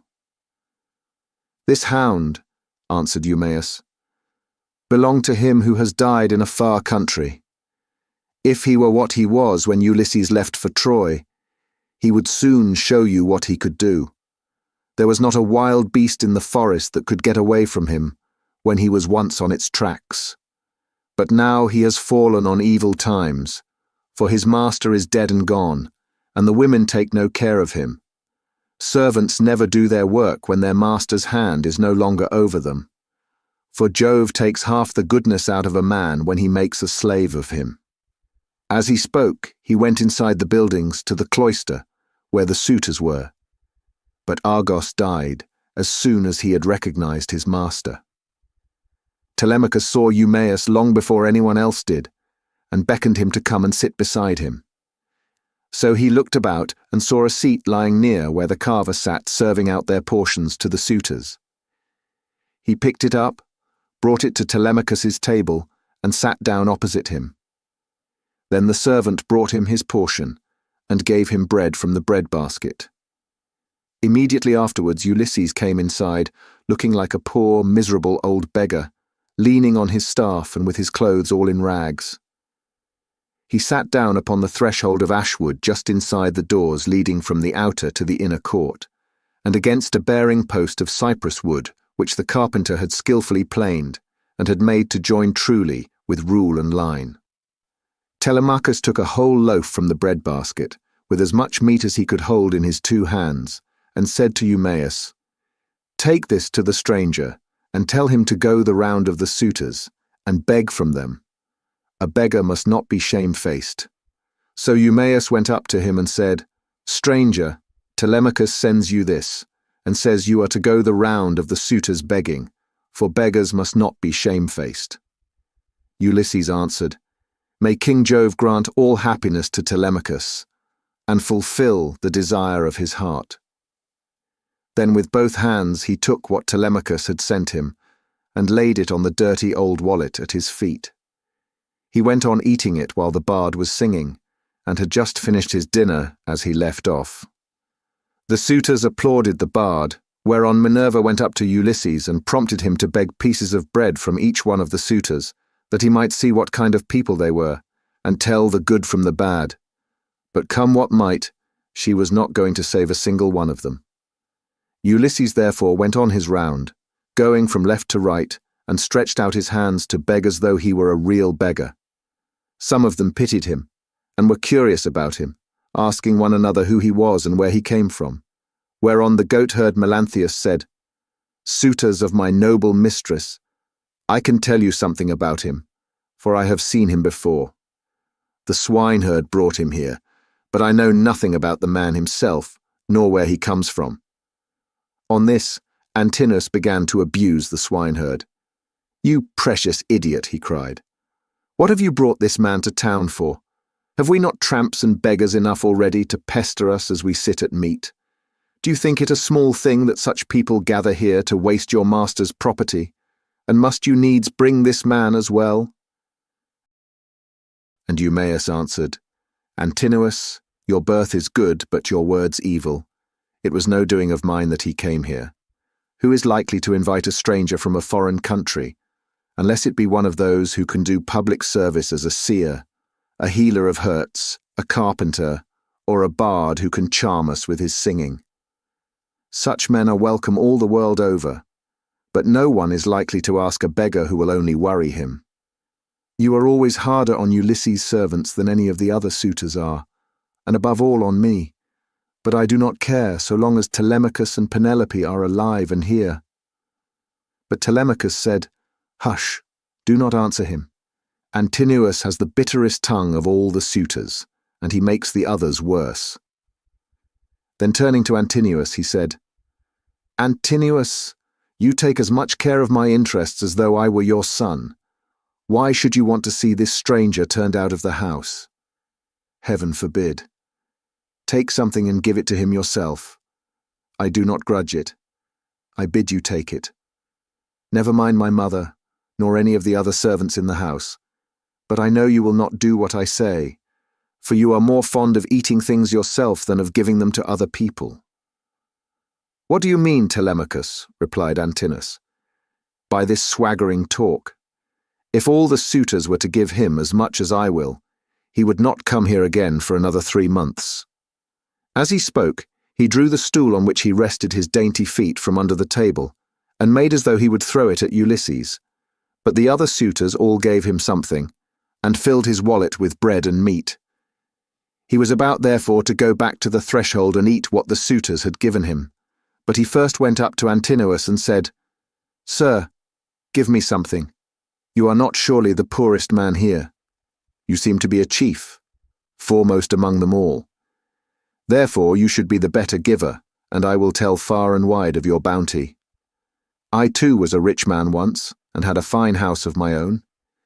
In those days I gave to many a tramp such as I now am, no matter who he might be nor what he wanted. I had any number of servants, and all the other things which people have who live well and are accounted wealthy, but it pleased Jove to take all away from me. He sent me with a band of roving robbers to Egypt. It was a long voyage, and I was undone by it. I stationed my ships in the river Aegyptus, and bade my men stay by them and keep guard over them, while I sent out scouts to reconnoitre from every point of vantage. But the men disobeyed my orders, took to their own devices, and ravaged the land of the Egyptians, killing the men, and taking their wives and children captives. The alarm was soon carried to the city, and when they heard the war cry, the people came out at daybreak, till the plain was filled with soldiers, horse and foot, and with the gleam of armour. Then Jove spread panic among my men, and they would no longer face the enemy, for they found themselves surrounded. The Egyptians killed many of us, and took the rest alive to do forced labour for them. As for myself, they gave me to a friend who met them to take to Cyprus, Demeter by name, son of Iasus, who was a great man in Cyprus. Thence I am come hither in a state of great misery." Then Antinous said, "What god can have sent such a pestilence to plague us during our dinner? Get out, into the open part of the court, or I will give you Egypt and Cyprus over again, for your insolence and importunity. You have begged of all the others, and they have given you lavishly, for they have abundance round them, and it is easy to be free with other people's property when there is plenty of it." On this Ulysses began to move off and said, "Your looks, my fine sir, are better than your breeding. If you were in your own house you would not spare a poor man so much as a pinch of salt. For though you are in another man's, and surrounded with abundance, you cannot find it in you to give him even a piece of bread." This made Antinous very angry, and he scowled at him, saying, "You shall pay for this before you get clear of the court." With these words he threw a footstool at him and hit him on the right shoulder blade near the top of his back. Ulysses stood firm as a rock, and the blow did not even stagger him, but he shook his head in silence as he brooded on his revenge. Then he went back to the threshold and sat down there, laying his well-filled wallet at his feet. "Listen to me," he cried, "you suitors of Queen Penelope, that I may speak even as I am minded.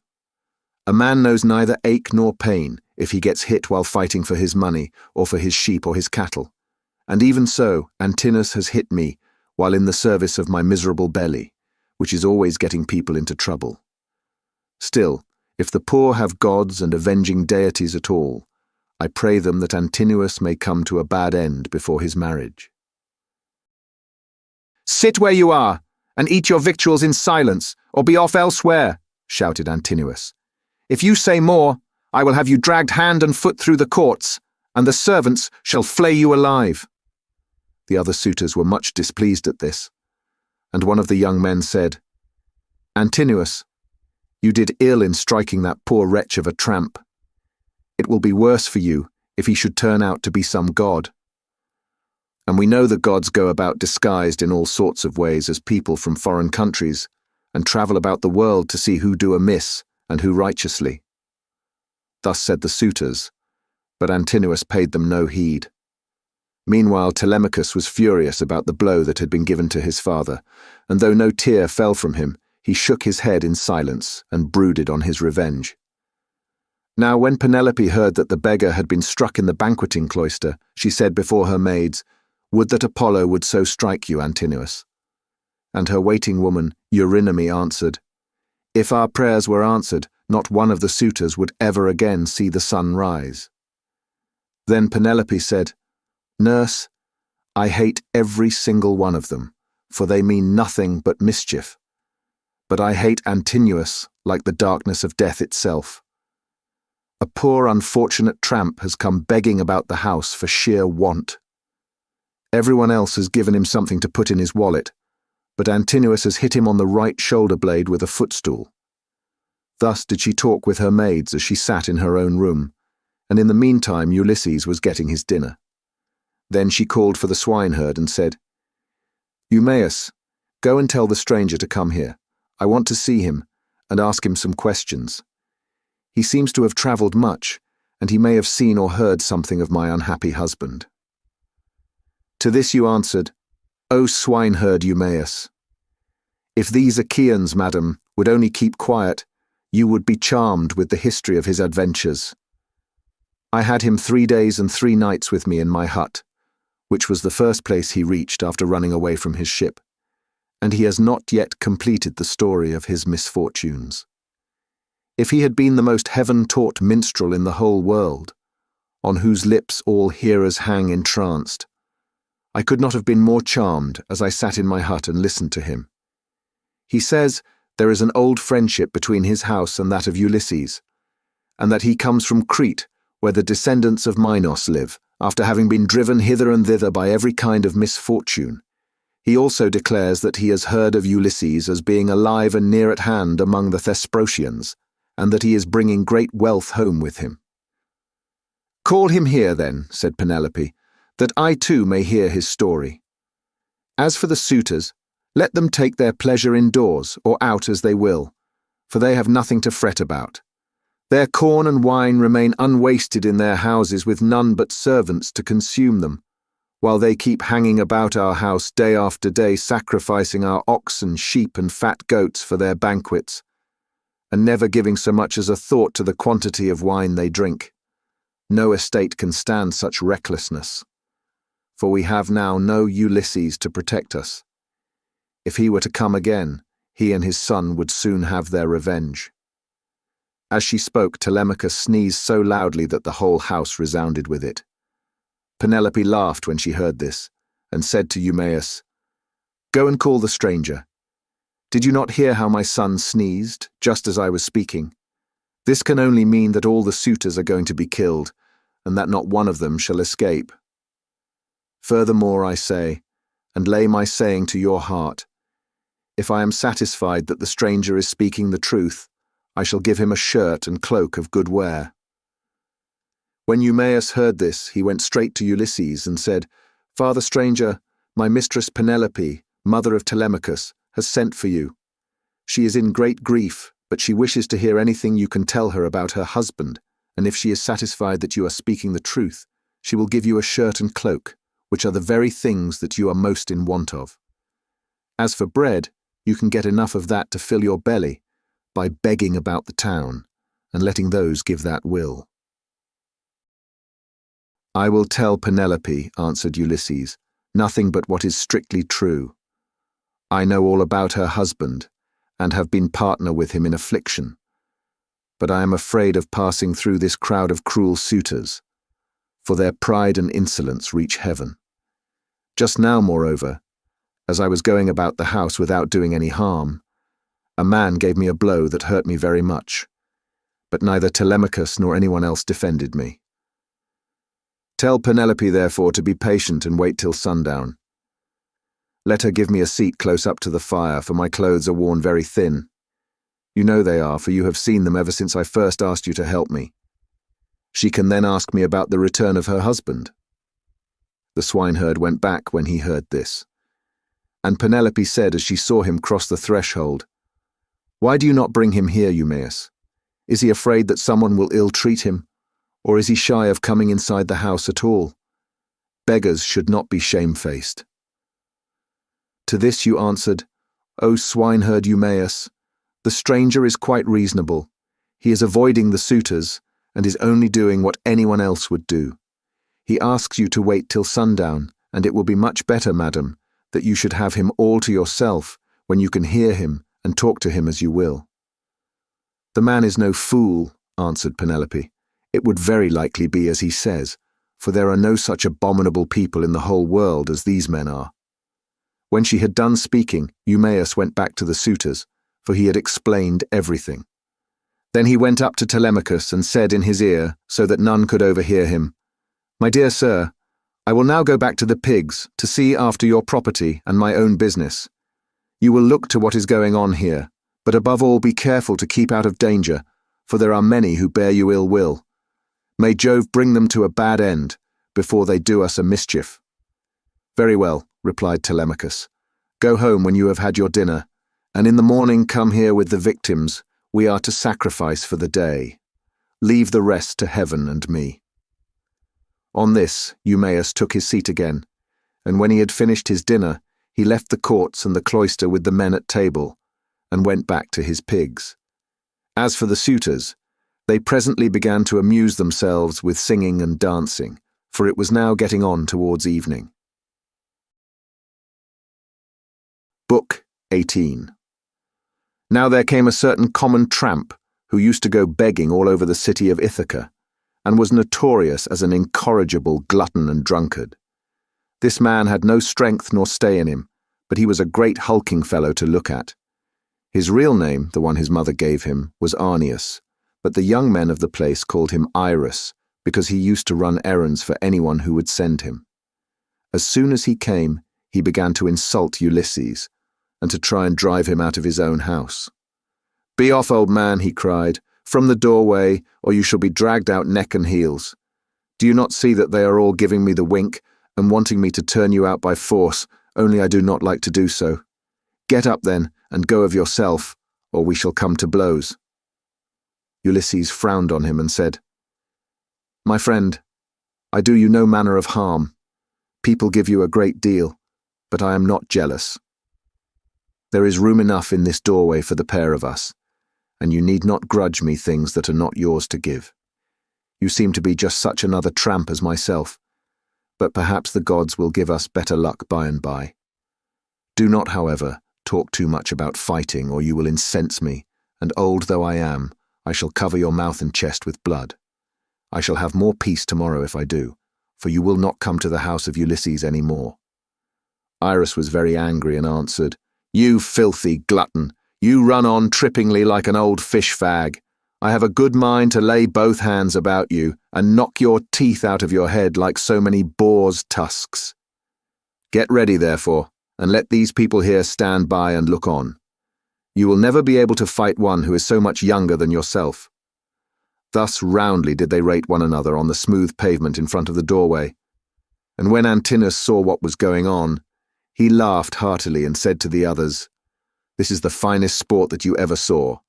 Heaven never yet sent anything like it into this house. The stranger and Iris have quarrelled and are going to fight. Let us set them on to do so at once."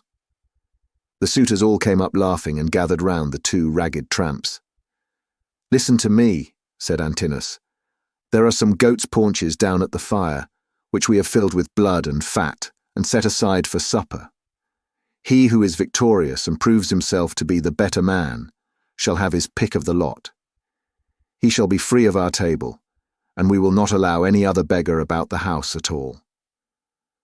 The others all agreed, but Ulysses, to throw them off the scent, said, "Sirs, an old man like myself, worn out with suffering, cannot hold his own against a young one. but my irrepressible belly urges me on, though I know it can only end in my getting a drubbing. You must swear, however, that none of you will give me a foul blow to favour Iris and secure him the victory." They swore as he told them, and when they had completed their oath, Telemachus put in a word and said, "Stranger, if you have a mind to settle with this fellow, you need not be afraid of anyone here. Whoever strikes you will have to fight more than one. I am host, and the other chiefs, Antinous and Eurymachus, both of them men of understanding, are of the same mind as I am." Everyone assented, and Ulysses girded his old rags about his loins, thus baring his stalwart thighs, his broad chest and shoulders, and his mighty arms. But Minerva came up to him and made his limbs even stronger still. The suitors were beyond measure astonished, and one would turn toward his neighbor, saying, "The stranger has brought such a thigh out of his old rags that there will soon be nothing left of Iris." Iris began to be very uneasy as he heard them, but the servants girded him by force and brought him into the open part of the court in such a fright that his limbs were all of a tremble. Antinous scolded him and said, "You swaggering bully, you ought never to have been born at all if you're afraid of such an old broken-down creature as this tramp is. I say, therefore, and it shall surely be, if he beats you and proves himself the better man, I shall pack you off on board ship to the mainland and send you to King Echetus, who kills everyone that comes near him. He will cut off your nose and ears and draw out your entrails for the dogs to eat." This frightened Iris still more, but they brought him into the middle of the court, and the two men raised their hands to fight. Then Ulysses considered whether he should let drive so hard at him as to make an end of him then and there, or whether he should give him a lighter blow that should only knock him down. In the end, he deemed it best to give the lighter blow for fear the Achaeans should begin to suspect who he was. Then they began to fight, and Iris hit Ulysses on the right shoulder, but Ulysses gave Iris a blow on the neck under the ear that broke in the bones of his skull, and the blood came gushing out of his mouth. He fell groaning in the dust, gnashing his teeth and kicking on the ground, but the suitors threw up their hands and nearly died of laughter, as Ulysses caught hold of him by the foot and dragged him into the outer court as far as the gatehouse. There he propped him up against the wall and put his staff in his hands. "Sit here," said he, "and keep the dogs and pigs off. You are a pitiful creature, and if you try to make yourself king of the beggars any more, you shall fare still worse." Then he threw his dirty old wallet, all tattered and torn, over his shoulder with the cord by which it hung, and went back to sit down upon the threshold. But the suitors went within the cloisters, laughing and saluting him. "May Jupiter and all the other gods," said they, "grant you whatever you want for having put an end to the importunity of this insatiable tramp. We will take him over to the mainland presently, to King Echetus, who kills everyone that comes near him." Ulysses hailed this as of good omen, and Antinous set a great goat's paunch before him filled with blood and fat. Amphinomus took 2 loaves out of the bread basket and brought them to him, pledging him as he did so in a golden goblet of wine. "Good luck to you," he said. "Father stranger, you are very badly off at present, but I hope you will have better times by and by."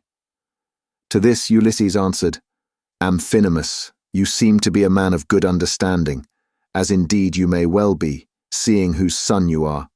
I have heard your father well spoken of. He is Nisus of Dulichium, a man both brave and wealthy. They tell me you are his son, and you appear to be a considerable person. Listen, therefore, and take heed to what I am saying. Man is the vainest of all creatures that have their being upon earth. As long as heaven vouchsafes him health and strength, he thinks that he shall come to no harm hereafter, and even when the blessed gods bring sorrow upon him, he bears it as he needs must, and makes the best of it. For God Almighty gives men their daily minds day by day. I know all about it, for I was a rich man once, and did much wrong in the stubbornness of my pride, and in the confidence that my father and my brothers would support me. Therefore, let a man fear God in all things always, and take the good that heaven may see fit to send him without vain glory. Consider the infamy of what these suitors are doing.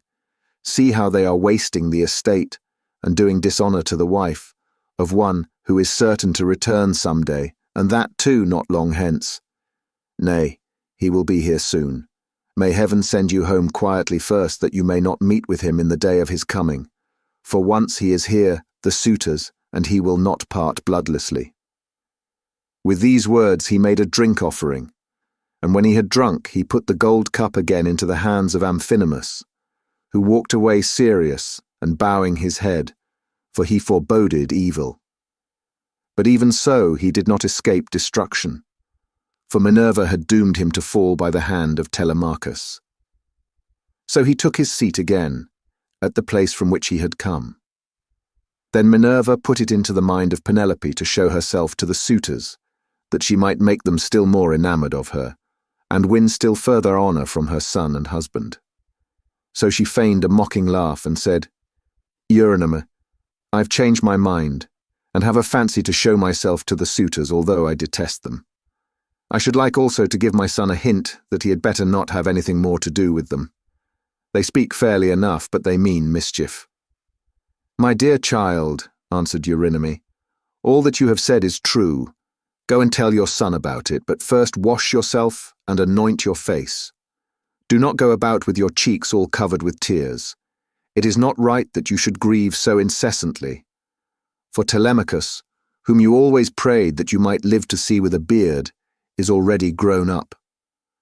"I know, Eurynome," replied Penelope, "that you mean well, but do not try and persuade me to wash and to anoint myself, for heaven robbed me of all my beauty on the day my husband sailed.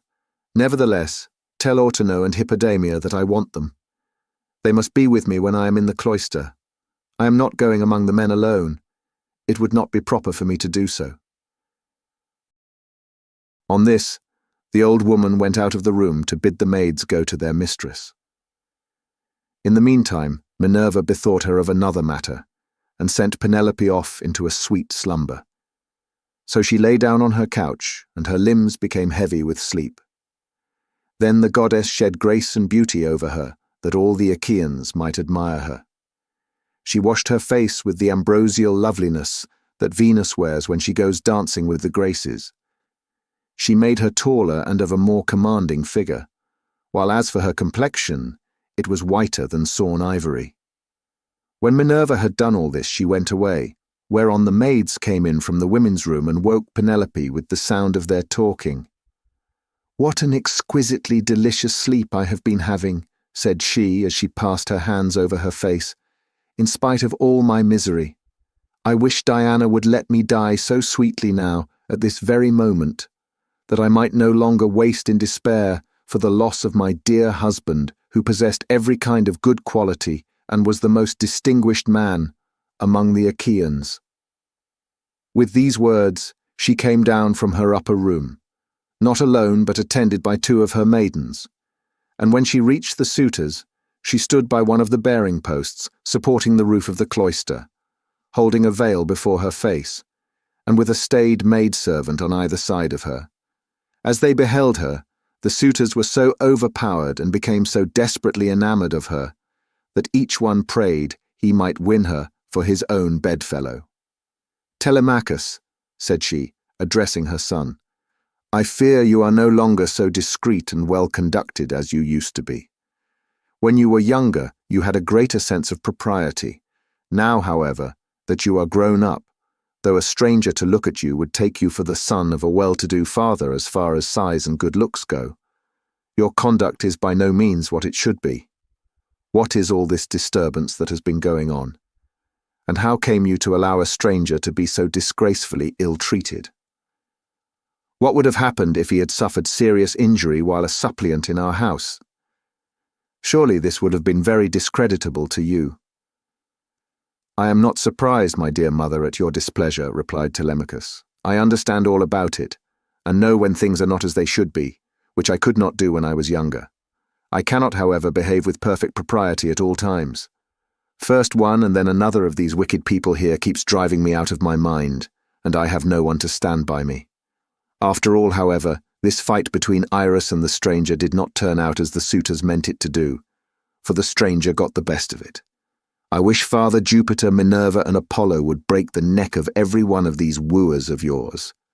Some inside the house and some out, and I wish they might all be as limp as irises over yonder in the gate of the outer court.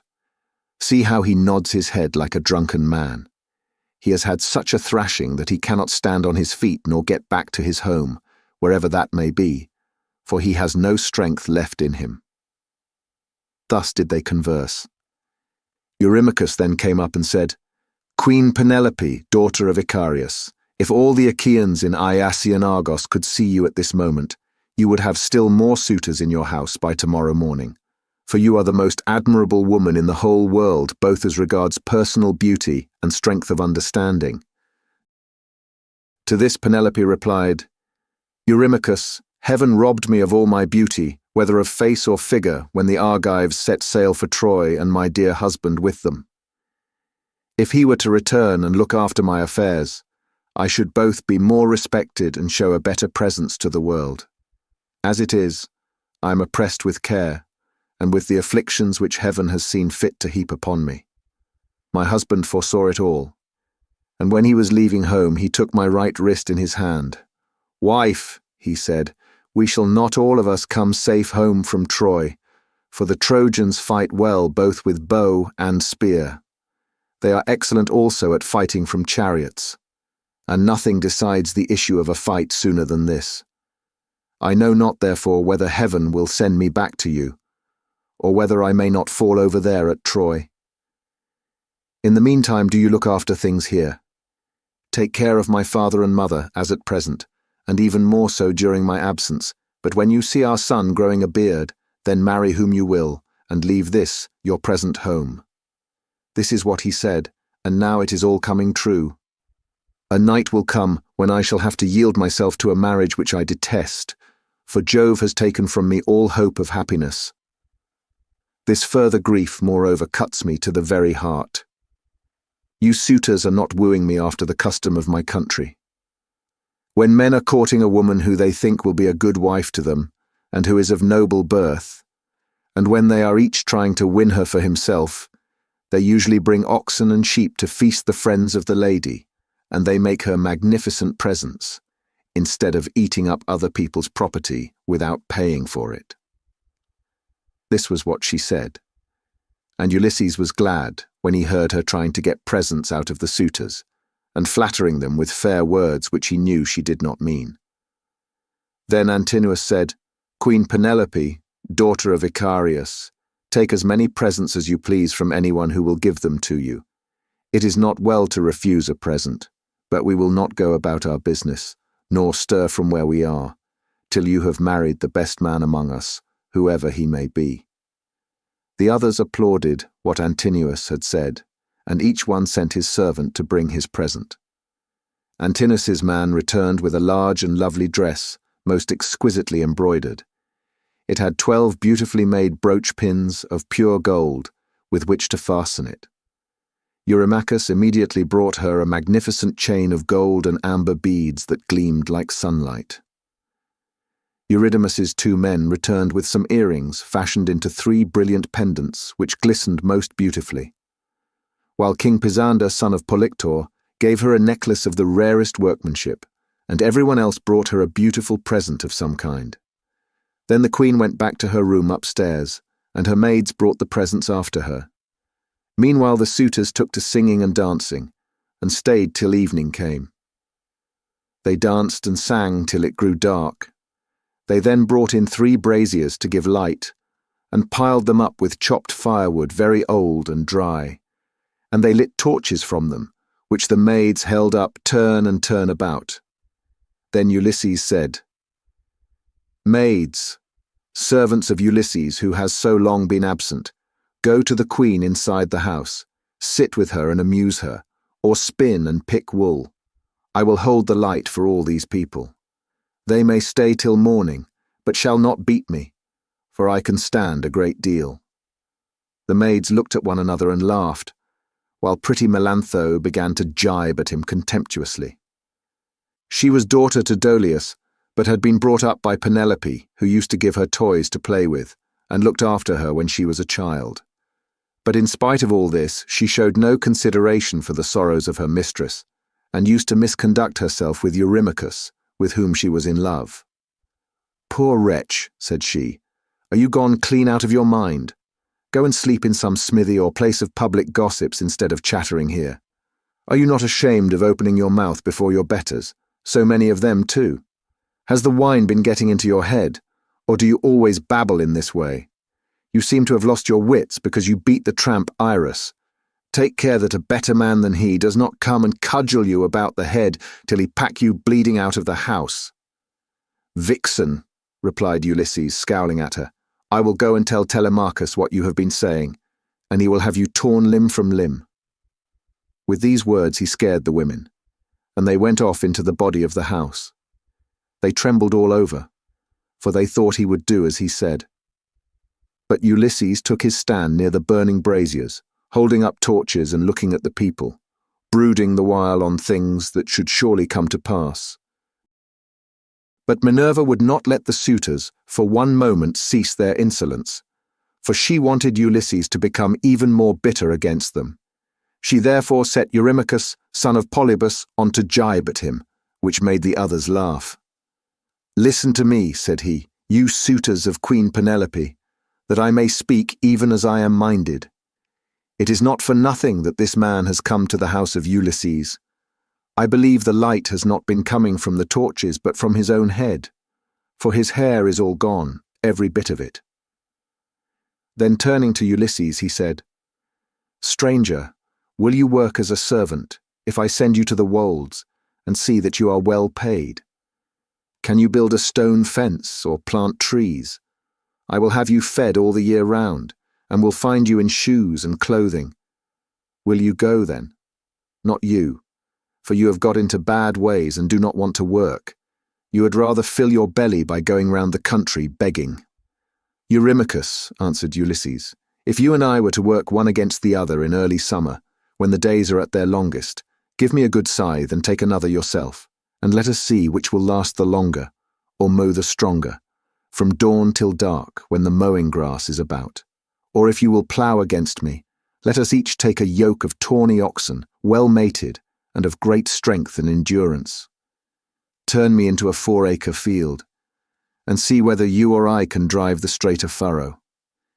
If, again, war were to break out this day, give me a shield, a couple of spears and a helmet fitting well upon my temples. You would find me foremost in the fray, and would cease your jibes about my belly. You are insolent and cruel, and think yourself a great man because you live in a little world, and that a bad one. If Ulysses comes to his own again, the doors of his house are wide, but you will find them narrow when you try to fly through them." Eurymachus was furious at all this. He scowled at him and cried, "You wretch, I will soon pay you out for daring to say such things to me, and in public too. Has the wine been getting into your head, or do you always babble in this way? You seem to have lost your wits because you beat the tramp Iris." With this he caught hold of a footstool, but Ulysses sought protection at the knees of Amphinomus of Dulichium, for he was afraid. The stool hit the cupbearer on his right hand and knocked him down. The man fell with a cry flat on his back, and his wine jug fell ringing to the ground. The suitors in the covered cloister were now in an uproar, and one would turn towards his neighbour, saying, "I wish the stranger had gone somewhere else, bad luck to him for all the trouble he gives us. We cannot permit such disturbance about a beggar. If such ill counsels are to prevail, we shall have no more pleasure at our banquet." On this, Telemachus came forward and said, "Sirs, are you mad? Can you not carry your meat and your liquor decently? Some evil spirit has possessed you. I do not wish to drive any of you away, but you have had your suppers, and the sooner you all go home to bed, the better." The suitors bit their lips and marvelled at the boldness of his speech, but Amphinomus, the son of Nisus, who was son to Aretius, said, "Do not let us take offence. It is reasonable, so let us make no answer. Neither let us do violence to the stranger, nor to any of Ulysses' servants. Let the cupbearer go round with the drink offerings, that we may make them, and go home to our rest. As for the stranger, Let us leave Telemachus to deal with him, for it is to his house that he has come." Thus did he speak, and his saying pleased them well. So Mulius of Dulichium, servant to Amphinomus, mixed them a bowl of wine and water, and handed it round to each of them man by man, whereon they made their drink offerings to the blessed gods. Then, when they had made their drink offerings, and had drunk each one as he was minded, they took their several ways each of them to his own abode. Book 19. Ulysses was left in the cloister, pondering on the means whereby with Minerva's help he might be able to kill the suitors. Presently he said to Telemachus, "Telemachus, we must get the armor together and take it down inside.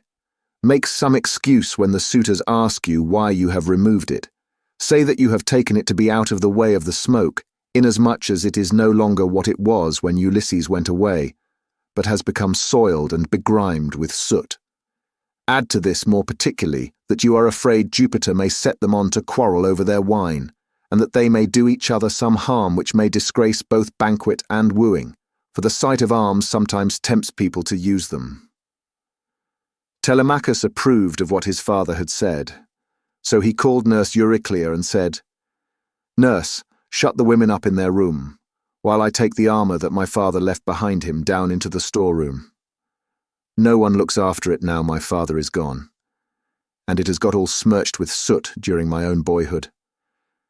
I want to take it down where the smoke cannot reach it." "I wish, child," answered Euryclea, "that you would take the management of the house into your own hands altogether, and look after all the property yourself. But who is to go with you, and light you to the storeroom? The maids would have done so, but you would not let them." "The stranger," said Telemachus, "shall show me a light. When people eat my bread, they must earn it, no matter where they come from." Euryclea did as she was told, and bolted the women inside their room.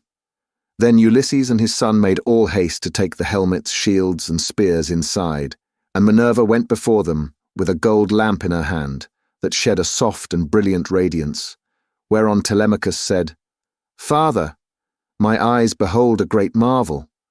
The walls, with the rafters, crossbeams, and the supports on which they rest are all aglow as with a flaming fire. Surely there is some god here who has come down from heaven." "Hush," answered Ulysses. "Hold your peace and ask no questions, for this is the manner of the gods. Get you to your bed and leave me here to talk with your mother and the maids. Your mother in her grief will ask me all sorts of questions." On this, Telemachus went by torchlight to the other side of the inner court, to the room in which he always slept. There he lay in his bed till morning, while Ulysses was left in the cloister, pondering on the means whereby, with Minerva's help, he might be able to kill the suitors. Then Penelope came down from her room, looking like Venus or Diana, and they set her a seat inlaid with scrolls of silver and ivory, near the fire in her accustomed place. It had been made by Icmalius, and had a footstool all in one piece with the seat itself, and it was covered with a thick fleece. On this she now sat, and the maids came from the women's room to join her. They set about removing the tables at which the wicked suitors had been dining, and took away the bread that was left, with the cups from which they had drunk. They emptied the embers out of the braziers, and heaped much wood upon them, to give both light and heat. But Melantho began to rail at Ulysses a second time, and said, "Stranger, do you mean to plague us by hanging about the house all night and spying upon the women? Be off, you wretch, outside, and eat your supper there, or you shall be driven out with a firebrand." Ulysses scowled at her and answered, "My good woman, why should you be so angry with me? Is it because I am not clean, and my clothes are all in rags, and because I am obliged to go begging about after the manner of tramps and beggars generally? I too was a rich man once, and had a fine house of my own. In those days I gave to many a tramp such as I now am, no matter who he might be nor what he wanted. I had any number of servants, and all the other things which people have who live well and are accounted wealthy, but it pleased Jupiter to take all away from me. Therefore, woman, beware lest you too come to lose that pride and place in which you now wanton above your fellows, Have a care lest you get out of favor with your mistress, and lest Ulysses should come home, for there is still a chance that he may do so. Moreover, though he be dead as you think he is, yet by Apollo's will he has left a son behind him, Telemachus, who will note anything done amiss by the maids in the house, for he is now no longer in his boyhood. Penelope heard what he was saying, and scolded the maid. "Impudent baggage," said she. "I see how abominably you are behaving, and you shall smart for it. You knew perfectly well, for I told you myself, that I was going to see the stranger and ask him about my husband, for whose sake I am in such continual sorrow." Then she said to her head waiting woman, Eurynome, "Bring a seat with a fleece upon it, for the stranger to sit upon while he tells his story, and listens to what I have to say. I wish to ask him some questions." Eurynome brought the seat at once and set a fleece upon it, and as soon as Ulysses had sat down, Penelope began by saying, "Stranger, I shall first ask you who and whence you are. Tell me of your town and parents." "Madam," answered Ulysses, "who on the face of the whole earth can dare to chide with you? Your fame reaches the firmament of heaven itself. You are like some blameless king who upholds righteousness. As the monarch over a great and valiant nation, the earth yields its wheat and barley, the trees are loaded with fruit, the ewes bring forth lambs, and the sea abounds with fish, by reason of his virtues, and his people do good deeds under him. Nevertheless, as I sit here in your house, ask me some other question, and do not seek to know my race and family, or you will recall memories that will yet more increase my sorrow. I am full of heaviness, but I ought not to sit weeping and wailing in another person's house, nor is it well to be thus grieving continually. I shall have one of the servants or even yourself complaining of me, and saying that my eyes swim with tears because I am heavy with wine." Then Penelope answered, "Stranger, heaven robbed me of all beauty, whether of face or figure, when the Argives set sail for Troy and my dear husband with them. If he were to return and look after my affairs, I should be both more respected and should show a better presence to the world. As it is, I am oppressed with care and with the afflictions which heaven has seen fit to heap upon me. The chiefs from all our islands, Dulichium, Same, and Zacynthus, as also from Ithaca itself, are wooing me against my will and are wasting my estate. I can therefore show no attention to strangers, nor suppliants, nor to people who say that they are skilled artisans, but am all the time broken-hearted about Ulysses. They want me to marry again at once, and I have to invent stratagems in order to deceive them. In the first place, heaven put it in my mind to set up a great tambour frame in my room, and to begin working upon an enormous piece of fine needlework. Then I said to them, 'Sweethearts, Ulysses is indeed dead. Still, do not press me to marry again immediately. Wait, for I would not have my skill in needlework perish unrecorded, till I have finished making a pall for the hero Laertes, to be ready against the time when death shall take him. He is very rich, and the women of the place will talk if he is laid out without a pall.' This was what I said, and they assented, whereon I used to keep working at my great web all day long, but at night I would unpick the stitches again by torchlight. I fooled them in this way for 3 years, without their finding it out. But as time wore on and I was now in my 4th year, in the waning of moons, and many days had been accomplished, those good-for-nothing hussies, my maids, betrayed me to the suitors, who broke in upon me and caught me. They were very angry with me, so I was forced to finish my work, whether I would or no. And now I do not see how I can find any further shift for getting out of this marriage. My parents are putting great pressure upon me, and my son chafes at the ravages the suitors are making upon his estate, for he is now old enough to understand all about it, and is perfectly able to look after his own affairs, for heaven has blessed him with an excellent disposition. Still, notwithstanding all this, tell me who you are and where you come from, for you must have had father and mother of some sort. You cannot be the son of an oak or of a rock." Then Ulysses answered, "Madam, wife of Ulysses, since you persist in asking me about my family, I will answer, no matter what it costs me.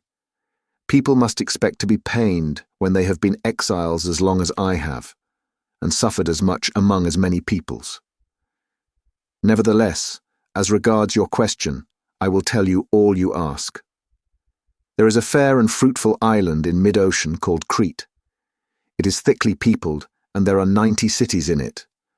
The people speak many different languages which overlap one another, for there are Achaeans, brave Eteocretans, Dorians of threefold race, and noble Pelasgi. There is a great town there, Knossos, where Minos reigned, who every 9 years had a conference with Jupiter himself.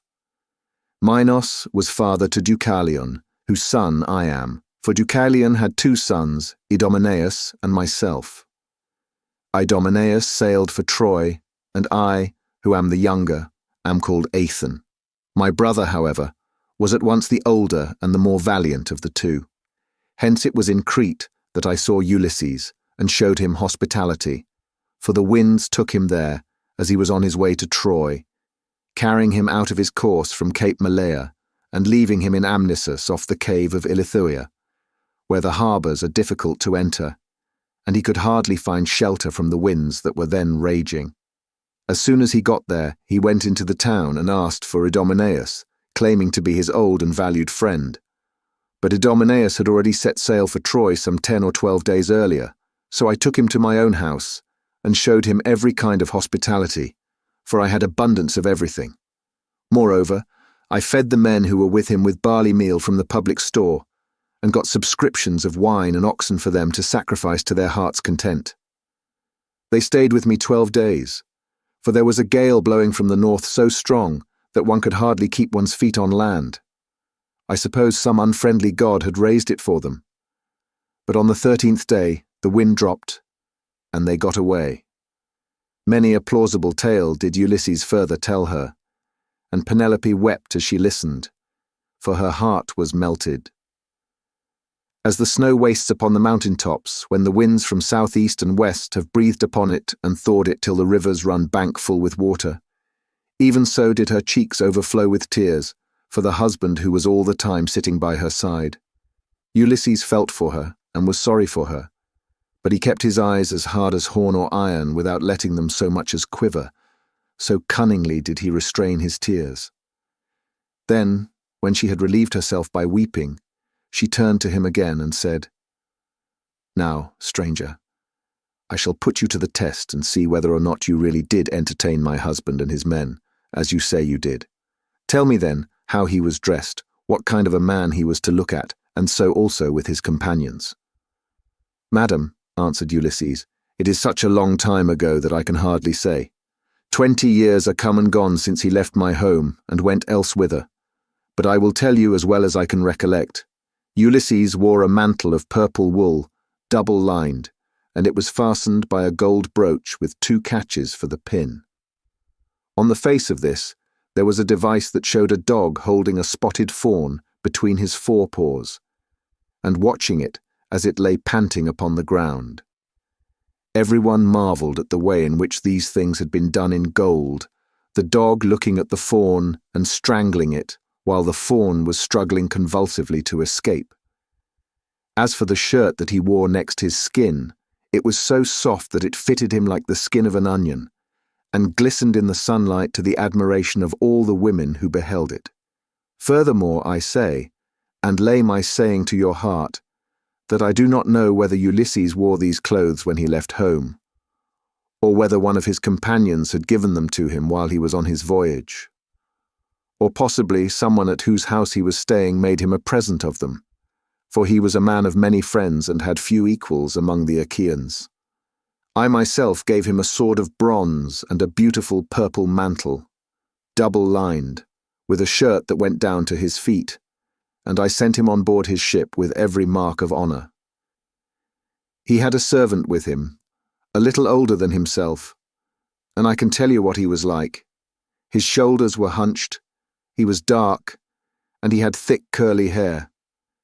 His name was Eurybates, and Ulysses treated him with greater familiarity than he did any of the others, as being the most like-minded with himself. Penelope was moved still more deeply as she heard the indisputable proofs that Ulysses laid before her, and when she had again found relief in tears, she said to him, "Stranger, I was already disposed to pity you, but henceforth you shall be honored and made welcome in my house. It was I who gave Ulysses the clothes you speak of. I took them out of the storeroom and folded them up myself, and I gave him also the gold brooch to wear as an ornament. Alas, I shall never welcome him home again. It was by an ill fate that he ever set out for that detested city whose very name I cannot bring myself even to mention." Then Ulysses answered, "Madam, wife of Ulysses, do not disfigure yourself further by grieving thus bitterly for your loss, though I can hardly blame you for doing so.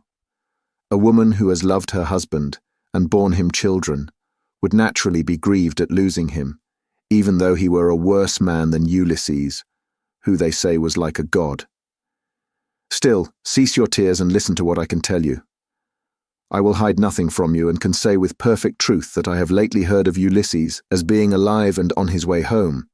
He is among the Thesprotians and is bringing back much valuable treasure that he has begged from one and another of them.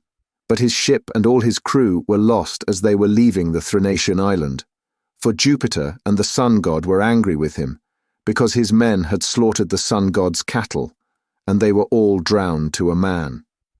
But Ulysses stuck to the keel of the ship, and was drifted on to the land of the Phaeacians, who are near of kin to the immortals, and who treated him as though he had been a god, giving him many presents and wishing to escort him home, safe and sound.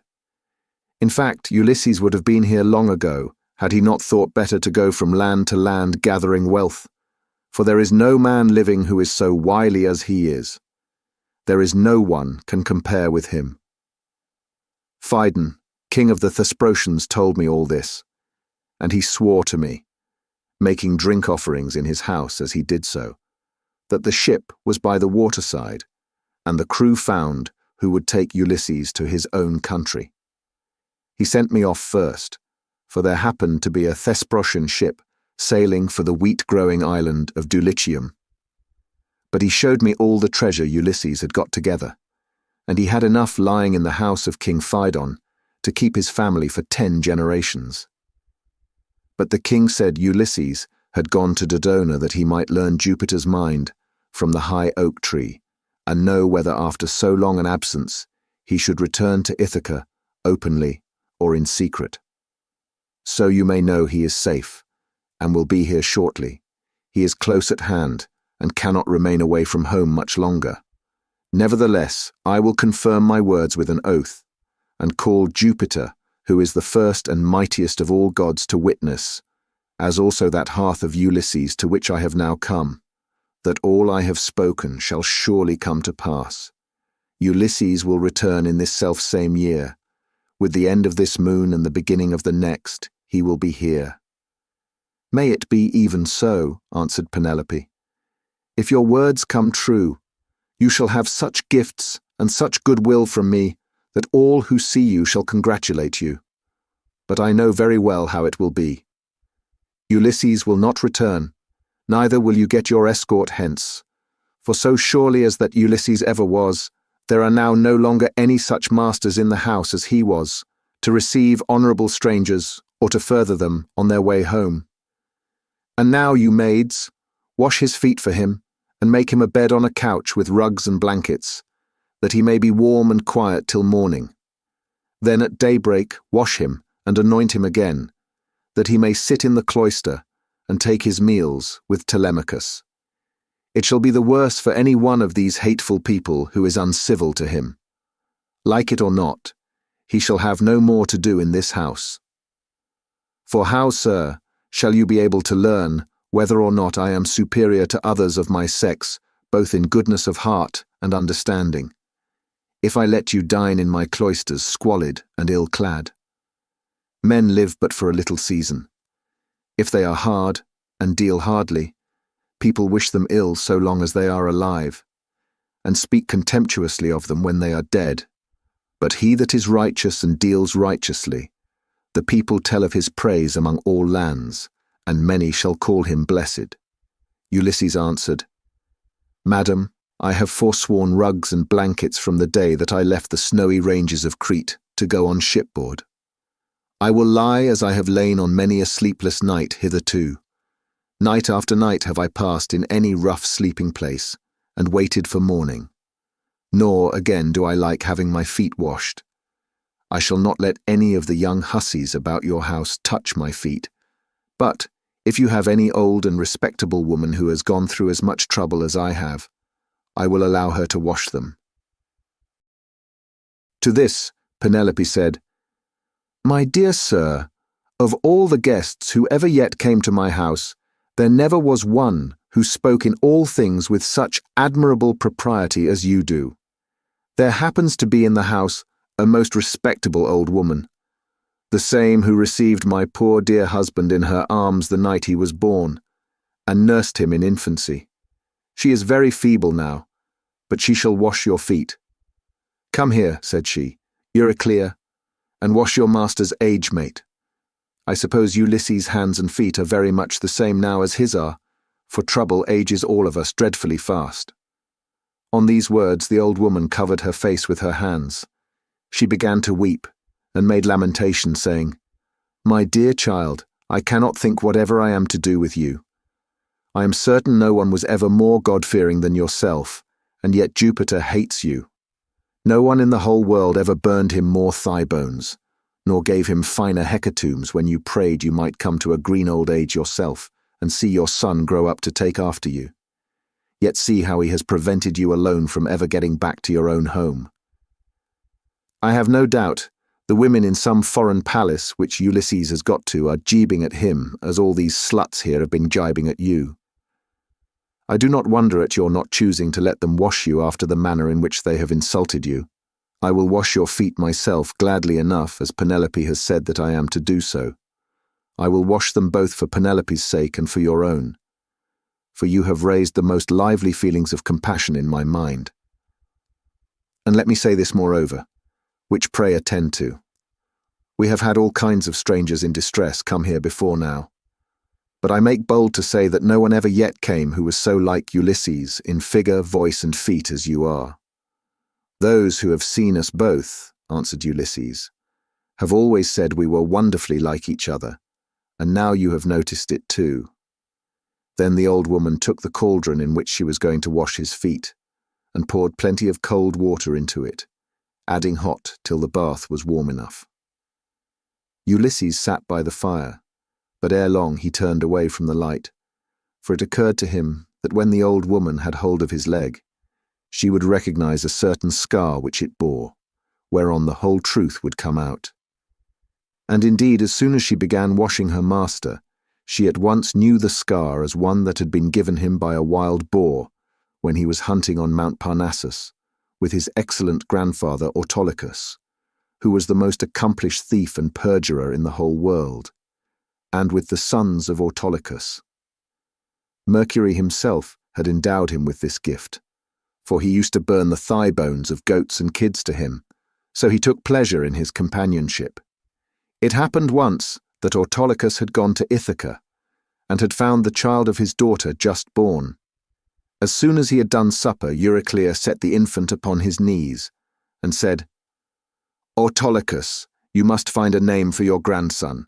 You greatly wished that you might have one." "Son-in-law and daughter," replied Autolycus, "call the child thus. I am highly displeased with a large number of people in one place and another, both men and women, so name the child Ulysses, or the child of anger. When he grows up and comes to visit his mother's family on Mount Parnassus, where my possessions lie, I will make him a present and will send him on his way, rejoicing." Ulysses therefore went to Parnassus to get the presents from Autolycus, who with his sons shook hands with him and gave him welcome. His grandmother Amphithea threw her arms about him and kissed his head and both his beautiful eyes, while Autolycus desired his sons to get dinner ready, and they did as he told them. They brought in a 5-year-old bull, flayed it, made it ready and divided it into joints. These they then cut carefully up into smaller pieces and spitted them. They roasted them sufficiently and served the portions round. Thus, through the livelong day, to the going down of the sun they feasted, and every man had his full share, so that all were satisfied. But when the sun set and it came on dark, they went to bed and enjoyed the boon of sleep. When the child of morning, rosy-fingered Dawn, appeared, the sons of Autolycus went out with their hounds hunting, and Ulysses went too. They climbed the wooded slopes of Parnassus and soon reached its breezy upland valleys. But as the sun was beginning to beat upon the fields, fresh risen from the slow, still currents of Oceanus, they came to a mountain dell. The dogs were in front searching for the tracks of the beast they were chasing, and after them came the sons of Autolycus, among whom was Ulysses, close behind the dogs, and he had a long spear in his hand. Here was the lair of a huge boar among some thick brushwood, so dense that the wind and rain could not get through it, nor could the sun's rays pierce it, and the ground underneath lay thick with fallen leaves. The boar heard the noise of the men's feet and the hounds baying on every side as the huntsman came up to him, so he rushed from his lair, raised the bristles on his neck, and stood at bay with fire flashing from his eyes. Ulysses was the first to raise his spear and try to drive it into the brute, but the boar was too quick for him and charged him sideways, ripping him above the knee with a gash that tore deep, though it did not reach the bone. As for the boar, Ulysses hit him on the right shoulder, and the point of the spear went right through him, so that he fell groaning in the dust until the life went out of him. The sons of Autolycus busied themselves with the carcass of the boar and bound Ulysses' wound. Then, after saying a spell to stop the bleeding, they went home as fast as they could. But when Autolycus and his sons had thoroughly healed Ulysses, they made him some splendid presents and sent him back to Ithaca with much mutual goodwill. When he got back, his father and mother were rejoiced to see him, and asked him all about it, and how he had hurt himself to get the scar. So he told them how the boar had ripped him when he was out hunting with Autolycus and his sons on Mount Parnassus. As soon as Euryclea had got the scarred limb in her hands, and had well hold of it, she recognized it and dropped the foot at once. The leg fell into the bath, which rang out and was overturned, so that all the water was spilt on the ground. Euryclea's eyes between her joy and her grief filled with tears, and she could not speak. But she caught Ulysses by the beard and said, "My dear child, I am sure you must be Ulysses himself, only I did not know you till I had actually touched and handled you." As she spoke, she looked towards Penelope as though wanting to tell her that her dear husband was in the house. But Penelope was unable to look in that direction and observe what was going on, for Minerva had diverted her attention. So Ulysses caught Euryclea by the throat with his right hand, and with his left drew her close to him and said, "Nurse, do you wish to be the ruin of me? You who nursed me at your own breast, now that after 20 years of wandering I am at last come to my own home again. Since it has been borne in upon you by heaven to recognize me, hold your tongue, and do not say a word about it to anyone else in the house. For if you do, I tell you, and it shall surely be, that if heaven grants me to take the lives of these suitors, I will not spare you, though you are my own nurse, when I am killing the other women." "My child," answered Euryclea, "what are you talking about? You know very well that nothing can either bend or break me. I will hold my tongue like a stone or a piece of iron. Furthermore, let me say, and lay my saying to your heart, when heaven has delivered the suitors into your hand, I will give you a list of the women in the house who have been ill-behaved, and of those who are guiltless." And Ulysses answered, "Nurse, you ought not to speak in that way. I am well able to form my own opinion about one and all of them. Hold your tongue and leave everything to heaven." As he said this, Euryclea left the cloister to fetch some more water, for the first had been all spilt. And when she had washed him and anointed him with oil, Ulysses drew his seat nearer to the fire to warm himself and hid the scar under his rags. Then Penelope began talking to him and said, "Stranger, I should like to speak with you briefly about another matter. It is indeed nearly bedtime, for those at least who can sleep in spite of sorrow. As for myself, heaven has given me a life of such unmeasurable woe that even by day, when I am attending to my duties and looking after the servants, I am still weeping and lamenting during the whole time. Then, when night comes, and we all of us go to bed, I lie awake thinking, and my heart becomes a prey to the most incessant and cruel tortures. As the dun nightingale, daughter of Pandarius, sings in the early spring from her seat in shadiest covert hid, and with many a plaintive trill pours out the tale how by mishap she killed her own child Italus, son of King Zethus, even so does my mind toss and turn in its uncertainty, whether I ought to stay with my son here, and safeguard my substance, my bondsman, and the greatness of my house, out of regard to public opinion and the memory of my late husband, or whether it is not now time for me to go with the best of these suitors, who are wooing me and making me such magnificent presents. As long as my son was still young and unable to understand, he would not hear of my leaving my husband's house, but now that he is full grown, he begs and prays me to do so, being incensed at the way in which the suitors are eating up his property. Listen, then, to a dream that I have had, and interpret it for me, if you can.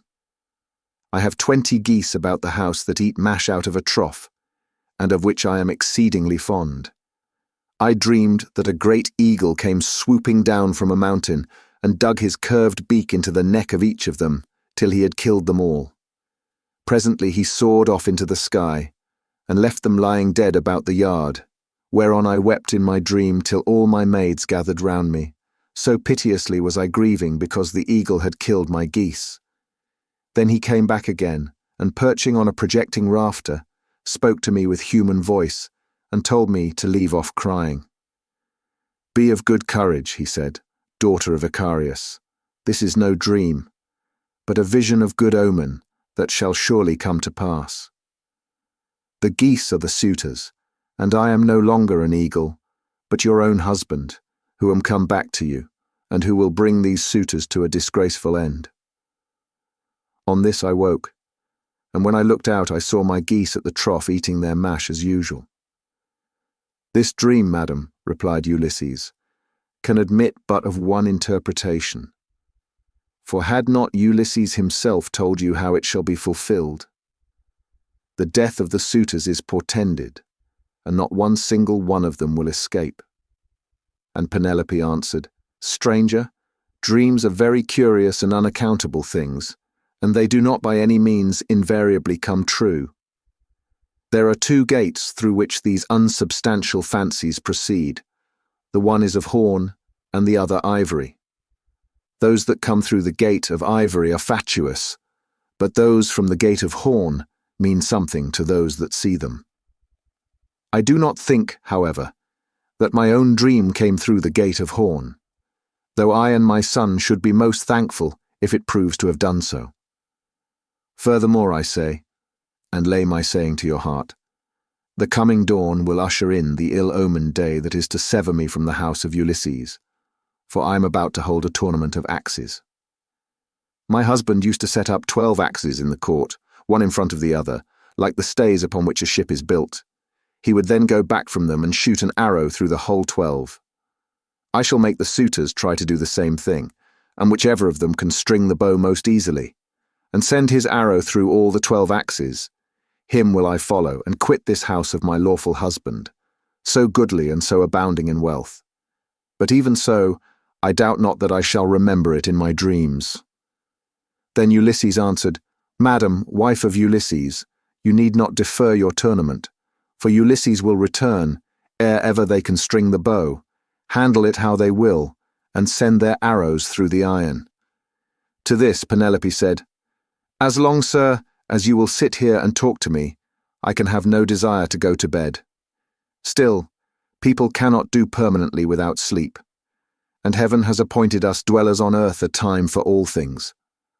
I will therefore go upstairs and recline upon that couch which I have never ceased to flood with my tears from the day Ulysses set out for the city with a hateful name." She then went upstairs to her own room, not alone but attended by her maidens. and when there she lamented her dear husband till Minerva shed sweet sleep over her eyelids. Book 20. Ulysses slept in the cloister upon an undressed bullock's hide, on the top of which he threw several skins of the sheep the suitors had eaten, and Eurynome threw a cloak over him after he had laid himself down. There, then, Ulysses lay wakefully brooding upon the way in which he should kill the suitors, and by, the women who had been in the habit of misconducting themselves with them left the house giggling and laughing with one another. This made Ulysses very angry, and he doubted whether to get up and kill every single one of them then and there, or to let them sleep one more and last time with the suitors. His heart growled within him, and as a bitch with puppies growls and shows her teeth when she sees a stranger, so did his heart growl with anger at the evil deeds that were being done.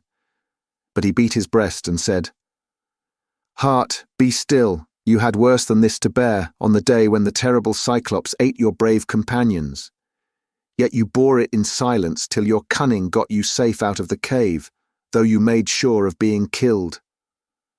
Thus he chided with his heart and checked it into endurance, but he tossed about as one who turns a paunch full of blood and fat in front of a hot fire, doing it first on one side and then on the other, that he may get it cooked as soon as possible.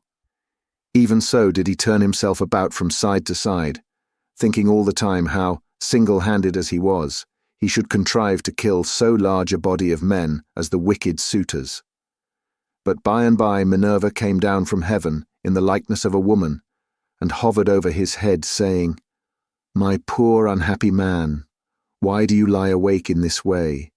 This is your house, your wife is safe inside it, and so is your son, who is just such a young man as any father may be proud of." "Goddess," answered Ulysses, "all that you have said is true, but I am in some doubt as to how I shall be able to kill these wicked suitors single-handed, seeing what a number of them there always are. And there is this further difficulty, which is still more considerable.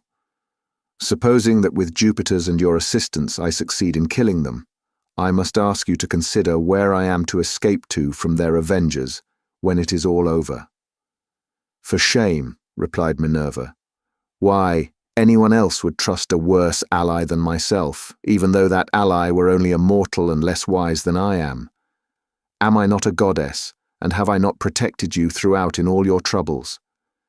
I tell you plainly that even though there were 50 bands of men surrounding us and eager to kill us, you should take all their sheep and cattle and drive them away with you.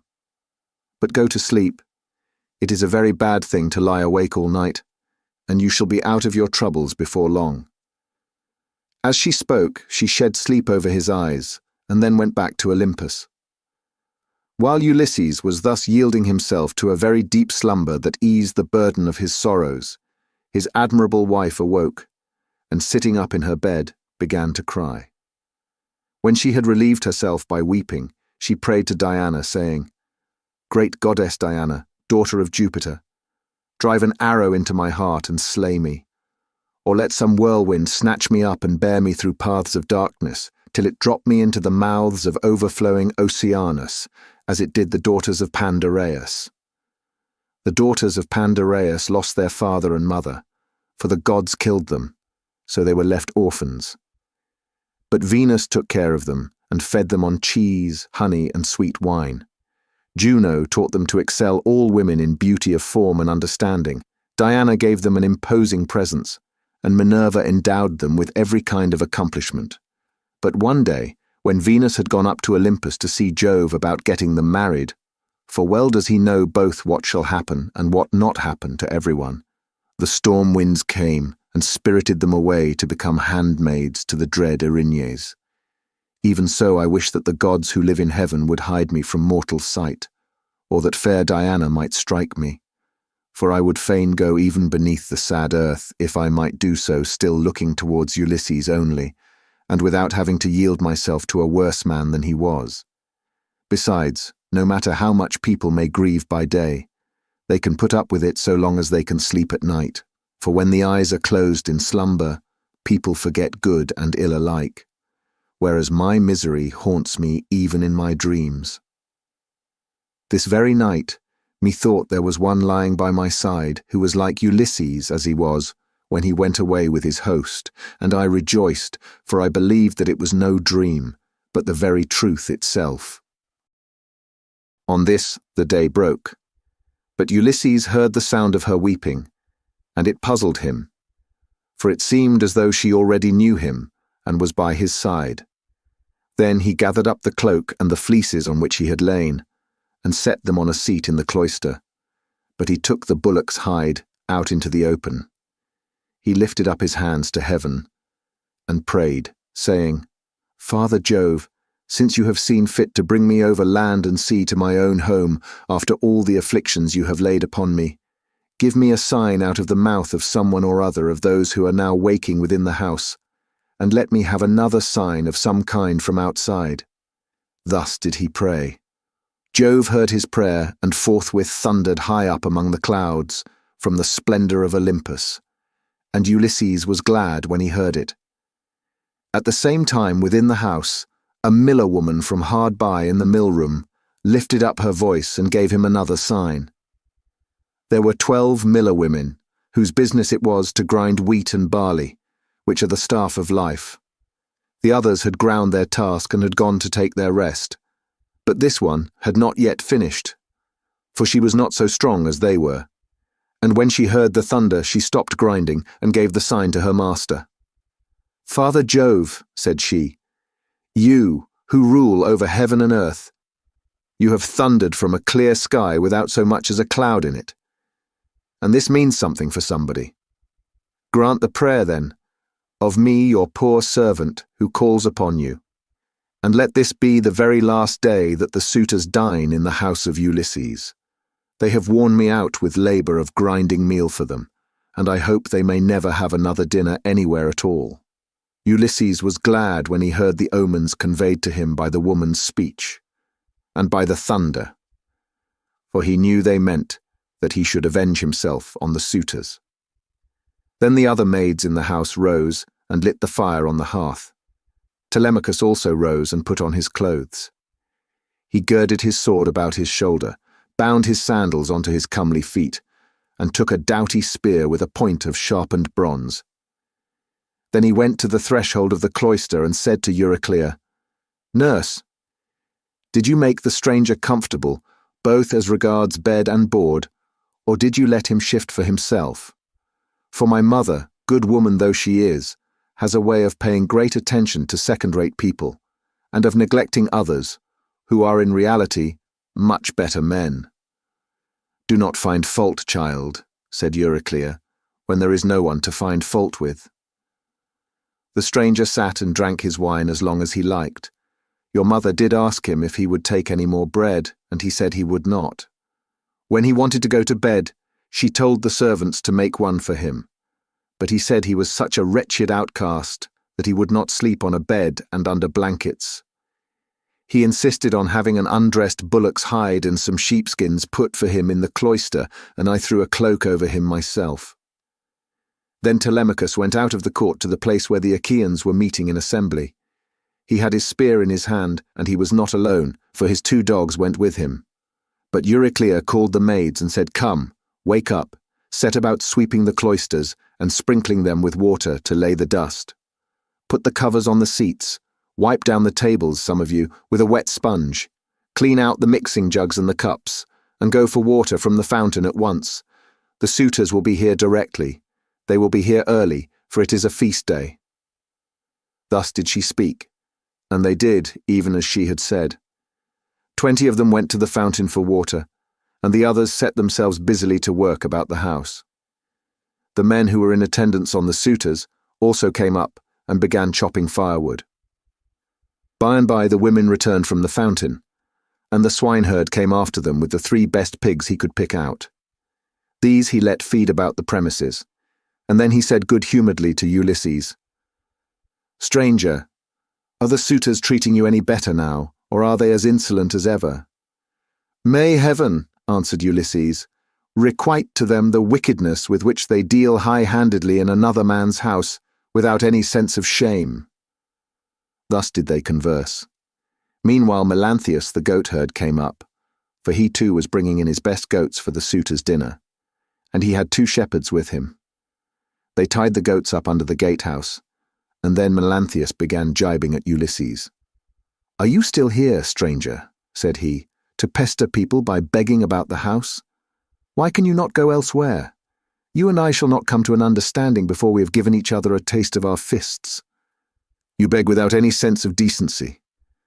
Are there not feasts elsewhere among the Achaeans as well as here?" Ulysses made no answer, but bowed his head and brooded. Then a third man, Philoetius, joined them, who was bringing in a barren heifer and some goats. These were brought over by the boatmen, who are there to take people over when anyone comes to them. So Philoetius made his heifer and his goats secure under the gatehouse, and then went up to the swineherd. "Who, swineherd," said he, "is this stranger that is lately come here? Is he one of your men? What is his family? Where does he come from? Poor fellow, he looks as if he had been some great man, but the gods give sorrow to whom they will, even to kings if it so pleases them." As he spoke, he went up to Ulysses and saluted him with his right hand. "Good day to you, father stranger," said he. "You seem to be very poorly off now, but I hope you will have better times by and by. Father Jove, of all gods you are the most malicious. We are your own children, yet you show us no mercy in all our misery and afflictions." A sweat came over me when I saw this man, and my eyes filled with tears, for he reminds me of Ulysses, who I fear is going about in just such rags as this man's are, if indeed he is still among the living. If he is already dead and in the house of Hades, then alas, for my good master, who made me his stockman when I was quite young among the Cephallenians, and now his cattle are countless. No one could have done better with them than I have, for they have bred like ears of corn. Nevertheless, I have to keep bringing them in for others to eat, who take no heed to his son, though he is in the house, and fear not the wrath of heaven, but are already eager to divide Ulysses' property among them, because he has been away so long. I have often thought, only it would not be right while his son is living, of going off with the cattle to some foreign country. Bad as this would be, it is still harder to stay here and be ill-treated about other people's herds. My position is intolerable, and I should long since have run away and put myself under the protection of some other chief, only that I believe my poor master will yet return and send all these suitors flying out of the house." "Stockman," answered Ulysses, "you seem to be a very well-disposed person, and I can see that you are a man of sense. Therefore I will tell you, and will confirm my words with an oath. By Jove, the chief of all gods, and by that hearth of Ulysses to which I am now come, Ulysses shall return before you leave this place, and if you are so minded, you shall see him killing the suitors who are now masters here." "If Jove were to bring this to pass," replied the stockman, "you should see how I would do my very utmost to help him." And in like manner Eumaeus prayed that Ulysses might return home. Thus did they converse. Meanwhile the suitors were hatching a plot to murder Telemachus. But a bird flew near them on their left hand, an eagle with a dove in its talons. On this Amphinomus said, "My friends, this plot of ours to murder Telemachus will not succeed. Let us go to dinner instead." The others assented, so they went inside and laid their cloaks on the benches and seats. They sacrificed the sheep, goats, pigs, and the heifer, and when the inward meats were cooked, they served them round. They mixed the wine in the mixing bowls, and the swineherd gave every man his cup, while Philoetius handed round the bread in the bread baskets, and Melanthius poured them out their wine. Then they laid their hands upon the good things that were before them. Telemachus purposely made Ulysses sit in the part of the cloister that was paved with stone. He gave him a shabby-looking seat at a little table to himself, and had his portion of the inward meats brought to him, with his wine in a gold cup. "Sit there," said he, "and drink your wine among the great people. I will put a stop to the gibes and blows of the suitors, for this is no public house, but belongs to Ulysses and has passed from him to me. Therefore, suitors, keep your hands and your tongues to yourselves, or there will be mischief." The suitors bit their lips and marveled at the boldness of his speech. Then Antinous said, "We do not like such language, but we will put up with it, for Telemachus is threatening us in good earnest. If Jove had let us, we should have put a stop to his brave talk ere now." Thus spoke Antinous, but Telemachus heeded him not. Meanwhile the heralds were bringing the holy hecatomb through the city, and the Achaeans gathered under the shady grove of Apollo. Then they roasted the outer meat, drew it off the spits, gave every man his portion, and feasted to their heart's content. Those who waited at table gave Ulysses exactly the same portion as the others had, for Telemachus had told them to do so. But Minerva would not let the suitors for one moment drop their insolence, for she wanted Ulysses to become still more bitter against them. Now there happened to be among them a ribald fellow, whose name was Ctesippus, and who came from Same. This man, confident in his great wealth, was paying court to the wife of Ulysses, and said to the suitors, "Hear what I have to say. The stranger has already had as large a portion as anyone else. This is well, for it is not right nor reasonable to ill-treat any guest of Telemachus who comes here. I will, however, make him a present on my own account, that he may have something to give to the bathwoman or to some other of Ulysses' servants." As he spoke, he picked up a heifer's foot from the meat basket in which it lay and threw it at Ulysses, but Ulysses turned his head a little aside and avoided it, smiling grimly Sardinian fashion as he did so, and it hit the wall, not him. On this, Telemachus spoke fiercely to Ctesippus. "It is a good thing for you," said he, "that the stranger turned his head so that you missed him. If you had hit him, I should have run you through with my spear, and your father would have had to see about getting you buried rather than married in this house. So let me have no more unseemly behavior from any of you, for I am grown up now to the knowledge of good and evil, and understand what is going on, instead of being the child that I have been heretofore. I have long seen you killing my sheep, and making free with my corn and wine. I have put up with this, for one man is no match for many, but do me no further violence. Still, if you wish to kill me, kill me. I would far rather die than see such disgraceful scenes day after day, guests insulted, and men dragging the women servants about the house in an unseemly way." They all held their peace till at last Agelaus, son of Damastor, said, "No one should take offence at what has just been said, nor gainsay it, for it is quite reasonable. Leave off, therefore, ill-treating the stranger, or anyone else of the servants who are about the house. I would say, however, a friendly word to Telemachus and his mother, which I trust may commend itself to both. As long, I would say, as you had ground for hoping that Ulysses would one day come home, no one could complain of your waiting and suffering the suitors to be in your house. It would have been better that he should have returned, but it is now sufficiently clear that he will never do so. Therefore talk all this quietly over with your mother, and tell her to marry the best man, and the one who makes her the most advantageous offer. Thus you will yourself be able to manage your own inheritance, and to eat and drink in peace, while your mother will look after some other man's house, not yours." To this Telemachus answered, "By Jove, Agelaus, and by the sorrows of my unhappy father, who has either perished far from Ithaca, or is wandering in some distant land, I throw no obstacles in the way of my mother's marriage. On the contrary, I urge her to choose whomsoever she will, and I will give her numberless gifts into the bargain.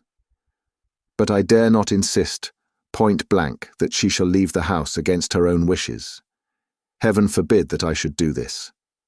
Minerva now made the suitors fall to laughing immoderately, and set their wits wandering. But they were laughing with a forced laughter. Their meat became smeared with blood, their eyes filled with tears, and their hearts were heavy with forebodings.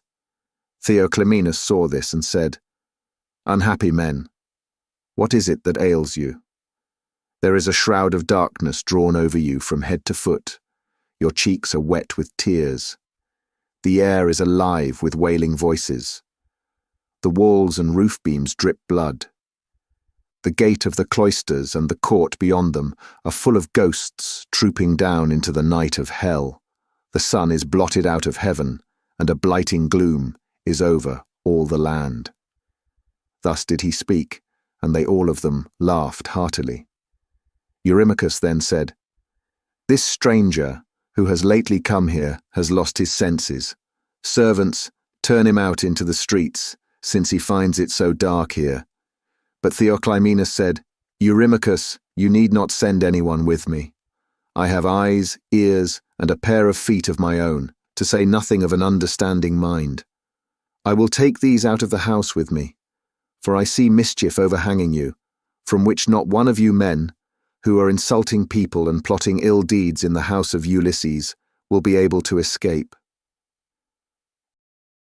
He left the house as he spoke, and went back to Piraeus, who gave him welcome.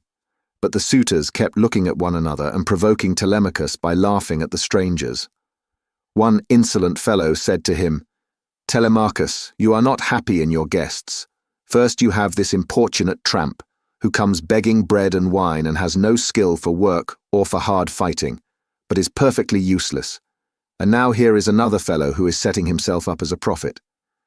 Let me persuade you, for it will be much better to put them on board ship and send them off to the Cyclops to sell for what they will bring."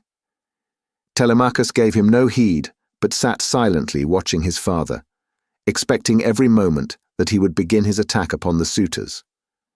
Meanwhile, the daughter of Icarius, wise Penelope, had had a rich seat placed for her facing the court and cloisters, so that she could hear what everyone was saying. The dinner indeed had been prepared amid much merriment. It had been both good and abundant, for they had sacrificed many victims. But the supper was yet to come, and nothing can be conceived more gruesome than the meal which a goddess and a brave man were soon to lay before them, for they had brought their doom upon themselves. Book 21. Minerva now put it in Penelope's mind to make the suitors try their skill with the bow and with the iron axes in contest among themselves as a means of bringing about their destruction. She went upstairs and got the storeroom key, which was made of bronze and had a handle of ivory. She then went with her maidens into the storeroom at the end of the house, where her husband's treasures of gold, bronze, and wrought iron were kept, and where was also his bow, and the quiver full of deadly arrows that had been given him by a friend whom he had met in Lacedaemon, Iphitus the son of Eurytus. The two fell in with one another in Messene at the house of Ortilochus, where Ulysses was staying in order to recover a debt that was owing from the whole people, for the Messenians had carried off 300 sheep from Ithaca, and had sailed away with them and with their shepherds. In quest of these Ulysses took a long journey, while still quite young, for his father and the other chieftains sent him on a mission to recover them. Iphitus had gone there also to try and get back 12 broodmares that he had lost, and the mule foals that were running with them.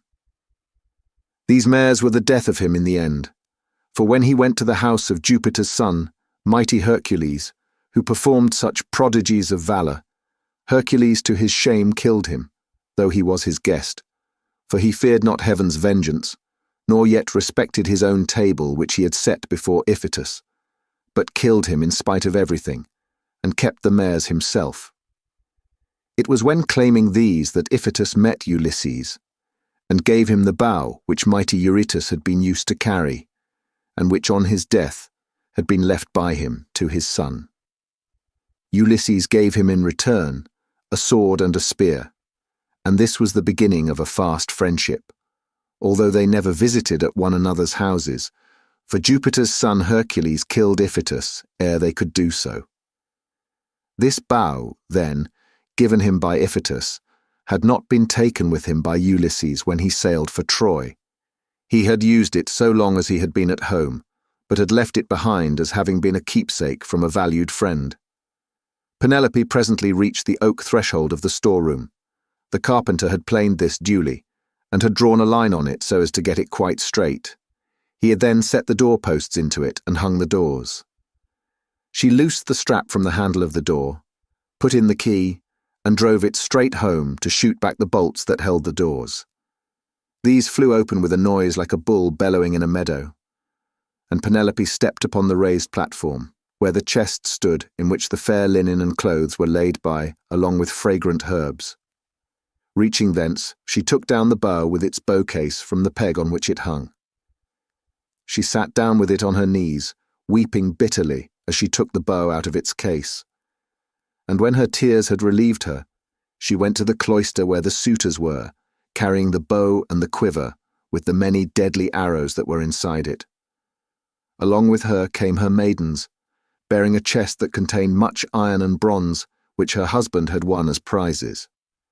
When she reached the suitors, she stood by one of the bearing posts supporting the roof of the cloister, holding a veil before her face, and with a maid on either side of her.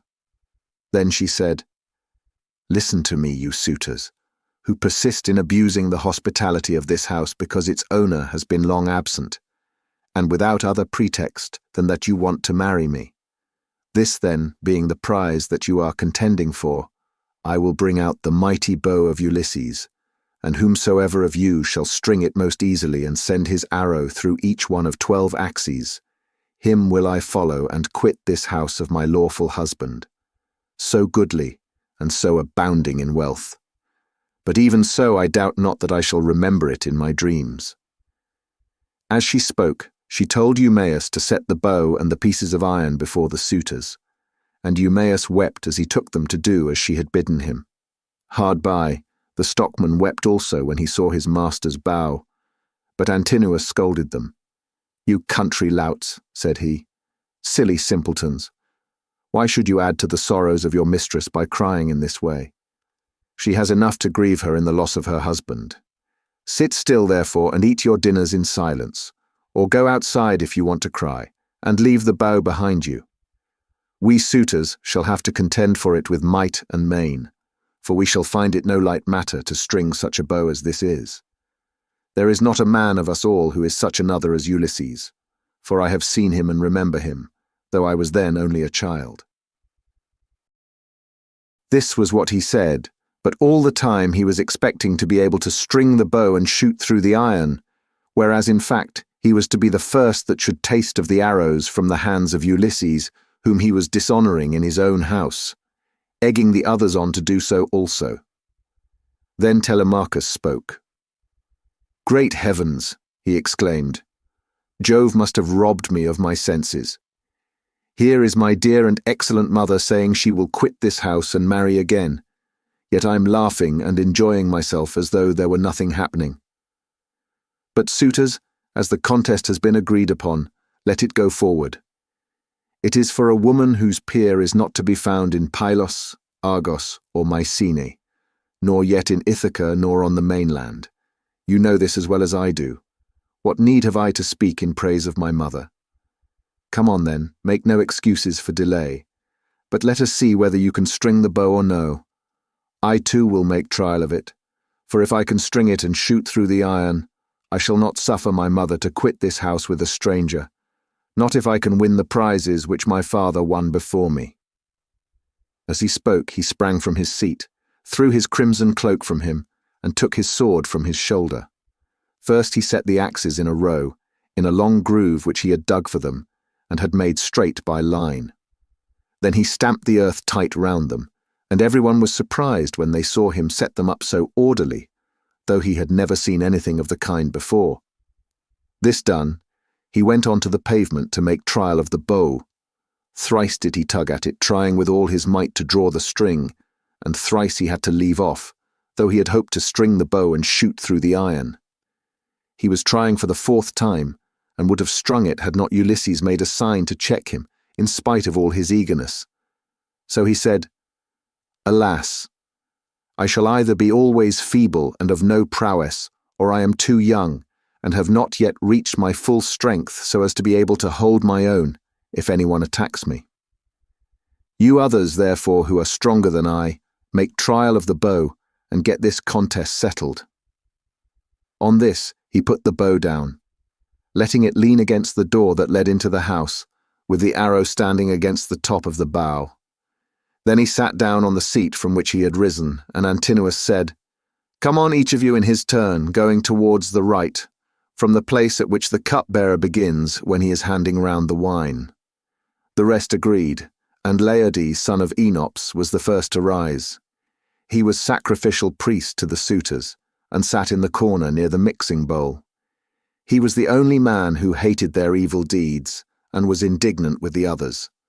He was now the first to take the bow and arrow, so he went on to the pavement to make his trial. But he could not string the bow, for his hands were weak and unused to hard work. They therefore soon grew tired, and he said to the suitors, "My friends, I cannot string it. Let another have it. This bow shall take the life and soul out of many a chief among us. For it is better to die than to live after having missed the prize that we have so long striven for, and which has brought us so long together. Some one of us is even now hoping and praying that he may marry Penelope. But when he has seen this bow and tried it, let him woo and make bridal offerings to some other woman, and let Penelope marry whoever makes her the best offer, and whose lot it is to win her." On this he put the bow down, letting it lean against the door, with the arrow standing against the tip of the bow. Then he took his seat again on the seat from which he had risen. And Antinous rebuked him, saying, "Laertes, what are you talking about? Your words are monstrous and intolerable. It makes me angry to listen to you. Shall then this bow take the life of many a chief among us, merely because you cannot bend it yourself? True, you were not born to be an archer, but there are others who will soon string it." Then he said to Melanthius the goatherd, "Look sharp, light a fire in the court, and set a seat hard by with a sheepskin on it. Bring us also a large ball of lard from what they have in the house. Let us warm the bow and grease it. We will then make trial of it again, and bring the contest to an end." Melanthius lit the fire, and set a seat covered with sheepskins beside it. He also brought a great ball of lard from what they had in the house, and the suitors warmed the bow and again made trial of it, but they were none of them nearly strong enough to string it. Nevertheless, there still remained Antinous and Eurymachus, who were the ringleaders among the suitors, and much the foremost among them all. Then the swineherd and the stockman left the cloisters together, and Ulysses followed them. When they had got outside the gates and the outer yard, Ulysses said to them quietly, "Stockman, and you swineherd, I have something in my mind which I'm in doubt whether to say or no, but I think I will say it. What manner of men would you be to stand by Ulysses if some god should bring him back here all of a sudden? Say which you are disposed to do, to side with the suitors or with Ulysses." "Father Jove," answered the stockman, "would indeed that you might so ordain it.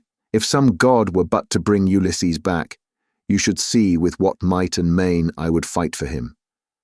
In like words, Eumaeus prayed to all the gods that Ulysses might return.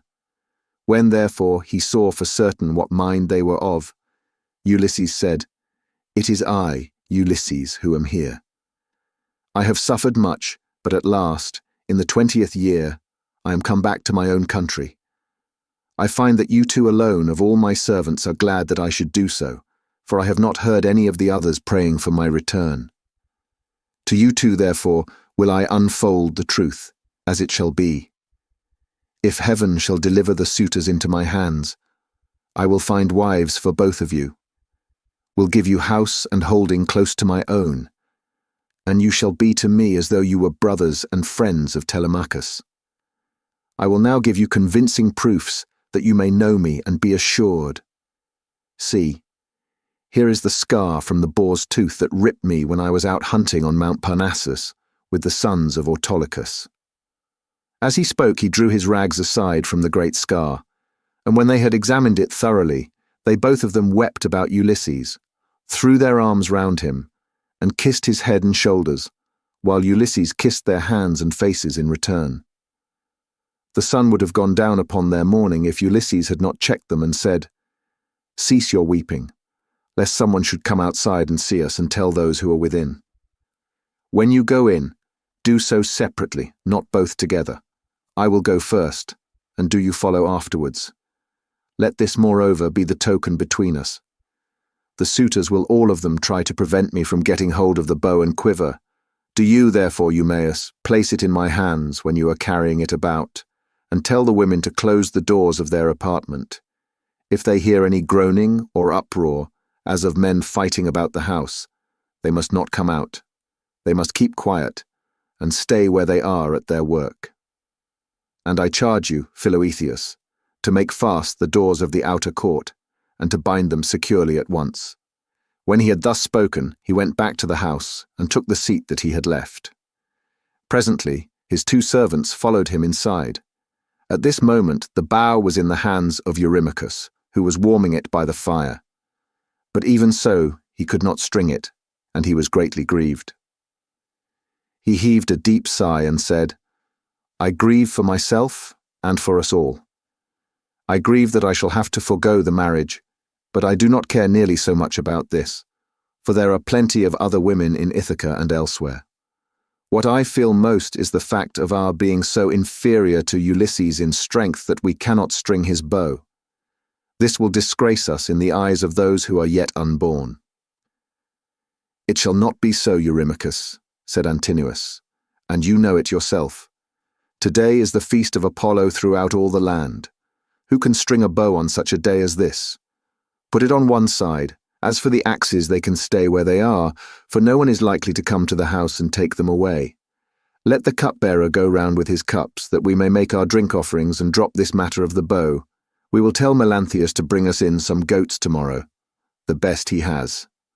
We can then offer thigh bones to Apollo the mighty archer, and again make trial of the bow, so as to bring the contest to an end.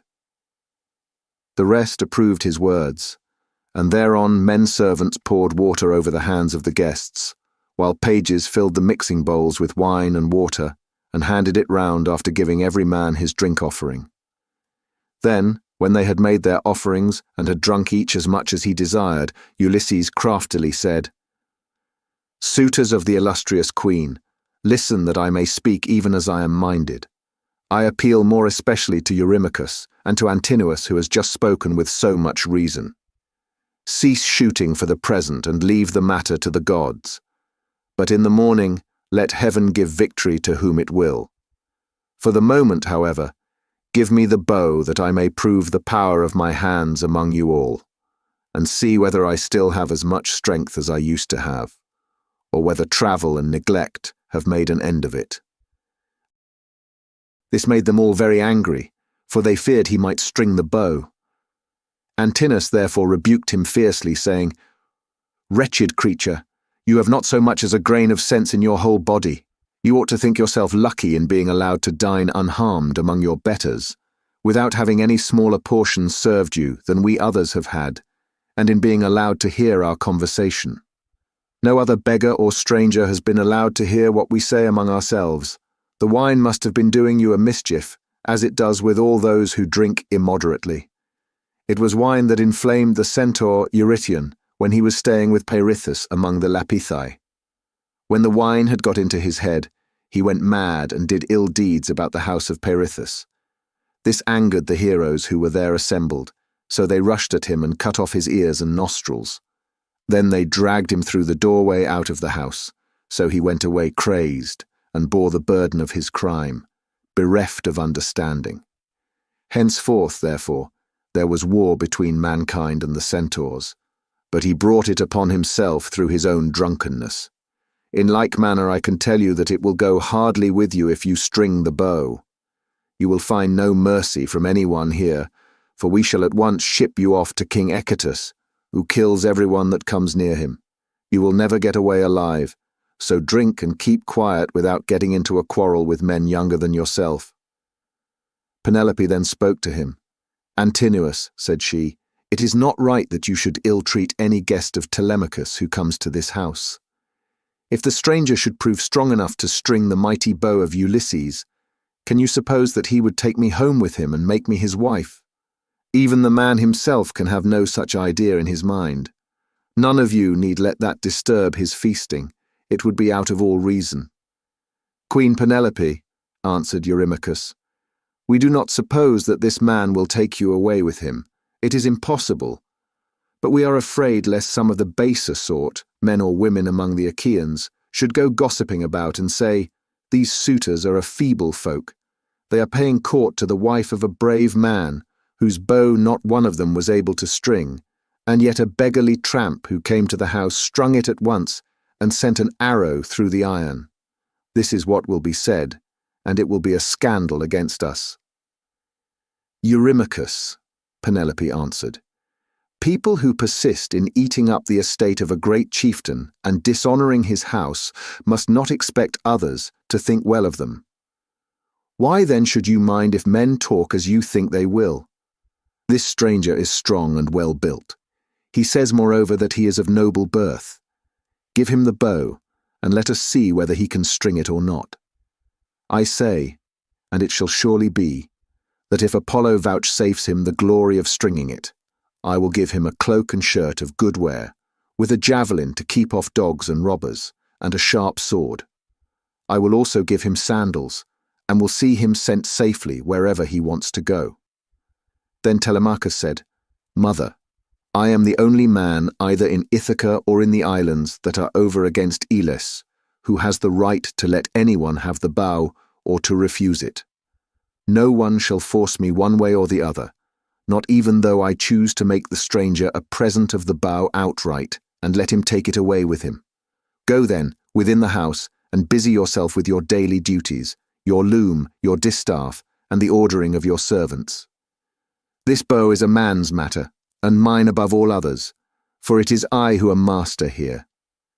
She went wandering back into the house, and laid her son's saying in her heart. Then going upstairs with her handmaids into her room, she mourned her dear husband, till Minerva sent sweet sleep over her eyelids.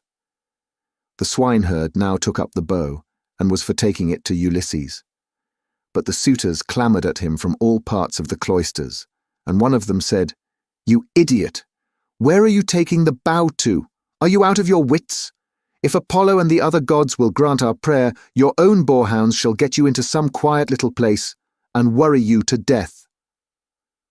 Eumaeus was frightened at the outcry they all raised, so he put the bow down then and there, but Telemachus shouted out at him from the other side of the cloisters, and threatened him, saying, "Father Eumaeus, bring the bow on in spite of them, or young as I am, I will pelt you with stones back to the country, for I am the better man of the two. I wish I was as much stronger than all the other suitors in the house as I am than you. I would soon send some of them off sick and sorry, for they mean mischief." Thus did he speak, and they all of them laughed heartily, which put them in a better humour with Telemachus. So Eumaeus brought the bow on, and placed it in the hands of Ulysses. When he had done this, he called Euryclea apart and said to her, "Euryclea, Telemachus says you are to close the doors of the women's apartments.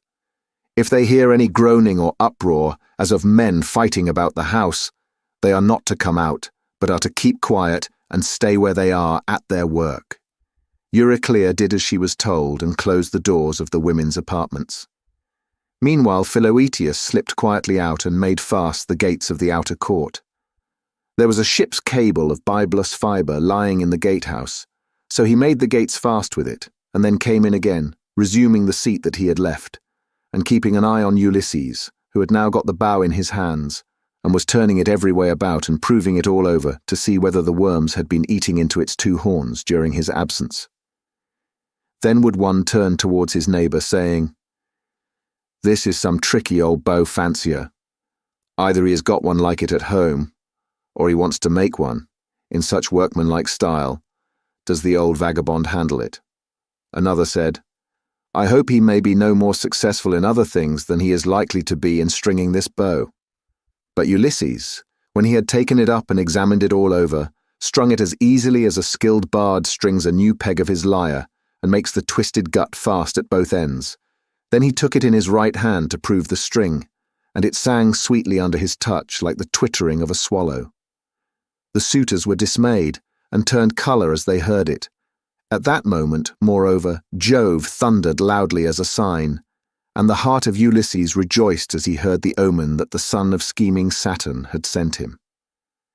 He took an arrow that was lying upon the table, for those which the Achaeans were so shortly about to taste were all inside the quiver.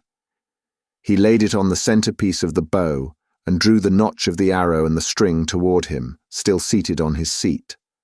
When he had taken aim, he let fly, and his arrow pierced every one of the handle holes of the axes from the first, onwards, till it had gone right through them, and into the outer courtyard. Then he said to Telemachus, "Your guest has not disgraced you, Telemachus.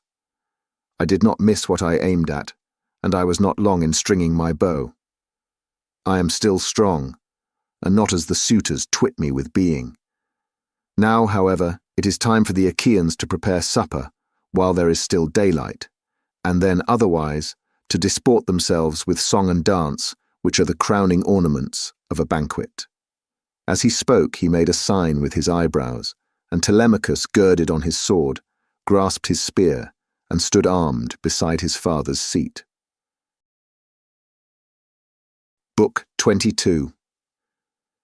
Then Ulysses tore off his rags and sprang onto the broad pavement with his bow and his quiver full of arrows.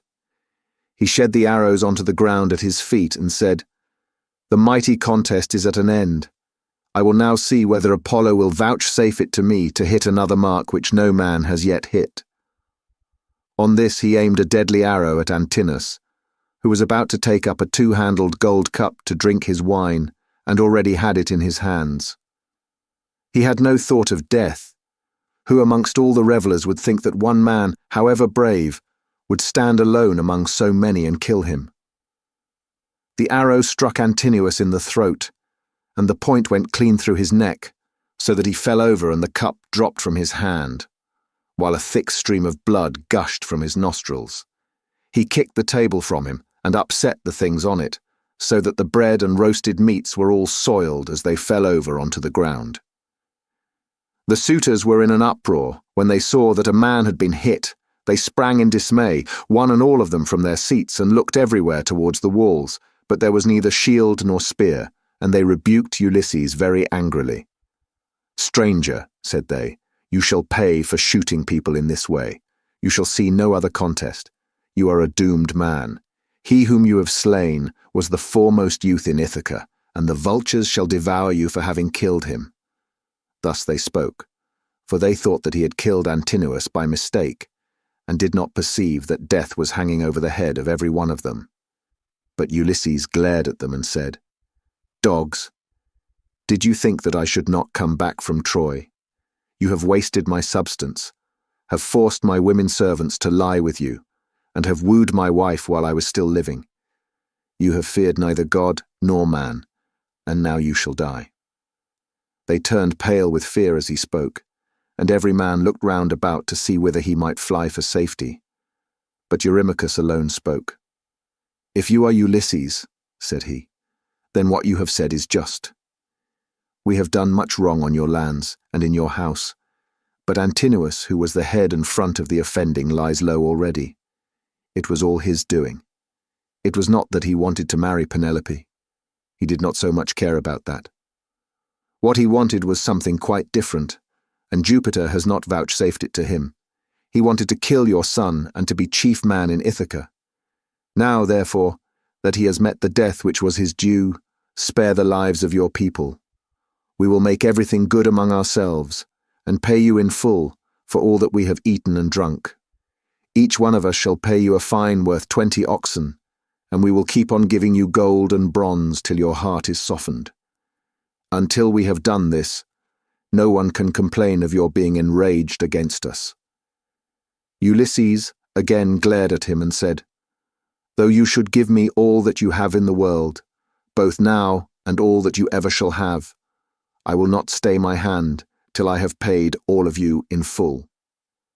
You must fight, or fly for your lives, and fly, not a man of you shall." Their hearts sank as they heard him, but Eurymachus again spoke, saying, "My friends, this man will give us no quarter. He will stand where he is and shoot us down till he has killed every man among us. Let us then show fight. Draw your swords, and hold up the tables to shield you from his arrows. Let us have at him with a rush, to drive him from the pavement and doorway. We can then get through into the town and raise such an alarm as shall soon stay his shooting." As he spoke, he drew his keen blade of bronze, sharpened on both sides, and with a loud cry sprang towards Ulysses. But Ulysses instantly shot an arrow into his breast that caught him by the nipple and fixed itself in his liver. He dropped his sword and fell doubled up over his table. The cup and all the meats went over onto the ground as he smote the earth with his forehead in the agonies of death, and he kicked the stool with his feet until his eyes were closed in darkness. Then Amphinomus drew his sword and made straight at Ulysses to try and get him away from the door, but Telemachus was too quick for him and struck him from behind. The spear caught him between the shoulders and went right through his chest, so that he fell heavily to the ground and struck the earth with his forehead. Then Telemachus sprang away from him, leaving his spear still in the body, for he feared that if he stayed to draw it out, someone of the Achaeans might come up and hack at him with his sword, or knock him down, so he set off at a run, and immediately was at his father's side. Then he said, "Father, let me bring you a shield, 2 spears, and a brass helmet for your temples. I will arm myself as well, and will bring other armor for the swineherd and the stockman, for we had better be armed." "Run and fetch them," answered Ulysses, "while my arrows hold out, or when I am alone they may get me away from the door." Telemachus did as his father said, and went off to the storeroom where the armor was kept. He chose 4 shields, 8 spears, and 4 brass helmets with horsehair plumes. He brought them with all speed to his father, and armed himself first, while the stockman and the swineherd also put on their armor, and took their places near Ulysses. Meanwhile, Ulysses, as long as his arrows lasted, had been shooting the suitors one by one, and they fell thick on one another. When his arrows gave out, he set the bow to stand against the end wall of the house by the doorpost, and hung a shield 4 hides thick about his shoulders. On his comely head he set his helmet, well wrought with a crest of horsehair that nodded menacingly above it, and he grasped 2 redoubtable bronze-shod spears. Now there was a trapdoor on the wall, while at one end of the pavement there was an exit leading to a narrow passage, and this exit was closed by a well-made door. Ulysses told Philoetius to stand by this door and guard it, for only one person could attack it at a time.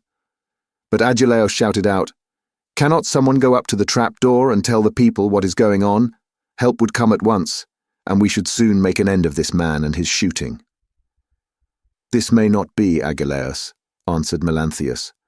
"The mouth of the narrow passage is dangerously near the entrance to the outer court. One brave man could prevent any number from getting in. But I know what I will do. I will bring you arms from the storeroom, for I am sure it is there that Ulysses and his son have put them." On this, the goatherd Melanthius went by back passages to the storeroom of Ulysses' house. There he chose 12 shields, with as many helmets and spears, and brought them back as fast as he could to give them to the suitors. Ulysses' heart began to fail him when he saw the suitors putting on their armor and brandishing their spears. He saw the greatness of the danger, and said to Telemachus, "Someone of the women inside is helping the suitors against us, or it may be Melanthius." Telemachus answered, "The fault, father, is mine, and mine only. I left the storeroom door open, and they have kept a sharper lookout than I have. Go, Eumaeus, put the door to and see whether it is one of the women who is doing this, or whether, as I suspect, it is Melanthius, the son of Dolius." Thus did they converse. Meanwhile, Melanthius was again going to the storeroom to fetch more armor, but the swineherd saw him and said to Ulysses, who was beside him, "Ulysses, noble son of Laertes, it is that scoundrel Melanthius, just as we suspected, who is going to the storeroom. Say, shall I kill him if I can get the better of him? Or shall I bring him here that you may take your own revenge for all the many wrongs that he has done in your house?" Ulysses answered, "Telemachus and I will hold these suitors in check, no matter what they do. Go back, both of you, and bind Melanthius' hands and feet behind him. Throw him into the storeroom and make the door fast behind you. Then fasten a noose about his body and string him close up to the rafters from a high bearing post, that he may linger on in an agony." Thus did he speak, and they did even as he had said. They went to the storeroom, which they entered before Melanthius saw them, for he was busy searching for arms in the innermost part of the room. So the two took their stand on either side of the door and waited.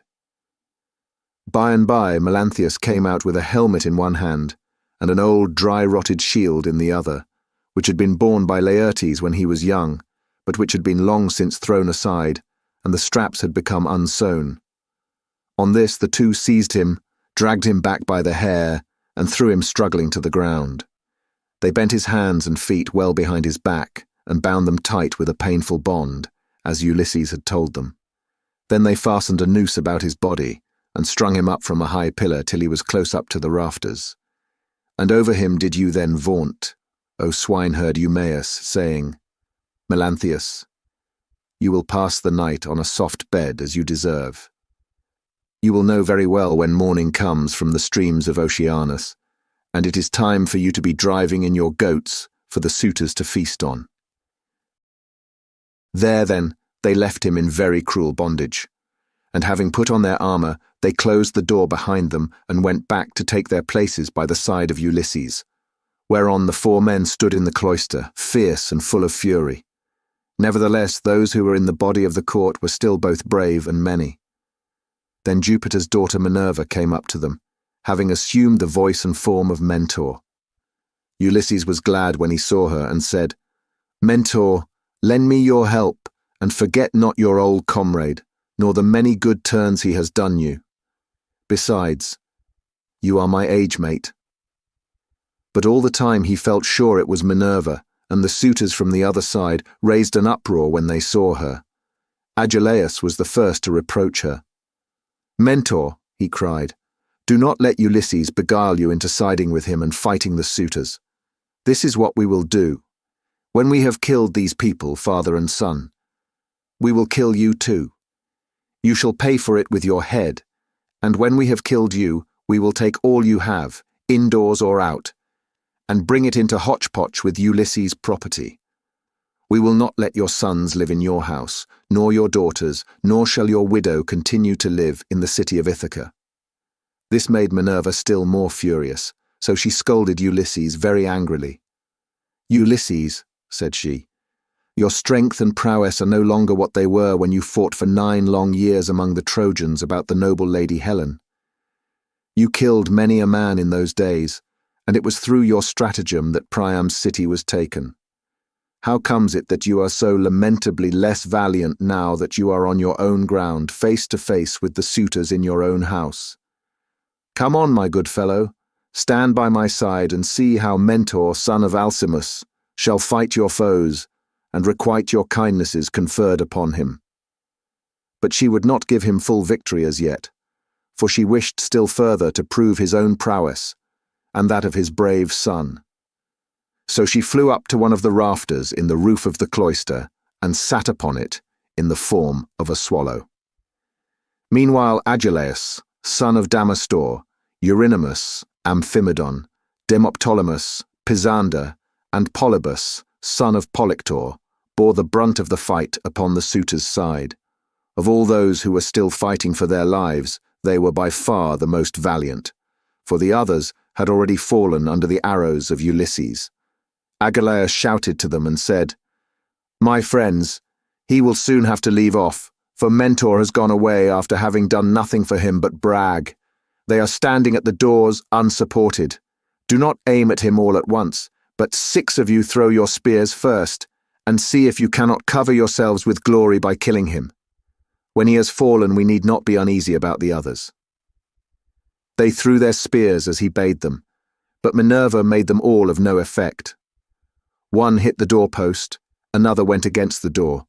The pointed shaft of another struck the wall, and as soon as they had avoided all the spears of the suitors, Ulysses said to his own men, "My friends, I should say we too had better let drive into the middle of them, or they will crown all the harm they have done us by killing us outright."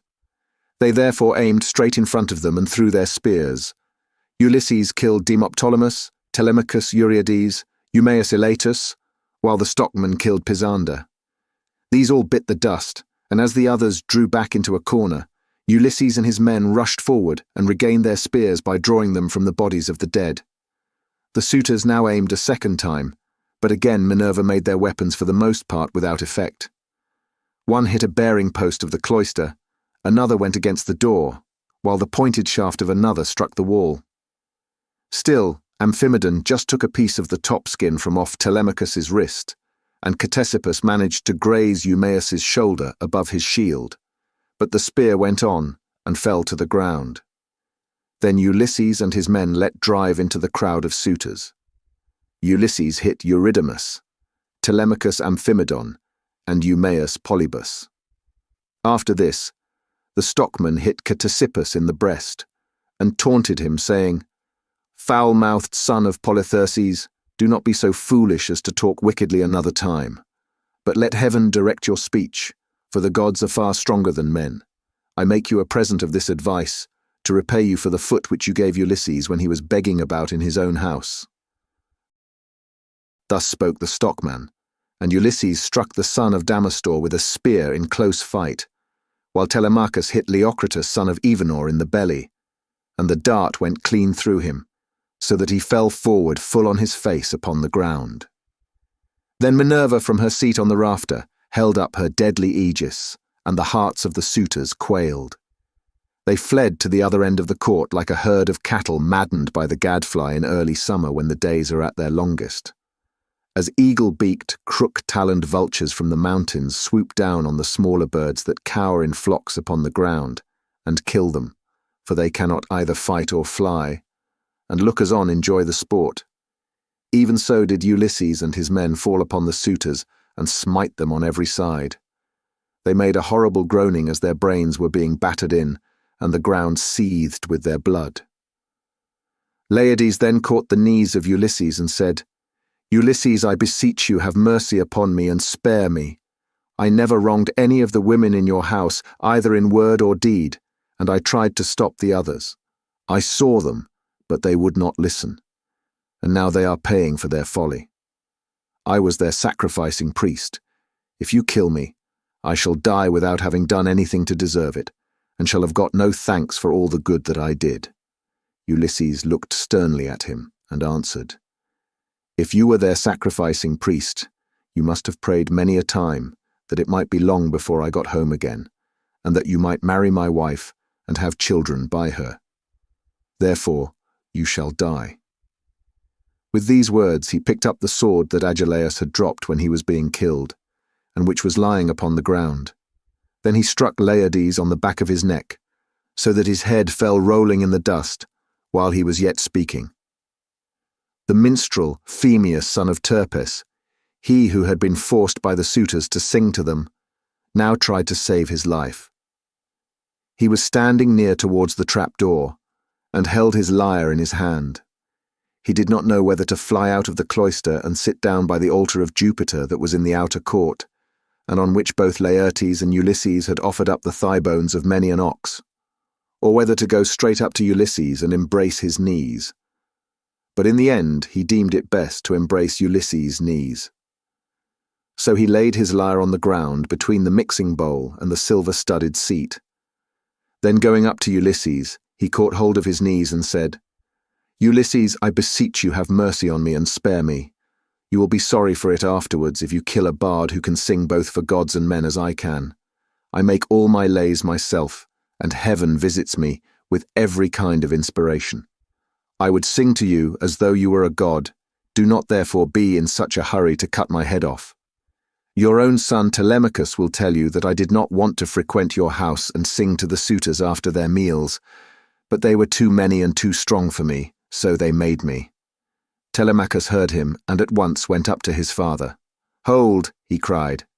"The man is guiltless, do him no hurt, and we will spare Medon too, who was always good to me when I was a boy, unless Philoetius or Eumaeus has already killed him, or he has fallen in your way when you were raging about the court."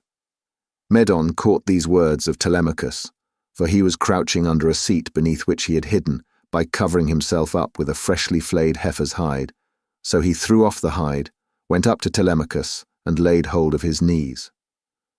"Here I am, my dear sir," said he. "Stay your hand, therefore, and tell your father, or he will kill me in his rage against the suitors for having wasted his substance and been so foolishly disrespectful to yourself." Ulysses smiled at him and answered, "Fear not, Telemachus has saved your life, that you may know in future, and tell other people how greatly better good deeds prosper than evil ones. Go, therefore, outside the cloisters into the outer court, and be out of the way of the slaughter, you and the bard, while I finish my work here inside." The pair went into the outer court as fast as they could, and sat down by Jupiter's great altar, looking fearfully round, and still expecting that they would be killed. Then Ulysses searched the whole court carefully over, to see if anyone had managed to hide himself and was still living, but he found them all lying in the dust and weltering in their blood. They were like fishes, which fishermen have netted out of the sea and thrown upon the beach to lie gasping for water till the heat of the sun makes an end of them. Even so were the suitors lying all huddled up, one against the other. Then Ulysses said to Telemachus, "Call nurse Euryclea, I have something to say to her." Telemachus went and knocked at the door of the women's room. "Make haste," said he, "you old woman who have been set over all the other women in the house. Come outside, my father wishes to speak to you." When Euryclea heard this, she unfastened the door of the women's room and came out, following Telemachus. She found Ulysses among the corpses, bespattered with blood and filth, like a lion that has just been devouring an ox. And his breast and both his cheeks are all bloody, so that he is a fearful sight.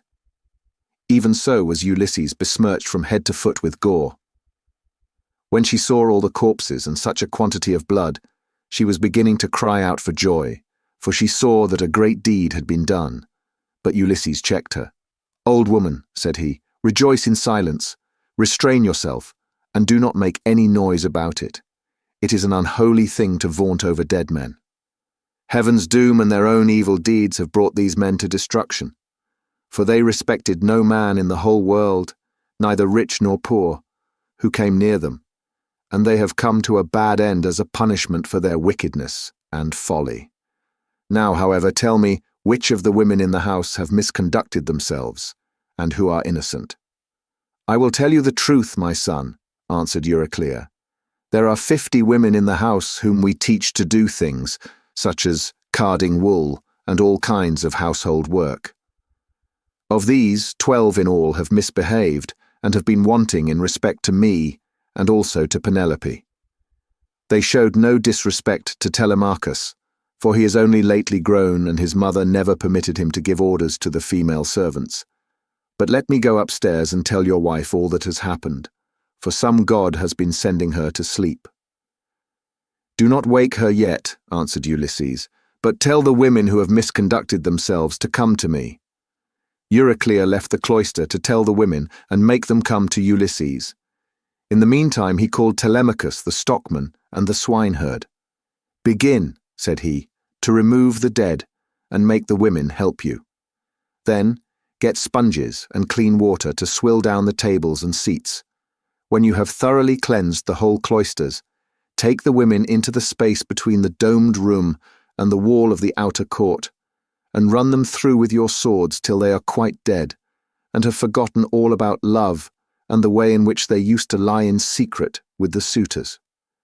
On this, the women came down in a body, weeping and wailing bitterly. First they carried the dead bodies out and propped them up against one another in the gatehouse. Ulysses ordered them about and made them do their work quickly, so they had to carry the bodies out. When they had done this, they cleaned all the tables and seats with sponges and water, while Telemachus and the 2 others shoveled up the blood and dirt from the ground, and the women carried it all away and put it out of doors. Then, when they had made the whole place quite clean and orderly, they took the women out and hemmed them in the narrow space between the wall of the domed room and that of the yard, so that they could not get away. And Telemachus said to the other 2, "I shall not let these women die a clean death, for they were insolent to me and my mother, and used to sleep with the suitors. So saying, he made a ship's cable fast to one of the bearing posts that supported the roof of the domed room, and secured it all around the building at a good height, lest any of the women's feet should touch the ground, and as thrushes or doves beat against a net that has been set for them in a thicket just as they were getting to their nest. And a terrible fate awaits them. Even so did the women have to put their heads in nooses, one after the other, and die most miserably. Their feet moved convulsively for a while, but not for very long. As for Melanthius, they took him through the cloister into the inner court. There they cut off his nose and his ears, they drew out his vitals and gave them to the dogs raw, and then, in their fury, they cut off his hands and his feet. When they had done this, they washed their hands and feet and went back into the house, for all was now over. And Ulysses said to the dear old nurse Euryclea, "Bring me sulphur which cleanses all pollution, and fetch fire also that I may burn it and purify the cloisters. Go, moreover, and tell Penelope to come here with her attendants, and also all the maidservants that are in the house." "All that you have said is true," answered Euryclea, "but let me bring you some clean clothes, a shirt and cloak. Do not keep these rags on your back any longer. It is not right." "First, light me a fire," replied Ulysses. She brought the fire and sulphur, as he had bidden her, and Ulysses thoroughly purified the cloisters, and both the inner and outer courts. Then she went inside to call the women and tell them what had happened, whereon they came from their apartment with torches in their hands, and pressed round Ulysses to embrace him, kissing his head and shoulders and taking hold of his hands. It made him feel as if he should like to weep, for he remembered every one of them. Book 23. Euryclea now went upstairs laughing to tell her mistress that her dear husband had come home.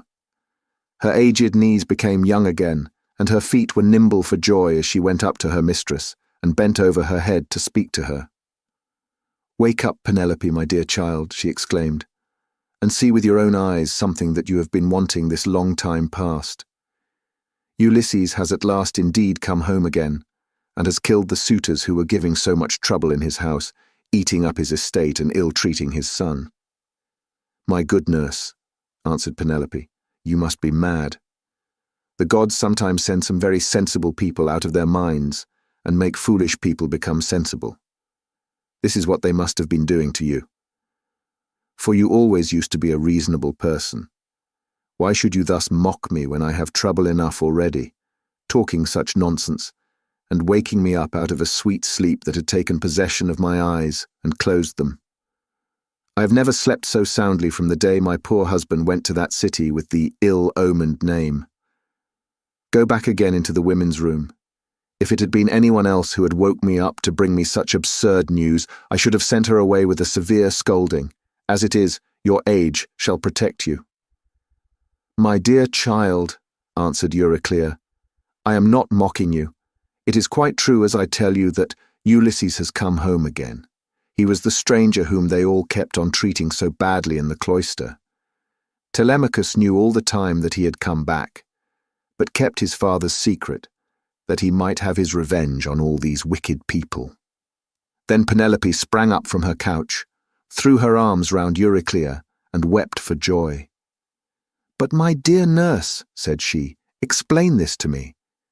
If he has really come home as you say, how did he manage to overcome the wicked suitors single-handed, seeing what a number of them there always were?" "I was not there," answered Euryclea, "and do not know. I only heard them groaning while they were being killed. We sat crouching and huddled up in a corner of the women's room with the doors closed, till your son came to fetch me because his father sent him. Then I found Ulysses standing over the corpses that were lying on the ground all round him, one on top of the other. You would have enjoyed it if you could have seen him standing there all bespattered with blood and filth, and looking just like a lion. But the corpses are now all piled up in the gatehouse that is in the outer court, and Ulysses has lit a great fire to purify the house with sulphur. He has sent me to call you, so come with me that you may both be happy together after all. For now at last the desire of your heart has been fulfilled, Your husband has come home to find both wife and son alive and well, and to take his revenge in his own house on the suitors who behaved so badly to him." "My dear nurse," said Penelope, "do not exult too confidently over all this. You know how delighted everyone would be to see Ulysses come home, more particularly myself, and the son who has been born to both of us. But what you tell me cannot be really true. It is some god who is angry with the suitors for their great wickedness and has made an end of them. For they respected no man in the whole world, neither rich nor poor, who came near them, and they have come to a bad end in consequence of their iniquity. Ulysses is dead, far away from the Achaean land. He will never return home again." Then Nurse Euryclea said, "My child, what are you talking about? But you were all hard of belief and have made up your mind that your husband is never coming, although he is in the house and by his own fireside at this very moment. Besides, I can give you another proof. When I was washing him, I perceived the scar which the wild boar gave him, and I wanted to tell you about it. But in his wisdom he would not let me, and clapped his hands over my mouth. So come with me, and I will make this bargain with you. If I am deceiving you, you may have me killed by the most cruel death you can think of." "My dear nurse," said Penelope, "however wise you may be, you can hardly fathom the counsels of the gods. Nevertheless, we will go in search of my son, that I may see the corpses of the suitors and the man who has killed them." On this she came down from her upper room, and while doing so she considered whether she should keep at a distance from her husband and question him, or whether she should at once go up to him and embrace him. When, however, she had crossed the stone floor of the cloister, she sat down opposite Ulysses by the fire, against the wall at right angles to that by which she had entered, while Ulysses sat near one of the bearing posts, looking upon the ground, and waiting to see what his brave wife would say to him when she saw him. For a long time she sat silent, and as one lost in amazement. At one moment she looked him full in the face, but then again directly. She was misled by his shabby clothes and failed to recognize him, till Telemachus began to reproach her and said, "Mother, but you are so hard that I cannot call you by such a name. Why do you keep away from my father in this way? Why do you not sit by his side and begin talking to him and asking him questions?" No other woman could bear to keep away from her husband, when he had come back to her after 20 years of absence, and after having gone through so much. But your heart always was as hard as a stone. Penelope answered, "My son, I am so lost in astonishment that I can find no words in which either to ask questions or to answer them. I cannot even look him straight in the face. Still, if he really is Ulysses come back to his own home again, we shall get to understand one another better by and by, for there are tokens with which we two are alone acquainted, and which are hidden from all others." Ulysses smiled at this, and said to Telemachus, "Let your mother put me to any proof she likes. She will make up her mind about it presently. She rejects me for the moment and believes me to be somebody else, because I am covered with dirt and have such bad clothes on. Let us, however, consider what we had better do next. When one man has killed another, even though he was not one who would leave many friends to take up his quarrel, the man who has killed him must still say goodbye to his friends and fly the country, whereas we have been killing the stay of a whole town, and all the picked youth of Ithaca. I would have you consider this matter." "Look to it yourself, father," answered Telemachus, "for they say you are the wisest counselor in the world, and that there is no other mortal man who can compare with you. We will follow you with right good will, nor shall you find us fail you in so far as our strength holds out." "I will say what I think will be best," answered Ulysses. "First wash and put your shirts on. Tell the maids also to go to their own room and dress. Phemius shall then strike up a dance tune on his lyre, so that if people outside hear, or any of the neighbours, or someone going along the street happens to notice it, they may think there is a wedding in the house, and no rumours about the death of the suitors will get about in the town before we can escape to the woods upon my own land. Once there, we will settle which of the courses heaven vouchsafes us shall seem wisest." Thus did he speak, and they did even as he had said. First they washed and put their shirts on, while the women got ready. Then Phemius took his lyre and set them all longing for sweet song and stately dance. The house re-echoed with the sound of men and women dancing, and the people outside said, "I suppose the queen has been getting married at last. She ought to be ashamed of herself for not continuing to protect her husband's property until he comes home." This was what they said, but they did not know what it was that had been happening.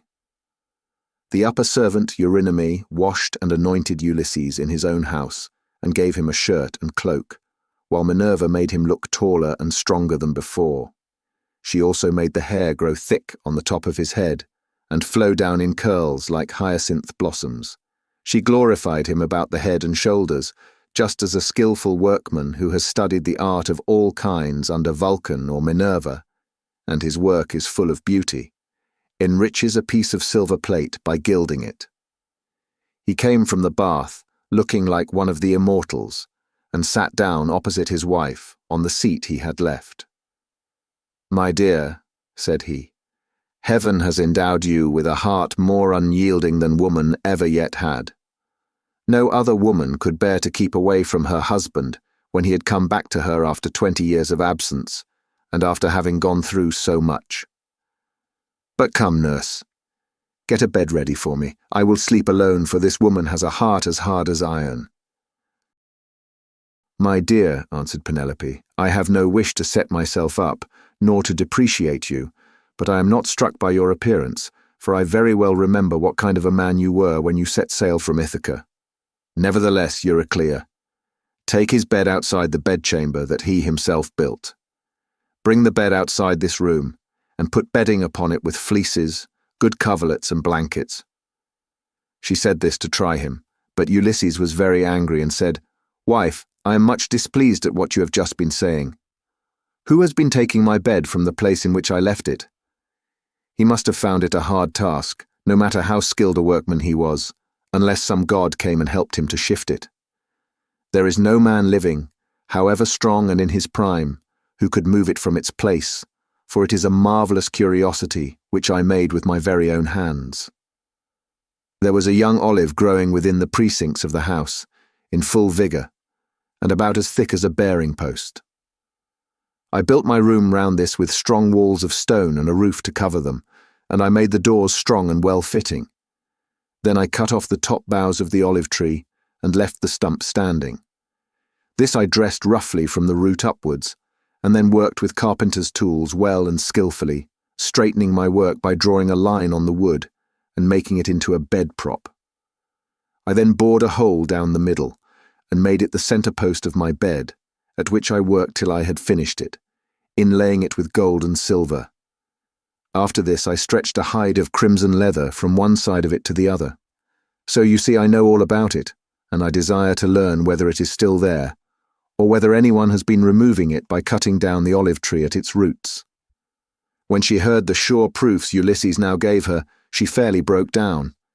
She flew weeping to his side, flung her arms about his neck, and kissed him. "Do not be angry with me, Ulysses," she cried. "You, who are the wisest of mankind. We have suffered, both of us. Heaven has denied us the happiness of spending our youth and of growing old together.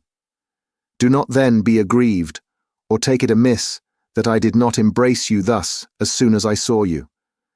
I have been shuddering all the time through fear that someone might come here and deceive me with a lying story, for there are many very wicked people going about. Jupiter's daughter Helen would never have yielded herself to a man from a foreign country, if she had known that the sons of Achaeans would come after her and bring her back. Heaven put it in her heart to do wrong, and she gave no thought to that sin, which has been the source of all our sorrows.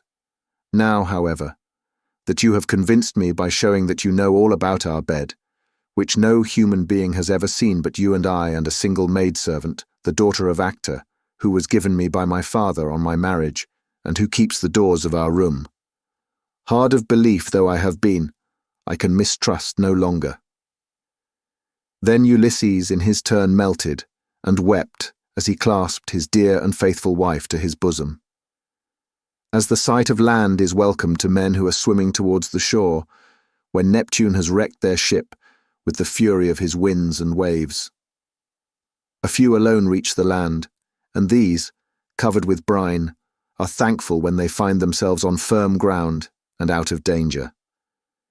Even so was her husband welcome to her, as she looked upon him, and she could not tear her two fair arms from about his neck.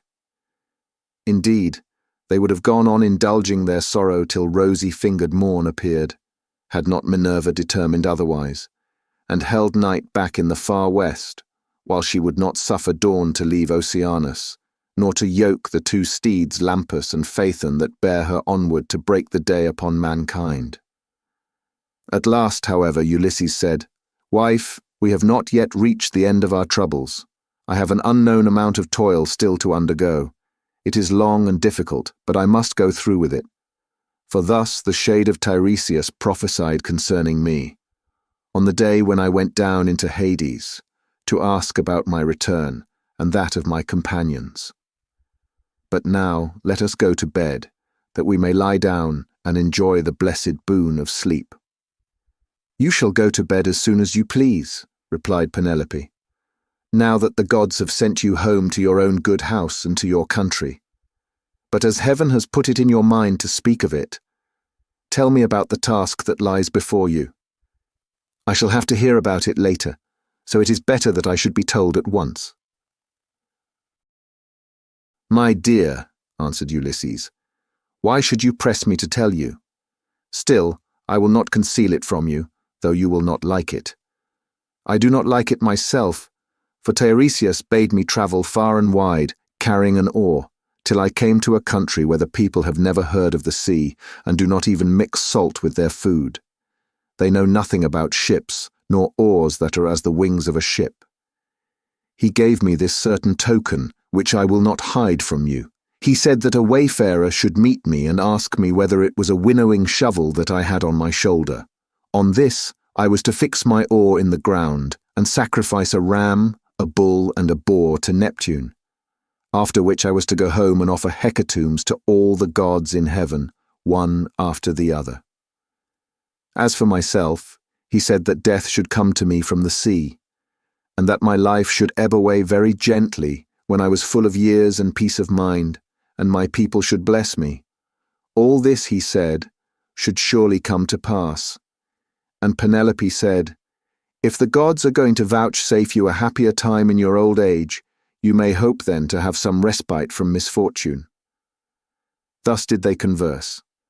Meanwhile, Eurynome and the nurse took torches and made the bed ready with soft coverlets. As soon as they had laid them, the nurse went back into the house to go to her rest, leaving the bedchamber woman, Eurynome, to show Ulysses and Penelope to bed by torchlight. When she had conducted them to their room, she went back, and they then came joyfully to the rites of their own old bed. Telemachus, Philoetius, and the swineherd now left off dancing, and made the women leave off also. They then laid themselves down to sleep in the cloisters.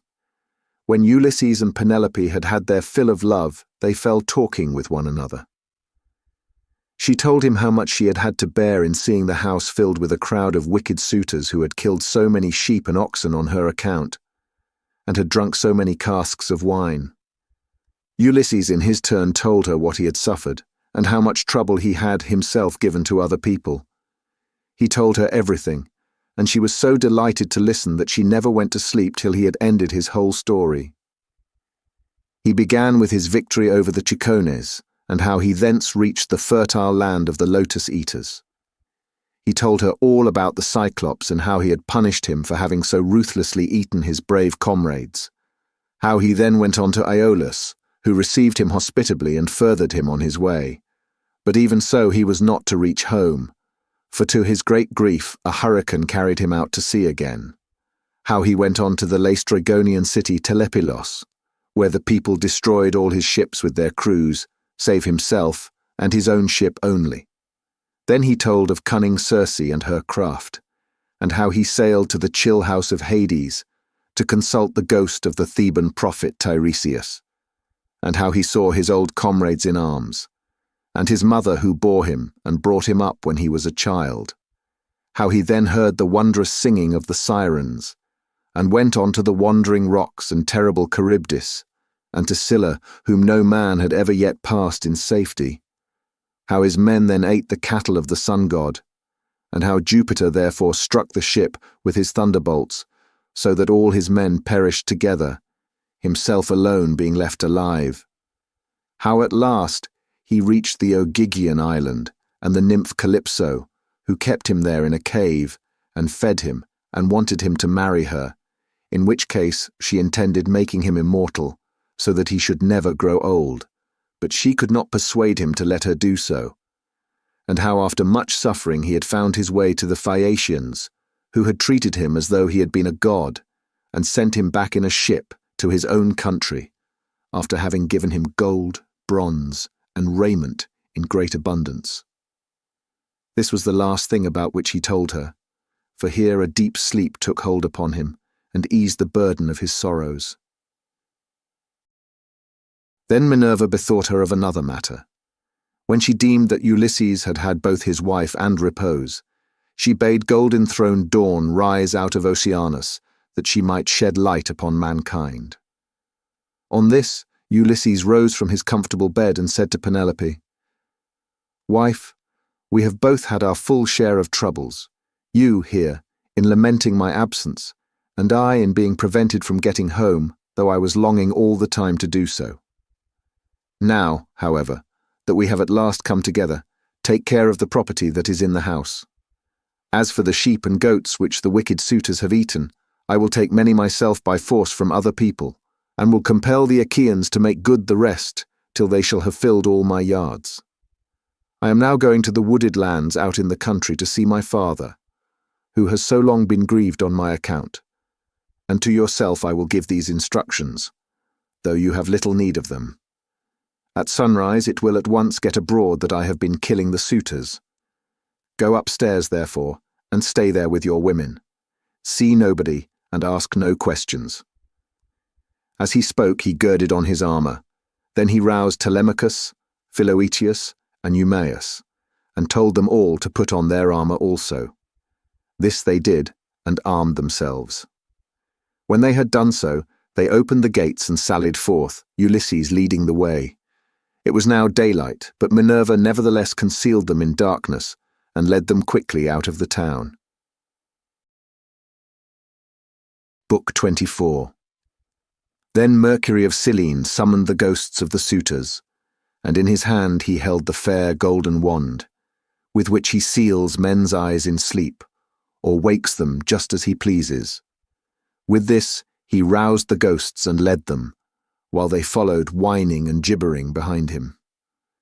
As bats fly squealing in the hollow of some great cave, when one of them has fallen out of the cluster in which they hang, even so did the ghosts whine and squeal as Mercury, the healer of sorrow, led them down into the dark abode of death. When they had passed the waters of Oceanus and the rock Lucus, they came to the gates of the sun and the land of dreams, whereon they reached the meadow of Asphodel, where dwell the souls and shadows of them that can labour no more. Here they found the ghost of Achilles, son of Peleus, with those of Patroclus, Antilochus, and Ajax, who was the finest and handsomest man of all the Danaans, after the son of Peleus himself. They gathered round the ghost of the son of Peleus, and the ghost of Agamemnon joined them, sorrowing bitterly. Round him were gathered also the ghosts of those who had perished with him in the house of Aegisthus. And the ghost of Achilles spoke first. "Son of Atreus," it said, "we used to say that Jupiter had loved you better from first to last than any other hero, for you were captain over many and brave men when we were all fighting together before Troy. Yet the hand of death, which no mortal can escape, was laid upon you all too early. Better for you had you fallen at Troy in the heyday of your renown, for the Achaeans would have built a mound over your ashes, and your son would have been heir to your good name, whereas it has now been your lot to come to a most miserable end. Happy son of Peleus, answered the ghost of Agamemnon, "for having died at Troy far from Argos, while the bravest of the Trojans and the Achaeans fell around you fighting for your body. There you lay in the whirling clouds of dust, all huge and hugely heedless now of your chivalry. We fought the whole of the livelong day, nor should we ever have left off if Jupiter had not sent a hurricane to stay us. Then, when we had borne you to the ships out of the fray, we laid you on your bed and cleansed your fair skin with warm water and with ointments. The Danaans tore their hair and wept bitterly round about you. Your mother, when she heard, came with her immortal nymphs from out of the sea, and the sound of a great wailing went forth over the waters, so that the Achaeans quaked for fear. They would have fled panic-stricken to their ships, had not wise old Nestor, whose counsel was ever truest, checked them, saying, 'Hold, Argives, fly not, sons of the Achaeans. This is his mother coming from the sea with her immortal nymphs to view the body of her son.' Thus he spoke, and the Achaeans feared no more. The daughters of the old man of the sea stood round you weeping bitterly, and clothed you in immortal raiment. The 9 muses also came and lifted up their sweet voices in lament, calling and answering one another. There was not an Argive but wept for pity of the dirge they chaunted. Days and nights 7 and 10 we mourned you, mortals and immortals, but on the 18th day we gave you to the flames, and many a fat sheep with many an ox did we slay in sacrifice around you. You were burnt in raiment of the gods, with rich resins and with honey, while heroes, horse and foot, clashed their armour round the pile as you were burning, with the trampers of a great multitude. But when the flames of heaven had done their work, we gathered your white bones at daybreak, and laid them in ointments and in pure wine. Your mother brought us a golden vase to hold them, gift of Bacchus, and work of Vulcan himself. In this we mingled your bleached bones with those of Patroclus, who had gone before you, and separate we enclosed also those of Antilochus, who had been closer to you than any other of your comrades now that Patroclus was no more. Over these the host of the Argives built a noble tomb, on a point jutting out over the open Hellespont, that it might be seen from far out upon the sea by those now living and by them that shall be born hereafter. Your mother begged prizes from the gods, and offered them to be contended for by the noblest of the Achaeans. You must have been present at the funeral of many a hero, when the young men gird themselves and make ready to contend for prizes on the death of some great chieftain. But you never saw such prizes as silver-footed Thetis offered in your honour, for the gods loved you well. Thus even in death your fame, Achilles, has not been lost, and your name lives evermore among all mankind. But as for me, what solace had I when the days of my fighting were done? For Jupiter willed my destruction on my return, by the hands of Aegisthus and those of my wicked wife. Thus did they converse, and presently Mercury came up to them with the ghosts of the suitors who had been killed by Ulysses. The ghosts of Agamemnon and Achilles were astonished at seeing them, and went up to them at once. The ghost of Agamemnon recognized Amphimedon, son of Melanius, who lived in Ithaca and had been his host, so it began to talk to him. "Amphimedon," it said, "what has happened to all you fine young men, all of an age too, that you have come down here under the ground? One could pick no finer body of men from any city. Did Neptune raise his winds and waves against you when you were at sea? Or did your enemies make an end of you on the mainland when you were cattle lifting or sheep stealing, or while fighting in defense of their wives and city? Answer my question, for I have been your guest. Do you not remember how I came to your house with Menelaus, to persuade Ulysses to join us with his ships against Troy? It was a whole month ere we could resume our voyage, for we had hard work to persuade Ulysses to come with us." And the ghost of Amphimedon answered, "Agamemnon, son of Atreus, king of men, I remember everything that you have said, and will tell you fully and accurately about the way in which our end was brought about. Ulysses had been long gone, and we were courting his wife, who did not say point blank that she would not marry, nor yet bring matters to an end, for she meant to compass our destruction. This, then, was the trick she played us. She set up a great tambour frame in her room and began to work on an enormous piece of fine needlework. "Sweethearts," said she, "Ulysses is indeed dead. Still, do not press me to marry again immediately. Wait, for I would not have my skill in needlework perish unrecorded, till I have completed a pall for the hero Laertes, against the time when death shall take him. He is very rich, and the women of the place will talk if he is laid out without a pall." This is what she said, and we assented, whereupon we could see her working upon her great web all day long, but at night she would unpick the stitches again by torchlight. She fooled us in this way for 3 years without our finding it out, but as time wore on, and she was now in her 4th year, in the waning of moons and many days had been accomplished. One of her maids who knew what she was doing told us, and we caught her in the act of undoing her work, so she had to finish it whether she would or no. And when she showed us the robe she had made, after she had had it washed, its splendor was as that of the sun or moon. Then some malicious god conveyed Ulysses to the upland farm where his swineherd lives. Thither presently came also his son, returning from a voyage to Pylos, and the two came to the town when they had hatched their plot for our destruction. Telemachus came first, and then after him, accompanied by the swineherd, came Ulysses, clad in rags and leaning on a staff as though he were some miserable old beggar. He came so unexpectedly that none of us knew him, not even the older ones among us, and we reviled him and threw things at him. He endured both being struck and insulted without a word, though he was in his own house. But when the will of Aegis-bearing Jupiter inspired him, he and Telemachus took the armor and hid it in an inner chamber, bolting the doors behind them. Then he cunningly made his wife offer his bow and a quantity of iron to be contended for by us ill-fated suitors.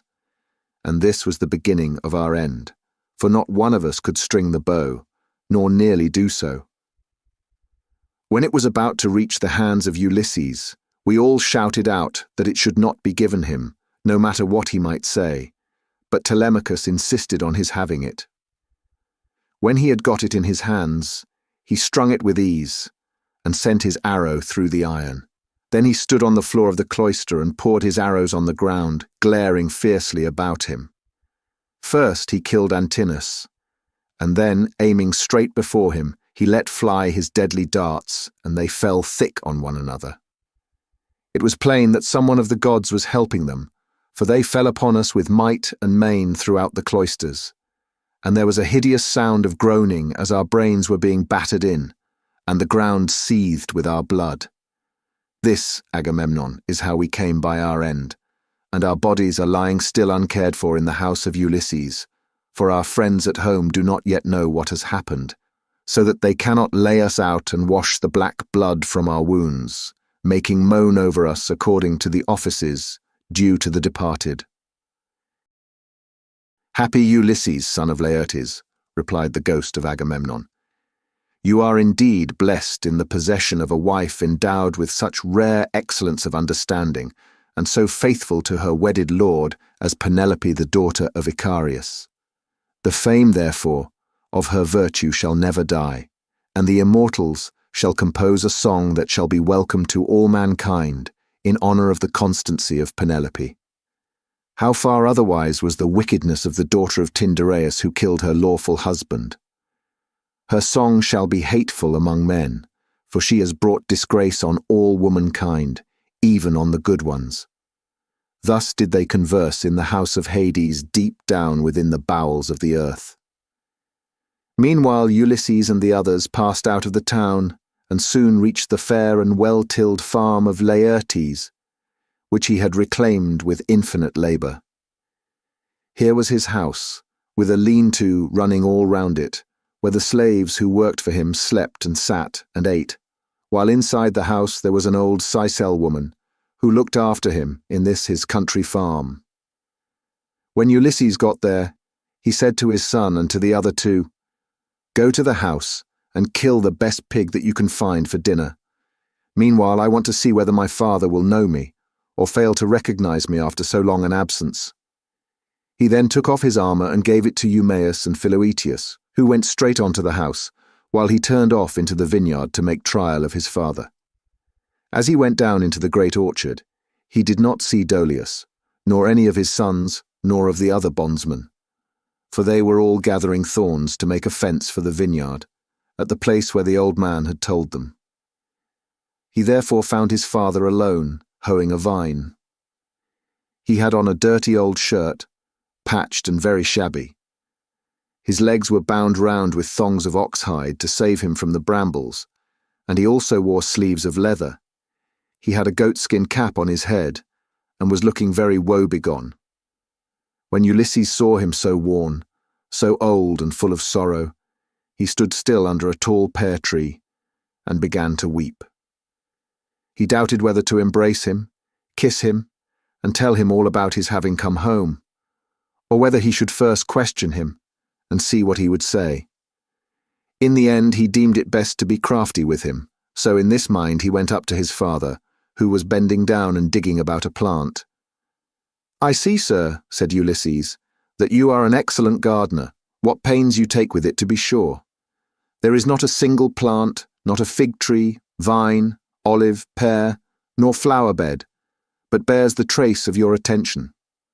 I trust, however, that you will not be offended if I say that you take better care of your garden than of yourself. You are old, unsavoury, and very meanly clad. It cannot be because you are idle that your master takes such poor care of you. Indeed, your face and figure have nothing of the slave about them, and proclaim you of noble birth. I should have said that you were one of those who should wash well, eat well, and lie soft at night as old men have a right to do. But tell me, and tell me true, whose bondman are you, and in whose garden are you working? Tell me also about another matter. Is this place that I have come to really Ithaca? I met a man just now who said so, but he was a dull fellow, and had not the patience to hear my story out when I was asking him about an old friend of mine, whether he was still living, or was already dead, and in the house of Hades. Believe me when I tell you that this man came to my house once, when I was in my own country, and never yet did any stranger come to me whom I liked better. He said that his family came from Ithaca, and that his father was Laertes, son of Arceisius. I received him hospitably, making him welcome to all the abundance of my house, and when he went away, I gave him all customary presents. I gave him 7 talents of fine gold, and a cup of solid silver with flowers chased upon it. I gave him 12 light cloaks, and as many pieces of tapestry. I also gave him 12 cloaks of single fold, 12 rugs, 12 fair mantles, and an equal number of shirts. To all this I added 4 good-looking women skilled in all useful arts, and I let him take his choice. His father shed tears and answered, "Sir, you have indeed come to the country that you have named, but it has fallen into the hands of wicked people. All this wealth of presents has been given to no purpose. If you could have found your friend here alive in Ithaca, he would have entertained you hospitably and would have requited your presents amply when you left him, as would have been only right considering what you had already given him. But tell me, and tell me true, how many years is it since you entertained this guest, my unhappy son, as ever was? Alas, he has perished far from his own country. The fishes of the sea have eaten him, or he has fallen a prey to the birds and wild beasts of some continent. Neither his mother, nor I his father, who were his parents, could throw our arms about him and wrap him in his shroud. Nor could his excellent and richly dowered wife Penelope bewail her husband as was natural upon his deathbed, and close his eyes according to the offices due to the departed. But now, tell me truly, for I want to know. Who and whence are you? Tell me of your town and parents. Where is the ship lying that has brought you and your men to Ithaca? Or were you a passenger on some other man's ship, and those who brought you here have gone on their way and left you? "I will tell you everything," answered Ulysses, "quite truly. I come from Alybas, where I have a fine house. I am son of King Aphidas, who is the son of Polypemon. My own name is Eperitus. Heaven drove me off my course as I was leaving Sicania, and I have been carried here against my will. As for my ship, it is lying over yonder, off the open country outside the town, and this is the 5th year since Ulysses left my country. Poor fellow, yet the omens were good for him when he left me. The birds all flew on our right hands, and both he and I rejoiced to see them as we parted. For we had every hope that we should have another friendly meeting and exchange presents." A dark cloud of sorrow fell upon Laertes as he listened. He filled both hands with the dust from off the ground and poured it over his grey head, groaning heavily as he did so. The heart of Ulysses was touched, and his nostrils quivered as he looked upon his father. Then he sprang towards him, flung his arms about him and kissed him, saying, "I am he, father, about whom you are asking. I have returned after having been away for 20 years. But cease your sighing and lamentation. We have no time to lose, for I should tell you that I have been killing the suitors in my house to punish them for their insolence and crimes." "If you really are my son Ulysses," replied Laertes, "and have come back again, you must give me such manifest proof of your identity as shall convince me." "First, observe this scar," answered Ulysses, "which I got from a boar's tusk when I was hunting on Mount Parnassus. You and my mother had sent me to Autolycus, my mother's father, to receive the presents which, when he was over here, he had promised to give me. Furthermore, I will point out to you the trees in the vineyard which you gave me, and I asked you all about them as I followed you round the garden. We went over them all, and you told me their names and what they all were. You gave me 13 pear trees, 10 apple trees, and 40 fig trees. You also said you would give me 50 rows of vines. There was corn planted between each row, and they yield grapes of every kind when the heat of heaven has been laid heavy upon them." Laertes' strength failed him when he heard the convincing proofs which his son had given him. He threw his arms about him, and Ulysses had to support him, or he would have gone off into a swoon. But as soon as he came to, and was beginning to recover his senses, he said, "O Father Jupiter, then you gods are still in Olympus after all, if the suitors have really been punished for their insolence and folly. Nevertheless, I am much afraid that I shall have all the townspeople of Ithaca up here directly, and they will be sending messengers everywhere throughout the cities of the Cephallenians." Ulysses answered, "Take heart, and do not trouble yourself about that. But let us go into the house hard by your garden. I've already told Telemachus, Philoethius, and Eumaeus to go on there and get dinner ready as soon as possible." Thus conversing, the two made their way towards the house. When they got there, they found Telemachus with the stockman and the swineherd cutting up meat and mixing wine with water. Then the old Cyclops woman took Laertes inside and washed him and anointed him with oil. She put him on a good cloak, and Minerva came up to him and gave him a more imposing presence, making him taller and stouter than before. When he came back, his son was surprised to see him looking so like an immortal, and said to him, "My dear father, someone of the gods has been making you much taller and better looking."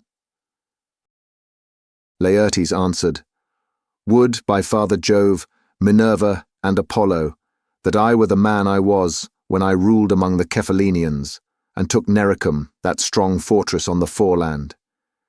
If I were still what I then was and had been in our house yesterday with my armour on, I should have been able to stand by you and help you against the suitors. I should have killed a great many of them, and you would have rejoiced to see it." Thus did they converse. But the others, when they had finished their work and the feast was ready, left off working, and took each his proper place on the benches and seats. Then they began eating. By and by old Dolius and his sons left their work and came up, for their mother, the Cyclops woman who looked after Laertes now that he was growing old, had been to fetch them. When they saw Ulysses, and were certain it was he, they stood there lost in astonishment.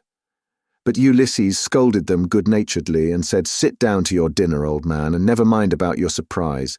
We have been wanting to begin for some time and have been waiting for you." Then Dolius put out both his hands and went up to Ulysses. "Sir," said he, seizing his master's hand and kissing it at the wrist, "we have long been wishing you home, and now heaven has restored you to us after we had given up hoping. All hail, therefore, and may the gods prosper you. But tell me, does Penelope already know of your return, or shall we send someone to tell her?" "Old man," answered Ulysses, "she knows already, so you need not trouble about that." On this he took his seat, and the sons of Dolius gathered round Ulysses to give him greeting and embrace him, one after the other. Then they took their seats, in due order, near Dolius their father. While they were thus busy getting their dinner ready, rumour went round the town, and noised abroad the terrible fate that had befallen the suitors. As soon, therefore, as the people heard of it, they gathered from every quarter, groaning and hooting before the house of Ulysses. They took the dead away, buried every man his own, and put the bodies of those who came from elsewhere on board the fishing vessels, for the fishermen to take each of them to his own place. They then met angrily in the place of assembly, and when they were got together, Eupeithes rose to speak.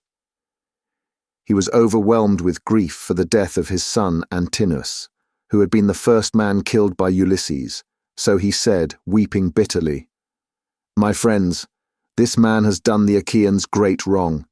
He took many of our best men away with him in his fleet, and he has lost both ships and men. Now, moreover, on his return, he has been killing all the foremost men among the Cephallenians. Let us be up and doing before he can get away to Pylos or to Elis, where the Epeans rule, or we shall be ashamed of ourselves for ever afterwards. It will be an everlasting disgrace to us, if we do not avenge the murder of our sons and brothers. For my own part, I should have no more pleasure in life, but had rather die at once. Let us be up then, and after them, before they can cross over to the mainland." He wept as he spoke, and everyone pitied him. But Medon and the bard Phemius had now woke up, and came to them from the house of Ulysses. Everyone was astonished at seeing them, but they stood in the middle of the assembly, and Medon said, "Hear me, men of Ithaca.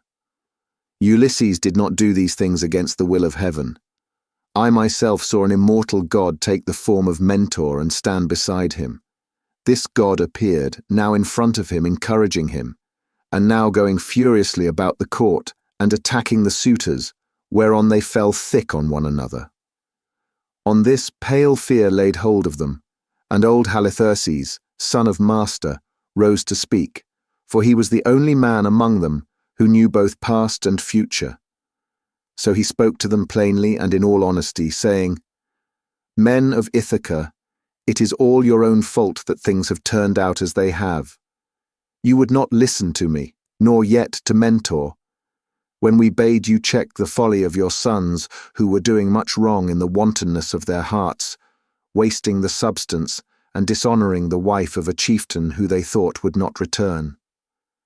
Now, however, let it be as I say, and do as I tell you.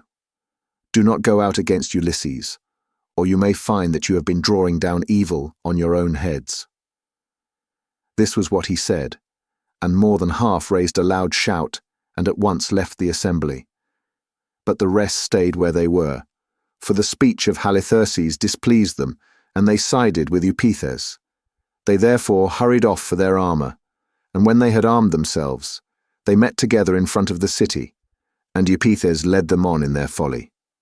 He thought he was going to avenge the murder of his son, whereas in truth he was never to return, but was himself to perish in his attempt. Then Minerva said to Jove, "Father, son of Saturn, king of kings, answer me this question. What do you propose to do? Will you set them fighting still further, or will you make peace between them?" And Jove answered, "My child, why should you ask me? Was it not by your own arrangement that Ulysses came home and took his revenge upon the suitors? Do whatever you like, but I will tell you what I think will be the most reasonable arrangement. Now that Ulysses is revenged, let them swear to a solemn covenant, in virtue of which he shall continue to rule, while we cause the others to forgive and forget the massacre of their sons and brothers. Let them then all become friends as heretofore, and let peace and plenty reign. This was what Minerva was already eager to bring about, so down she darted from off the topmost summits of Olympus. Now, when Laertes and the others had finished dinner, Ulysses began by saying, "Some of you go out and see if they are not getting close up to us." So one of Dolius's sons went, as he was bid. Standing on the threshold, he could see them all quite near, and said to Ulysses, "Here they are, let us put on our armor at once." They put on their armor as fast as they could, that is to say, Ulysses, his 3 men, and the 6 sons of Dolius. Laertes also and Dolius did the same, warriors by necessity in spite of their grey hair. When they had all put on their armor, they opened the gate and sallied forth, Ulysses leading the way. Then Jove's daughter Minerva came up to them, having assumed the form and voice of Mentor. Ulysses was glad when he saw her, and said to his son Telemachus, "Telemachus, now that you are about to fight in an engagement, which will show every man's mettle, be sure not to disgrace your ancestors, who were eminent for their strength and courage all the world over." "You say truly, my dear father," answered Telemachus, "and you shall see, if you will, that I am in no mind to disgrace your family." Laertes was delighted when he heard this. "Good heavens!" he exclaimed. "What a day I am enjoying! I do indeed rejoice at it. My son and grandson are vying with one another in the matter of valor." On this, Minerva came close up to him and said, "Son of Arcesius, best friend I have in the world, pray to the blue-eyed damsel and to Jove her father, then poise your spear and hurl it." As she spoke, she infused fresh vigor into him, and when he had prayed to her, he poised his spear and hurled it. He hit Eupathus's helmet, and the spear went right through it, for the helmet stayed it not, and his armor rang rattling round him as he fell heavily to the ground. Meantime, Ulysses and his son fell upon the front line of the foe and smote them with their swords and spears. Indeed, they would have killed every one of them and prevented them from ever getting home again. Only Minerva raised her voice aloud and made everyone pause. "Men of Ithaca," she cried, "cease this dreadful war and settle the matter at once without further bloodshed." On this pale fear seized everyone. They were so frightened that their arms dropped from their hands and fell upon the ground at the sound of the goddess's voice, and they fled back to the city for their lives. But Ulysses gave a great cry and, gathering himself together, swooped down like a soaring eagle. Then the son of Saturn sent a thunderbolt of fire that fell just in front of Minerva. So she said to Ulysses, "Ulysses, noble son of Laertes, stop this warful strife, or Jove will be angry with you." Thus spoke Minerva, and Ulysses obeyed her gladly. Then Minerva assumed the form and voice of Mentor, and presently made a covenant of peace between the 2 contending parties. Thank you for listening. If you like our recordings, consider liking this video and subscribing to our channel so you don't miss any more audiobooks.